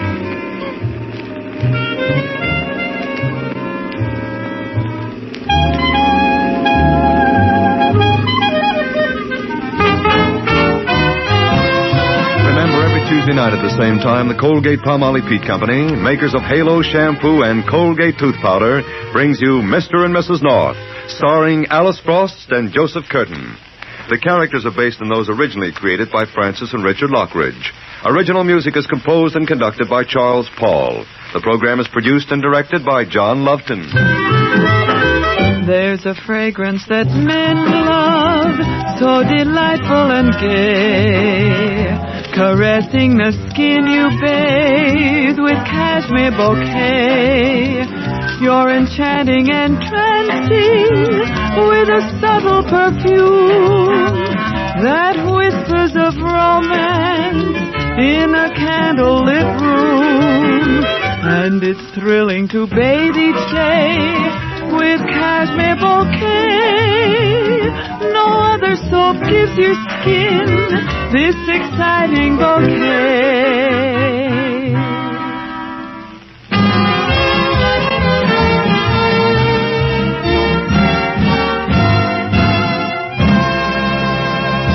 Be sure you join us again next Tuesday when the Norths are pigeonholed by a pigeon, chased by a pair of lovebirds on the wing, and caught by a murderer who has flown the coop.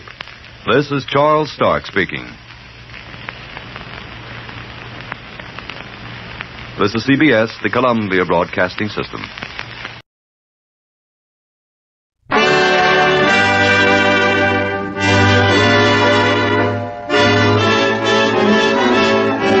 The makers of Camel cigarettes present Dick Powell as Richard Diamond, private detective.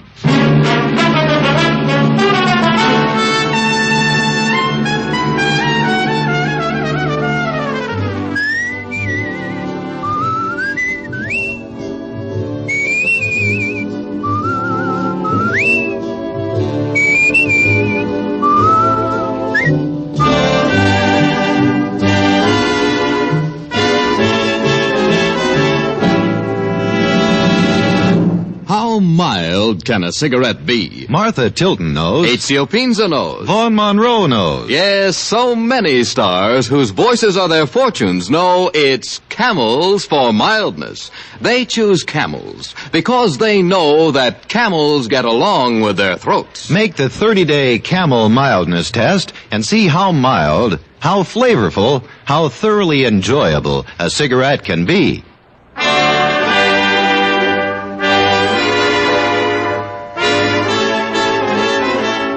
Here transcribed is Richard Diamond, Private Detective, starring Dick Powell.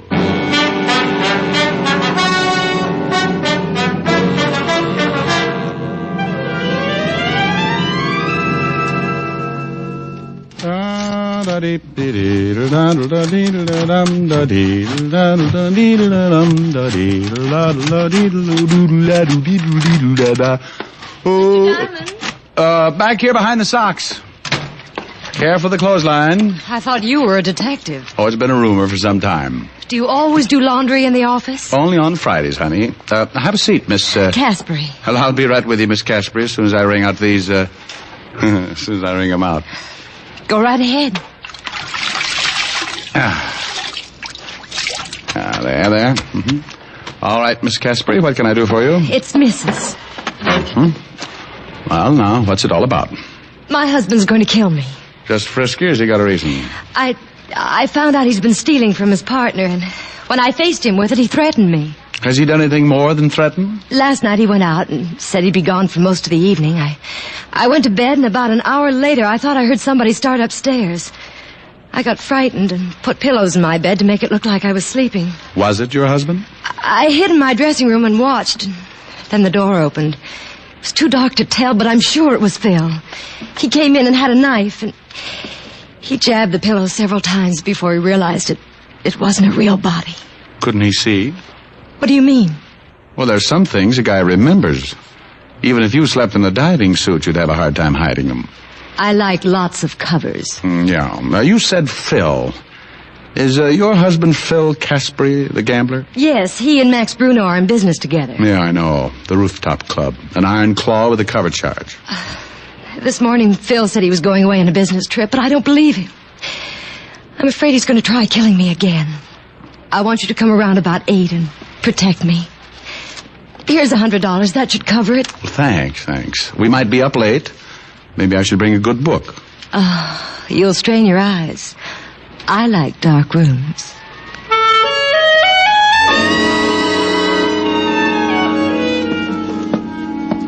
She got up then and walked slowly across the room like a big cat that had just finished eating its keeper. She stopped at the door and smiled a promise. I thought how Samson must have looked with a crew cut.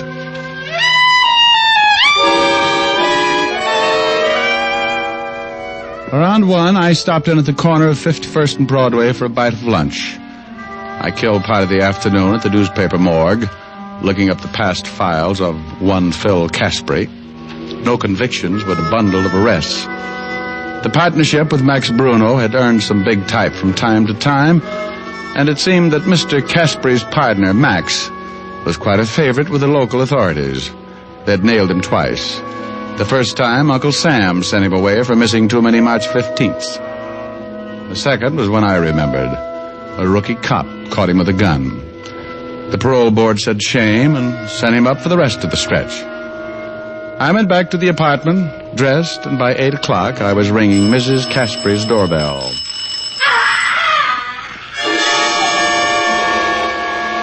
The skin of my back crawled up and sat on my head. Whoever was dying was doing it the hard way. The door was locked, so I gave it the benefit of one of my shoulders. It was one of those heavy panel jobs with a will of its own, but finally the hinges got tired and gave up. I stumbled into the living room and came up with my .38. The screams had stopped, and I knew the only reason she had given up yelling was because she'd given up living. She was sprawled on the bed, but she didn't look anything like she had that afternoon. The killer had made sure of that. He'd used a knife. And now she just didn't look like anything.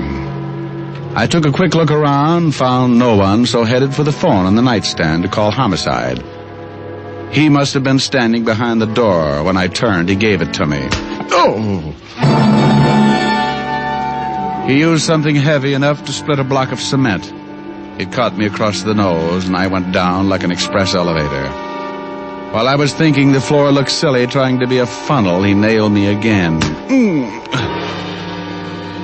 Oh, and this time he pushed back the ceiling and let the night in.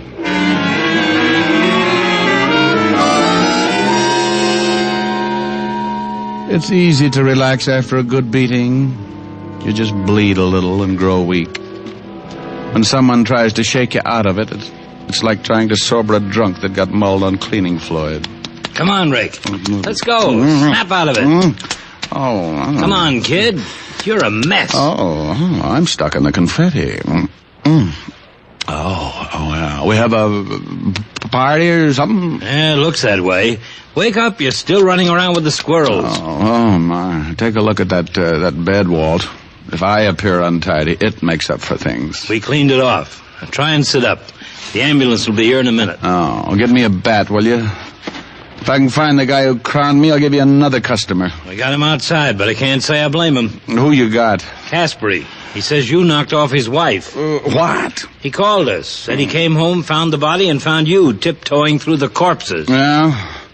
Well, maybe he told you his wife came to see me today and gave out with $100 to protect her from him. No, as a matter of fact, he didn't. Well, then don't stand there on your swollen bunion, Walt. He's got me in line for a murder rap, and I don't like it. Don't blame you.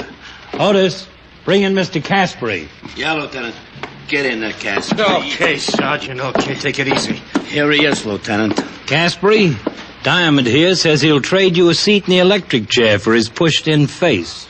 I don't get it. Well, stick around, Phil. They'll catch up with you. Hold it a minute, Rick. I've had my face turned into an ad for taffy machines. I've got a right to gloat. Look, why the chit-chat, Lieutenant? You got your killer. That's what Diamond thinks. He says you fit the job. He's a dirty liar. Says your wife retained him to protect her from you. For why? She found out you were robbing your partner. You made one try for her, but you missed. You graduated, Diamond. Now you're a filthy liar. All right, Rick, lay off. Okay, but I'd like to play some more. I want some answers. Then why don't you ask his partner? You know him, Max Bruno. All right. Let's all go see Max Bruno.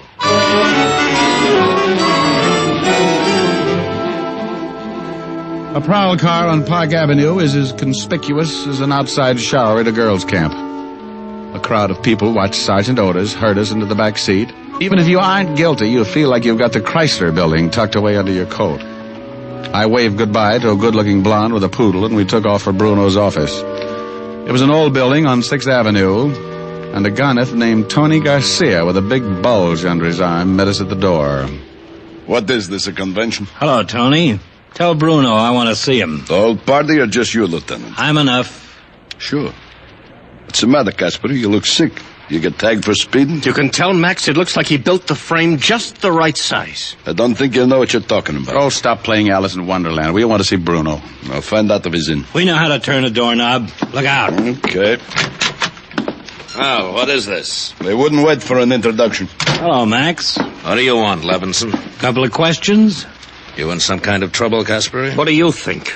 What are you getting rough with me for? Oh, you dirty double-cross. Shut up. Well, what's eating you, Diamond? Well, that's a good one.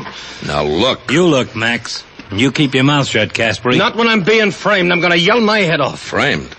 Don't know nothing about it, huh, Max? I don't know what you're talking about. What is this? You framed me with that killing. Killing? Don't come on with that bit. You know what I'm talking about. Take Caspery in the hall, Otis. Yes, sir. Come on, Casper. I'll get you for this, Max. So help me. Come on, you. Will somebody tell me what's going on here? Liar, I swear to you, if it's the last thing I do, I'll get you. What's happened to him? Max, you don't know? How am I supposed to know? Guess? Somebody just killed his wife. Tony. Yeah, boss. Wait in the hall. Yeah, boss. Caspery knocked off his wife, huh? Well, he didn't say it was Caspery. Look, Caspery's my partner. At least he was. You split? Yeah, a couple of days ago. Why? I've been checking for a couple of weeks. Caspery's been holding out on the take. How'd you find out? His wife called me and told me. Oh, really? Wonder why a wife would incriminate her husband like that. Yeah, she was scared stiff. She found out what he was doing, and he told her he'd kill her. So she didn't know what to do. She called me. You knew her pretty well, huh? Not too well. She figured I could give her protection. I told her to see you, Diamond. Well, now, that was very nice of you, but what did you do about Casbury when you found out he was robbing you? Told him to get out, have the money back by tomorrow morning. You tell him his wife tipped you about him? Are you crazy? Of course not. Said I'd been checking on him for a long time, that the books didn't tally. And what did he say? He said he didn't do it. What'd you expect him to say? Well, are your books short? 200,000 worth. Okay, Max, we'll be talking to you. Wife's dead, huh? About as dead as she can get. See you around. Yeah. Okay, so he told you how I've been robbing the till. Yeah, he did. Well, let's go. What's the matter, Casbury? You give it up? I'm framed. That's it. Let's go. Oh, by the way, what did you do with the murder weapon? Don't be surprised if you wake up some morning and find it sticking in your back. Get him out of here, Otis. Come on, you. Come on. Well, Levinson did it again. Suspect in custody. What do you do for an encore? Sleep. You want me to drop you off in emergency? You could use a new face. No, I'll grab a cab and go to the apartment and clean up. Got to see Helen later. Okay, but stay off the streets. Somebody's liable to think you're dead and bury you. Oh, that's a good one. Night. Good night.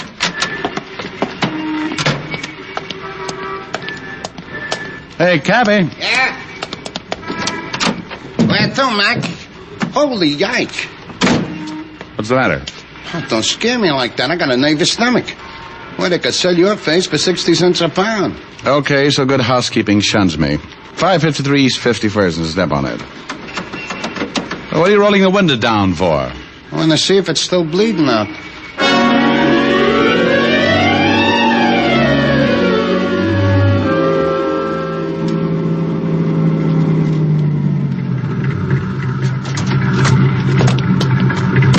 $0.35. There you are.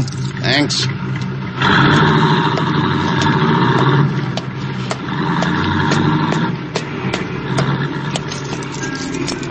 Let's take a ride instead. What? Don't move. Hey, what's going on? I told you we're gonna take a ride. The gun in my back I don't recognize, but you should have worn your other head, Tony. Move. Okay. What's the matter? Doesn't Max give you enough to eat? That's because I don't think you're funny. All right. You're Tony Garcia and you make people bleed. Right, boy. Hold it. Now get in the car. You're bending the suit. Get in. You drive. Okay, but I'm a better pedestrian. Where to? Washington Bridge. I don't swim any better than I drive. You won't have to. You're out for high diving. Get going.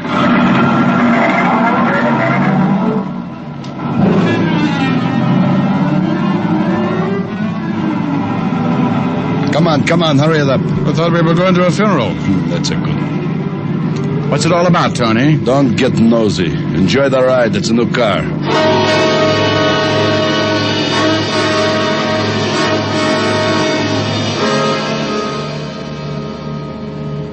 We rode like that. Tony sitting half-turned with a big .45 in his fist, pointing right at my stomach. I drove south across town, trying to figure it out. Max Bruno's killer getting ready for a job.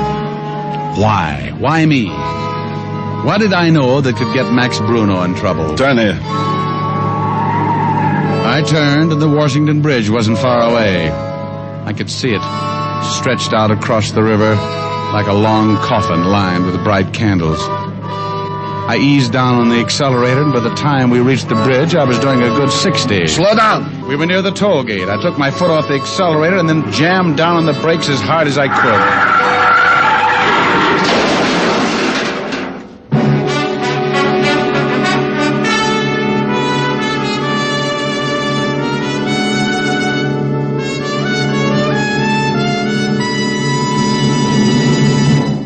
Before we continue with Richard Diamond, Private Detective, here are a few words about smoking enjoyment. You know, smoking is a day-in, day-out pleasure.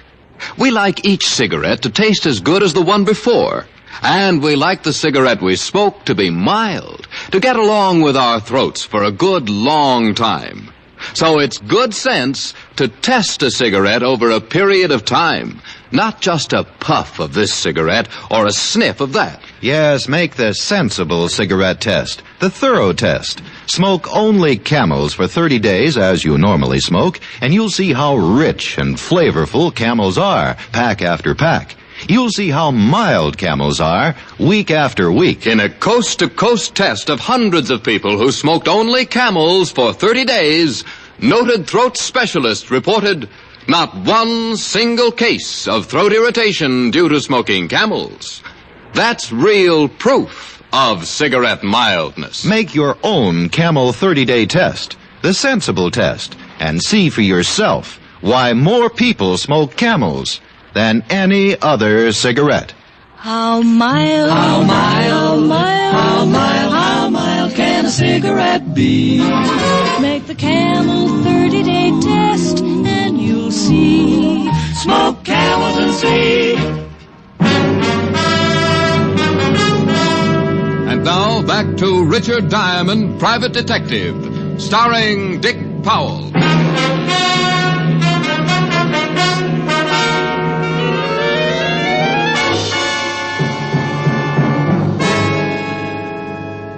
We had hit the bridge railing and stopped cold. The steering wheel had caught me in the stomach. I opened my mouth to make my lungs work. It was like sucking air through a bent straw. I didn't know how long I sat there before I finally made it, but a slow, dripping sound made me remember Tony and look over. He was halfway through the windshield, and the dripping wasn't a broken radiator. His life was running out all over the hood.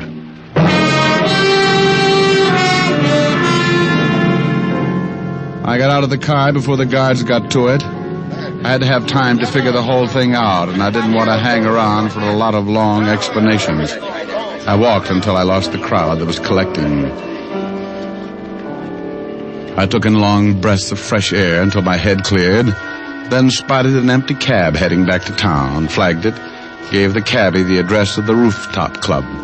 I needed answers, and the best person to give them to me was Max Bruno. Late edition, get your late edition here. Read all about it. Read all about the Casper murder. Woman found dead in her apartment. Husband held for murder. Hey, boy, paper. Yes, sir. Gee, what happened to your face? I shaved with a rake. Yeah? Gee, that's pretty funny. Holy. What's the matter? This picture. That's the dame was knocked off tonight. Casper dame. Oh, so that's it. Huh? Here's $1, thanks. Wow. Take my advice, mister. See your analyst. You'll get rid of them bells.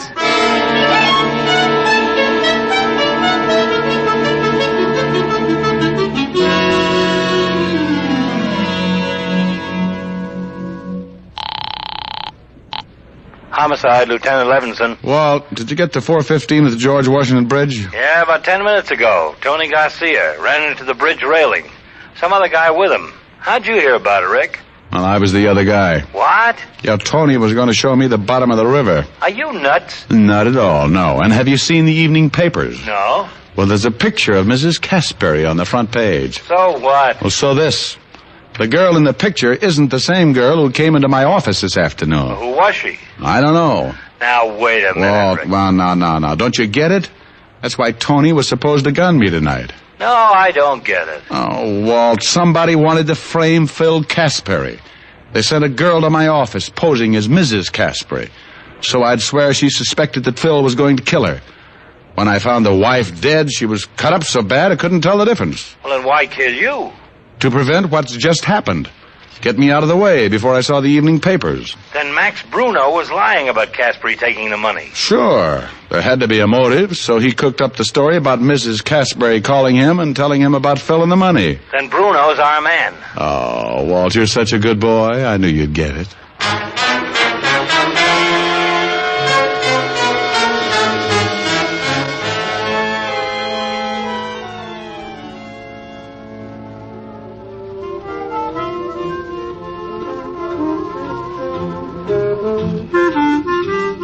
Check your hat, sir?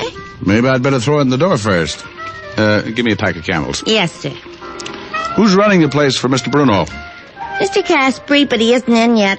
Depends on what you're talking about. How's the floor show? It's all right if you got an imagination. You know, you better keep moving. You'll catch cold in that getup. Oh, well, don't let it fool you. The bustle's real, you hot water bottle.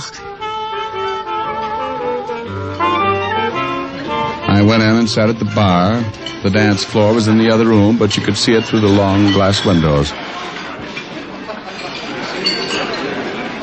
I was sitting there trying to figure my next move when the floor show started.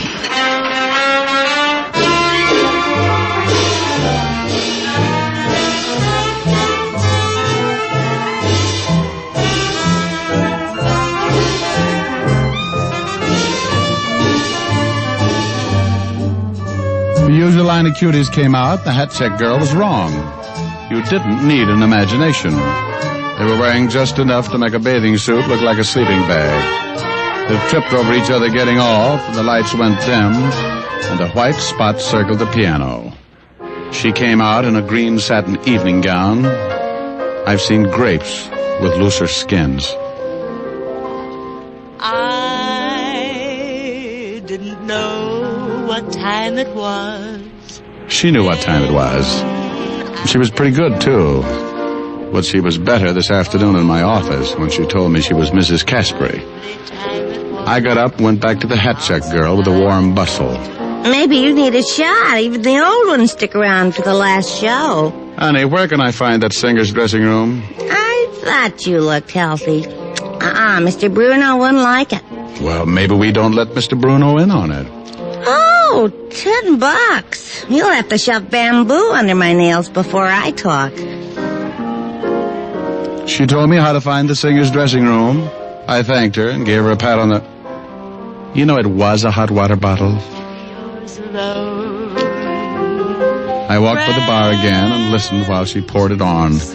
I've heard singers with better voices, but this one had the difference. She went into the last few bars, and I headed for her dressing room. I wanted to get there before she did.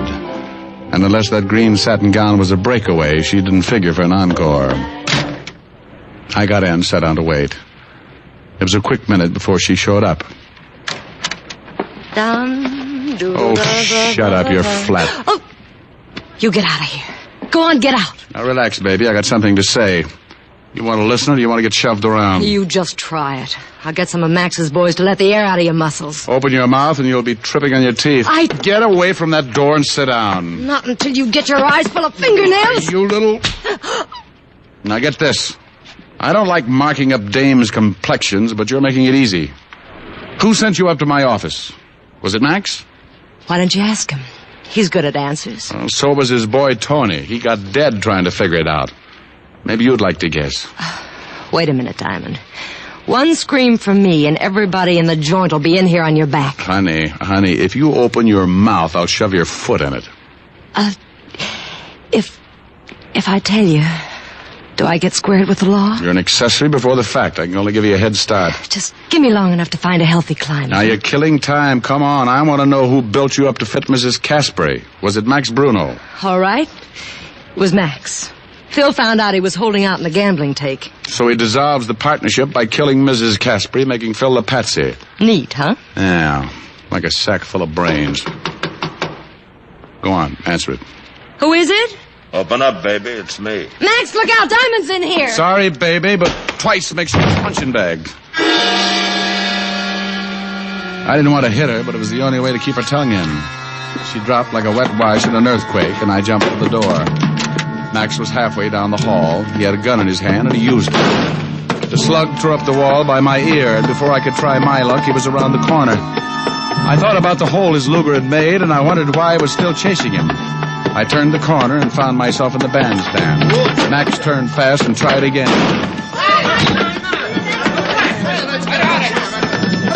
I was across the crowded dance floor when the panic busted loose. What's going on here? I shoved aside a drunk who thought it was the 4th of July and went to the bar like I needed the exercise. That man's got a gun!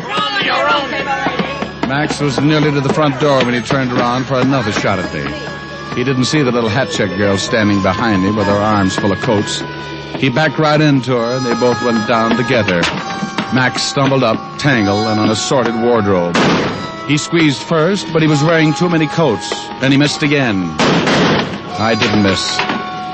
Max doubled up like a tired ice bag and got himself a face full of carpet. He was pretty dead.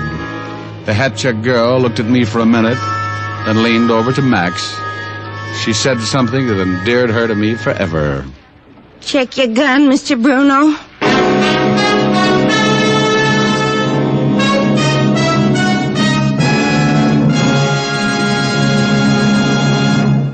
Dick Powell will return in just a minute. What cigarette do you smoke, Doctor? That question was asked of doctors in every branch of medicine, doctors in all parts of the country. In repeated surveys, the brand named most is Camel. Yes, according to these surveys, more doctors smoke Camels than any other cigarette. Camel's costly tobaccos are properly aged and expertly blended for your smoking enjoyment. Make the sensible cigarette test, the 30-day Camel test, and see how enjoyable a cigarette can be. See for yourself why people say, once a Camel smoker, always a Camel smoker. How mild, how mild, how mild, how mild, how mild can a cigarette be? Make the Camel 30-day test and you'll see. Smoke Camels and see. Here's Dick Powell with a special message. Thank you. You know, it's a pleasure for me to make this weekly announcement, ladies and gentlemen, because each week the makers of Camels send gift cigarettes to a most deserving group of people, servicemen and veterans who are hospitalized. This week's Camels go to Veterans Hospitals, Fargo, North Dakota, and Alexandria, Louisiana. U.S. Air Force Hospital, Randolph Air Force Base, Texas. U.S. Naval Hospital, San Diego, California. Now, until next week, enjoy Camels. I always do. How mild, how mild, how mild, how mild, how mild can a cigarette be? Make the Camel 30-day test and you'll see. Smoke Camels and see.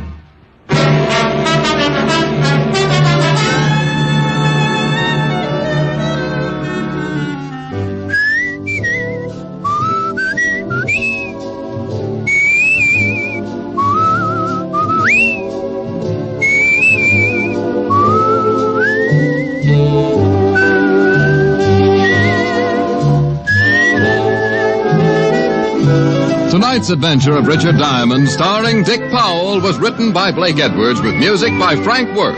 Our director is Helen Mack. Featured in tonight's cast were Virginia Gregg, Arthur Q. Bryan, and Wilms Herbert.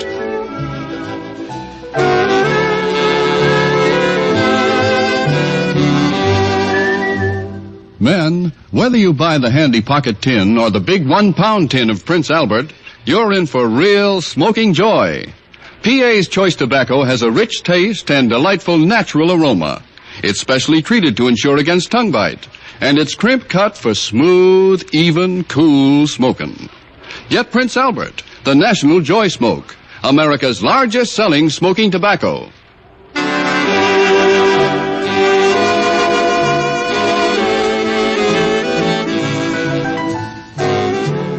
Listen next week for another exciting transcribed adventure of Richard Diamond, starring Dick Powell.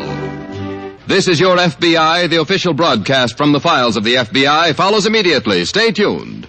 This program came to you from Hollywood. This is the American Broadcasting Company. James Stewart as the six-shooter.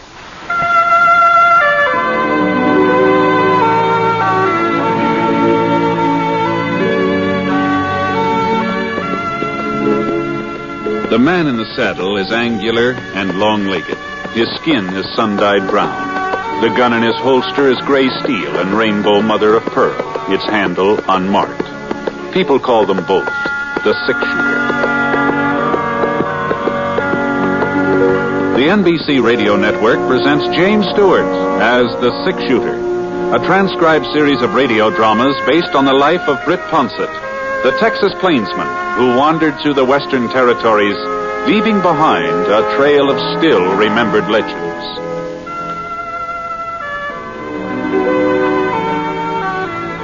Now, in just a moment, immediately following this important announcement, you'll hear Act One of The Six-Shooter. Meet the safe driver. If you know what makes him stay alive on the highways, you may be able to follow his good example. He always keeps his car in A1 mechanical condition. He shows courtesy for other drivers. He knows that speed is his greatest enemy. And most important, he knows and obeys the laws. Remember, few accidents happen with safe drivers. Are you one of them? Now, Act 1 of The Six Shooter, starring James Stewart.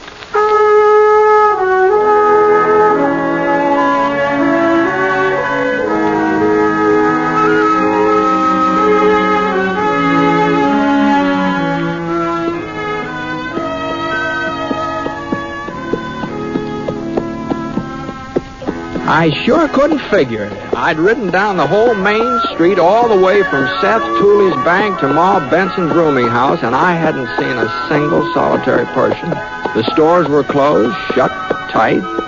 There wasn't even a wagon or a horse out in front of them. It looked like the town of Elk Point had just up and gone to sleep, but that didn't make sense either. Not at 5 o'clock in the afternoon. Whoa, Scar. Whoa. Well, Ma Benson didn't know what the trouble was. She always had a pretty good notion about everything that went on in Jackson County. You know, folks always used to say that's why the Elk Point Gazette kept going broke. You know, old Sadie Benson was too much competition.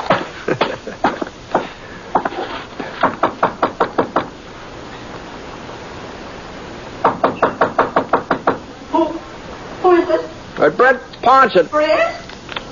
Yeah. Well, how do I know it's you? Well, opening the door might be one way of finding out. Does sound like you're all right.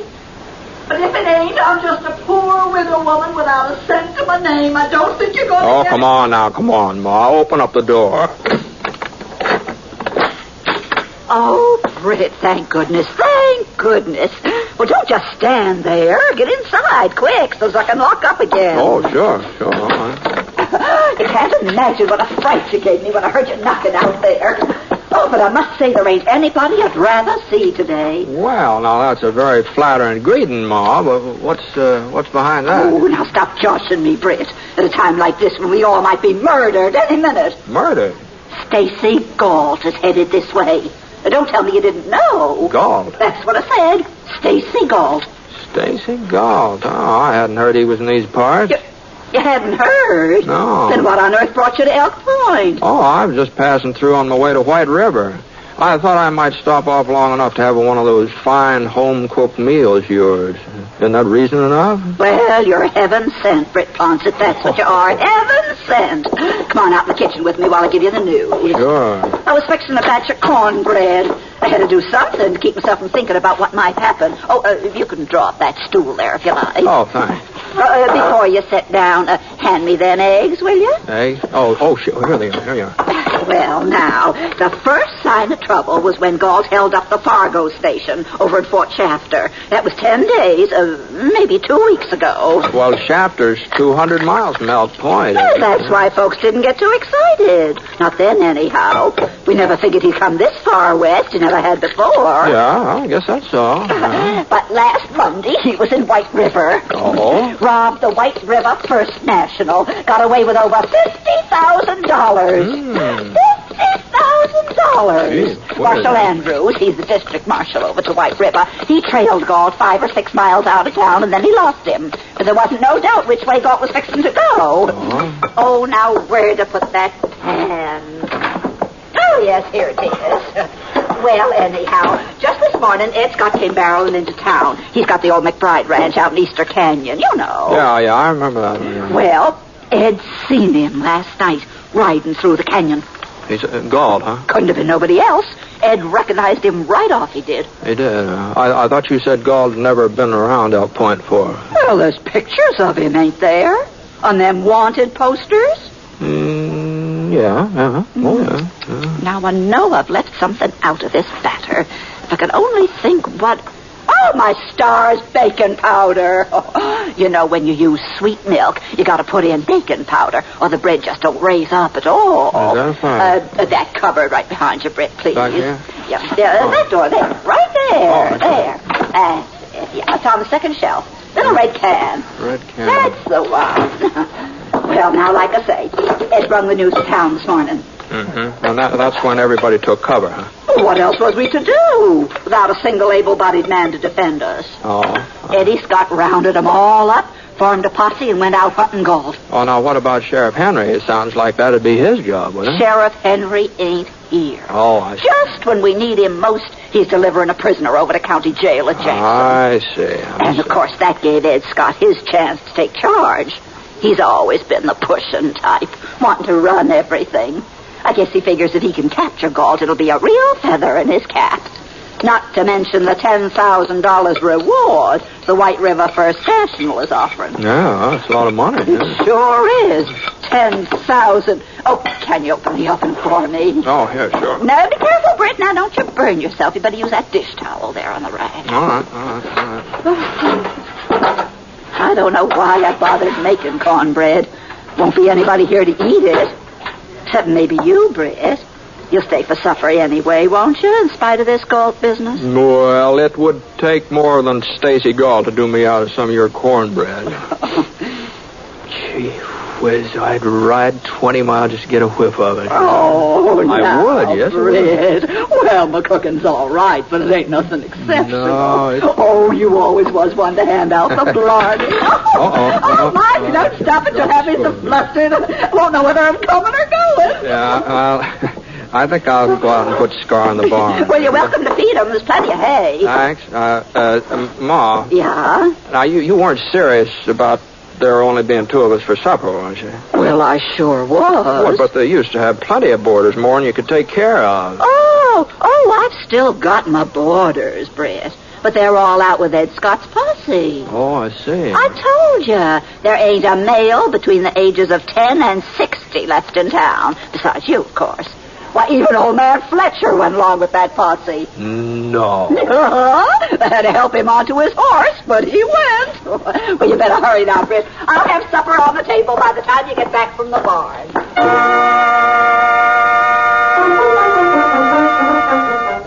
It is quite a supper, too.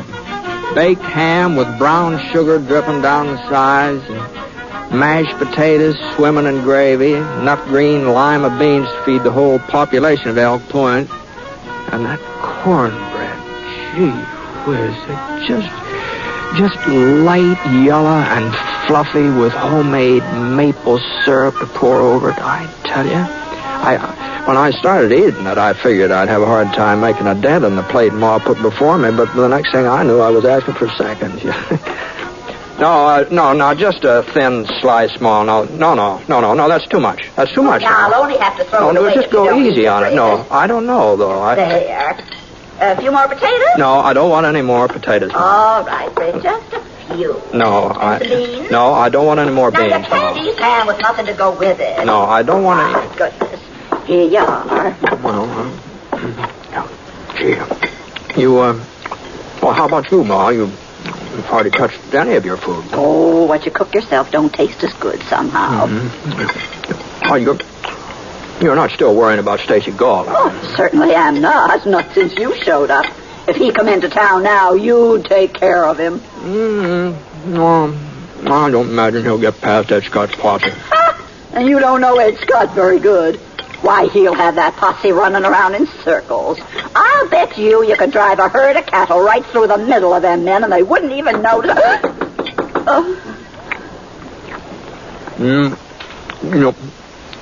You want me to answer it? No, I'll see who it is. You might keep your right hand free, though, just in case. Who's there? It's Seth Tooley. Yeah. Seth. What are you doing back? You ain't caught Galt, have you? No, we ain't caught him. Is Britt Ponsett in town? My wife thought she seen him going into your place this afternoon. Yeah, he's here, but get out of the way. Oh, I gotta talk to Britt. Hello there, Seth. Britt, he's in Elk Point.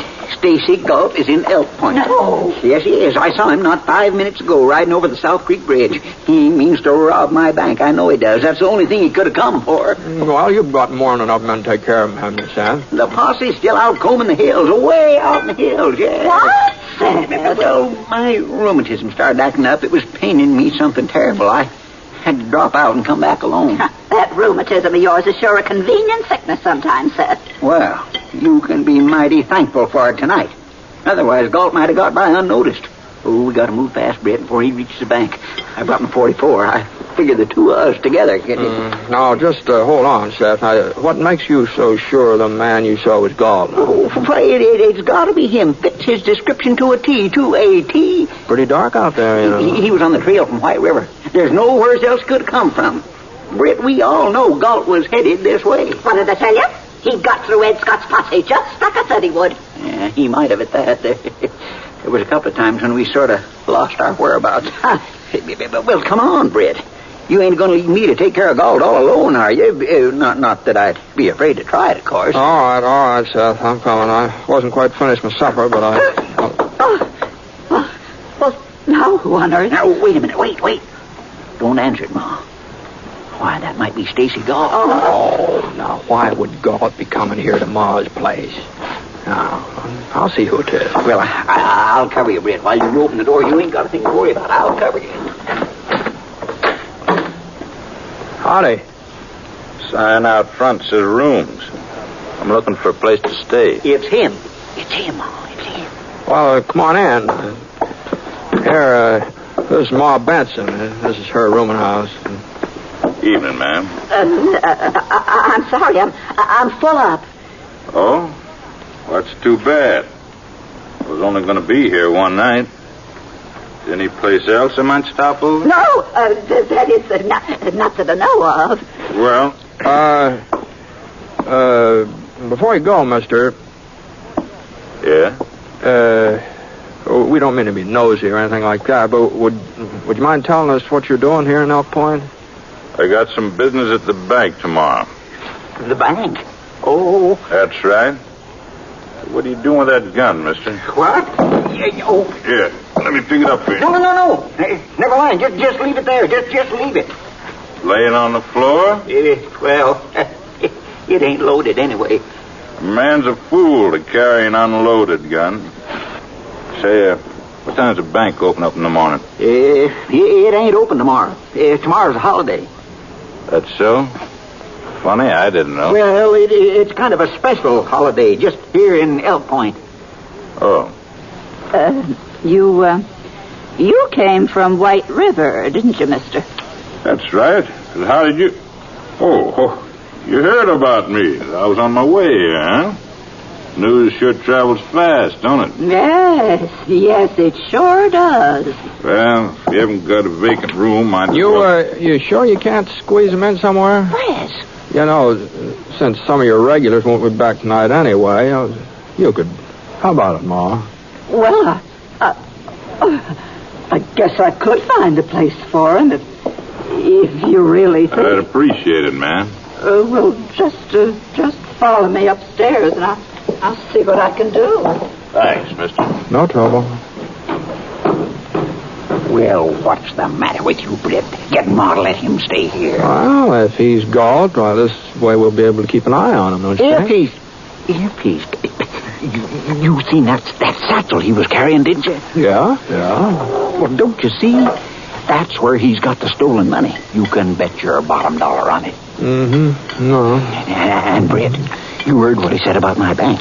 He was telling us plain as day that he means to rob it. That's the way Galt is. Everybody says so. You better stop that eating and listen to me. He comes right out and announces what he aims to do. Don't make no bones about it. That's a fact. Mm-hmm. Well, no, I didn't hear him mention anything about robbing you, Seth. You didn't.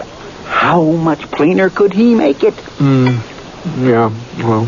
And you, Britt, I'm surprised at you. He was standing there wide open. Why, you could have outdrawed him without even half trying. Well, I guess either of us could have done that, Seth, seeing as how he wasn't wearing a gun. What? Pass me that cornbread, will you?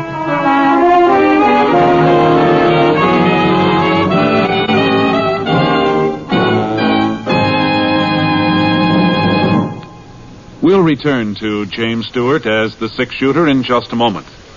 When it's entertainment you're after, you'll find the very best on this station of the NBC radio network. Thursday night, for example, Robert Young portrays Jim Anderson on Father Knows Best, a program which is based on the assumption that the man of the family can put one over on the wife and youngsters. The same night, you can enjoy the zany stunts on Truth or Consequences with Ralph Edwards. When Ralph sends a contestant off on a consequence, it usually ends up as one of radio's funniest. And if you like Western songs and adventures, hear The Roy Rogers Show. Then, to top it all off, hear the little-known stories of show business that Eddie Cantor tells on his Show Business Show. Yes, Thursday is packed with stellar entertainment on the NBC Radio Network.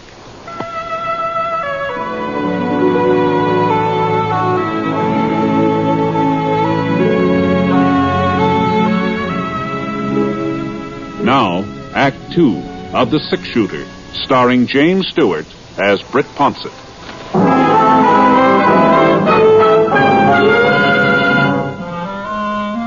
Seth Tooley just stood there watching me finish up supper, and the expression on his face didn't help my digestion much. He sure did look disgusted. But I just wasn't convinced that this new fella and Stacy Galt were the same man. I'd never seen Galt before, of course, and the fellow Ma took upstairs did look something like the wanted posters, and he had come from White River. That was all true, but no doubt, the poster pictures and the satchel and where a man comes from just don't prove he's an outlaw. At least not for certain. You gonna sit there eating all night? No. Britt Ponsett. No, I'm done now. Well, he's not robbing your bank, Seth. Well, what do you want me to do? Wait till he tries it? No, now look.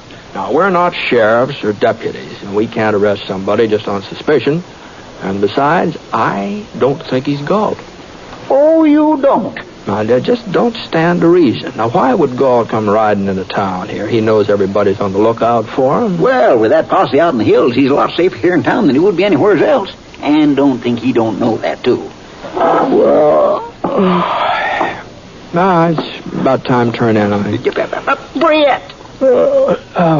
Now, look, Seth, when Sheriff Henry comes back, he can arrest this fella if he wants to. I think he's making a mistake. I think he'd be arresting the wrong man, but, well... Britt Ponsett, I'll never forgive you for this. Not if I live to be 70. 90. No. Leaving me at the mercy of a killer. Why, we'd have been better off if you never showed up in Elk Point at all. This is terrible. Now, just take it easy, Mom. Take it easy? With Stacy Galt staying right under my own roof? Now, you could be jumping to conclusions, same as Seth here. Oh, am I? Do you know what's in that satchel? Nope. Money. Stacks and stacks of it. Oh, now, Mom. I watched him through the keyhole. He took it out and started counting it. And there's slips of paper fastened around the bills. And the printing on that paper says White River First National Bank. There, you see. You sure of this, Ma? Well, I'm sure of my own eyes, ain't I? Well... All right. And that ain't all he's got. You remember what it said on the wanted poster about how Galt always wears yellow leather gloves? Yes, I remember. Well, he's got the gloves, too. Right there in the satchel with the money. You satisfied now, Britt? Seth, you gotta find the posse and bring them back here as soon as you can. All right, Ma. You'll see that he don't get away, Britt. Yep, I'll see to it. For heaven's sake, Seth, hurry. Sure, Ma, sure. Hurry. Gee, I'm sorry if I got into something, Ma, but I just can't believe... You can't believe what, Britt? Nothing, Ma, nothing. Well, Ma cleared off the table and took the dishes out the kitchen. I offered to dry, but she said she'd rather do them herself, so I went into the parlor to wait. The fellow upstairs was moving around and getting ready for bed. At least, that's what I hoped he was doing. His room was right over my head, and when the bed springs gave out a little creak, I felt a little better about things.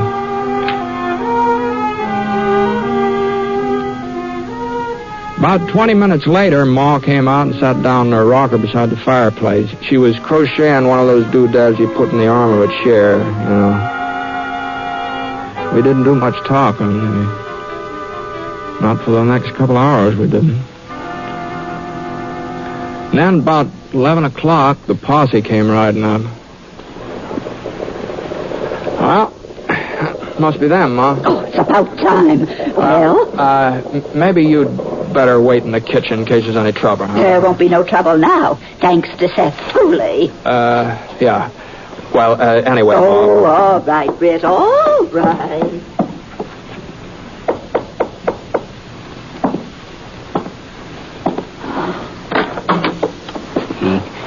He's still here, Britt? Yeah, he's asleep. You know Britt Ponsett, don't you, Ed? Yeah, sure. Now, here's the plan. The rest of the boys have got the house surrounded. Whole house surrounded. Galt couldn't get out no matter what happened. Uh-huh. All right, now. The three of us will go upstairs.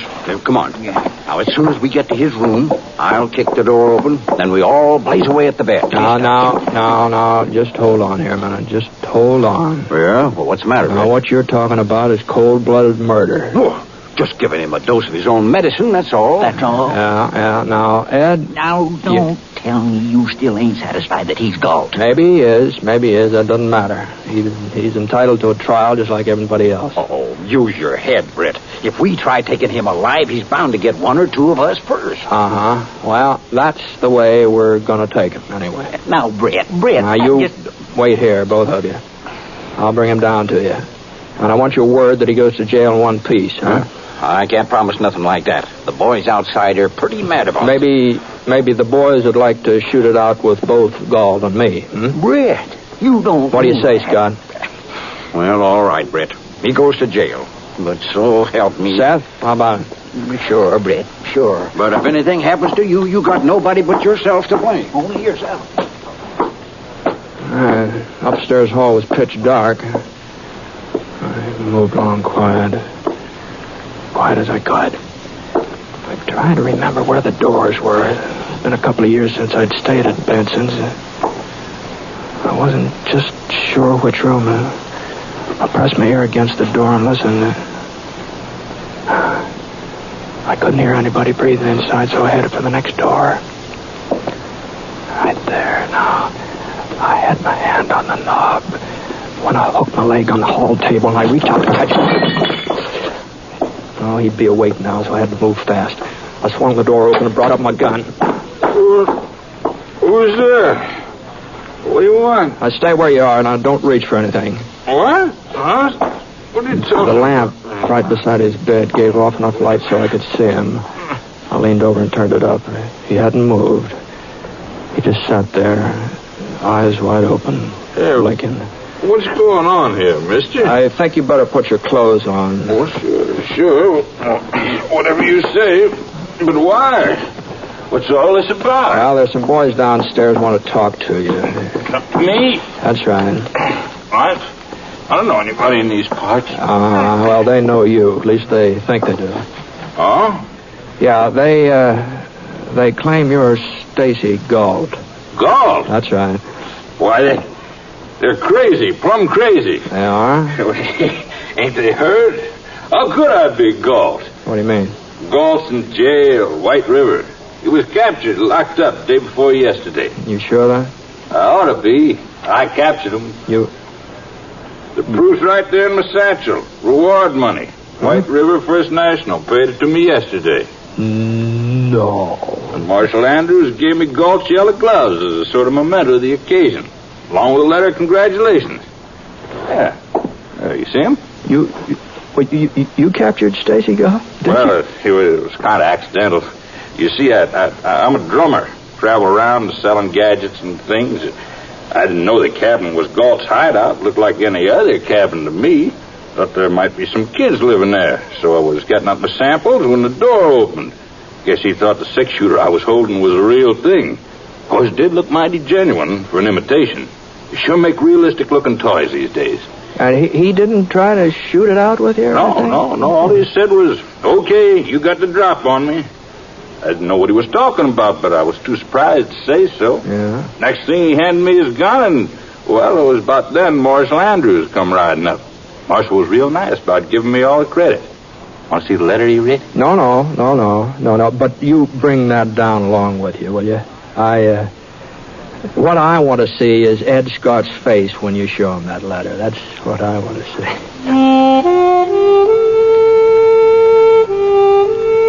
So when he got finished putting his clothes on, I took Amos Foster, that was his name. I took him downstairs, and Ed and Seth, they were standing at the bottom, covering us with their guns. The letter from Marshal Andrews finally convinced them. They put their guns away and marched outside. And that was just about the unhappiest posse I ever saw, considering that they'd caught their man. Ma Benson, she came out of the kitchen in time to hear the tail end of Amos's explanation. She didn't say anything, just shook her head and then offered to make some coffee and heat up what was left of the cornbread. That sounded real good to Amos. It sounded good to me, too, except for one thing.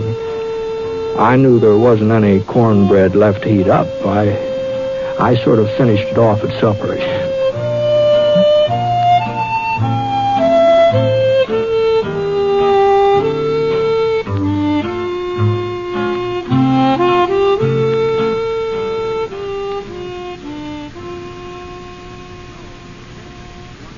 You know, defense is one job we can't put off. Because if we want security for our home and country tomorrow, we've got to do something about it today. How? By investing in United States savings bonds. You'll get a return of $4 for every $3 you put in, and in less than 10 years. In addition, you can hold your bonds beyond maturity and earn further interest. 3% interest compounded semi-annually for as long as 10 additional years. Sign up today for freedom. Join the payroll savings plan or the bond-a-month plan. You'll feel more secure tomorrow if you buy United States savings bonds today.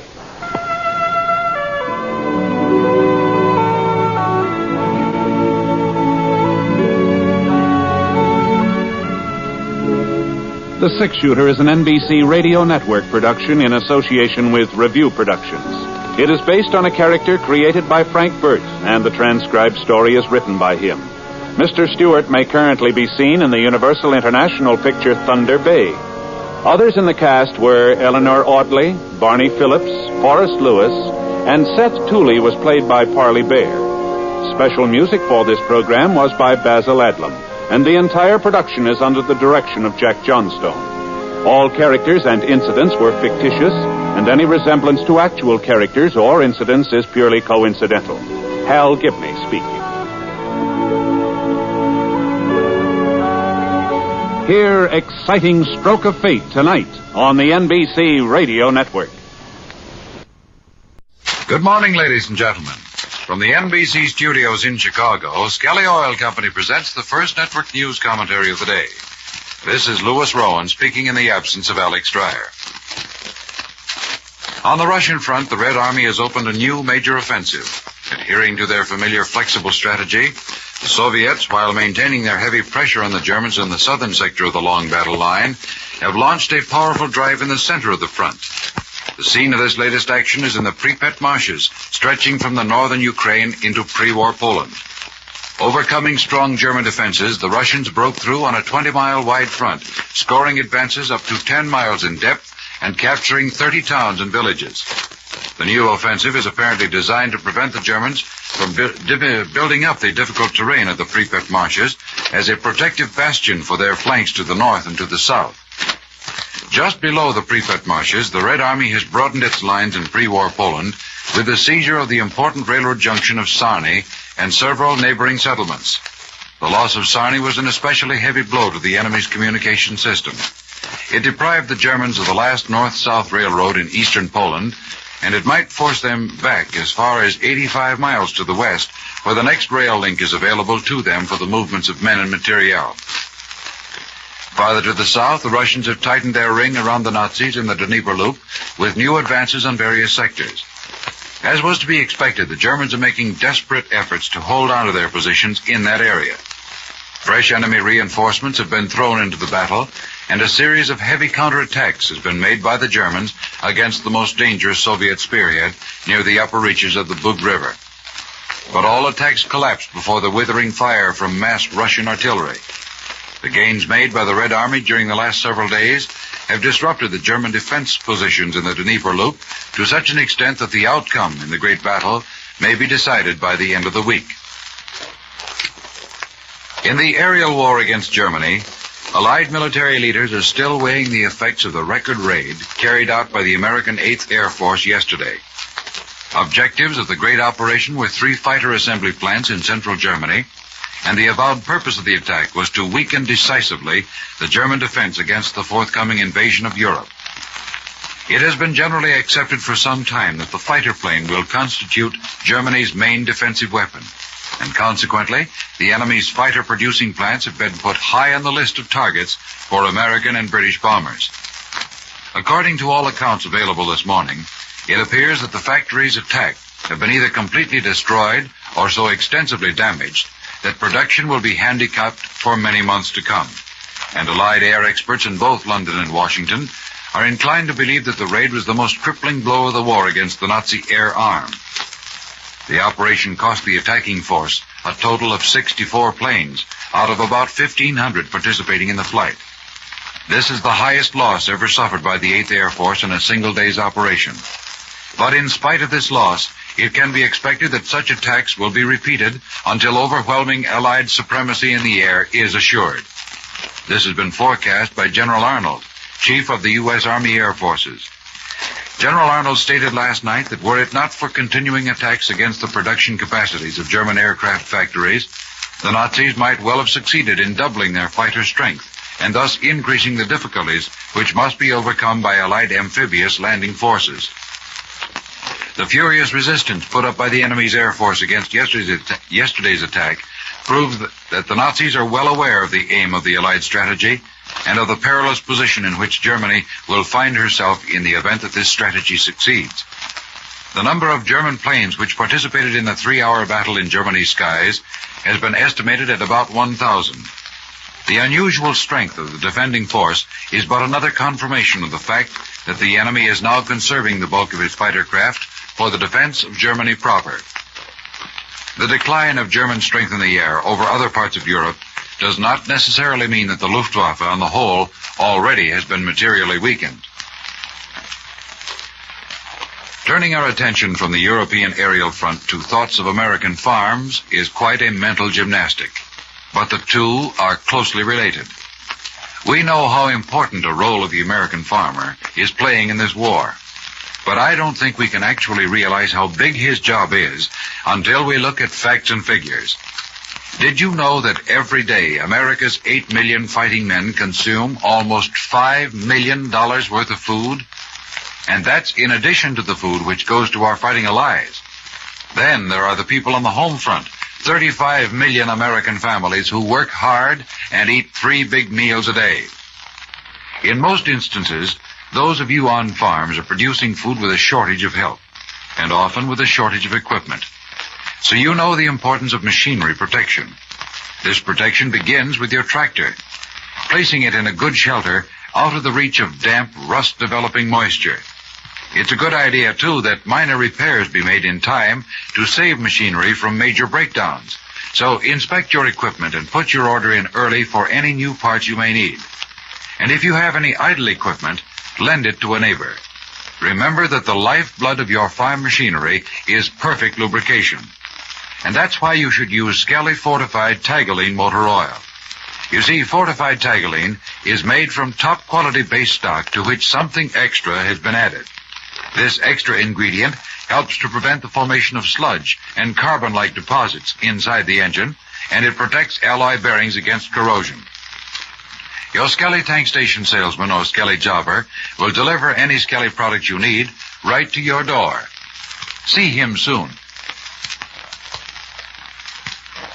On the Italian front, the Allied advance toward the German stronghold of Cassino has made new, though obviously slow progress.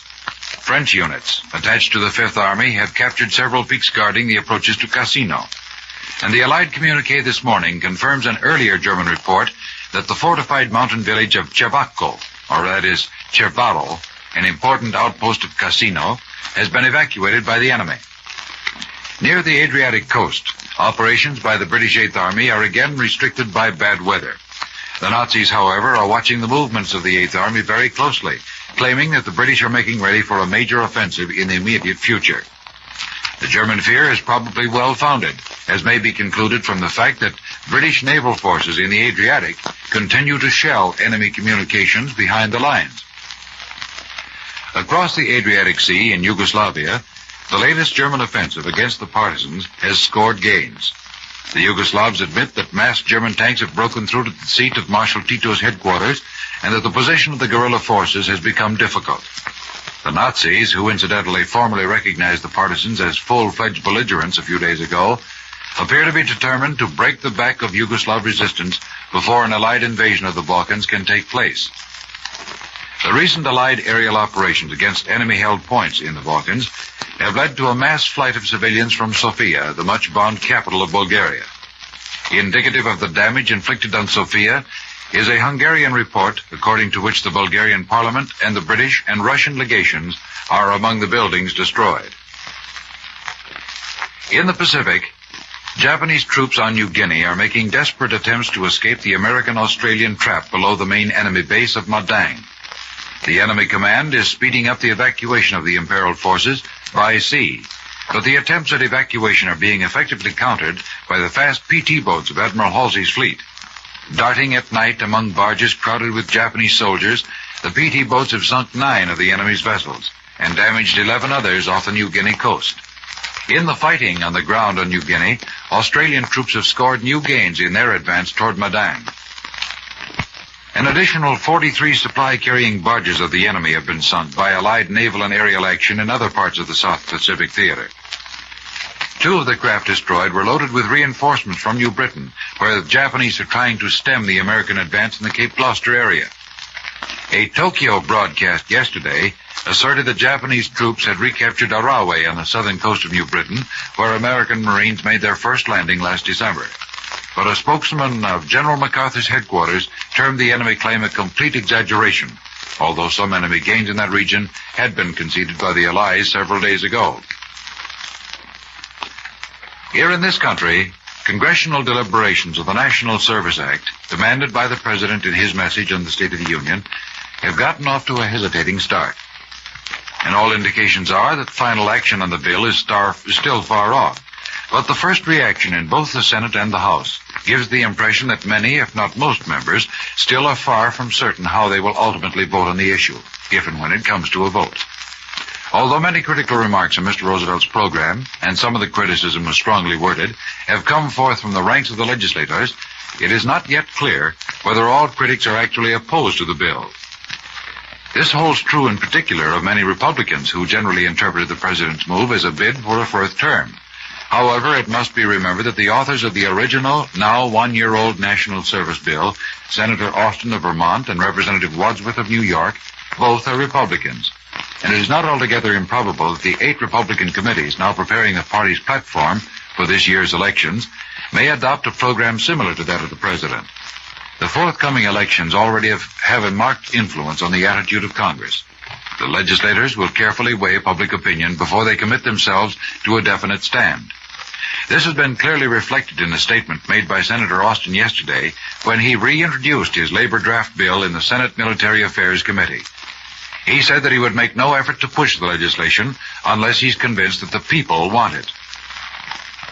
A flat rejection of the National Service Act has been voiced outside the legislature, namely by organized labor.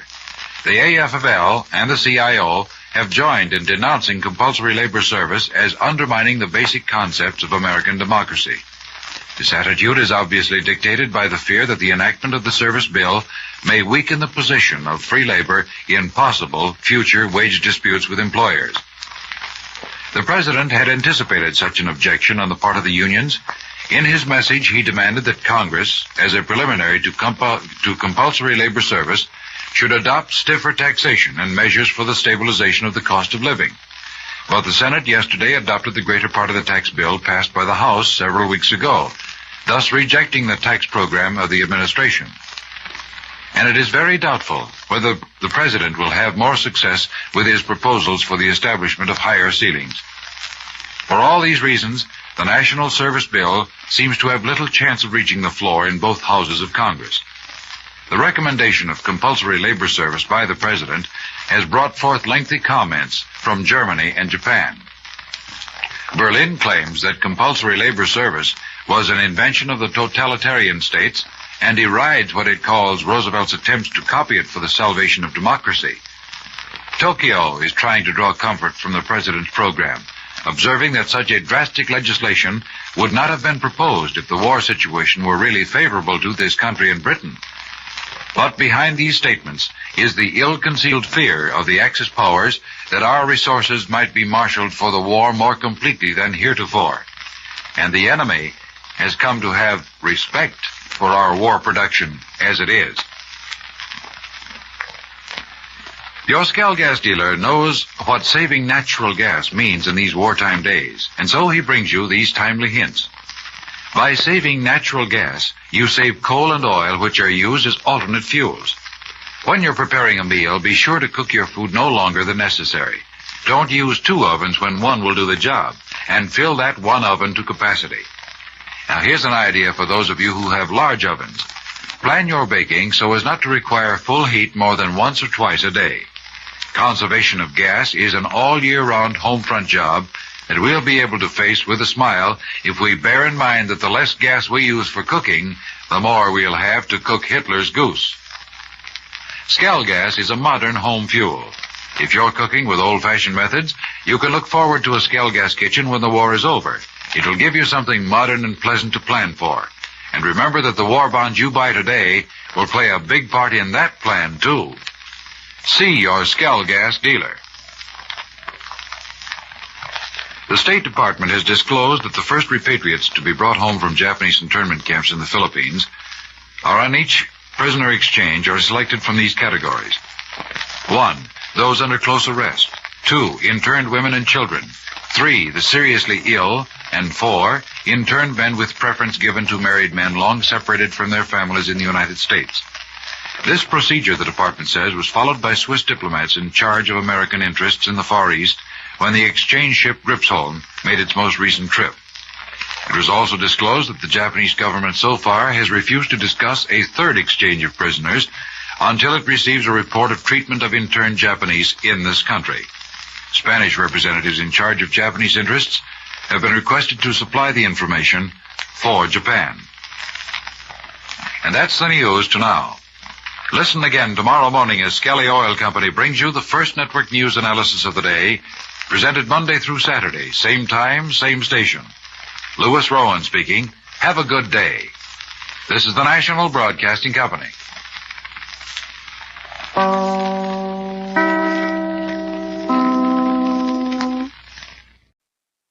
Now, Roma Wines present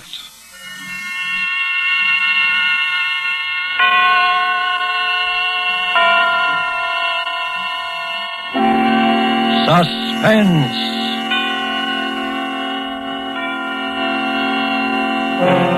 Tonight, Voyage Through Darkness, starring Olivia de Havilland and Reginald Gardner. Suspense is presented for your enjoyment by Roma Wines. That's R-O-M-A, Roma Wines. Those excellent California wines that can add so much pleasantness to the way you live, to your happiness in entertaining guests, to your enjoyment of everyday meals. Yes, right now a glassful would be very pleasant as Roma Wines bring you Suspense. This is the Man in Black, here for the Roma Wine Company of Fresno, California. Tonight from Hollywood, we bring you the distinguished American leading lady of the screen, Miss Olivia de Havilland. Miss de Havilland appears as a girl named Judith Webster, who found herself embarked upon a journey into darkness. Traveling with her on this perilous voyage is that suave and debonair actor, Mr. Reginald Gardner. So with the performances of Mr. Havilland and Mr. Gardner in this sea-going adventure play, we again hope to keep you in suspense.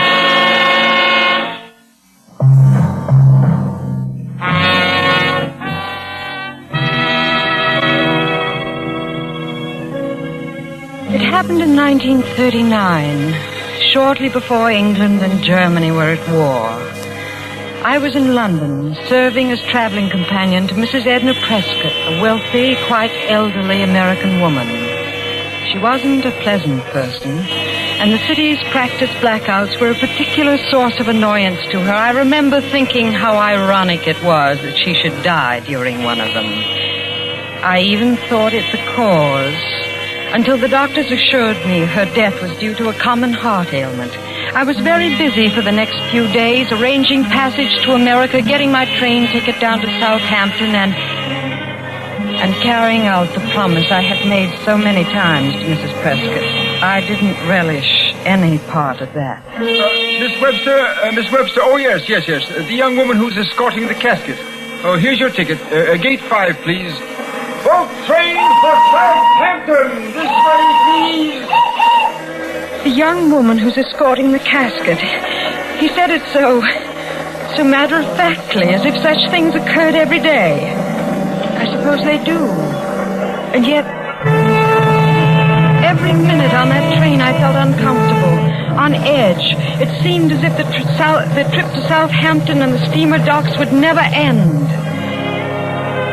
I remember how glad I was when it did, and how cheerful the steward's voice sounded as he greeted me at the head of the gangway. Good evening, miss. Welcome aboard. May I show you to your cabin? Please do, steward. I'm very tired. 12A at B deck. This way, miss. Tracking down blackout killer!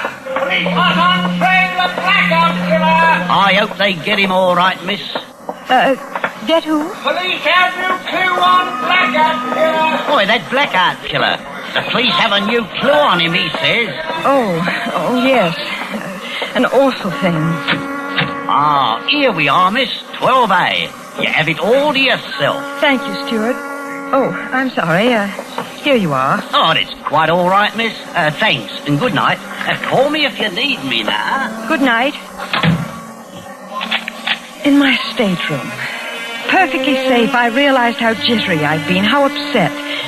And now, how relieved. Suddenly I began to laugh right out loud. My fears had been so foolish, so very foolish.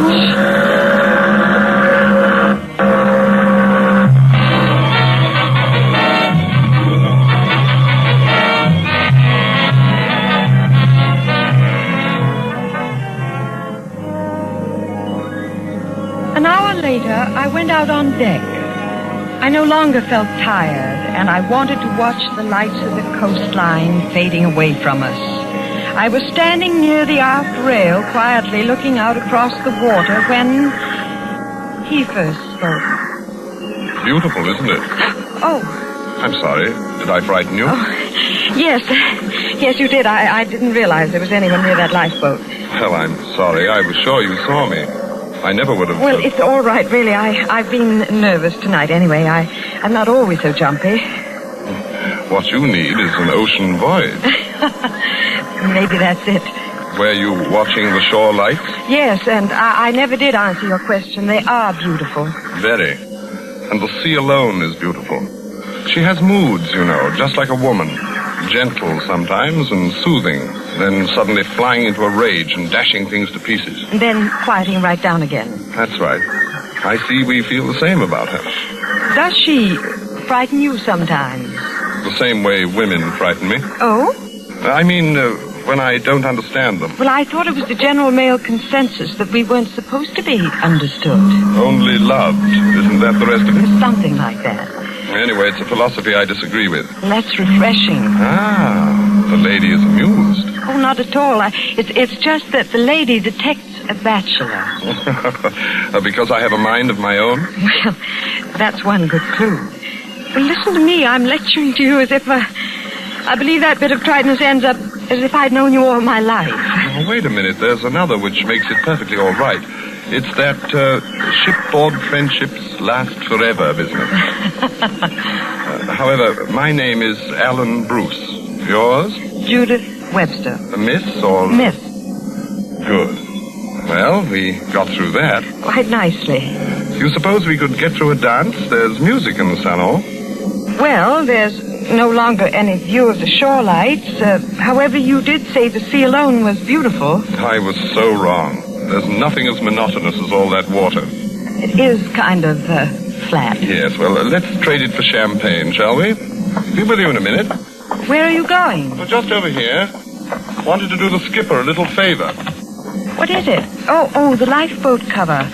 How did that ever get so loose? I don't know. I noticed it a while back. There. Well, that should do it. Strange. It was almost as if... Oh, no. Well, what were you going to say? Well, I was going to get melodramatic and suggest that someone might have been hiding there. You mean a stowaway? Yes. Well, of course it's silly. I wouldn't say so. You're joking. Not at all.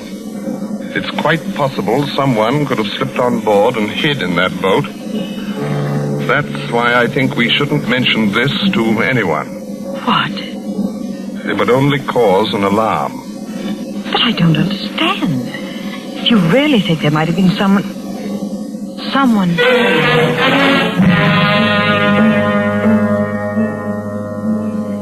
I shall never forget that moment, and the thoughts which went racing through my mind, my nervousness on the train, those horrible headlines about the blackout killer that newsboy had shouted an hour before, Alan's strange attitude about the lifeboat, the whole unpleasant nature of this voyage, and my promise to Mrs. Prescott. I wanted to turn and run, wanted to cry out, but somehow I couldn't. It was like a dream when you can't move. And then the darkness was swept away and I was no longer dreaming. I was in Alan's arms dancing. There were laughing, carefree people all about us and the ship sound. There we are. All right. Thank you, waiter. That'll be all. Yes, sir. Oh, that does look good. And is. Well, what should we toast to? Shipboard friendship? Shipboard friendship. You know, What is it? Something wrong? No, nothing at all. Just thought I saw some, and will you excuse me a moment? Well, of course. I won't be long. Everything all right, miss? Oh, excuse me, miss, but the gentleman, he dropped this billfold. Oh, thank you, waiter. I didn't notice. Would you just leave it there on the table? Very good, miss. There you are. The billfold fell open as the waiter placed it on the table. I couldn't take my eyes from it. There was an identification card in plain sight. The name on the card was not Alan Bruce. It was Charles Drew.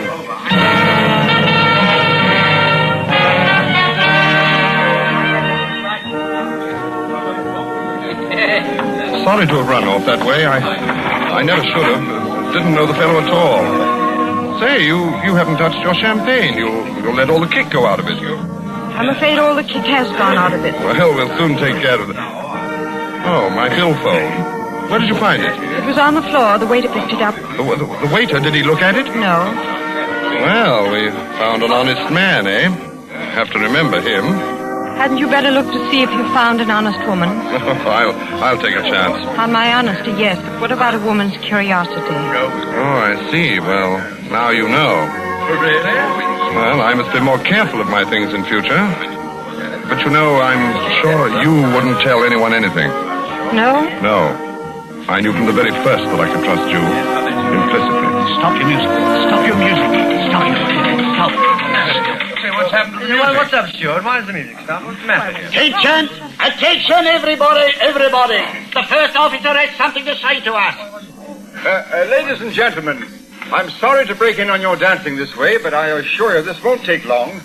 We've just received a radiogram from London, and I must ask your cooperation. Something important? Maybe it's war with Germany. No, it isn't war. Nothing nearly as alarming as that.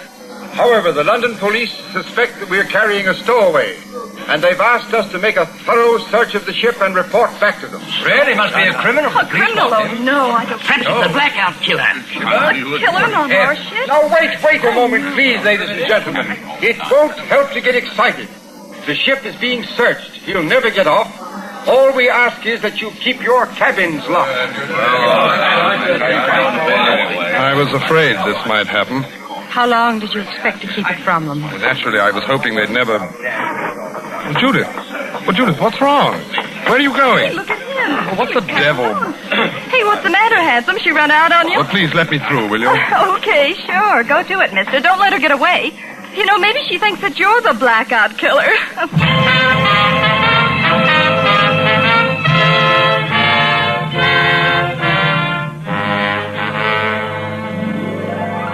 Tonight, for suspense, Roma Wines are bringing you Olivia de Havilland and Reginald Gardner.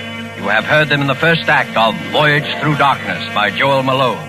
Tonight's tale of suspense.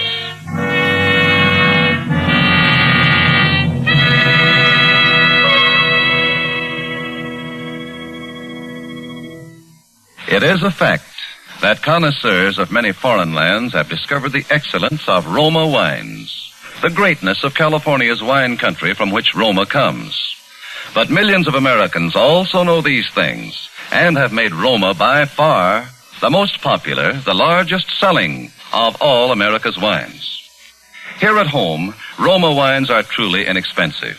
For only pennies a glass, your meals, your entertaining, can have the added delight of superb Roma wines. You will find them constant in quality, of unvarying excellent taste and character. Fine products of age-old winemaking skill, perfected by modern knowledge.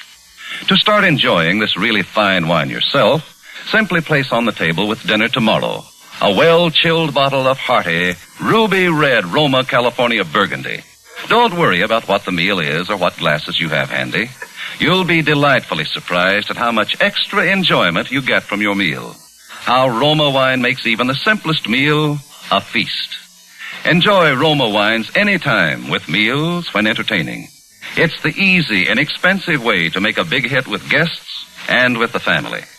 Be sure to ask your dealer for ROMA, Roma wines, made in California for enjoyment throughout the world. And now it is with pleasure that we bring back to our soundstage Miss Olivia de Havilland and Mr. Reginald Gardner as they continue Voyage Through Darkness, a tale well calculated to keep you in suspense.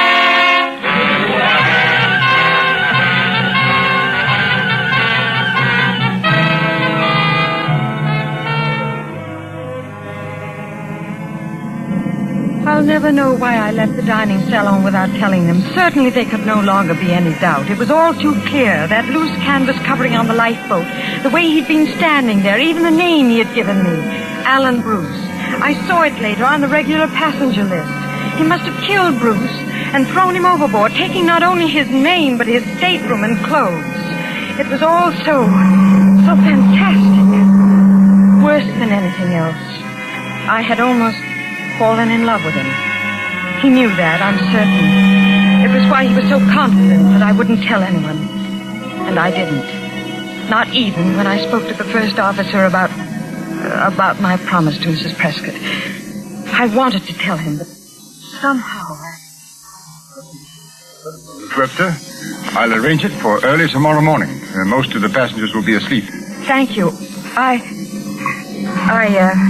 I suppose it's rather unusual, but then Mrs. Prescott was an unusual woman. I haven't conducted a burial at sea since the last war. However, I'm not entirely unprepared. The company officials spoke to me about this before sailing, and... Well, now, don't you worry, Miss Webster. The ceremony will be quite in order, I assure you. Thank you. I'll bid you good day, ma'am.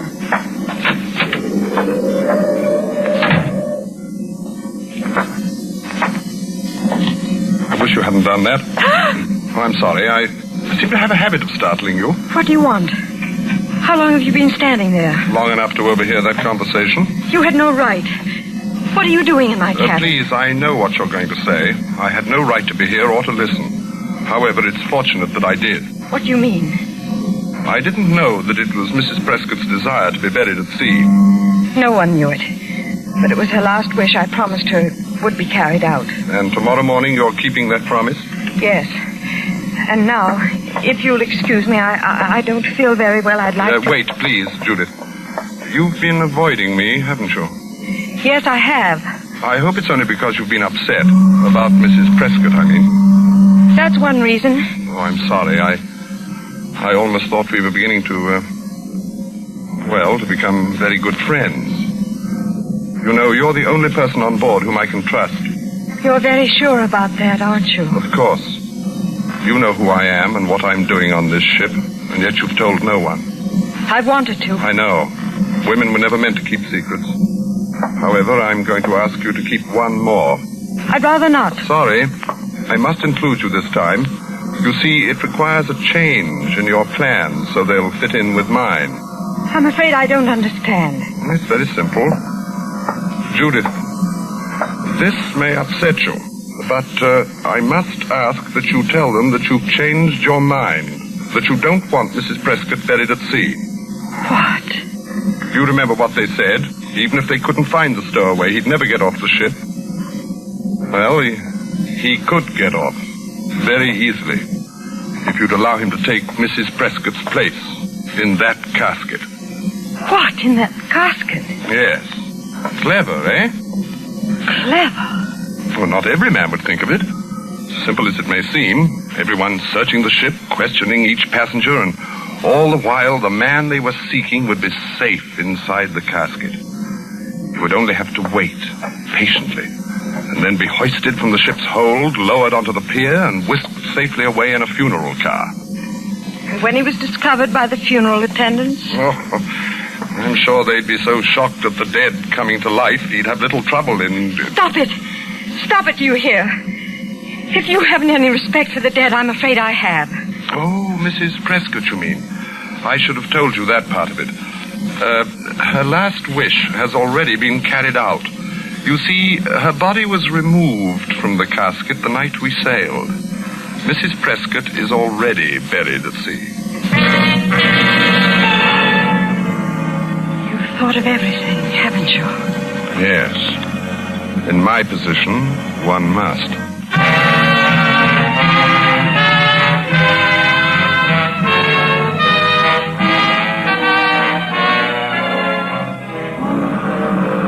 I remained in my cabin all that day and the next.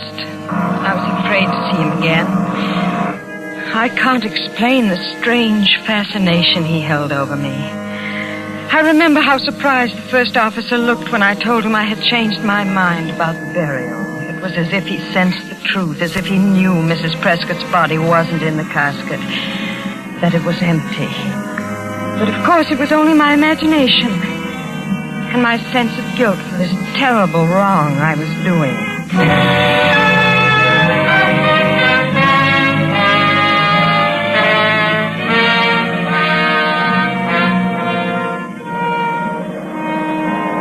When we sailed into New York Harbor, I went out on deck.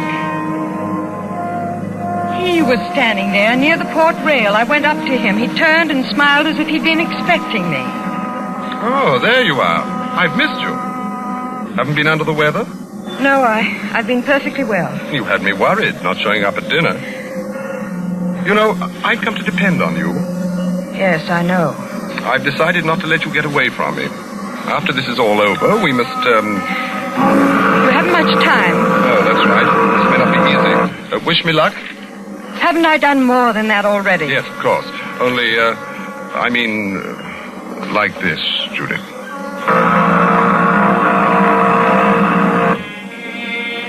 As suddenly as he had taken me in his arms, he released me, and I remained there by the rail as he hurried away. I watched as the ship moved on into the harbor under the guidance of the tugboats with their shrill, insistent little whistles. I listened to the shouts of the crew and longshoremen. Soon we were alongside the pier. And the steward was shouting from the head of the gangway, and then I saw it. The casket. They were lowering it toward the pier. There was a car waiting, a long black car, and suddenly I realized what I had done, what a fool I had been, what a cowardly, frightened little fool. Wait! Stop them! Don't let them take it! Don't let them! Wait, please! You mustn't touch that casket. There's something wrong. Huh? Hey, what's the matter with you, lady? Get out of the way, will you? But there's a man in there alive. He's hiding. Sure. Hide and go seek he's played in a coffin. Go on, lady. We got work to do. Slam those rear doors tight, Ed. Please, you must listen to me. If you won't, I'll call the police. Someone has got to stop him. He'll... Did I hear you call for the police? Oh, yes, these men won't listen to me, but there's a man hiding in this casket. Of course there is. We put him in there, Judith. What did you say? I said we put him in there. Or rather, we let him walk right into our trap. Wait a minute. Are you trying to tell me there's someone else inside that casket? Well, surely you're not trying to say that you thought I was in there. But who else? Who else? Why, the blackout killer, of course. Then he's getting away. You're letting him get away. No, Judith. No. Those men know who's inside that casket. And they know right where to take him. Take him?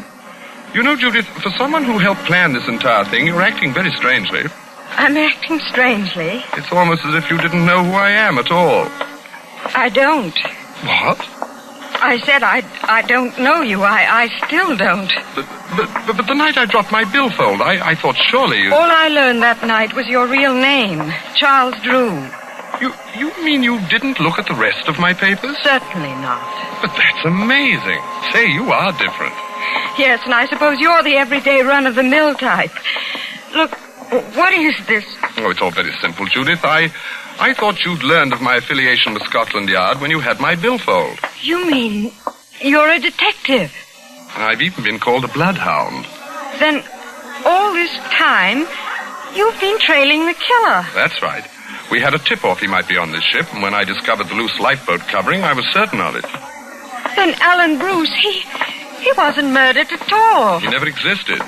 Just a name I was using. Good Lord, Judith, you know detectives never travel under their own names. It just isn't done. No, everything has to be done the hard way. I suppose that's why you just didn't find the killer and arrest him on board. Oh, no, hardly. You see, I couldn't find him. Searched the ship from top to bottom, and I guess he really would have given me the slip if I hadn't looked in the casket. He was hiding there all the time? No, it was empty. I don't get it. Neither did I at first. And then I began to wonder why he would remove Mrs. Prescott's body from her casket unless it was part of some plan. And I decided that it was. A weird yet thoroughly clever plan. Remember I told you not every man would think of it? Yes, you did say that. He had only to wait patiently until the ship docked. Then, at the last minute, slip into the casket. And be hoisted out of the hold onto the pier and whisked safely away in the funeral car. And to think, if it hadn't been for you, he might have gotten away with it. Oh, you helped plenty. By calling off that burial and leaving the way open for him. Oh, no, Charles. I nearly wrecked everything. I thought you were the killer. Well, no wonder you avoided me. I was so mixed up. I thought I knew so much. No, it's my fault, darling. I overestimated you. Is it all clear to you now? Well, no, that is, it's clear about how, well, the killer and the casket, but I don't know whether... What? You mean about the lifeboat and... No, about you. I'm not clear whether... You mean whether or not I'm really Scotland Yard? Well, I am. You can really... No, I'm just not sure whether... But Judith, there's nothing else.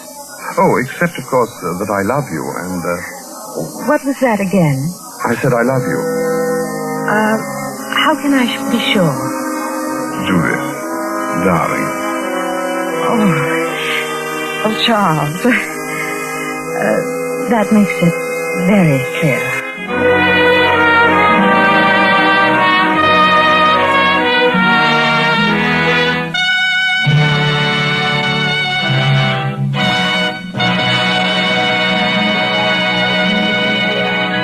And so closes Voyage Through Darkness, starring Olivia de Havilland and Reginald Gardner. Tonight's study in suspense. Suspense is produced and directed by William Spear. If you are one who does not yet know how much and how delightfully Roma wines add to your meals, well, let me urge you not to miss out any longer on such a treat as this. There's nothing complicated about it. Just get and serve Roma wine with any meal or any time in any kind of glass you wish. Serve it chilled. Try the many different kinds of Roma wine until you find those you like best of all. Try Roma California Sherry with its wonderful nut-like flavor as an appetizer. Or Ruby Red Roma Burgundy, or the deliciously delicate flavored Roma Sauterne. These superb wines cost you only pennies a glassful. Yet they make even the simplest meal taste like $1 million. Get some today. And if your dealer is temporarily out of Roma, please try again soon. Ask for ROMA, Roma Wines, America's largest selling wines. Made in California for enjoyment throughout the world. This is Olivia de Havilland. I have certainly enjoyed appearing here tonight on Suspense, which is a program I've admired for a very long time. Our government has asked us to bring to the attention of women listeners a very important message. In spite of our wonderful victories on all the fighting fronts, you must remember that the war is by no means over or nearly over. Hundreds of thousands of women must get into war work this year. You're desperately needed, both because you are admirably fitted for these jobs and because you represent the only adequate source of labor to replace the men in the armed forces and in the heavy war industries. Make a realistic appraisal of your household duties and your state of health. Talk it over with your family and with friends who are now employed in war work or in one of the branches of the Women's Armed Services. If you are still in doubt after analyzing the situation, go to the United States Employment Service office and ask for information about the kinds of full-time or part-time jobs for which you are best suited. We cannot stress too highly how vitally necessary your immediate action can be. And here is a thought for everyone. 6 million Americans are fighting overseas. Here at home, let us all remember that until final victory everywhere, winning the war still comes first with every last one of us. Reginald Gardner appeared through the courtesy of 20th Century Fox, producers of Darrell F. Zanuck's Wilson. Next Thursday, same time, Joseph Cotton will be your star of Suspense. Presented by Roma Wines, ROMA, made in California for enjoyment throughout the world.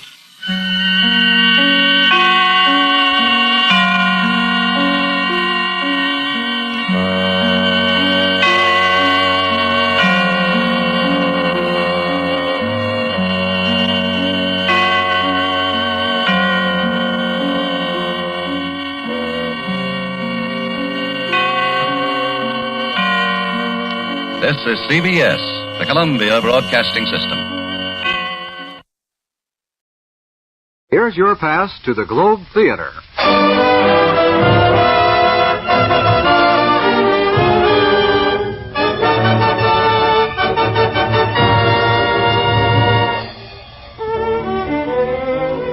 Welcome to the Globe Theater, the radio theater playing exclusively to the men and women of the armed forces of the United Nations. Here for your entertainment are presented the finest plays selected from outstanding radio dramas. Now, to tell you about tonight's play, here is your host and master of ceremonies at the Globe Theater, Herbert Marshall. Hello, everybody. In looking around for an appropriate play for this evening, we remember that each year at Christmas time, Lionel Barrymore brings joy to millions with his memorable portrayal of Scrooge in Dickens' immortal A Christmas Carol. And so it's with the greatest of pleasure that we welcome Mr. Barrymore to our Globe Theater stage for another performance of this traditional and beloved story, A Christmas Carol, with Lionel Barrymore.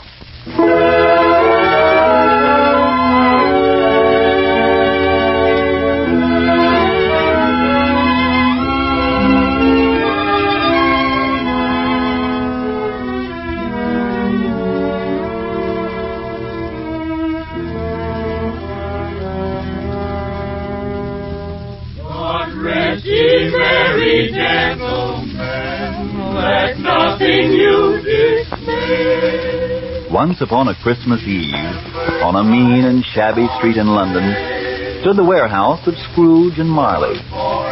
Of course, Marley was dead, but Scrooge never bothered to paint out his name over the door. It was a waste of time, paint, and money. Oh, he was a tight-fisted hand at the grindstone, was Ebenezer Scrooge. The cold within him froze his old features, nipped his pointed nose, shriveled his cheek, and spoke out shrewdly in his grating voice.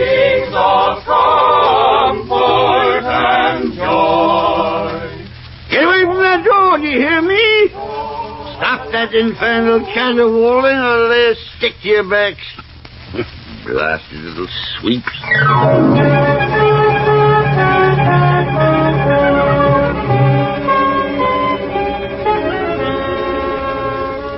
A frosty rime was on Scrooge's head and on his eyebrows and on his wiry chin. He iced his office in the dog days and didn't thought 1 degree at Christmas. A fact that could be attested by Bob Cratchit, his overworked and shivering clerk. And what do you think you're about to do with that coal scuttle, Mr. Cratchit? Well, you see, my stove's gone out, Mr. Scrooge. Tell me, Mr. Cratchit, you like working here? Like it? Oh, yes, sir. Now, you have need of the 15 bob I pay every week. Need? Oh, yes, indeed, sir. You see, there's my wife and Tiny Tim and Belinda and Martha. I see. Then may I suggest that you forget about the fire and get back to your work? Unless, of course, you'd prefer to keep Christmas by losing your situation. Oh, no, sir. I'll get on with copying those letters at once. I'm very sorry, Mr. Scrooge. It won't happen again, I promise. Pampering yourself at my expense. I won't have it, you understand? I won't have it.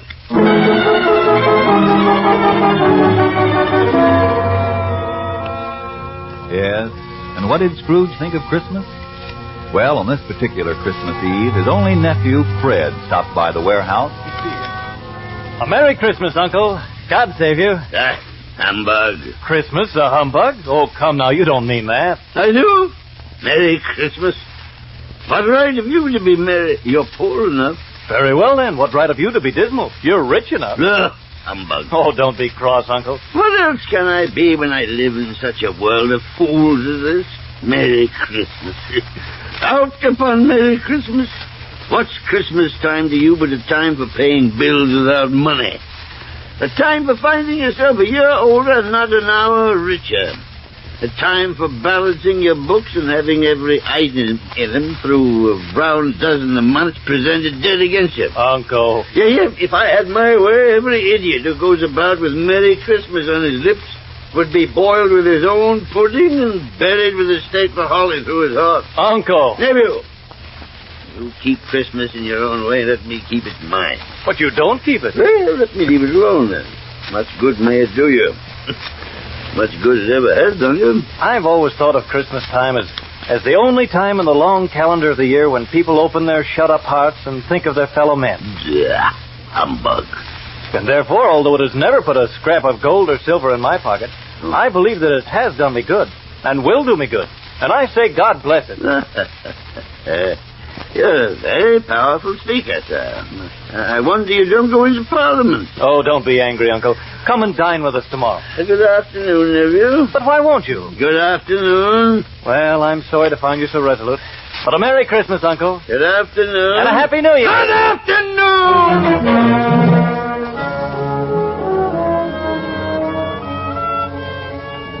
No, Scrooge didn't believe for a moment that Christmas was a kind and charitable time.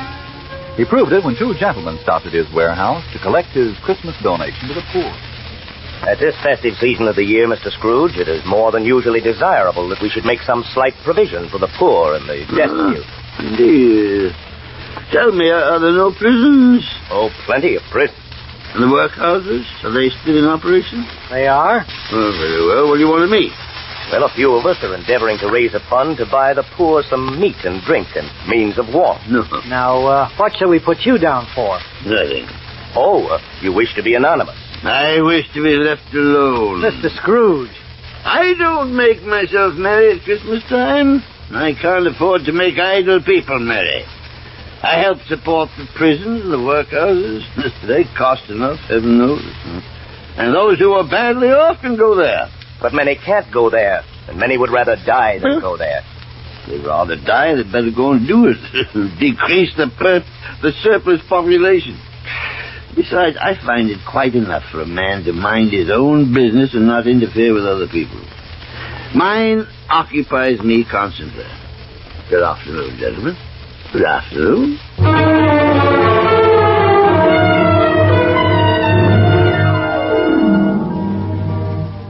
It was much colder when Scrooge started for home. and the fog was so thick that he had some difficulty in locating the lowering pile of building where he had a gloomy suite of rooms. Nobody lived in it but Scrooge. He put his key in the lock of the ancient door, and then a strange thing happened.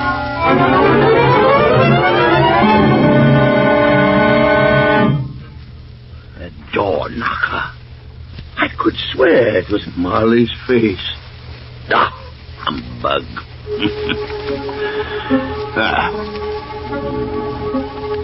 Scrooge entered, and then locked and double-locked the door behind him. He wasn't a man to be frightened by a door knocker.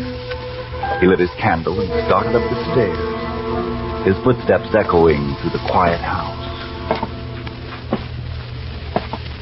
Ebenezer Scrooge. What's that? Who's there? What was that noise deep down below in the cellar, as if someone were dragging a heavy chain? Ebenezer. What's that? The sound grew louder on the cellar stairs, rose higher in the empty halls below, and then clanged and clattered on the stairs behind Scrooge as he fled.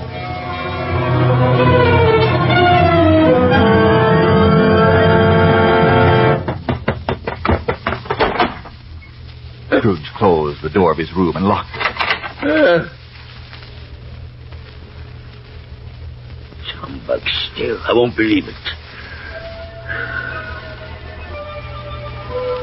And then, as though a part of the fog outside, the ghost of Jacob Marley passed through the closed and locked door.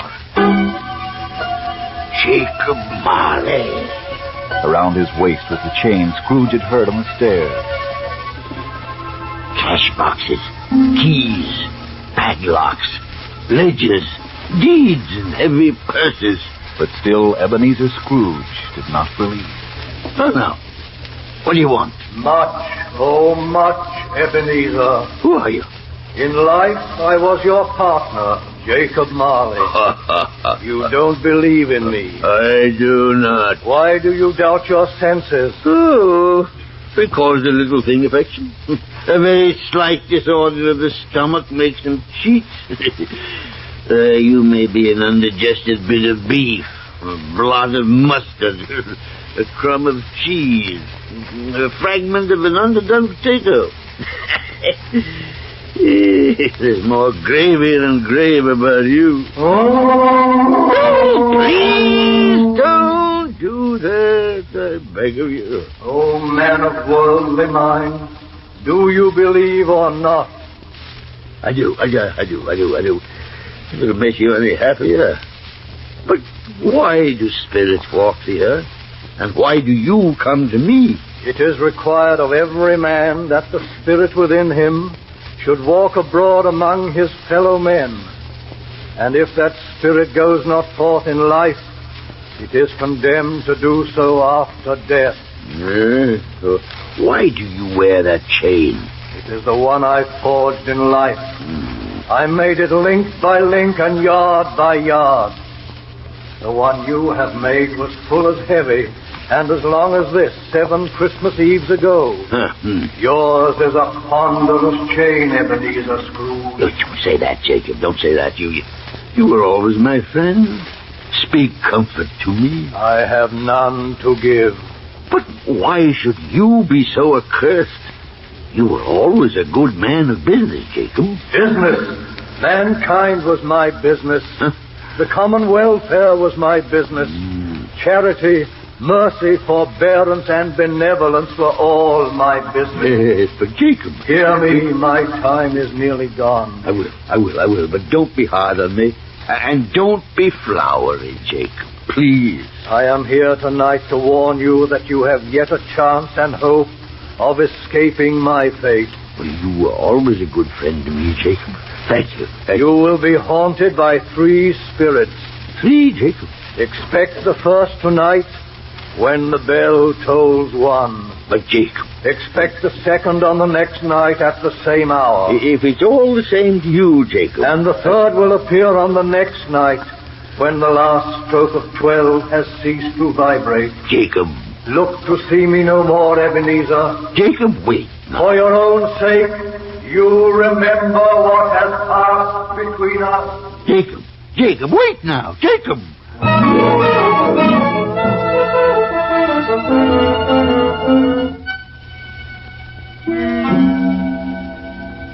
1:15. 1:15.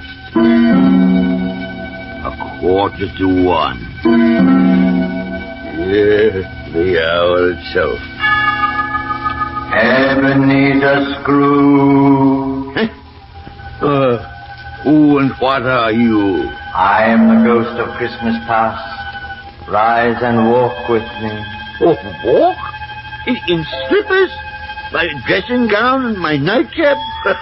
Well, what a spectacle I'd make.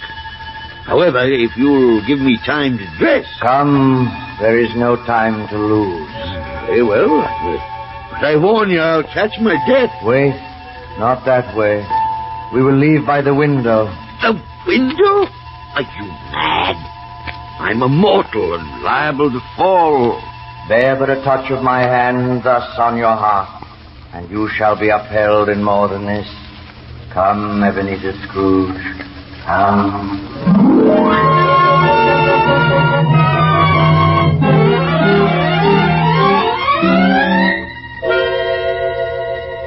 Look below us, Ebenezer Scrooge. Do you know this place? Know it? Of course I know it. Why, I was a boy here. I could walk it blindfold. I know every gate and post and tree.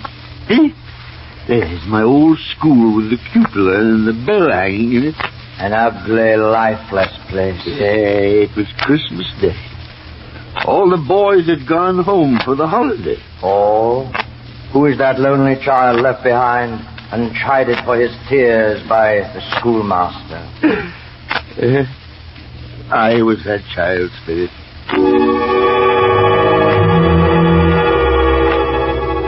Oh, now, Master Ebenezer, no tears, if you please. There's nothing more degrading than self-pity. Besides, Christmas isn't at all important. A very wise man, the schoolmaster. Do you agree with him, Ebenezer Scrooge? Agree with him? Of course not. Christmas is very important to a child of that age. To a child of any age. Poor boy. I wish... Oh, well, it's too late now. Yes, what is it? Nothing much. There were some boys singing Christmas carols outside my warehouse. Wish I'd given them something, that's all. I see. Well, let us see another Christmas.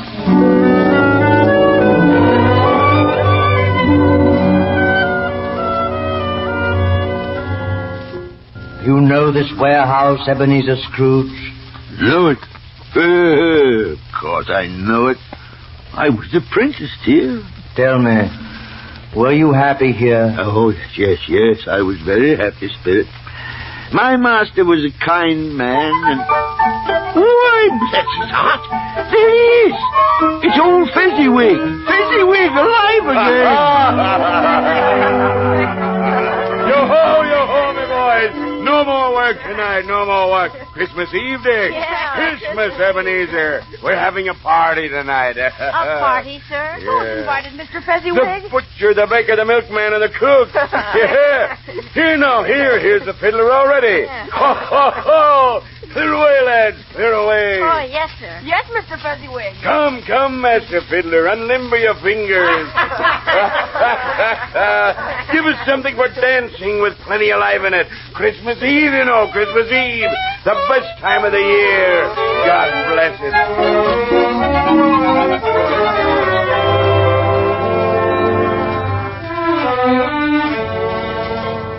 A very simple and sentimental man, old Fezziwig, with no head at all for business, Ebenezer Scrooge. Nonsense. Why, he was one of the greatest men alive. Yes, I wish... Yes? What is it you wish? Nothing. I was just thinking of my clock. Bob Cratchit, that's all. Strange. But my time grows short. Now prepare yourself to meet the spirit of Christmas presents.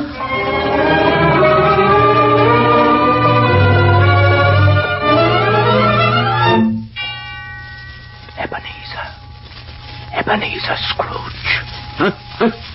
Ebenezer Scrooge. Behold in me the ghost of Christmas present. Come. Where are we going? To Camden Town. Hold fast to my robe. My time is short, and we must travel swiftly.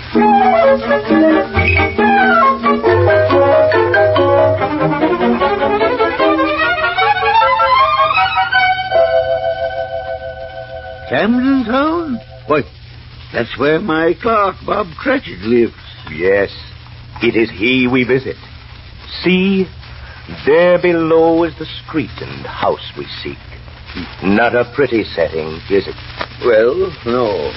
No, it isn't exactly palatial, but it probably serves its purpose. After all, he's only a clerk, you know. Ah, yes. And with so many mouths to feed, it doubtless is the best he can afford. Huh?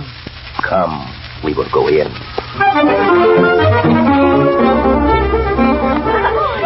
We gotta get out of here. Great tennis on you, forgot the gravy. Here, Belinda, you watch the applesauce. Yes, Mother. Martha, you dust off the hot plate. And Joseph and Thomas can start setting the chairs at the table. Oh, yes, Mother. I just see what's keeping your father and Tiny Tim. Perhaps the church service is extra long. 10 minutes more and the goose will fall apart and the pudding will be overdone. Oh, Mother, no. Oh, here they come now. They're just turning the corner. Tiny Tim's riding on Father's shoulder. Thank heavens. Open the door for them, Belinda. Yes, Mother. Be careful, Bob. What's that slippery spot? Giddy up, Dalvin. There we are. Hold fast now. This is a wild horse with a black mane. He gallops and prances and runs like the wind. Hi-ho, Merry Christmas, everybody. Merry Christmas, Father. Merry Christmas, everybody. Down you come. Joseph, Thomas, take them off to the wash house and get those hands clean for dinner. Come on, Tiny Tim. Just wait till you see what's in the oven. There never was such a burn. Now, don't waste any time. Everything's ready. Well, how did he behave in church, Bob? Oh, as good as gold and better. Well, that's good. You know, somehow he gets thoughtful, sitting by himself so much, and thinks the strangest things you ever heard. Yes, I know. He told me coming home that he hoped the people saw him in the church because he was a cripple. Oh. And it might be pleasant for them to remember upon Christmas Day who made lame beggars walk and blind men see. Poor boy. Poor boy.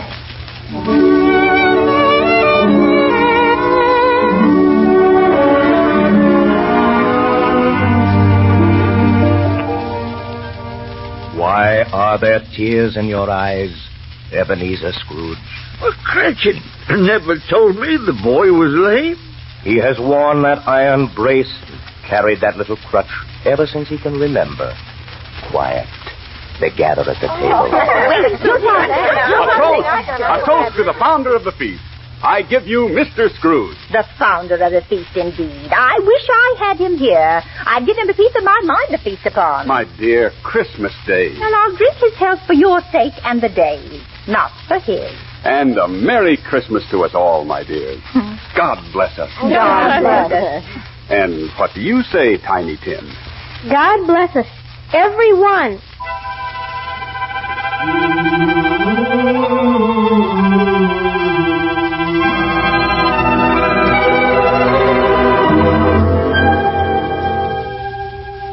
Come, Ebenezer Scrooge.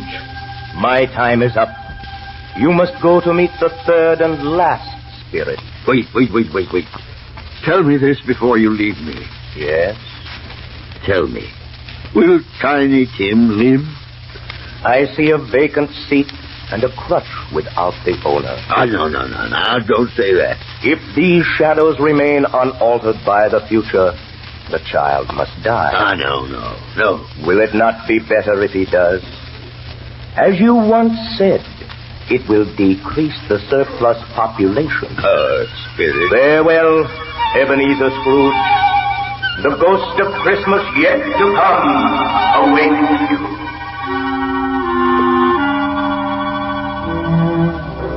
Where am I? What place is this? So dark and cold and thick with fog. And who are you? Dark phantom with the hidden face.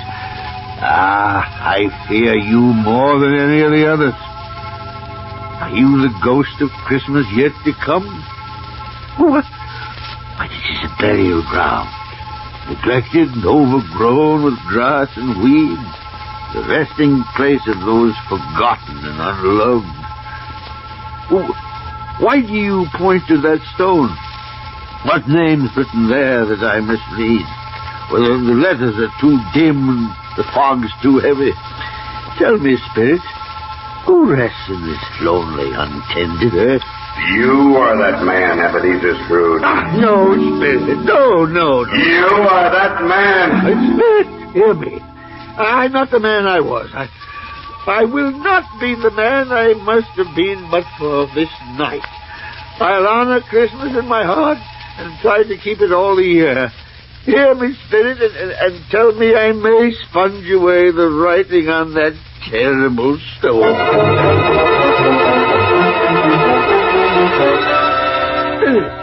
Spirit, do you hear me? Spirit. Well, you're not Spirit at all. You're my own bedpost.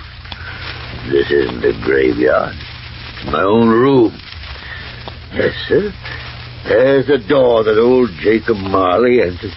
And there's the window where the first spirit... Well, it's broad daylight. No fog or mist. Here's a beautiful, glorious day. And church bells must be Sunday. Hey, boy! Oh, boy, hey, you down there. Yes, sir? What's the day, my fine fellow? What day? Why, it's Christmas Day, of course. Christmas Day! Ha-ha! Then I haven't missed it. The spirits have done it all in one night. Hello down there. Yes, sir? Look, do you know the poultry shop at the corner of my butt? I should hope so, sir. An intelligent boy. A remarkable boy. Tell me, do you know if they've sold the prize turkey? The little one? No. Not the big prize turkey. It's hanging there now. Go and tell them bring it here. Yes, sir. Come back with a man and I'll give you a shilling. Yes, sir. Come back in less than 5 minutes or I'll give you half a crown. Yes, sir. Look at him go. I'll send it to Bob Cratchit. He shan't know who sent it. Oh, what a joke that'll be. It is twice the size of Tiny Tim. Let's see. I better get dressed. I've got a lot to do. It's going to be a busy day. Yes, sir, a very busy day.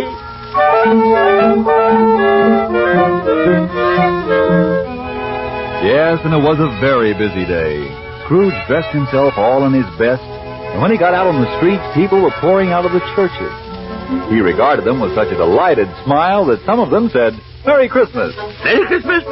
Merry Christmas! Merry Christmas, Mr. Scrooge! He patted children on the head. Hello, son. Merry Christmas, my dear. He gave to beggars. Oh, thank you, sir. Oh, God bless you, sir. And late in the afternoon, he went calling on his nephew. He had a wonderful time and a wonderful Christmas.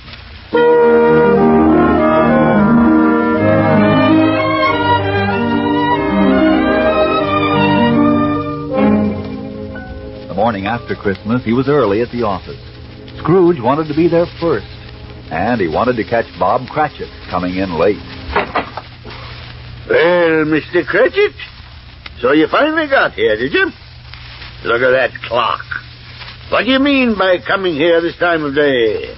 I'm very sorry, Mr. Scrooge. It won't happen again. Indeed it won't. Step over here to my desk, if you please. It's only once a year, sir. Poor sort of excuse, Mr. Cratchit. I'm not going to stand for this kind of thing any longer. And therefore, my friends, I'm about to raise your salary. What? What was that, sir? A Merry Christmas, Bob. A Merry Christmas than I've given you for many a year. I'll raise your salary and endeavor to assist your struggling family. Now make up the fires and buy another coal scuttle before you dot another I, Bob Cratchit.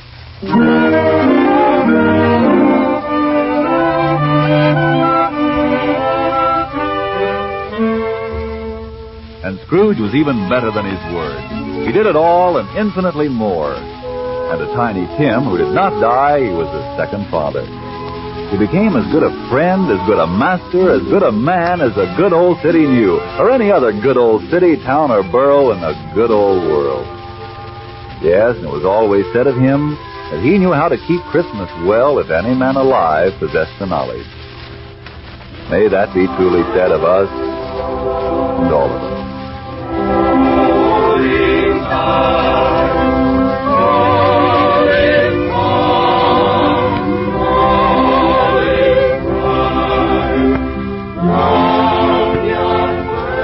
And so, as Tiny Tim observed, God bless us, everyone.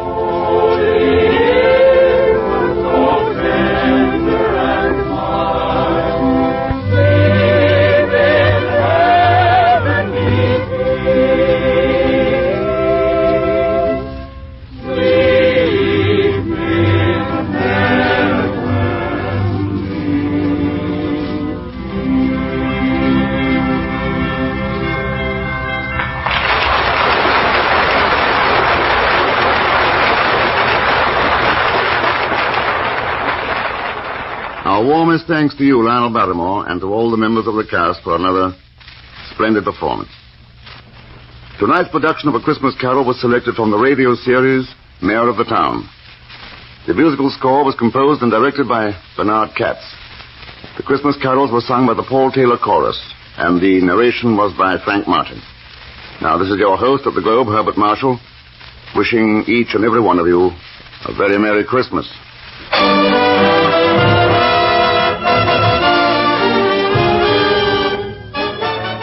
You have been attending the Globe Theater with Herbert Marshall as host and master of ceremonies. This is the Armed Forces Radio Service.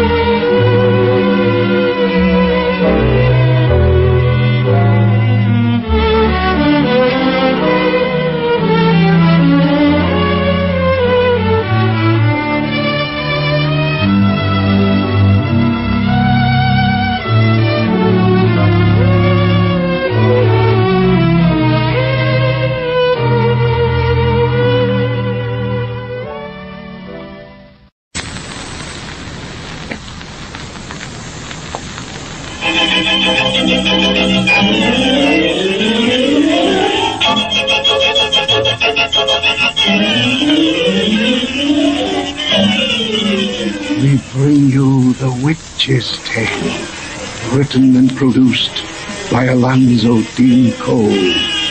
The Witch's Tale.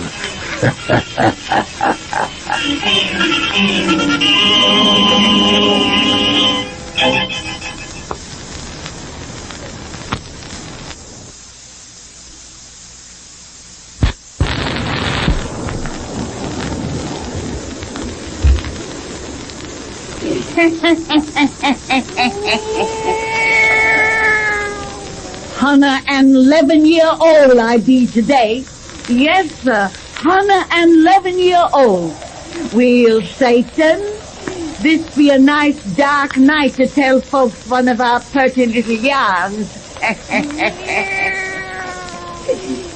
You folks shout out your lights so's we can listen to our tale as we set it amongst the shadows. That's the way to hear our bedtime stories. Now draw up to the fire and gaze into the embers. Gaze into them deep, and soon you'll see the hands of time turn back to Hunna year. Back to the days of pirates, stolen gold, and sudden death. Soon you'll see a crossroads by a little bay, a crossroads where a gallows stands, from which 2 corpses hangs in creaking chains. Below it, men are covering up a hole which looks like a new-made grave. Through the darkness of the night, offshore shines the light of a pirate ship, while men are singing. Hear him, thou. So begins our story of share and share alike.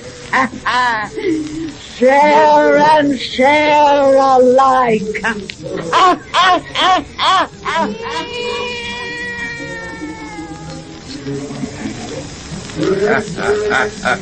The holes on our ship out there are roaring broke. I made sure they would be.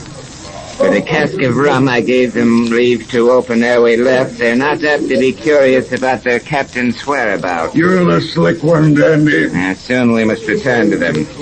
They're happy now, but in another hour they'll cut each other's throats. It should be unfortunate. So when we sail at daylight, we shall want a crew. Aye, and all of them. If we'd overhaul the English brigantine. If the news we have be true, that should be within the week. And she's loaded with bullion, Dandy, bullion. And when we seize her, our crew can divide the cargo while you and me, their captains, take the gold. To add to that which Ling and Frankie bury now beneath the gibbet. Think it's safe there? Most safe. For there we are ever assured of guardians for our treasure. You mean our bony friends who squeak so in their chains as they dance upon the wind? Aye. If one suspected that beneath their dead and dangling feet lay something worth the taking, he would still hesitate to argue its possession with such ghostly bankers. Well, but we should have come here alone, just you and me, to hide this stuff. My dear Jack, with pistol and cutlass you have your points, but you'll never make a gentleman. What do you mean? You forget that they're turning, pirates. I had what is sometimes called breeding. Think you I would soil my hands by digging in the earth with a filthy spade as our comrades there are doing? And I would have done it alone if you must protect your lily hands and keep dirt from your fine clothes. And back to the ship you would have gone looking like one who had been digging. I hadn't thought of that. There are times, my dear Jack, when I don't believe your brains were made for thinking. Oh, I'm thinking now that we let these two dig first into our secret. Oh, I trust Ling and Frenchie absolutely. They'll never breathe a word. What's come over you? You trust no one. It's finished, Captain Burgess. The last bagful. Have you tamped it down so there's no sign of fresh turned earth? Say for yourself, Jack Orr. If they had not watched it being done, even those arties who dance above would not suspect. You have done very well, my good boys. Now back to the ship where warm rum awaits. And mind you, not a word of this, or I'll cut your gullet. Oh, Jack, please. I trust these good boys. Go ahead with your spades, Ling and Frenchie. We shall follow. Aye. Dandy, you shot them. And my aim was a miss. One had time to scream. Both dead. Didn't tell me it was your plan to kill these men. I told you they would bear no tale. You are a devil, Dandy Burgess. And you were a fool. Too soft-hearted for our profession. I may be a fool, but I'll never turn my back to you, as those two did. You fear me. You, whose huge hands could crush my puny bones to jelly. Aye, when I'm sober, as in India, they fear the cobras. You flatter me. Look, you. You're as full of greed as I. Yonder in the ground lies a king's ransom, its whereabouts unknown to all alive but just we two. I had 3 pistols in my belt. Here on the ground, I throw the one still loaded. And there my cutlass. I'm disarmed if you would have the secret to yourself. As if I had wished your death, it could now be mine alone. Take back your weapons, Dandy. Oh, you're truly my friend, as I've always thought. Oh, yes, you big idiot. I don't know why. Perhaps it's because you're such a lout, a child, my opposite. Because you amuse me and admire me. Dandy, will you always be my friend, my brother? Will you swear it? If 'twill make you feel any better. What shall we swear by? We who do not fear the devil and have broken all the laws of God. I had not thought of that. No, you wouldn't. Oh, wait. We'll swear by justice, the thing we both fear most. Justice is a silly word for schoolboys. But since you wish it very well, we'll swear by justice, which for you and I means death upon this gallows tree. Aye. With our hands upon the chains in which dangle those bleached out Better yet, with our hands upon the corpses we will swear. Brother of the stretched neck, excuse the liberty. I grasped what was formerly your foot. I touched the body too. By justice, by the gallows tree, by death we swear, to be brothers, friends, inseparable, to share and share alike on earth, or down in hell. I swear now you. I swear. Now let's come away. The odor of our dancing friends is scarcely that of flowers. You must put our good boys, Ling and Frenchie, in the small boat, Jack. When we strike deep water, you can toss their bodies out. No one will see them in this darkness. At daylight we sail, the English merchantmen and gold. Which we'll share and share alike. Which we'll share and share alike.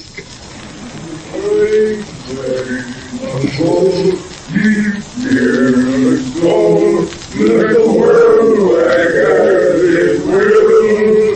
Let the heavens grow. Let the devil howl. Rain, rain, escape forth and shout. The cup's empty.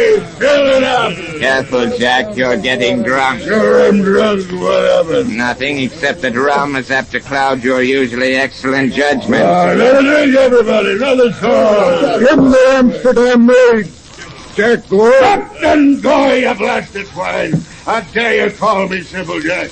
I'm master here as well as Dandy Burgess. Now I know you're drunk, Jack. Oh, what's that? Well, Hyde, bung up that cask. What do you mean? We do no more drinking this night. Keep away from that cask, Will Hyde. I said we do no more drinking this night. Jack Gore's master here as well as you, Dandy Burgess. Jack said more wrong. Yeah, don't stop that silence. I and this pistol say no more. Did you hear me? Uncock that pistol, Captain Burgess. Go to your post. All of you. The English merchantman should be along tonight. She's armed, and in this fog we must have our wits about us. Take your men to the guns, Dick Howell. I see. You, Hans Schwartz, say the grappling hooks are ready. Yeah. Say, sir, when you speak to me. Yeah, sir. Come on, get out on deck, all of you. Captain Gore is giving his orders. Obey them, please. It's me can handle those villains, Dandy. Well, now they're gone. You and me'll have a drink alone, huh? I'll have one. You've gone your limit. What do you mean? Rum makes you overbold. Very excellent, this rum. You will not look too longing if I have another, Jack? Thank you. But liquor is emptiness and song is folly. Until the duet becomes a trio with fair women. Women. Or even woman. How your eyes shine, Jack. Candy, think you will be women on this merchant when we hope to see? Mayhap, if the devil looks after his own. Women. And for all your fine clothes and gentlemen's ways, I'll get the same as you. You swan will share and share alike. With women, that might be inconvenient. You swan. You're not trying to cheat me. Don't worry, only we better cross that bridge when we come to it. No, we'll cross it now. I know you. You'll take him from me with your handsome fist. We'll cut these cards and see who gets first choice. Very well. I'll shuffle them. I'll shuffle them. I wronged you greatly when I called you drunk.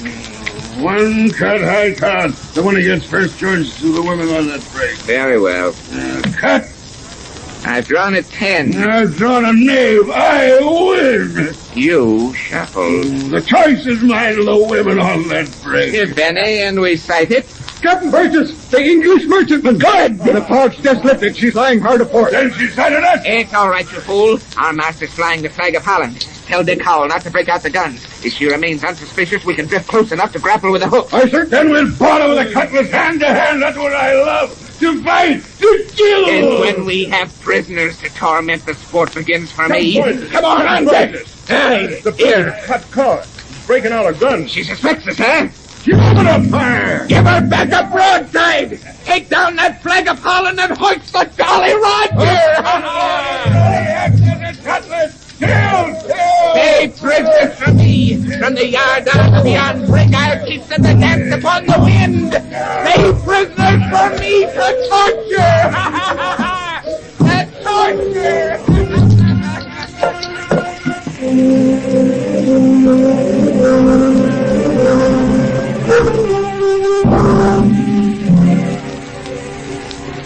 Don't torture me anymore.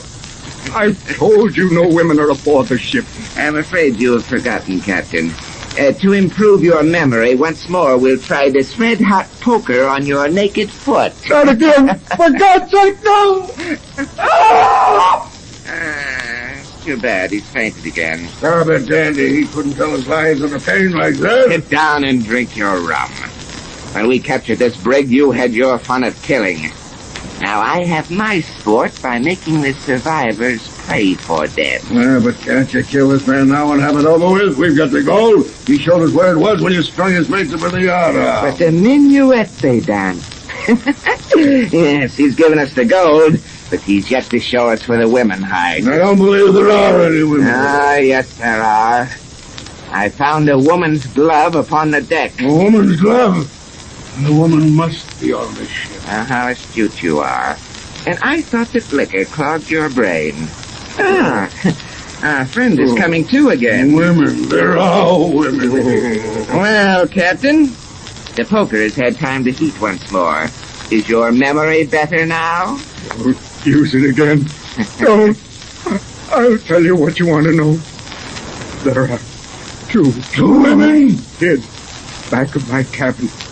A panel there concealed the secret door. Two women. Thank you, Captain, very much. At last you've shot. My aim's improved. He never murmured like poor Frenchy.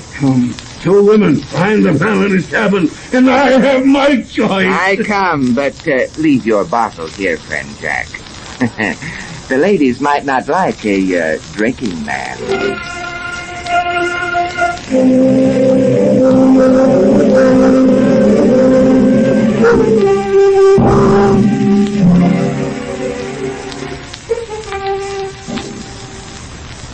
One more blow and I'll burst the panel. Nay, wait. Nay. Now, you fool. The women hear your act. Cower inside the wall in fear of what they know is coming. Oh, wait there, Jack, and let them fear the longer. Nay, I want my price. I want a woman. Hey, you clod.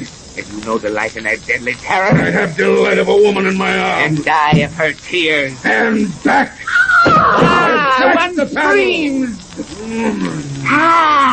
Good evening, gentlemen. But one. It's not you who screamed. I'm not the kind who screams. My companion is there behind that curtain. Dead. A dagger in her breast. She was afraid of you, gentlemen. She preferred to die. And you preferred to live. What a spirit you have, my pretty one. How I shall delight to tame it. Not so fast, Dandy. This woman is mine. I have the choice. Yeah, but the other is dead. And I choose the living. Hey, don't be a fool, Jack. We are brothers. We've sworn to share and share alike. With women, you said that would be inconvenient. Stand aside. I want this woman, and what I want, I take. Now, this time my pistol is pointed first. You're drunk. You don't know what you're doing. Oh, yes, I do. This woman goes with me. Come on, my beauty. Wait! I go with the master. And that's me. You! Keep back. I'm not so drunk, Dandy Burgess. You see, as we go through this door, I do not turn my back to you.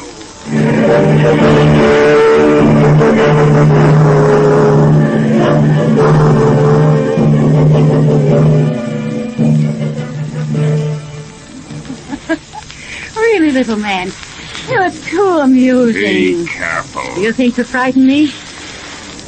The week I've spent aboard this ship has quite accustomed me to pirates. Even the fearsome kind like Captain Bourne. As for cabin boys like you... You'll drive me too far. Listen, wench. I tell you that until the night we took you from that English brig, Jack Gore was my dog, my slave. That I was master here alone. Possession of you has turned his head. So that now he tries to rule here in my place. If you would be master once again, why do you not take me from him? I go with the master. So you shall. and the master will be me. Aye, Dandy Burgess. Captain Burgess, you dog! So you say. Captain Gore says to keep away from his woman. You, mistress, he bids come to his cabin. His cabin, the swine. Where he sits, always facing the door with pistol cupped and ready. He seems unwilling to ever turn his back to you, Captain Burgess. Laugh as you go to him, you. Always facing me. When tomorrow we enter Nassau Bay, I shall teach him to face always. Yet see me not. And you, Mistress Kate, will find I am the master.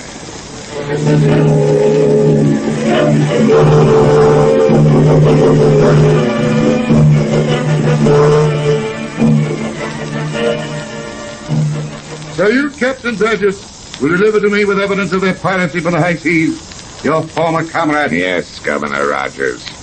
I will deliver them here in Nassau Bay and with evidence in plenty. For myself, I claim amnesty under His Majesty's wise pardon for those who repent their wrong and inform against the sinful. That I must grant you. It is the law. I hope you ask no other reward for putting these men within our grasp. Yeah, but I do, and make it part of our bargain. Rest easy. It will not affect your treasury. There is a woman aboard that ship out there. I would place her in my care, and in her company, attend the hanging. You would attend the execution of the comrades you condemn? Not all of them. Only that of Captain Gore, my particular friend. As the wind turns his body in its gallows chains, I would watch him face always and see me nowhere.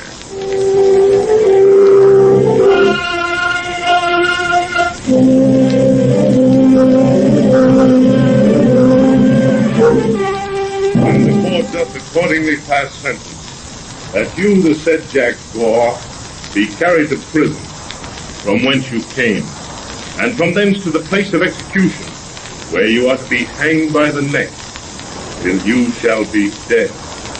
Dead. Dead. And God have mercy on your soul. Dandy, you swore to be my friend, my brother. Come, Kate. Let's get out of here. Breathe the air. I go with the master.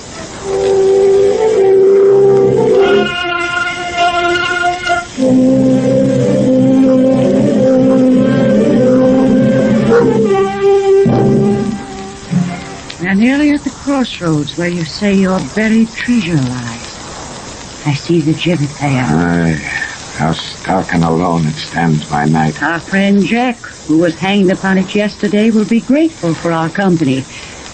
Hear the creaking chains he swings in. He seems to cry well. Now, wait. Why do you stop? Now, let's go back. It's such dirty work to ply a spade. It goes against my grain to soil my hands. You want no one else in the secret of the treasure that you and he buried here so long ago? Oh, nay, but to dig for it at night and dark, the unaccustomed work I cannot see. I did not know my master's courage. I would think he was afraid. What have I to fear? Not man, surely. When in your pocket lies a pardon from the king. Nay, and I do not fear the dead. The air is very still. How plainly we can hear those rusty chains. It is like that other night. The night on which you swore by the gallows tree. And death.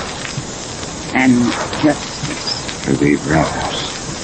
Tragic inseparables. Share and share alike on earth and down in hell. I meant it when I swore that oath. I meant it though I laughed and mocked. 'Twas all your fault I did this thing. Ere he and I met you, we were as brothers. Jack was such a fool, a lout. My opposite, he amused me and admired me. But fearful, Master. A sentimental pirate. Still, cannot a man have feelings? In the lowest beast, can I not be one tiny bit of... God. I have naught to do with God.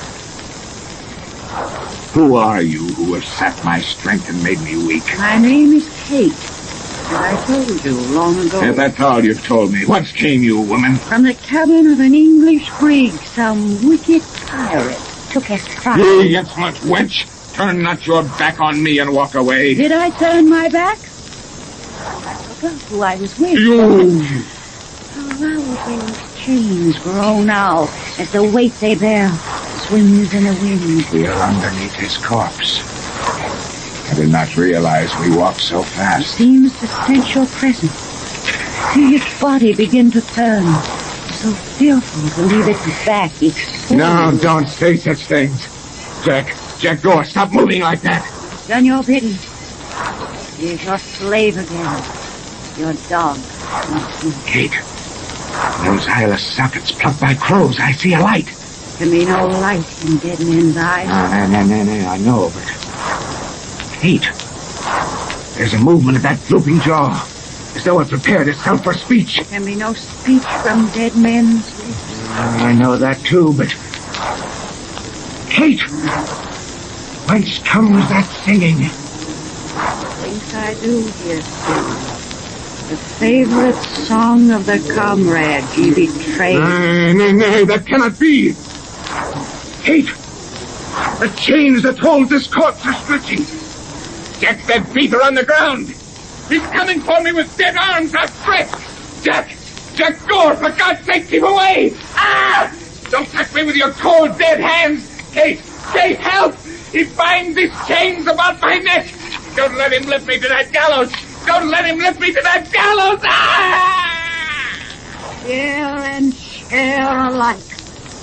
On earth or down in hell. Kate, but for this she brought me here. For death. I know who ye are now. Hear what I swore by. You are justice.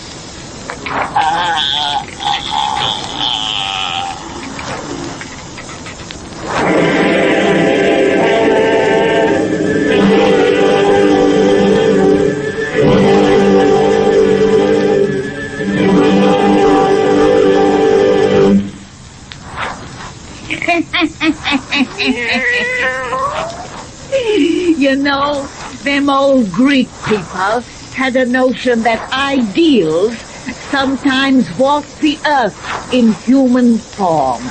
So maybe that girl was justice.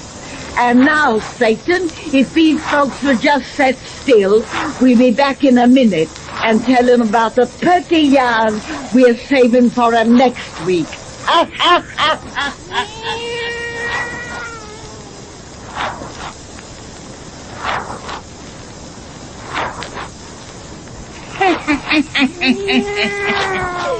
Well, Satan, instead of telling folks what we're gonna let them see next week, just a little bit of them for themselves.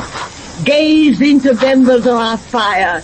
Gaze into the embers deep and listen. Robert, I hear footsteps. There's something in this room. No. They can't be, Susie. You and me's alone here. No, we're not alone. Look at those shadows. Good Lord! It's a man without a head. Ah! That's part of our yarn about Rockabye Baby. Rockabye Baby.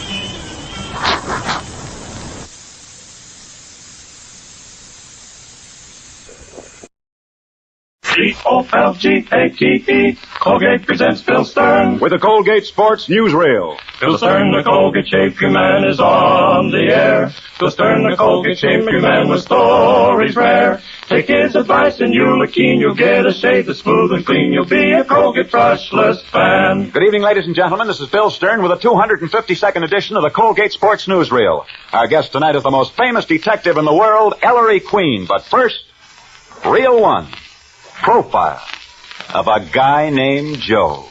This is the story of a guy named Joe. Joe from Georgia was his nickname because, you see, Joe was from Georgia. He was born in Georgia back in 1879.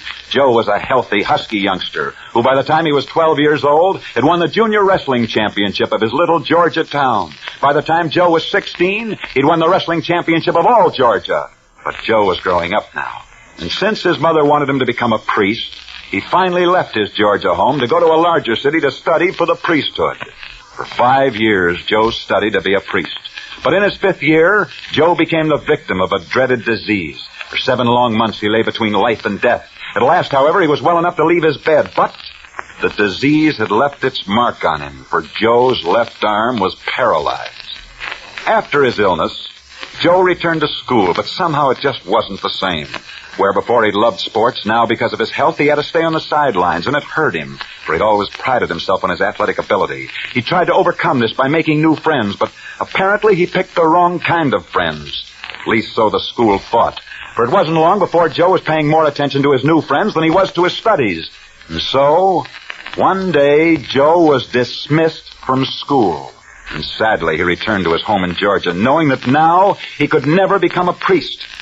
It was a bitter blow to his mother. She'd so wanted Joe to be a priest. She could tell how much dismissal from school had hurt him. For a while, Joe was happy at home. But gradually, he became moody. Perhaps he brooded on his dismissal from school. Perhaps he realized what a disappointment he'd become to his mother. But whatever the reason, one day, Joe just disappeared.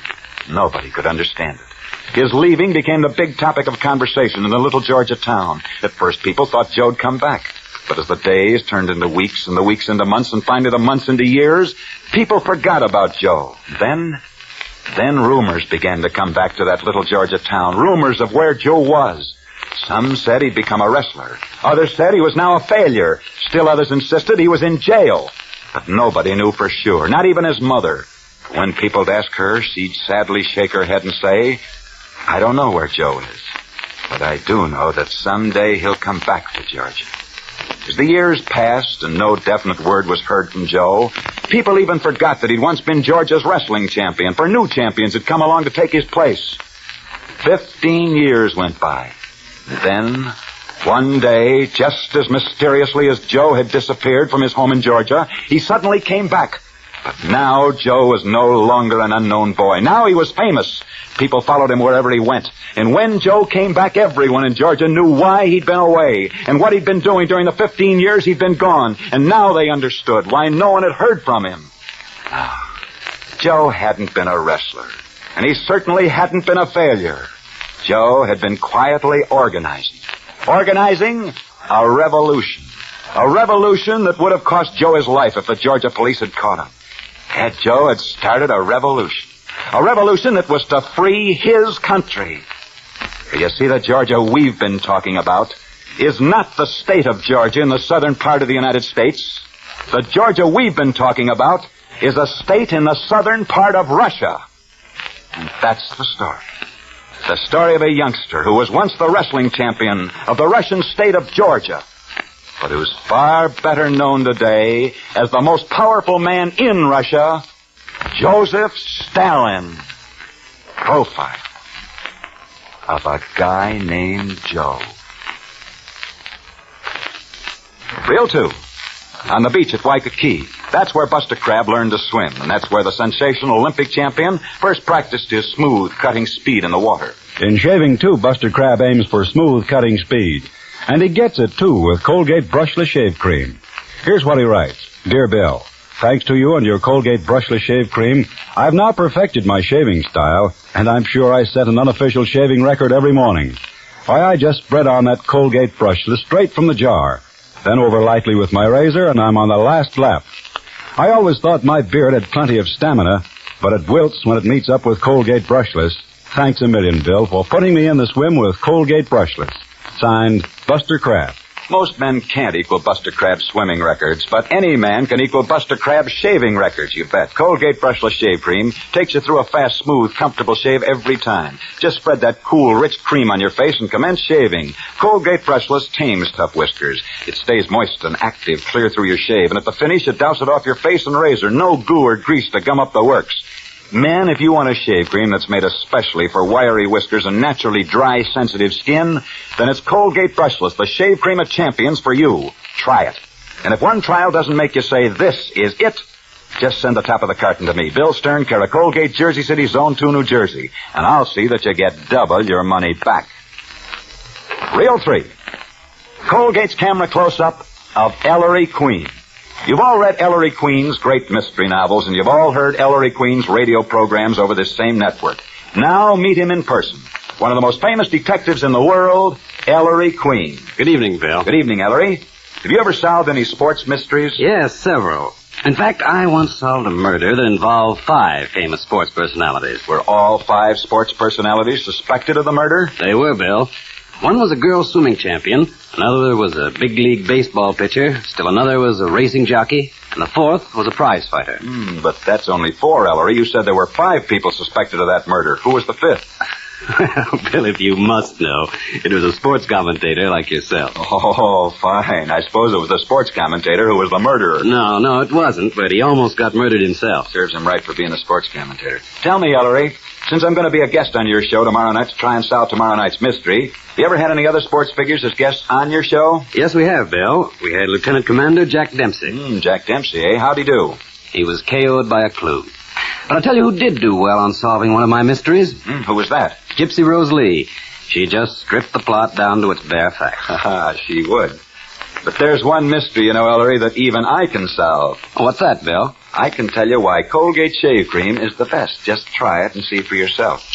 Get it? Thanks so much. Good luck and good night, Ellery Queen. Good night, Bill. Good night, Ellery. Reel 4. Portrait of a prize fighter's protege. This is the story of John L. Sullivan. Many people say John L. Sullivan was the greatest heavyweight champion this country's ever known, but let me begin this story at the beginning. John L. Sullivan came out of Boston, where by the sheer brute power of his own fists, he wrote boxing history as he battled his way to the heavyweight championship of America. After he won the heavyweight championship, he became the most famous man in America. In fact, at the height of his popularity, John L. Sullivan was so much in demand that he appeared on the stage in vaudeville. One day, during his vaudeville engagement, he stopped on the street to buy a newspaper from a ragged little newsboy. The newsboy immediately recognized the famous John L. Sullivan, for it was the newsboy who said, "Gee, mister, you're the great John L. Sullivan, ain't you?" That I am, my lad. Listen, Mr. Sullivan, I never saw you fight, but I did see you in vaudeville the other day. Would you do me a big favor? Well, sonny, that depends on what it is. Look, Mr. Sullivan, I know I'm only a newsboy, but I can sing, honest I can. Only nobody'll give me a chance. Now, if you'd go to the manager of the theater where you're playing now, maybe if you asked him to, he'd listen to me sing and give me a job. John L. Sullivan liked the little newsboy, and he did take the youngster back to the theater with him. And the little newsboy really could sing. In fact, that little newsboy sang so well that John L. Sullivan hired that youngster himself to sing in his act. And so it was that a young newsboy went on the vaudeville stage with the great John L. Sullivan. After a while, though, John L. Sullivan's popularity began to wane. He lost his championship, and he stopped appearing in vaudeville. But what of the little newsboy that John L. Sullivan had started on the stage? Well, that little newsboy stayed on the stage to become a great star in his own right. For that little newsboy was Gus Edwards.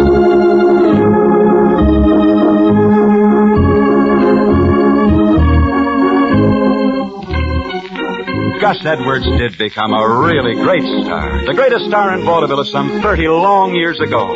But he never forgot how he'd once been given his chance when he was an unknown youngster, and he promised to repay this debt by giving other youngsters the same chance he'd had. It was Gus Edwards who found just such a youngster and gave him the chance. The youngster was named George Jessel. And it was Gus Edwards who found another unknown youngster named Eddie Cantor. And it was Gus Edwards who found still another unknown youngster named Walter Winchell. But Gus Edwards was only beginning. It was he who found Ray Bolger, Rosemary and Priscilla Lane, Bitsy Mayfair, Hildegard, and Joan Edwards. In fact, of all the stars Gus Edwards discovered, I think he's proudest of Joan Edwards. You know her as the great singing star of the hit parade. But Gus Edwards knows her as his own flesh and blood, for she's his niece. And she's in the studio right here with us now. Ladies and gentlemen, here she is, the lovely singing star of the hit parade, Miss Joan Edwards. Thank you, Bill. And thanks for the splendid tribute to my Uncle Gus Edwards. It's true, he did discover Eddie Cantor, George Jessel, Walter Winchell, and all the other stars you named, too. But in telling the story of the great Gus Edwards, there's one thing you forgot, Bill. You forgot that tonight is his birthday. And even though he's been sick, I know that he's listening beside his radio in California right now. Ah, gee, California may be a long way from Broadway, but believe me, back here on Broadway, a whole host of friends wish this grand showman many happy returns of the day and a very, very speedy recovery. Good night.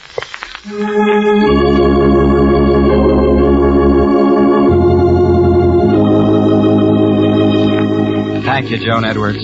That, ladies and gentlemen, is the story. Story of Broadway. A story of how Gus Edwards discovered the greatest stars on Broadway. A story that wouldn't have been possible if it hadn't begun many years ago with a prize fighter named John L. Sullivan.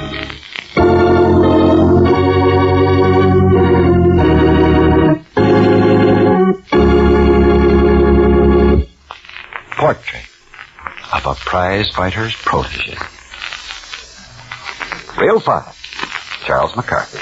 You know, men, your face sits up and takes notice when you spread on Colgate Brushless, the shave cream of champions. Even if you've got a beard like the spines on a cactus, Colgate Brushless will take you through a clean, close shave. No snagging, no pulling, and no dry, drawn skin at the end. No after irritation. For Colgate Brushless Shave Cream was made for naturally dry, sensitive skin and wiry whiskers. It's a soothie and a smoothie. So take Bill Stern up on his offer. Get Colgate Brushless, the shave cream of champions, tonight. And I hope your beard is plenty tough so you can really appreciate the marvelous shaving performance you get with Colgate Brushless. If it doesn't do all you expect, just send the carton top to Bill Stern, care of Colgate, Jersey City's own, to New Jersey, for double your money back. And now, back to Bill Stern. Reel 6, Colgate Candid Camera catches the story behind the story. New York City. The New York Sun is tonight featuring on its front page a sensational sports story. This story states that Lou Jenkins, the former lightweight champion, now in France with our invasion forces, today publicly accused both Billy Conn and Joe Louis of shirking their duty. He says the only thing they're talking about is fighting each other. But never do you hear either one of them talking about fighting the war. Hollywood, California. The funniest remark yet about the Dorsey Hall fistfight was made today by a Broadway columnist. Miss Dorothy Kilgallen, writing about the fight, said, "Since Tommy Dorsey hit John Hall, it's been suggested that Dorsey change his theme song to Swinging on a Star." And that's the 3-0 mark for tonight. Next Friday night, we'll be back same time, same stations, with another edition of the Colgate Sports Newsreel. We're moving the entire show to the windy city of Chicago for our next Friday night show. And in Chicago, as our guest, we'll have one of the most famous golfers of all times, Gene Sarazen. So be sure and be with us next Friday evening at our usual time when we come to you from Chicago with our special guest, the former national golf champion, Gene Sarazen. Until then, I'll be seeing you on the screen in the News of the Day newsreel at your favorite Lowe's or Associated Theaters. Now, until the same time next Friday night, this is Bill Stern wishing you all a good night. Bill Stern, the Colgate Shave Cream Man, is on his way. Bill Stern, the Colgate Shave Cream Man, has lots to say. He tells you tales of sports heroes, the inside dope he really knows. So listen in next Friday night. COLGATE. This is the National Broadcasting Company. The Anchor Hocking Glass Corporation brings you Crime Photographer.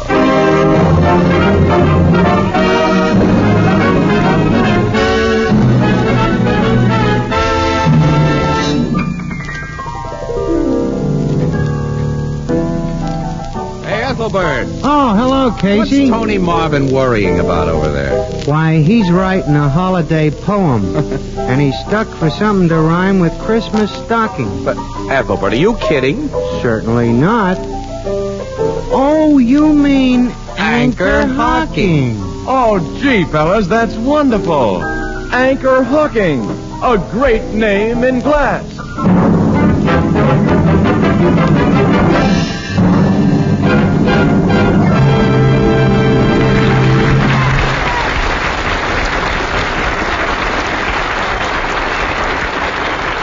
Good evening, ladies and gentlemen. This is Tony Marvin.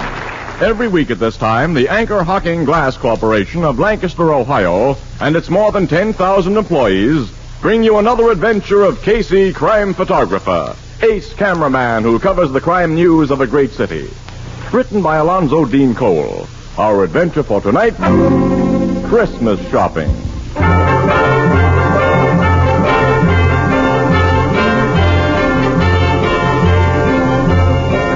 Late afternoon, a crowded aisle in one of our city's largest department stores. Making slow headway through the jostling shoppers are... Casey, I've never seen the store so crowded. We say that every year during the week before Christmas, Annie. Where are you taking me now, huh? Well, you haven't anything for your Aunt Harriet yet, so I thought we'd look at umbrellas there. On this side of the store somewhere. Yeah. Annie, look, you can pick up a much nicer umbrella for Aunt Harriet than I can. I trust your judgment, absolutely, Annie. So suppose I shop for all the uninteresting items while you go up to the toy department and watch the electric trains again. Well, you know I've still got to pick up a few more things for my sister's kids, Annie. Mm-hmm. Hey, Annie, wait a minute. Hang on to your pocketbook. Keep an eye on that little guy in the black overcoat just ahead of us. Who? That's Fingers Fogarty. One of the best-known dips in the city. Pickpocket? Yep. Shove through this mob a little faster, Annie. Now keep him in sight. I think he's closing in on a prospect. You mean he's made up his mind about whose pocket he's going to pick? Sure, smart dips like Fingers don't dive into just anybody's pocket. They hang around bars and wait for some guy to flash a roll, and they tail him. And if he gets into a crowd like this... Look, Fogarty's doing his stuff now, Annie. No. Yeah. That big fat guy he just bumped into. Fingers took a wallet from his inside pocket. Well, I didn't see him. Neither did the fat guy. Fingers is a smooth worker. Come on. He'll feel very badly when we stop his special brand of Christmas shopping, but pocket picking is considered antisocial. I've got to get Mr. Fogarty. Well, he squeezed through the crowd. I can't see him anymore. Neither can I. Look, Casey, yell out for somebody to stop him. Well, a yell, stop thief. Well, you can't let him get away. He won't get away. Every cop in this precinct knows Fingers. He'll be picked up quick after a charge is brought against him. I'll help that guy who lost his wallet bring the charge. Yes, if you appear as a witness. I will. There's the fat man. Excuse me, mister. Something happened to you a minute ago that I don't think you know about. What do you mean? Your pocket was picked. My pocket? Yeah. A little guy bumped into you, and as he did, I saw his hand go into your inside pocket and come out with a wallet. Well, I happen to know who he is, and when you report your loss to the cops, I'll be glad... You're mistaken, mister. I didn't lose my wallet. Huh? I'm sure. I'm more sure. I tell you, I saw him. When a guy sees something that couldn't be seen, he's either goofy or drunk. On your way, fella. Well, I'll be... Good thing you didn't get your hands on Fingers Fogarty. He could have plastered you with a nice suit for false arrest. And I know he took a wallet from that fat guy's pocket. I was watching every move that Fingers made. Well, I was watching him, too, and I didn't see him take anything, and that fat man says he didn't lose a wallet, so... Okay, I'm goofy or drunk. Or maybe you only need glasses. Well, I do after this. Several glasses. Let's head for the Blue Note.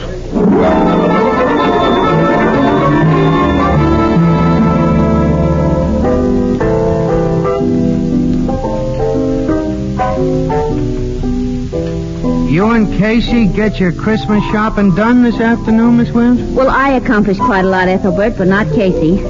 He got sore, and after that, nothing would please him. What'd you get sore about, pal? Nothing. Oh, he had a little eye trouble. Oh, gee, that's too bad. Did you see spots floating in front of you, Casey? My eyes are okay. Now fill that glass up again, Ethelbert, and don't ask so many silly questions. Mine too, Ethelbert. Right away, Miss Williams. Oh, now, Casey, don't you think it's about time you snapped out of your grouch? Well... It's pretty silly to get yourself all burned up just because you made a mistake. I didn't make a mistake, Annie. Fingers Fogarty took a wallet from that fat guy's pocket. What burns me up is I didn't find out why the fat guy denied it. Well, how could you find out? Oh, I don't know. But I'm supposed to be a newspaper guy, Annie. Well, we may have missed a story with pictures. Here's your refreshment, folks. Oh, thanks, Ethelbert. Say, have you stopped into your office since you finished shopping? Hey, bartender, who's the boss here? Well, what do you want? You want to buy a nice Christmas tree? You got some nice ones? A wagon full of them, fresh from Nova Scotia. Let's see one. Well, I'll be right back. Say, Casey, have you two stopped in at your office since you finished your shopping? Certainly not. This is our day off. Then you ain't heard the big news yet. What big news? One of your police reporters, Jake Birkin, was in a few minutes ago and tipped me off about it. Gee, was all excited. What happened, Ethelbert? About half an hour ago, the cops arrested the kidnapper and murderer of Gregory Walters. They did? Where? Well, where'd they get him? Well, like you know, before the Walters family paid over that $50,000 ransom to the kidnapper, the FBI made a list of the serial numbers on the bills, which they circulated all over the country. Of course, we know all that, Ethelbert. How's this tree, mister? Nice and bushy, huh? Let's see one a little taller. A little taller, okay. Ethelbert, will you tell us about that kidnapper? Oh, I'm getting to it. Well, come on. Well, a guy walks into a tavern over on 36th Street tonight, orders a drink, and hands the barkeep a $20 bill with one of them hot numbers on it. The barkeep checks the number, calls a cop, and when the cop searched the guy, he found about $500 more of the ransom dough in his pocket. Well, Ethelbert, who is the guy who had the ransom dough? The cops identified him yet? Well, they knew him as soon as they laid eyes on him. But Ethelbert, who is he? Please. Hey, is this tree big enough, mister? Let's see. Well, let's see one a little thicker around the bottom. Thicker around the bottom. Ethelbert, will you please Casey and I know him. He's always been a small-time crook, and I was surprised to learn he was mixed up with anything so big as kidnapping and murder. Oh, say, will you tell us? I am telling you. It's that little runt, Fingers Fogarty. Fingers Fogarty? Yeah, the tip. He had Walter's ransom dough on him? About $500, just like I said. Naturally, Fingers denies having anything to do with the kidnapping. He said he lifted the dough out of the pocket of a guy who was Christmas shopping in S.J. Franken's department store. Franken's? Around 4 o'clock this afternoon. Casey Franken. And that fat guy denied he's been robbed. Do you think he was the I one? can't see Fingers as a kidnapper. He's always been just a slimy little sneak thief. Hey, what's this about a fat guy, Casey? Annie, come on. We're going to tell Logan what happened in Franken's. Well, what did happen, Well, never Casey? mind. You'll hear it later, Ethelbert. So long. So long. Hey, is this one big enough for you, mister? I tell them two a whole complete news story in 2 short words, then they run off and leave me out on a limb. What limb? Too big? Oh, you. Oh, no, we've got to have a really big tree.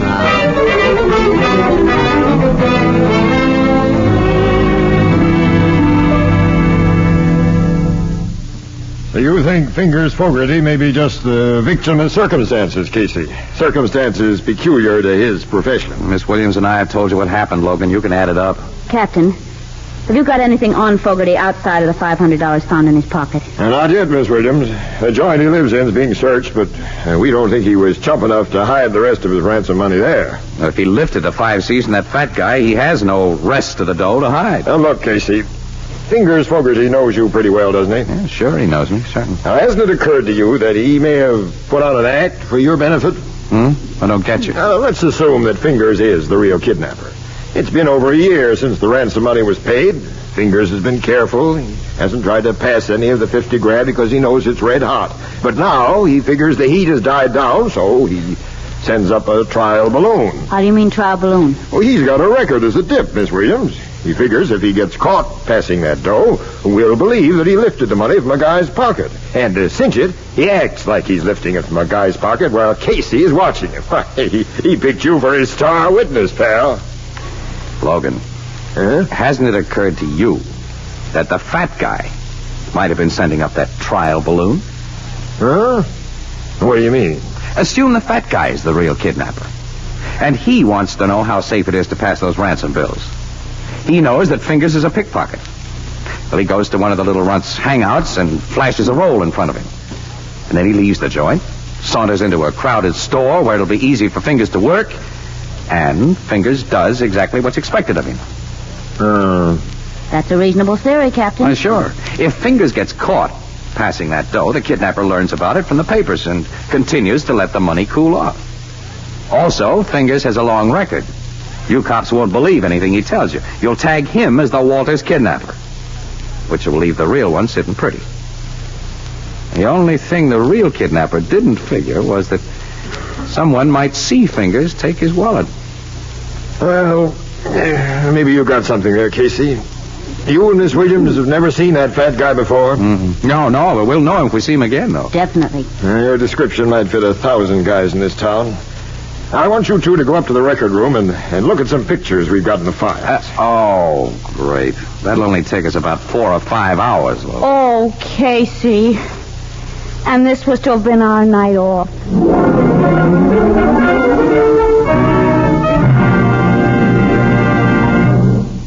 Perhaps you'll forgive this last-minute reminder, but there are now exactly 4 more shopping days until Christmas. That means a very real problem to those of us who like to put things off, as who doesn't? Is there anyone you've overlooked? Anyone to whom you want to give something beautiful, practical, and inexpensive? Well, you'll find the answer in Fire King oven glass. Whether it's a single Fire King casserole or an entire set of Fire King oven glass, prices are unbelievably low, and it'll take a minimum of shopping time at your favorite chain, variety, hardware, or department store. So remember, with housekeeping a real problem in this post-war era, Fire King oven glass is a gift that makes it easier in so many ways, because Fire King makes foods go farther and enables you to turn leftovers into delicious main courses. Fire King oven glass is a product of Anchor Hocking. A great name in glass.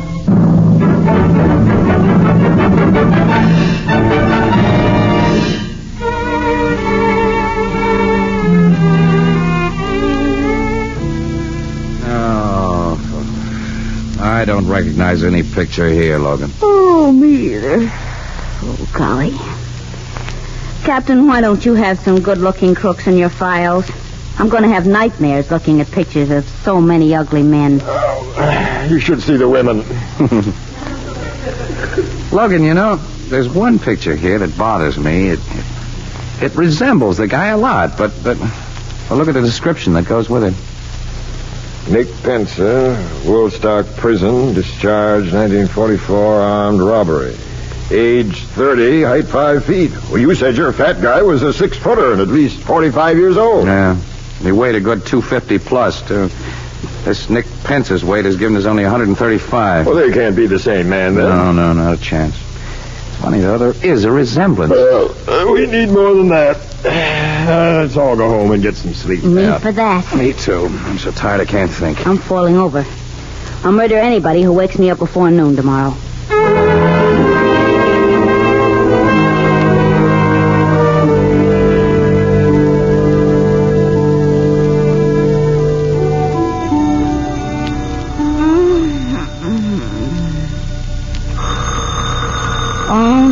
Thank you. No, thanks. Hello. Morning, Annie. Who's this? Wake up, kid. It's Casey. Casey? Oh, Casey. Yeah, Casey, you remember me, don't you? Yes, I do, and it's only 9 o'clock, and what is the big idea? Annie, look, I think I know where to look for that fat guy. You do? I certainly do. The old beam wasn't working last night. But when I woke up a few minutes ago, I had it. The strong resemblance between that young half-pint crook, Nick Pensa, and our big, fat, 45-year-old guy can't be just coincidental, Annie. They must be relatives, maybe brothers. Mm-hmm, go on. Well, I've looked in the phone book and found only one Pensa listed, John Pensa, contractor, who lives and does business out on Dudley Road. I thought you might like to drive out there with me and see what John Pensa looks like. Why don't you have the cops go out and look at him? Annie, you're not awake yet. Only you and I can identify that fat guy. Besides, if you and I find him, Annie, we get an exclusive. The cops are in on it, every paper in town will have Well, I'm awake now, all right. Where'll I meet you? I'll be outside your door with a car in 15 minutes. Casey, I've got to dress. We'll make it a half an hour then. We'll make it a full hour and no sooner. Well, what are you going to dress, yourself or a Christmas tree? Listen, Annie, I can bathe, shave, and get into my clothes in 10 minutes. I put on underwear. Goodbye.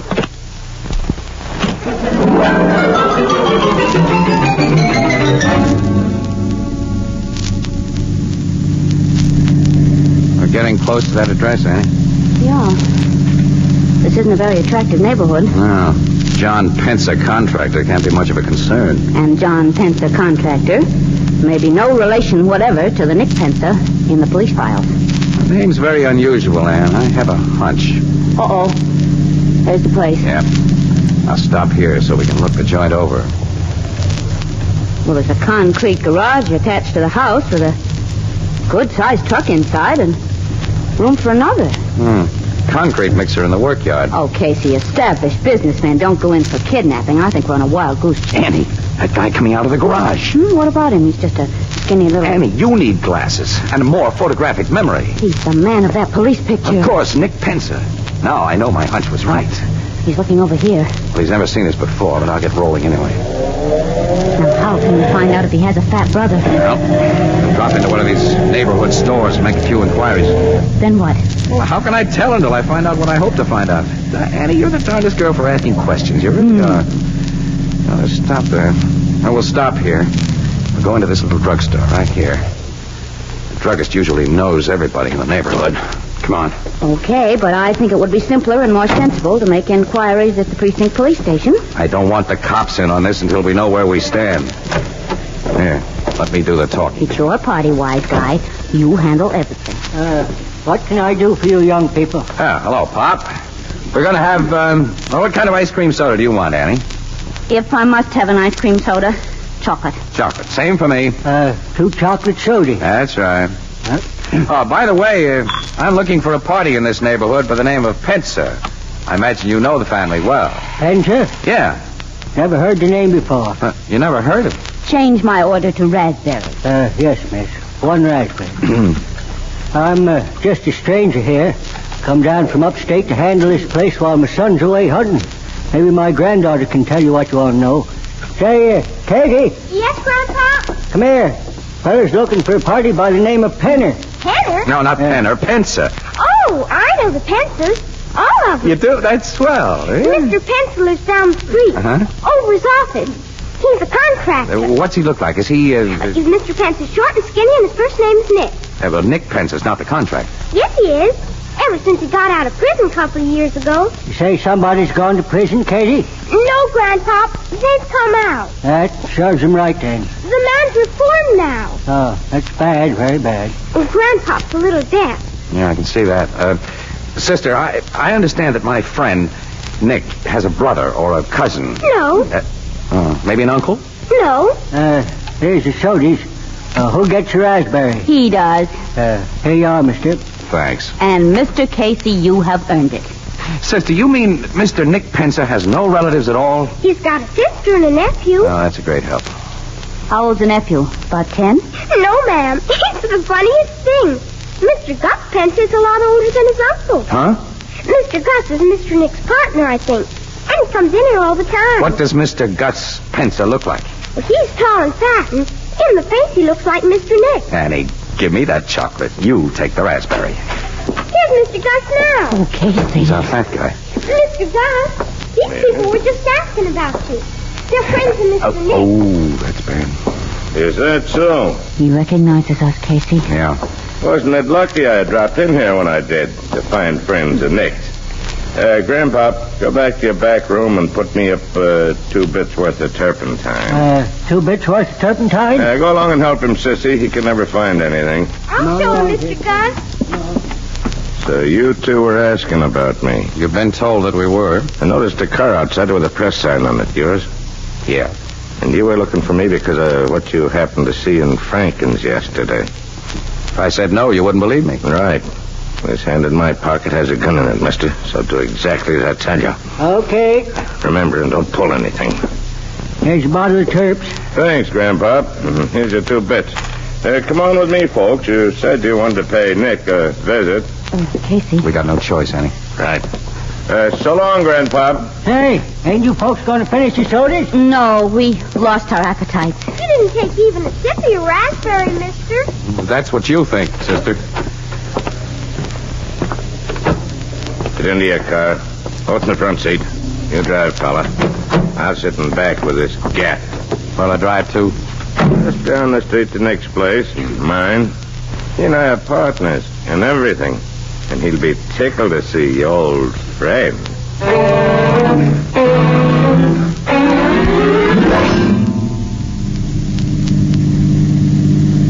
Turn into the workyard and park in our garage. And next to the truck there. Okay.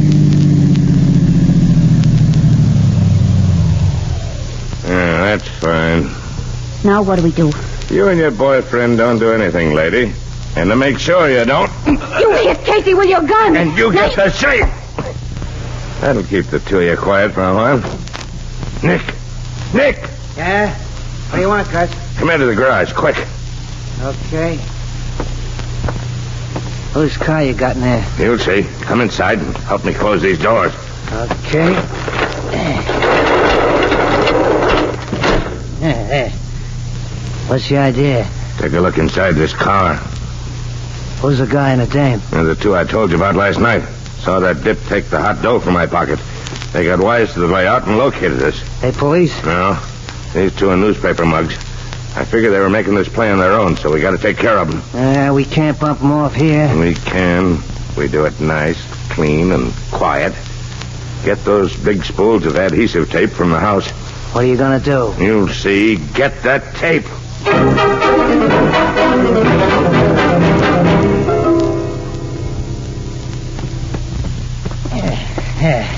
Got the gal all tied up, Gus. And help me with this guy. Yeah. Wrap some more tape around his ankles. Okay. He's fixed now and solid. All right. Now climb into that truck and start the motor, Nick. Oh, the carbon monoxide treatment, huh? Yeah. Nice, clean, and quiet. You just lock them in this closed garage to breathe the gas. Tonight when it's dark, we get rid of their bodies in their car. Start the motor.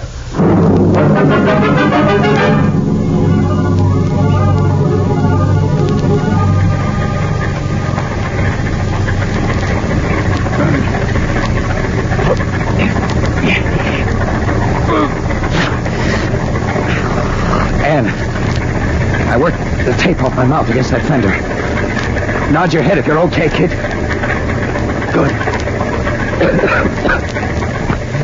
I'm going to try to pull the adhesive tape off your wrists with my teeth. I'm getting lightheaded. Gas is beginning to work. I got the tape. Now pull and turn your wrists. Pull more, Annie. There, that did it. Your hands are free. Pull the tape off your mouth now. Okay.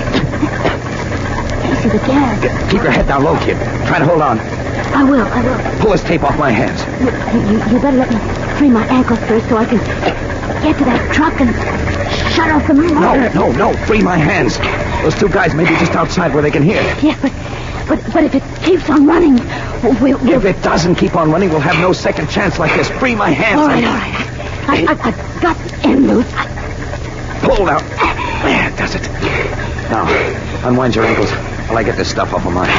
What good will it do us? We can't get out of here. We'll get out. Don't breathe, Judy. This Get out. garage is solid concrete. And I heard them lock those heavy doors when they went out. So... I got my ankles free. Hang on, kid. I'm picking you up. What are you going to do? I'm putting you in this truck. This truck? Why? It's taking us out of here. Keep your head down. Okay. I'm driving through those doors.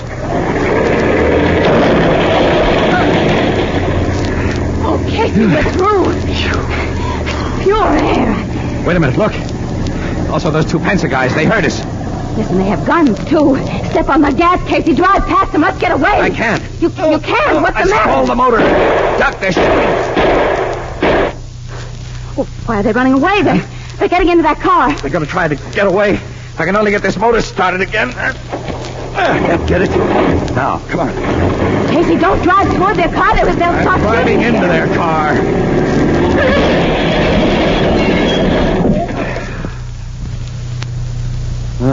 This 10-ton truck does a nice job when it hits a tin can like that. Oh, Casey. My nerves will never be the same again. I'll never recognize mine either. Come on, let's call City Desk. Get the cops out here so we can get to the Blue Note. I need another pair of glasses. The kind you fill.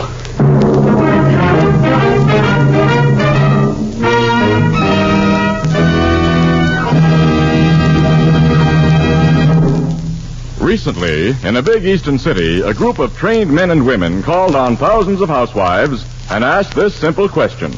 What kind of container do you prefer for the foods you buy? An overwhelming majority of housewives said they preferred to buy food packed in glass. Among them were a great many mothers of small children, and by a ratio of more than 8 to 1, these mothers said they insisted on prepared baby foods packed in glass. They gave many reasons, as you might expect, but here are the 3 reasons mentioned most frequently. First, glass lets you see what you buy before you buy it. Second, you can heat, serve, and store leftover portions of prepared baby food in the same glass container. And third, these young mothers agreed that sterilized glass containers are cleaner and more sanitary. You can buy an increasing number of the better brands of food packed in glass, and all of the better brands of prepared baby food come to you in Anchor glass containers sealed with tamper-proof Anchor vacuum caps. Both products of Anchor Hocking.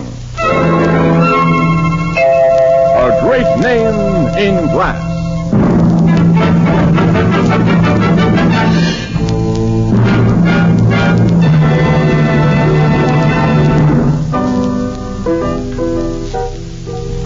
You didn't kill them 2 kidnappers when you threw that truck at them, Casey? No, Bethelbert, no.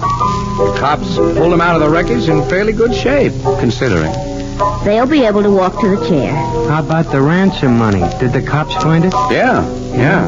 Gus, the fat guy, confessed the Walters kidnapping and told where he and Nick had hidden the dough. Gee, and all because you and Miss Williams did some Christmas shopping.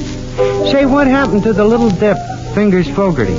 Well, in trying to clear himself of the kidnap and murder charge, Ethelbert, Fingers made so many admissions about his own specialty that the cops can keep him in jail until 1999. Gee, 1999, huh? Good heavens, Casey, what's that coming in the door?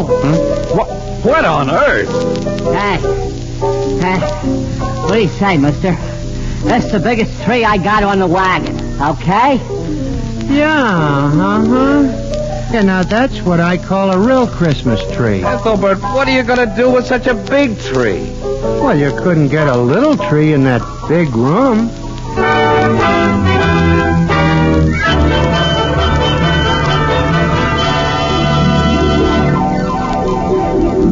Crime Photographer, starring Stotts Cotsworth as Casey, is brought to you each Thursday at this time by the Anchor Hocking Glass Corporation, makers of Fire King Oven Glass.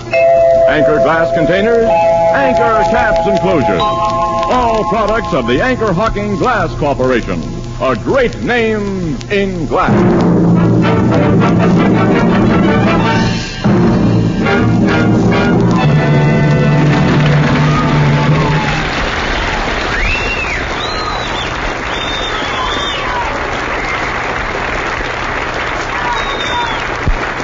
Crime Photographer, directed by John Deese, is written by Alonzo Dean Cole and is based on the fictional character of Casey, created by George Harmon Cox. The original music is by Archie Blyer, and the program features Miss Leslie Woods as Anne and John Gibson as Ethelbert. Herman Chittison is the Blue Note pianist. Thursday night on CBS is the biggest show in town, so stay tuned for exciting dramatizations on Reader's Digest Radio Edition, which follows immediately over most of these stations. Now for our sponsor, the Anchor Hocking Glass Corporation, and all of us on the show, this is Tony Marvin wishing every one of you a joyful and happy holiday at this Christmas time.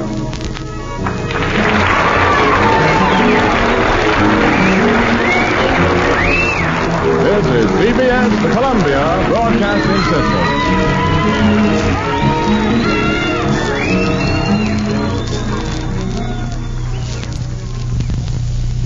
Wednesday, July 3rd. Again today, German bombing planes launched a daylight raid on the British Isles. During the night, Nazi planes had carried out their most ferocious raids on England thus far, and British planes bombed many objectives in Germany. The Balkans are quieter, but Romania faces a cabinet crisis. Parliament reconvenes in Bucharest, and senators and deputies from the Bessarabian and northern Bukovinan areas, ceded to Russia, want to know why the legislative body wasn't called into session immediately. Now the news from Europe Direct, London, Berlin, and Rome. First, a report from the British capital by Eric Severai. Go ahead, London. This is London. German bombers followed up the raid on the northeast coast last evening, when 12 were killed and 123 injured. With another raid in southwestern England this morning. According to the official statements this morning, it was a raid at random and no serious damage was done. Early today, one raiding bomber was shot down by planes of the Fighter Command. British communiques, which follow these daily and nightly bombing raids, contain no details about the exact location of the damage nor the kind of damage inflicted, except when homes and schools are hit and civilians killed. So up to the present, the British public is unaware of what kind of military objectives the German raiders are concentrating on. That's information which probably would give some clue to German strategy for their expected assault on this country.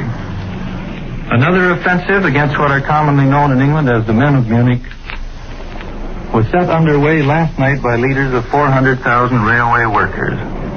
The Executive Committee of the powerful and conservative National Union of Railway Men unanimously passed a resolution in which they requested all cabinet ministers and other important officials associated with the policy of the last government be removed at once from office.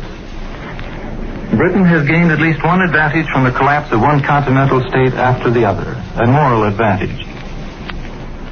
She has learned, or should have learned, the lessons of Prague, of Belgium, and of France, that the danger of surrender lies not with the people, but with elements in their government. Chamberlain, Halifax, or Samuel Hoare still retain positions of influence. But the press daily proclaims that these men, even if they wished, cannot undermine England's determination to fight on. More than 50,000 British mothers and fathers have shown their desire in writing that their children be sent away to the Dominion. Princess Elizabeth and Princess Margaret will stay. We're told this morning that the King and Queen have turned down the suggestion that the royal children seek safety abroad. There are 9 million children in this country. While the day of a possible German attack draws closer, the arguments about child evacuation overseas continue. The first contingent of 20,000 children has not yet started to move. But 4,000 children are leaving London today for safety in Western England. Individually, English families are leaving the country, and French families are still arriving in England. It's estimated 10,000 French civilians arrived last week. Many were the owners of chateaux along the Loire and expensive apartments in Paris. When the savings they managed to take out expire, they will be bankrupt. The refugees from France are the only persons allowed to cash franc notes in British banks. They are given printed forms and allowed to cash up to 20 pounds in francs each week after going rate. British families are keeping French families in their homes and receiving £1 a week from the government to meet the cost of billeting. The idea of civilian defense against invading Germans is taken quite seriously in this country. Last night, Edward Murrow told you about the 60-year-old mother-in-law lying prone in her front yard, practicing rifle fire on a tomato can. While other housewives are filling eggshells with ammonia, sealing them up and filling their cupboards. Today, a newspaper columnist gives the following instructions for making the Molotov cocktail, or homemade incendiary grenades. Here's how it's done. You fill a beer bottle with equal parts of paraffin and liquid tar. Add a dash of gasoline, cork the bottle, and tie cotton wool around its neck. Just before you toss it in the direction of an onrushing German tank division, you moisten the cotton with gas and set it on fire. You've got to throw it hard enough to break the bottle.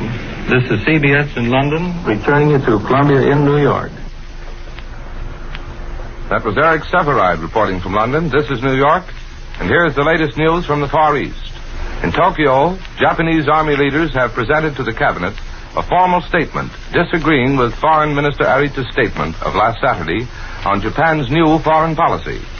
The army men say that Arita's remarks were too mild and too conciliatory to the democratic nations. We've listened to the reports from London. In just a moment, we'll take you to the German capital for the reports from there by Columbia's correspondent in Berlin. Following that, we will hear from Rome. Now to the German capital, Edwin Hartridge reporting. Go ahead, Berlin. Good morning. This is Berlin.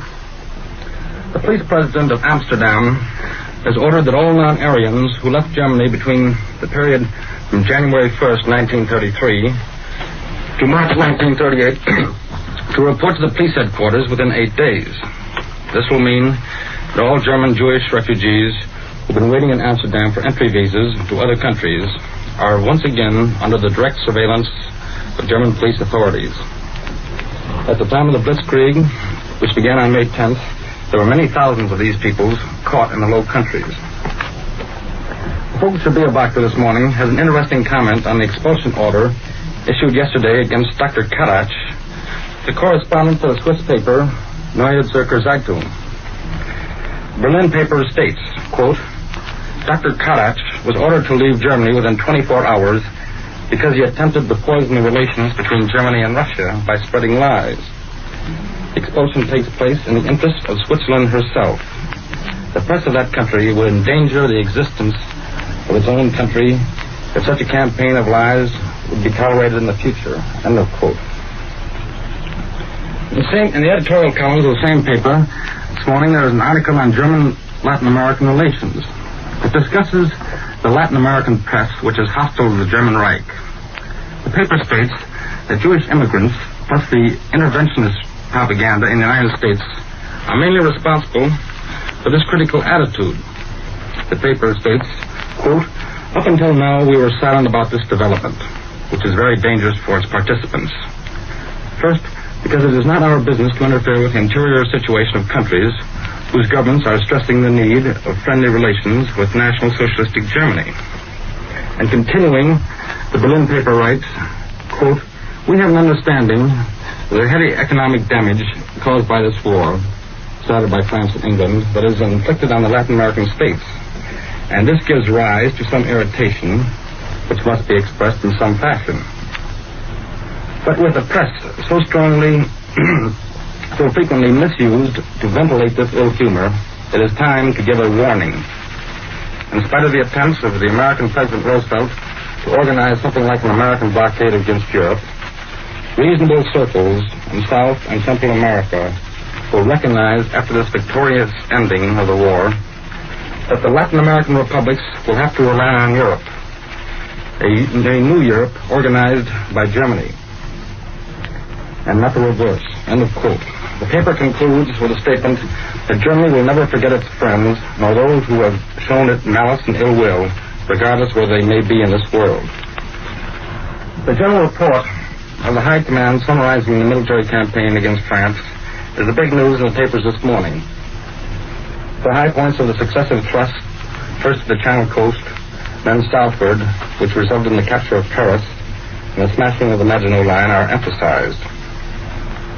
In this report, the High Command gives the German casualties since May 10th. The official figures are 27,000 dead, 18,000 missing, and 111,000 wounded, for a total of 156,000 casualties. The papers stress the fact that these official figures are surprisingly low considering the scope of the operations. The Deutsches Allgemeine Zeitung comments briefly in a sub-headline, quote, the almost unbelievable small losses, unquote. The official report also tells us that 792 German aircraft were destroyed or lost in these operations up to June 4th. Other high points of the High Command report are 1,900,000 French troops were taken prisoners, including 29,000 officers and 5 army commanders. German submarines sank 493,000 tons of enemy shipping in the Blitzkrieg period. And up to June 5th, German aircraft damaged 3 enemy cruisers, 1 destroyer, and 25 merchant ships, while sinking 40 other merchant vessels. Then the report ends with a brief sentence, and now there's only one enemy left, England. This is Edwin Hartridge. I'll return you now to Columbia in New York. From Berlin to New York and back to Europe for the latest news of developments reported by Cecil Brown from the Italian capital. Go ahead, Rome. This is Rome. A strong British attack on Metama in Italian East Africa was repulsed, according to the bulletin just issued by the Italian High Command. The communique says that more than 60 British dead were left behind, as well as machine guns and ammunition. The Italians say their losses were slight. An air attack on the same point, the bulletin reports, was driven off, and 2 British planes were shot down by anti-aircraft fire. Italian planes also raided the British Air and Naval Base at Aden, at the eastern end of the Red Sea. Aden has been subjected to almost daily attacks by the Italians. For the first time in many days, no mention is made of any activity on the Libyan-Egyptian frontier. The Italian and French armistice commissions are meeting today at Turin, in northern Italy, near the frontier.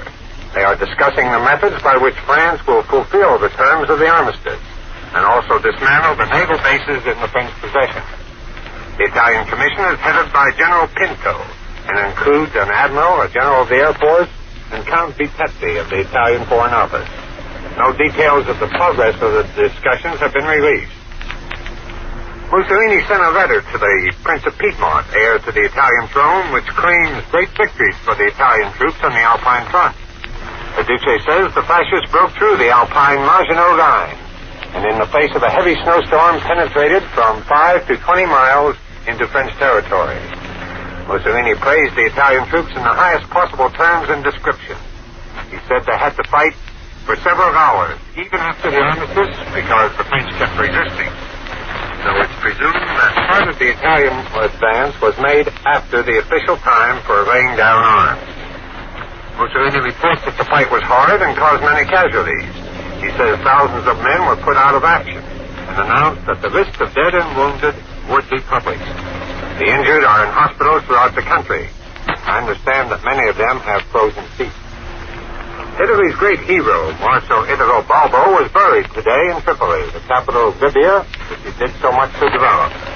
Balbo was killed when his plane was shot down over Tobruk in Libya last week. Almost every city in Italy is naming a street or a square after the fascist leader. 75th Legion of the fascist militia will now call itself the Italo Balbo Legion. The first complete list of civilian casualties from British and French raids in this country was published today. 91 persons have been killed from June 11th to June 30th. 77 of them died from airplane bombing. 4 were killed by sprinters from Italian anti-aircraft batteries. In this same period, 392 persons were injured, and 339 of those were from bombs dropped by English and French air raiders. Italy has a civil mobilization law which enables the government to conscript for civil duty everyone between the ages of 14 and 65. Today it was announced that all newspapers and Italian journalists are now subject to the law. This puts every Italian journalist directly under the control of the government, and it makes him subject to the rigorous penalties for failure to do his duty under civil mobilization. The papers today continue to present a picture of the tremendous blow about to fall on England. Dispatches from Berlin indicate that the attack on England will be in conjunction with an Italian attack on the British possessions in the Mediterranean and North Africa. The fascist press reports from San Sebastian, Spain today that there are strong differences in the internal councils of Britain. The Popolo di Roma reports that some sections of the British cabinet want peace. The British industrial interests, the report adds, are in favor of an immediate armistice. Signor Bastianini, the Italian ambassador who was sent to England only a few months before the outbreak of war, returned to Rome this morning. This is Cecil Brown in Rome, returning you now to Columbia in New York. And with this news from Rome, we conclude this morning report of European developments presented by Columbia each morning at this time and each evening at 6:45 Eastern Daylight Saving Time. Eric Severide reported from London, Edwin Hartridge from Berlin, and Cecil Brown just reported from Rome. Larry Elliott speaking. This is the Columbia Broadcasting System. The Great Gildersleeve.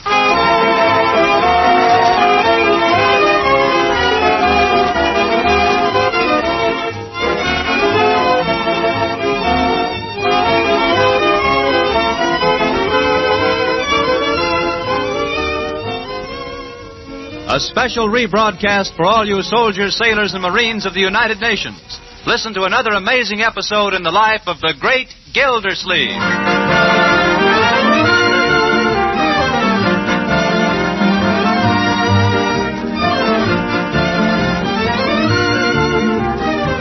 Now let's see what the Great Gildersleeve is up to. Those who know him will find it hard to believe, but at 6 o'clock in the morning, a good hour and a half before breakfast, he's up and out of the house. Dressed in a sweater, some old flannel pants, and a pair of bulging sneakers, he's out on the streets of Summerfield, jogging along at a dog trot with Leroy pacing him on his bicycle. I think we'd better turn back pretty soon, Leroy. Leroy! Come on, Unc. What's keeping you? Slow down. I thought you wanted some exercise. I do. But we don't have to be in such a hurry. We're not going anyplace, you know.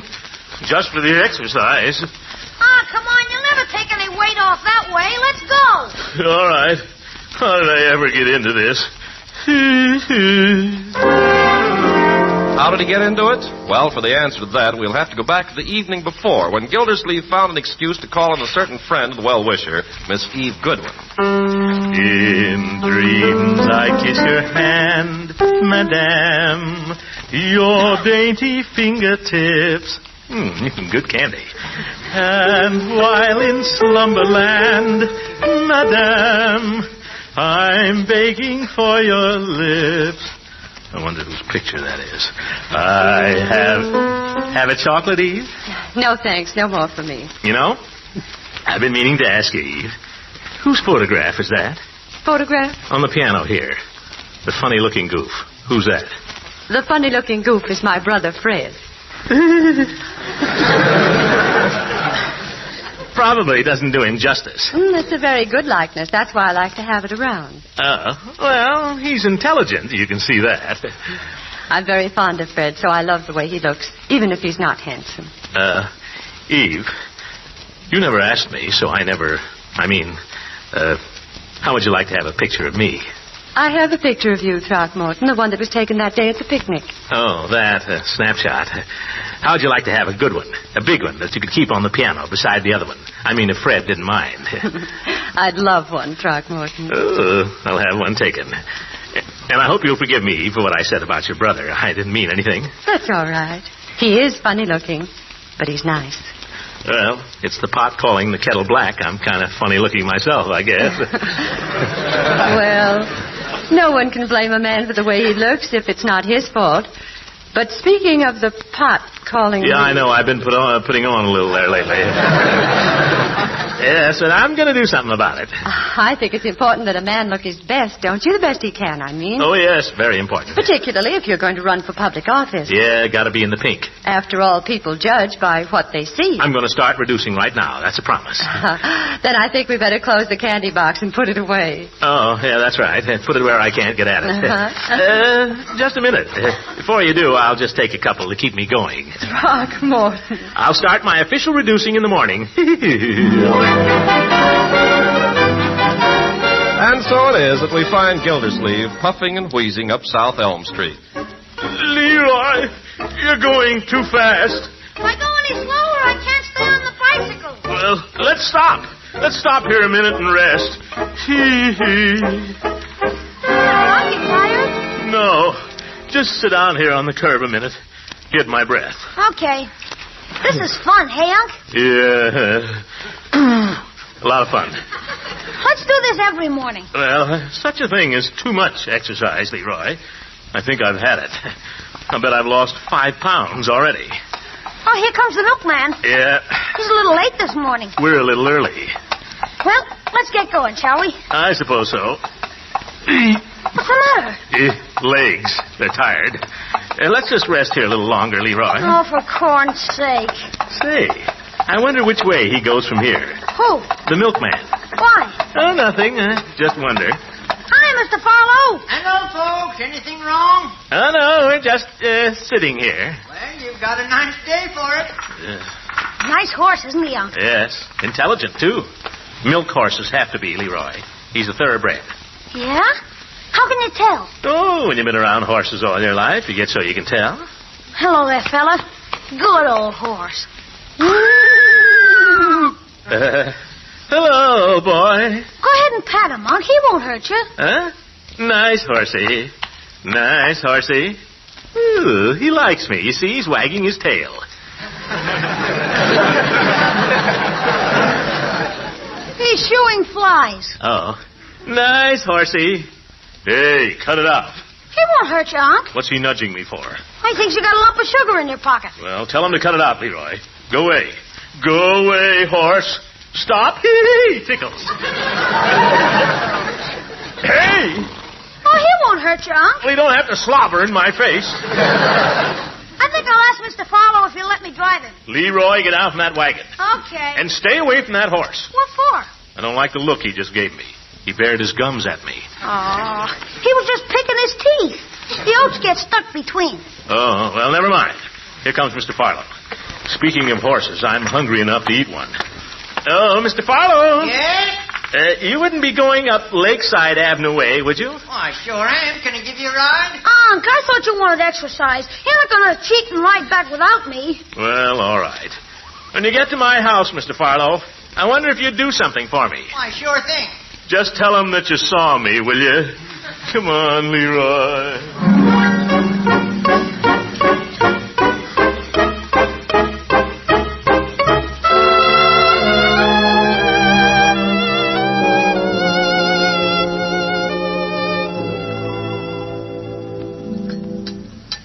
By George, nothing like exercise. I feel better than I have in years. And pass the buckwheat cakes, will you, Leroy? Here. Thanks. You know, children, every candidate for public office ought to get himself in good physical condition. He'll get more votes that way, and he'll do a better job if he's elected. Pass the syrup, will you, Marjorie? Here. Thank you. Yeah, everybody ought to take more exercise. Marjorie, what exercise do you get? What do I need an exercise for? I feel fine. You just think you feel fine. You ought to try it, my dear. Puts roses in your cheeks. Oh, Unky, darling, you sound so old-fashioned. What kind of exercise do you think I should take? Run a few miles every day. And get legs like a wrestler? Huh? No, thank you. As a matter of fact, a little exercise would be good for your figure. I read that on the woman's page just the other day. Oh, Bertie! Yes, Mr. Gilsleeve? I wonder if I could have a little more bacon just to finish up these cakes with. Yes, sir. About 3 slices? Oh, 3 or 4, yes. And Bertie, you should get more exercise. Me, Mr. Gilsleeve? Yeah. Exercise? Uh-huh. Mr. Gilsleeve, if I took any more exercise, I'd drop dead. Exercise. Maybe Bertie doesn't need it, but the rest of us certainly do. Say, Unc, I've got a great idea. What is it, Leroy? As long as this is your day off, how about helping me and Piggy dig a new fort? I think not, my boy. Thank you just the same. Digging is wonderful exercise. But this is not a holiday for me, Leroy. I've got a lot to do today. Got to get started on my campaign. Got some on your chin, Uncle Mort. Oh, chin. Here's your bacon, Mr. Gilsleeve. Looks wonderful, Bertie. You think I could have a few more buckwheat cakes now to finish up the bacon? Bye-bye. Yeah. Might have another cup of coffee, too, just to slosh everything down, Bertie. What campaigning are you going to do today, Uncle Mort? Campaigning? Well, first things first, Marjorie. That's my principle. I'm going to have my picture taken. That seems like a funny way to start. What are you going to do with the picture? Oh, several things. But a campaign portrait is something every candidate needs. Why? Oh, man's looks are very important. In politics, a man must take advantage of every asset. There's nothing to laugh about, my dear. Why am I taking all this exercise every morning?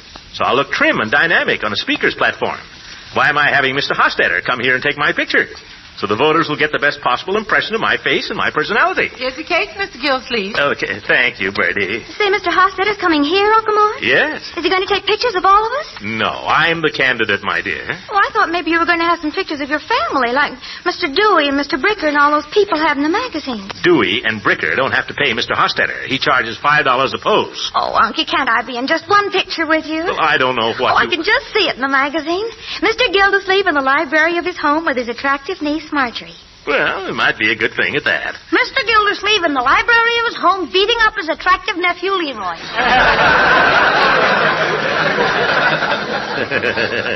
I like the caption, my boy, but I don't think you're the vote-getting type. It might be all right, Uncle Mort. You could be reading to it. Yes, Leroy could sort of be in the background. Gosh, you'd think I was a freak or something. That will do, Leroy. I want you to take a bath after lunch and put on your good suit. My good suit? Just to be in the background? With a collar and a tie. Well, I gotta get started. Let's see. Barbershop for a trim. Hogan's for a new shirt. Oh, it's gonna be a big day. Yeah, for everybody but me. If you take a little more exercise, Leroy, you wouldn't be so sensitive. Are you kidding? Who was out with you this morning? You were on a bicycle.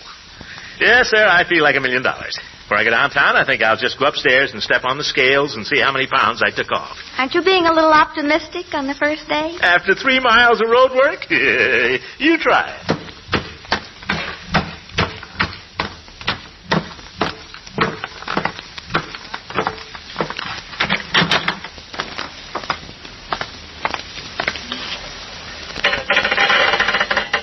Gee, how could I gain 4 pounds?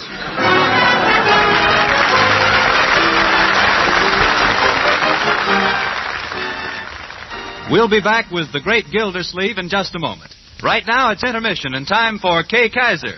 Okay, Professor, let's dance.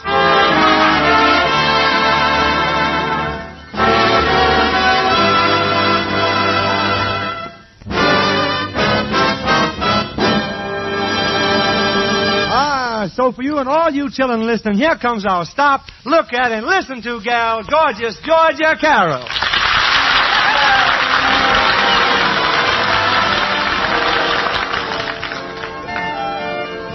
All right, children, I'm sure you'll thrill to the words and melody of this beautiful number as Gorgeous sings. My heart tells me this is just a fling. Yet you say our love means everything. Do you mean what you are saying? Or is this a little game you're playing? My heart tells me I will cry again. Lips that kiss like yours could lie again. If I'm fool enough to see this through, will I be sorry if I do? Should I believe my heart or you?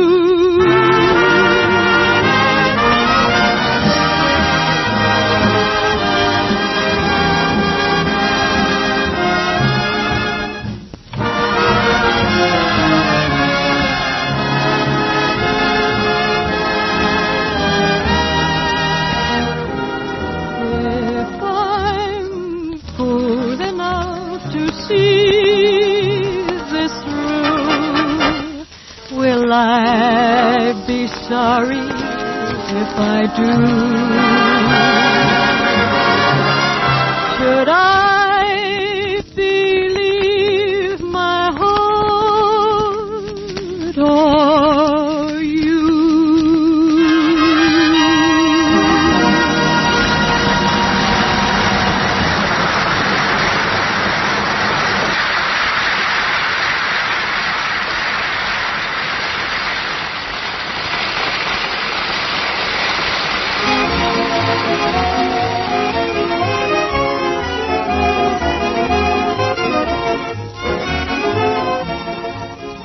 Now to the great Gildersleeve, who has dedicated his day to getting his picture taken. And even the greatest, there's a touch of vanity, and so we find him now dropping into Floyd Munson's barber shop for a once-over before facing the camera. Well, come in, Commissioner. Hello, Floyd. How you been, Miss Gildersleeve? Just fine, Floyd. And you? Oh, can't complain. Climb right up in the chair there, Commissioner. How you been? Oh, I asked you that. Well, what'll it be today? Shave? I want the works, Floyd. Haircut? Shave, haircut, massage, everything. I want to look my best. Well, you must be going to a wedding or something. Oh, no wedding, Floyd. Lady friend came to town, maybe? No lady friend. Somebody pass a remark? No. Nothing like that. Oh, you just looked in the mirror and couldn't stand it, huh? If you must know, Floyd, I'm having my picture taken. Oh? Well, everybody ought to have their picture taken once, I guess. I haven't had mine taken since I was last to an amusement park, and that's years. I'm in a little hurry, Floyd. Got an appointment with the photographer. Oh, sure. Yeah, still have that picture around somewheres. Wife came across it the other day and got sore. She takes one look and she says, "Who's the floozy you got your arm around?" Didn't recognize it was her. That's how long ago I had my picture taken. Yeah. Floyd, if you don't mind, I have an appointment with a photographer at my house in exactly 1 hour. Well, why didn't you say so? I can get you out of here in jig time. All you have to do is say so. I'm no mind reader, you know. If you ever listen to anything, anybody... Well, hello, P.B. Hello, Mr. Gildersleeve. Getting a little haircut? Well, that remains to be seen. If Floyd can stop talking. Will you be long, Floyd? Well, it may be a little while. The commissioner here is getting his picture taken. Well, congratulations, Mr. Gildersleeve. Got to make him look presentable. Yeah, he's got to look presentable, and that's going to take time. You want to wait? Well, I guess I'd better. Mrs. Peavy said if I didn't get my hair cut today, she wouldn't let me in the house. Well, make yourself comfortable. His magazine's there. New issue of Snoop came in today. I looked through it, nothing much. There's one of Jinx Falkenberg. Floyd, will you get on with a haircut, or have I got to go someplace else? Okay, Commissioner. I can take a hint. How's your campaign for mayor coming, Mr. Gildersleeve? I haven't really started yet, Peavy. What's holding it up? The buttons. Buttons, Mr. Gildersleeve? You can't start a campaign without campaign buttons. I can't order the buttons till I have a photograph. Oh, that's true. That's why I'm anxious to have it a good one. This is really the opening gun for me, fellers. A good photograph is half the battle, you know. Helps a lot with the women's vote. Well, if you ask me, the women's vote don't mean a thing. They all vote the way their husbands do. Well, no, I wouldn't say that. You mean to tell me, Peavy, that you and the wife don't talk over the candidates before election? Oh, yes, we do that. Well, Peavy, don't you and Mrs. Peavy usually see eye to eye? Yes, we do. She sees to that. Well, if you're in complete agreement before you go down to vote... Mr. Gildersleeve, once a man gets inside one of those booths, what happens then is between him and his conscience. Peavy, I'm surprised at you. You mean you deliberately turn around? Well, I'll tell you. I'm a patient man, Mr. Gildersleeve, and I don't like arguments. But a man has got to stand up for his rights sometime. I stand up for mine every 4 years. Yeah,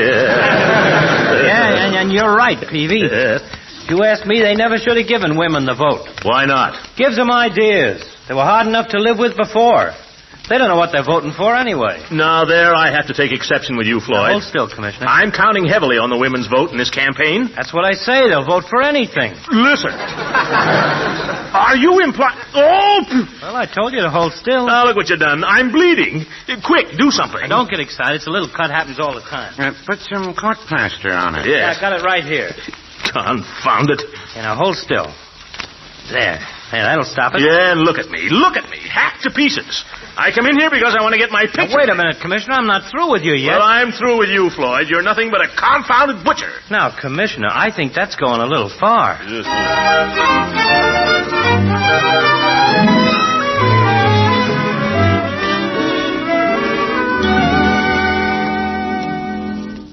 Margie? How do I look? Oh, you're just... Uncle Mort, you look beautiful. I've never seen you in a stiff collar before. You never will again, either. Well, there's no reason you should suffer so. Here, let me loosen it a little. Don't touch it. Took me an hour to get into this. Oh, now, don't be silly. Just hold still. Isn't that better? I can breathe now, anyway. Thank you. How do I look? Oh, fine, my dear. I've always liked that dress. I'm so glad. I bought it at Hogan's this morning. Marjorie. Oh, Unky, why can't you just charge it to campaign expenses? Because nobody's paying for my campaign but me. No rich men are going to boss me when I'm the mayor. At least I haven't had any offers so far. Oh. But I needed a dress. I'll have to be seen in public occasionally, and a candidate's family ought to look decent. I don't care, Marjorie. I'm not made of money. Now, you mustn't get all excited before Mr. Hofstadter gets here. You ought to be nice and serene for the photographer. Well, you're right. I wonder where the devil he is. Now, don't start worrying. I wish I hadn't left it to Judge Hooker to bring him here. Is Leroy ready? Leroy? He isn't even here. What? Where is he? I don't know. That darn kid. I asked him to do little enough for me. You'd think he'd remember this. Leroy. Oh, Leroy. All right, he can just go without having his picture taken. Oh, where's my globe? Globe? What globe? There's only one globe, Marjorie. Globe. Globe round, globe the earth, terra firma. The globe I got 2 years ago for Christmas. Oh, that. Oh, Bertie put it over here on the shelf. What on earth do you want it for? Well, I've been looking at some of the pictures of the other fellows in the magazines. Those fellows that claim they aren't running for president. And I notice they like to stand with their hands on a globe, like this. Well, what for? It looks silly. It'll show the voters I'm thinking about world affairs. These things are very complicated, my dear. Oh, the photographer. It's about time. Well, hello, Judge. Gildy. Hello, Mr. Hofstadter. You do? I was afraid you'd forgotten all about me. Just let the campaign manager do the worrying, Gildy. Mr. Hofstadter, shake hands with the next mayor of Summerfield. I've already met Mr. Gildersleeve, Judge. Oh? Well, you photographed all the mares in the last 20 years. What do you think of his chances? Hard to say. First time I saw Terwilliger, I didn't think he'd ever make it. Fellow ahead of Terwilliger. What was his name? Carson? Oh, yes, Carson. Didn't think he'd make it either. Fellow ahead of Carson. Lawler? Lawler. I thought he was sure to lose. Yes, Mr. Gildersleeve, you might have a very good chance. Well, I'm glad you think so, Mr. Hostetter. I wish you had a little better record, though. This is my niece, Marjorie. I thought we might get a few shots of me with my family. How do you do, Mr. Hostetter? How do you do, young lady? And now, Mr. Gildersleeve, first the portrait, don't you think so? Oh, the portrait, yes. I think maybe something full length, standing here with my hand on the globe, huh? What do you think? Oh, that's fine. Yes, I'll set up my camera. Wait a minute, Gildy. You're dressed all wrong for this. What are you talking about? You look all dressed up. You want to look a little mussy, like you were busy. Well, this is a new suit, and I want it to look good. Go ahead and shoot, Mr. Hostetter. Yes, sir. You want the full face, Mr. Gildersleeve? Full face? Oh, yes, whatever you think best. Could I see the profile, please? Yeah, profile? Yes, just look up toward your niece there. Oh, how's this? I'll try the other profile. Oh? This way? How about a 3/4? Look off here. Like this? Give me the full face again. Make up your mind, Hostetter. All right. Oh, that's fine. Now, if you can just hold absolutely still. Still? Oh, time exposure. Yes. Now, hold it. Hi, Unc. What's going on? Quiet. Leroy, you spoiled the picture. What did I do? That was a time exposure. This is my nephew, Leroy, Mr. Hostetter. Oh. I don't know if you'd want him in the group. Leroy'd be fine, Gildy. Typical American boy. I don't like to think so. Well, run upstairs and wash your face and change your clothes, young man. Oh, gosh, do I have to? Now, Gildy, you're making the same mistake again. Don't have Leroy looking like a dummy in Hogan's window. Let him look natural. Who'd vote for Leroy the way he looks now? Filthy. Now get cleaned up and hurry. Okay. Gosh, just because he wants to be the mayor. All right, Mr. Hostetter. Now the portrait. Is this the way I was? Oh, that's it. Now, steady. Hold it. That's it. Long time to hold your breath. Now, how about one with Marjorie? Oh, very well. Something on the sofa, perhaps? Mm-hmm, that'd be nice. Yeah, I guess that'll be all right. Come on, my dear. Gildy, will you let me make one suggestion? What? Will you let me rumple your hair a little? No, I'll rumple my own hair. How's that? Terrible. You look as though you'd been in a fight and lost. Now, see here, Hooker. Oh, wait a minute, Uncle Mort. There, how's that, Judge? Fine. Thank you, Marjorie. Is that suitable, Hostetter? Well, if that's the way you like it. Now, young lady, if you look just a little more toward your uncle. Oh, my face is better looking the other way. Look where Hostetter tells you to, Marjorie. I'm running for mayor. Oh, well, is this all right? Smile. This is a happy, intimate home scene, for goodness sake. Oh, yes. Now, Mr. Gildersleeve, if you could smile, too. Huh? If you could smile, too. Come on, nice big smile. Oh, yes, all right. Now, that's fine. Now, if you can just hold that. Eh? Hold it. Thank you. Now, if we can get one with Leroy and Marjorie, that ought to be enough. Yes, where is that kid? Well, you told him to clean up. Perhaps he's taking a bath. Not Leroy. Oh. I'll get him down here. Leroy! Oh, Leroy! What's the trouble up there? No pants! All right, no picture. That's enough pictures, I think, Mr. Hostetter. Before you go, though, I wonder if I could have a word with you privately. Oh, certainly. What's this, Gildy? None of your business, you old goat. Well, if you're my campaign manager... No, you're mine. But this has nothing to do with my campaign. Now, Mr. Hostetter. Yes, Mr. Gildersleeve. On the portrait, the first one, I'd like one print made up kind of special. Kind of special? Yeah, I want a big print in one of those folders, you know. Oh, yes. And you might, well, touch it up a little here and there. Huh? Oh, I see. You mean around the chin? We needn't go into details. You know your business. I'm sorry. I only That's all right. Just make it look good. Could you have it for me tomorrow? Oh, yes, sir. What would you think of just a touch of color, Mr. Gildersleeve? Gives a very nice effect. Color? What does it cost? Oh, well, there's a small extra fee, but it gives a personal touch if that's what you're after. That's what I'm after. Go to it, Michelangelo. I'll pick it up tomorrow afternoon.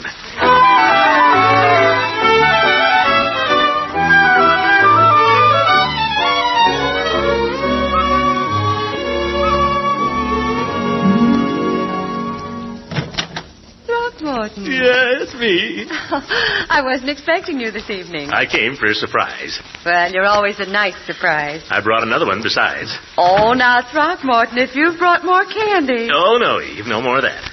You notice the difference in my waistline? Well... I guess it's too soon for it to show. But I'm working on it, Eve. You remember I promised to bring you my picture? Oh, yes. Well, I've got it. What's the matter, Throckmorton? Well, before I give it to you, Eve, I just want to say that this means something to me. I don't get a cabinet photograph taken every day, and I don't go around giving them to girls either. Well, I'm glad you don't. I mean, I think it ought to mean something when a girl puts a man's photograph on her piano, don't you? Yes, it does. Well, here it is.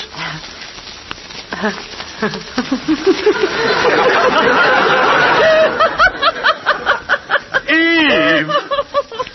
Oh, I'm sorry, Throckmorton. I thought you'd like it. But it's so funny. Well, if you think I'm funny. Oh, but I don't. That's just the point. I don't think it looks a bit like you. You don't? Well, of course not. What have they done to you? All this retouching and these horrible colors.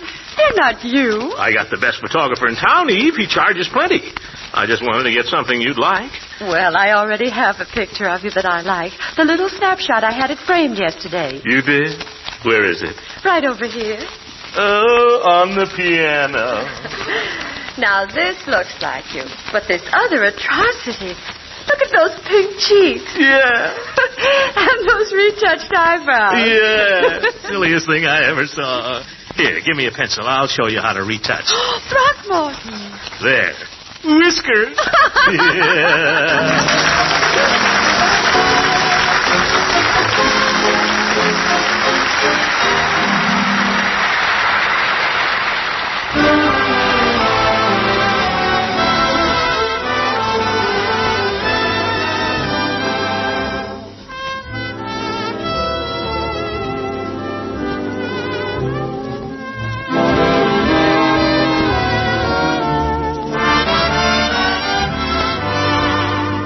It comes time for all you gals to really see and hear a handsome lad whose name is Harry Babbitt. Harry? Did I see moonlight and magnolia trees? Smile again, my darling, if you please. Did I hear music on a warm spring breeze? Speak again, my darling, if you please. This rebroadcast is a presentation of the Armed Forces Radio Service.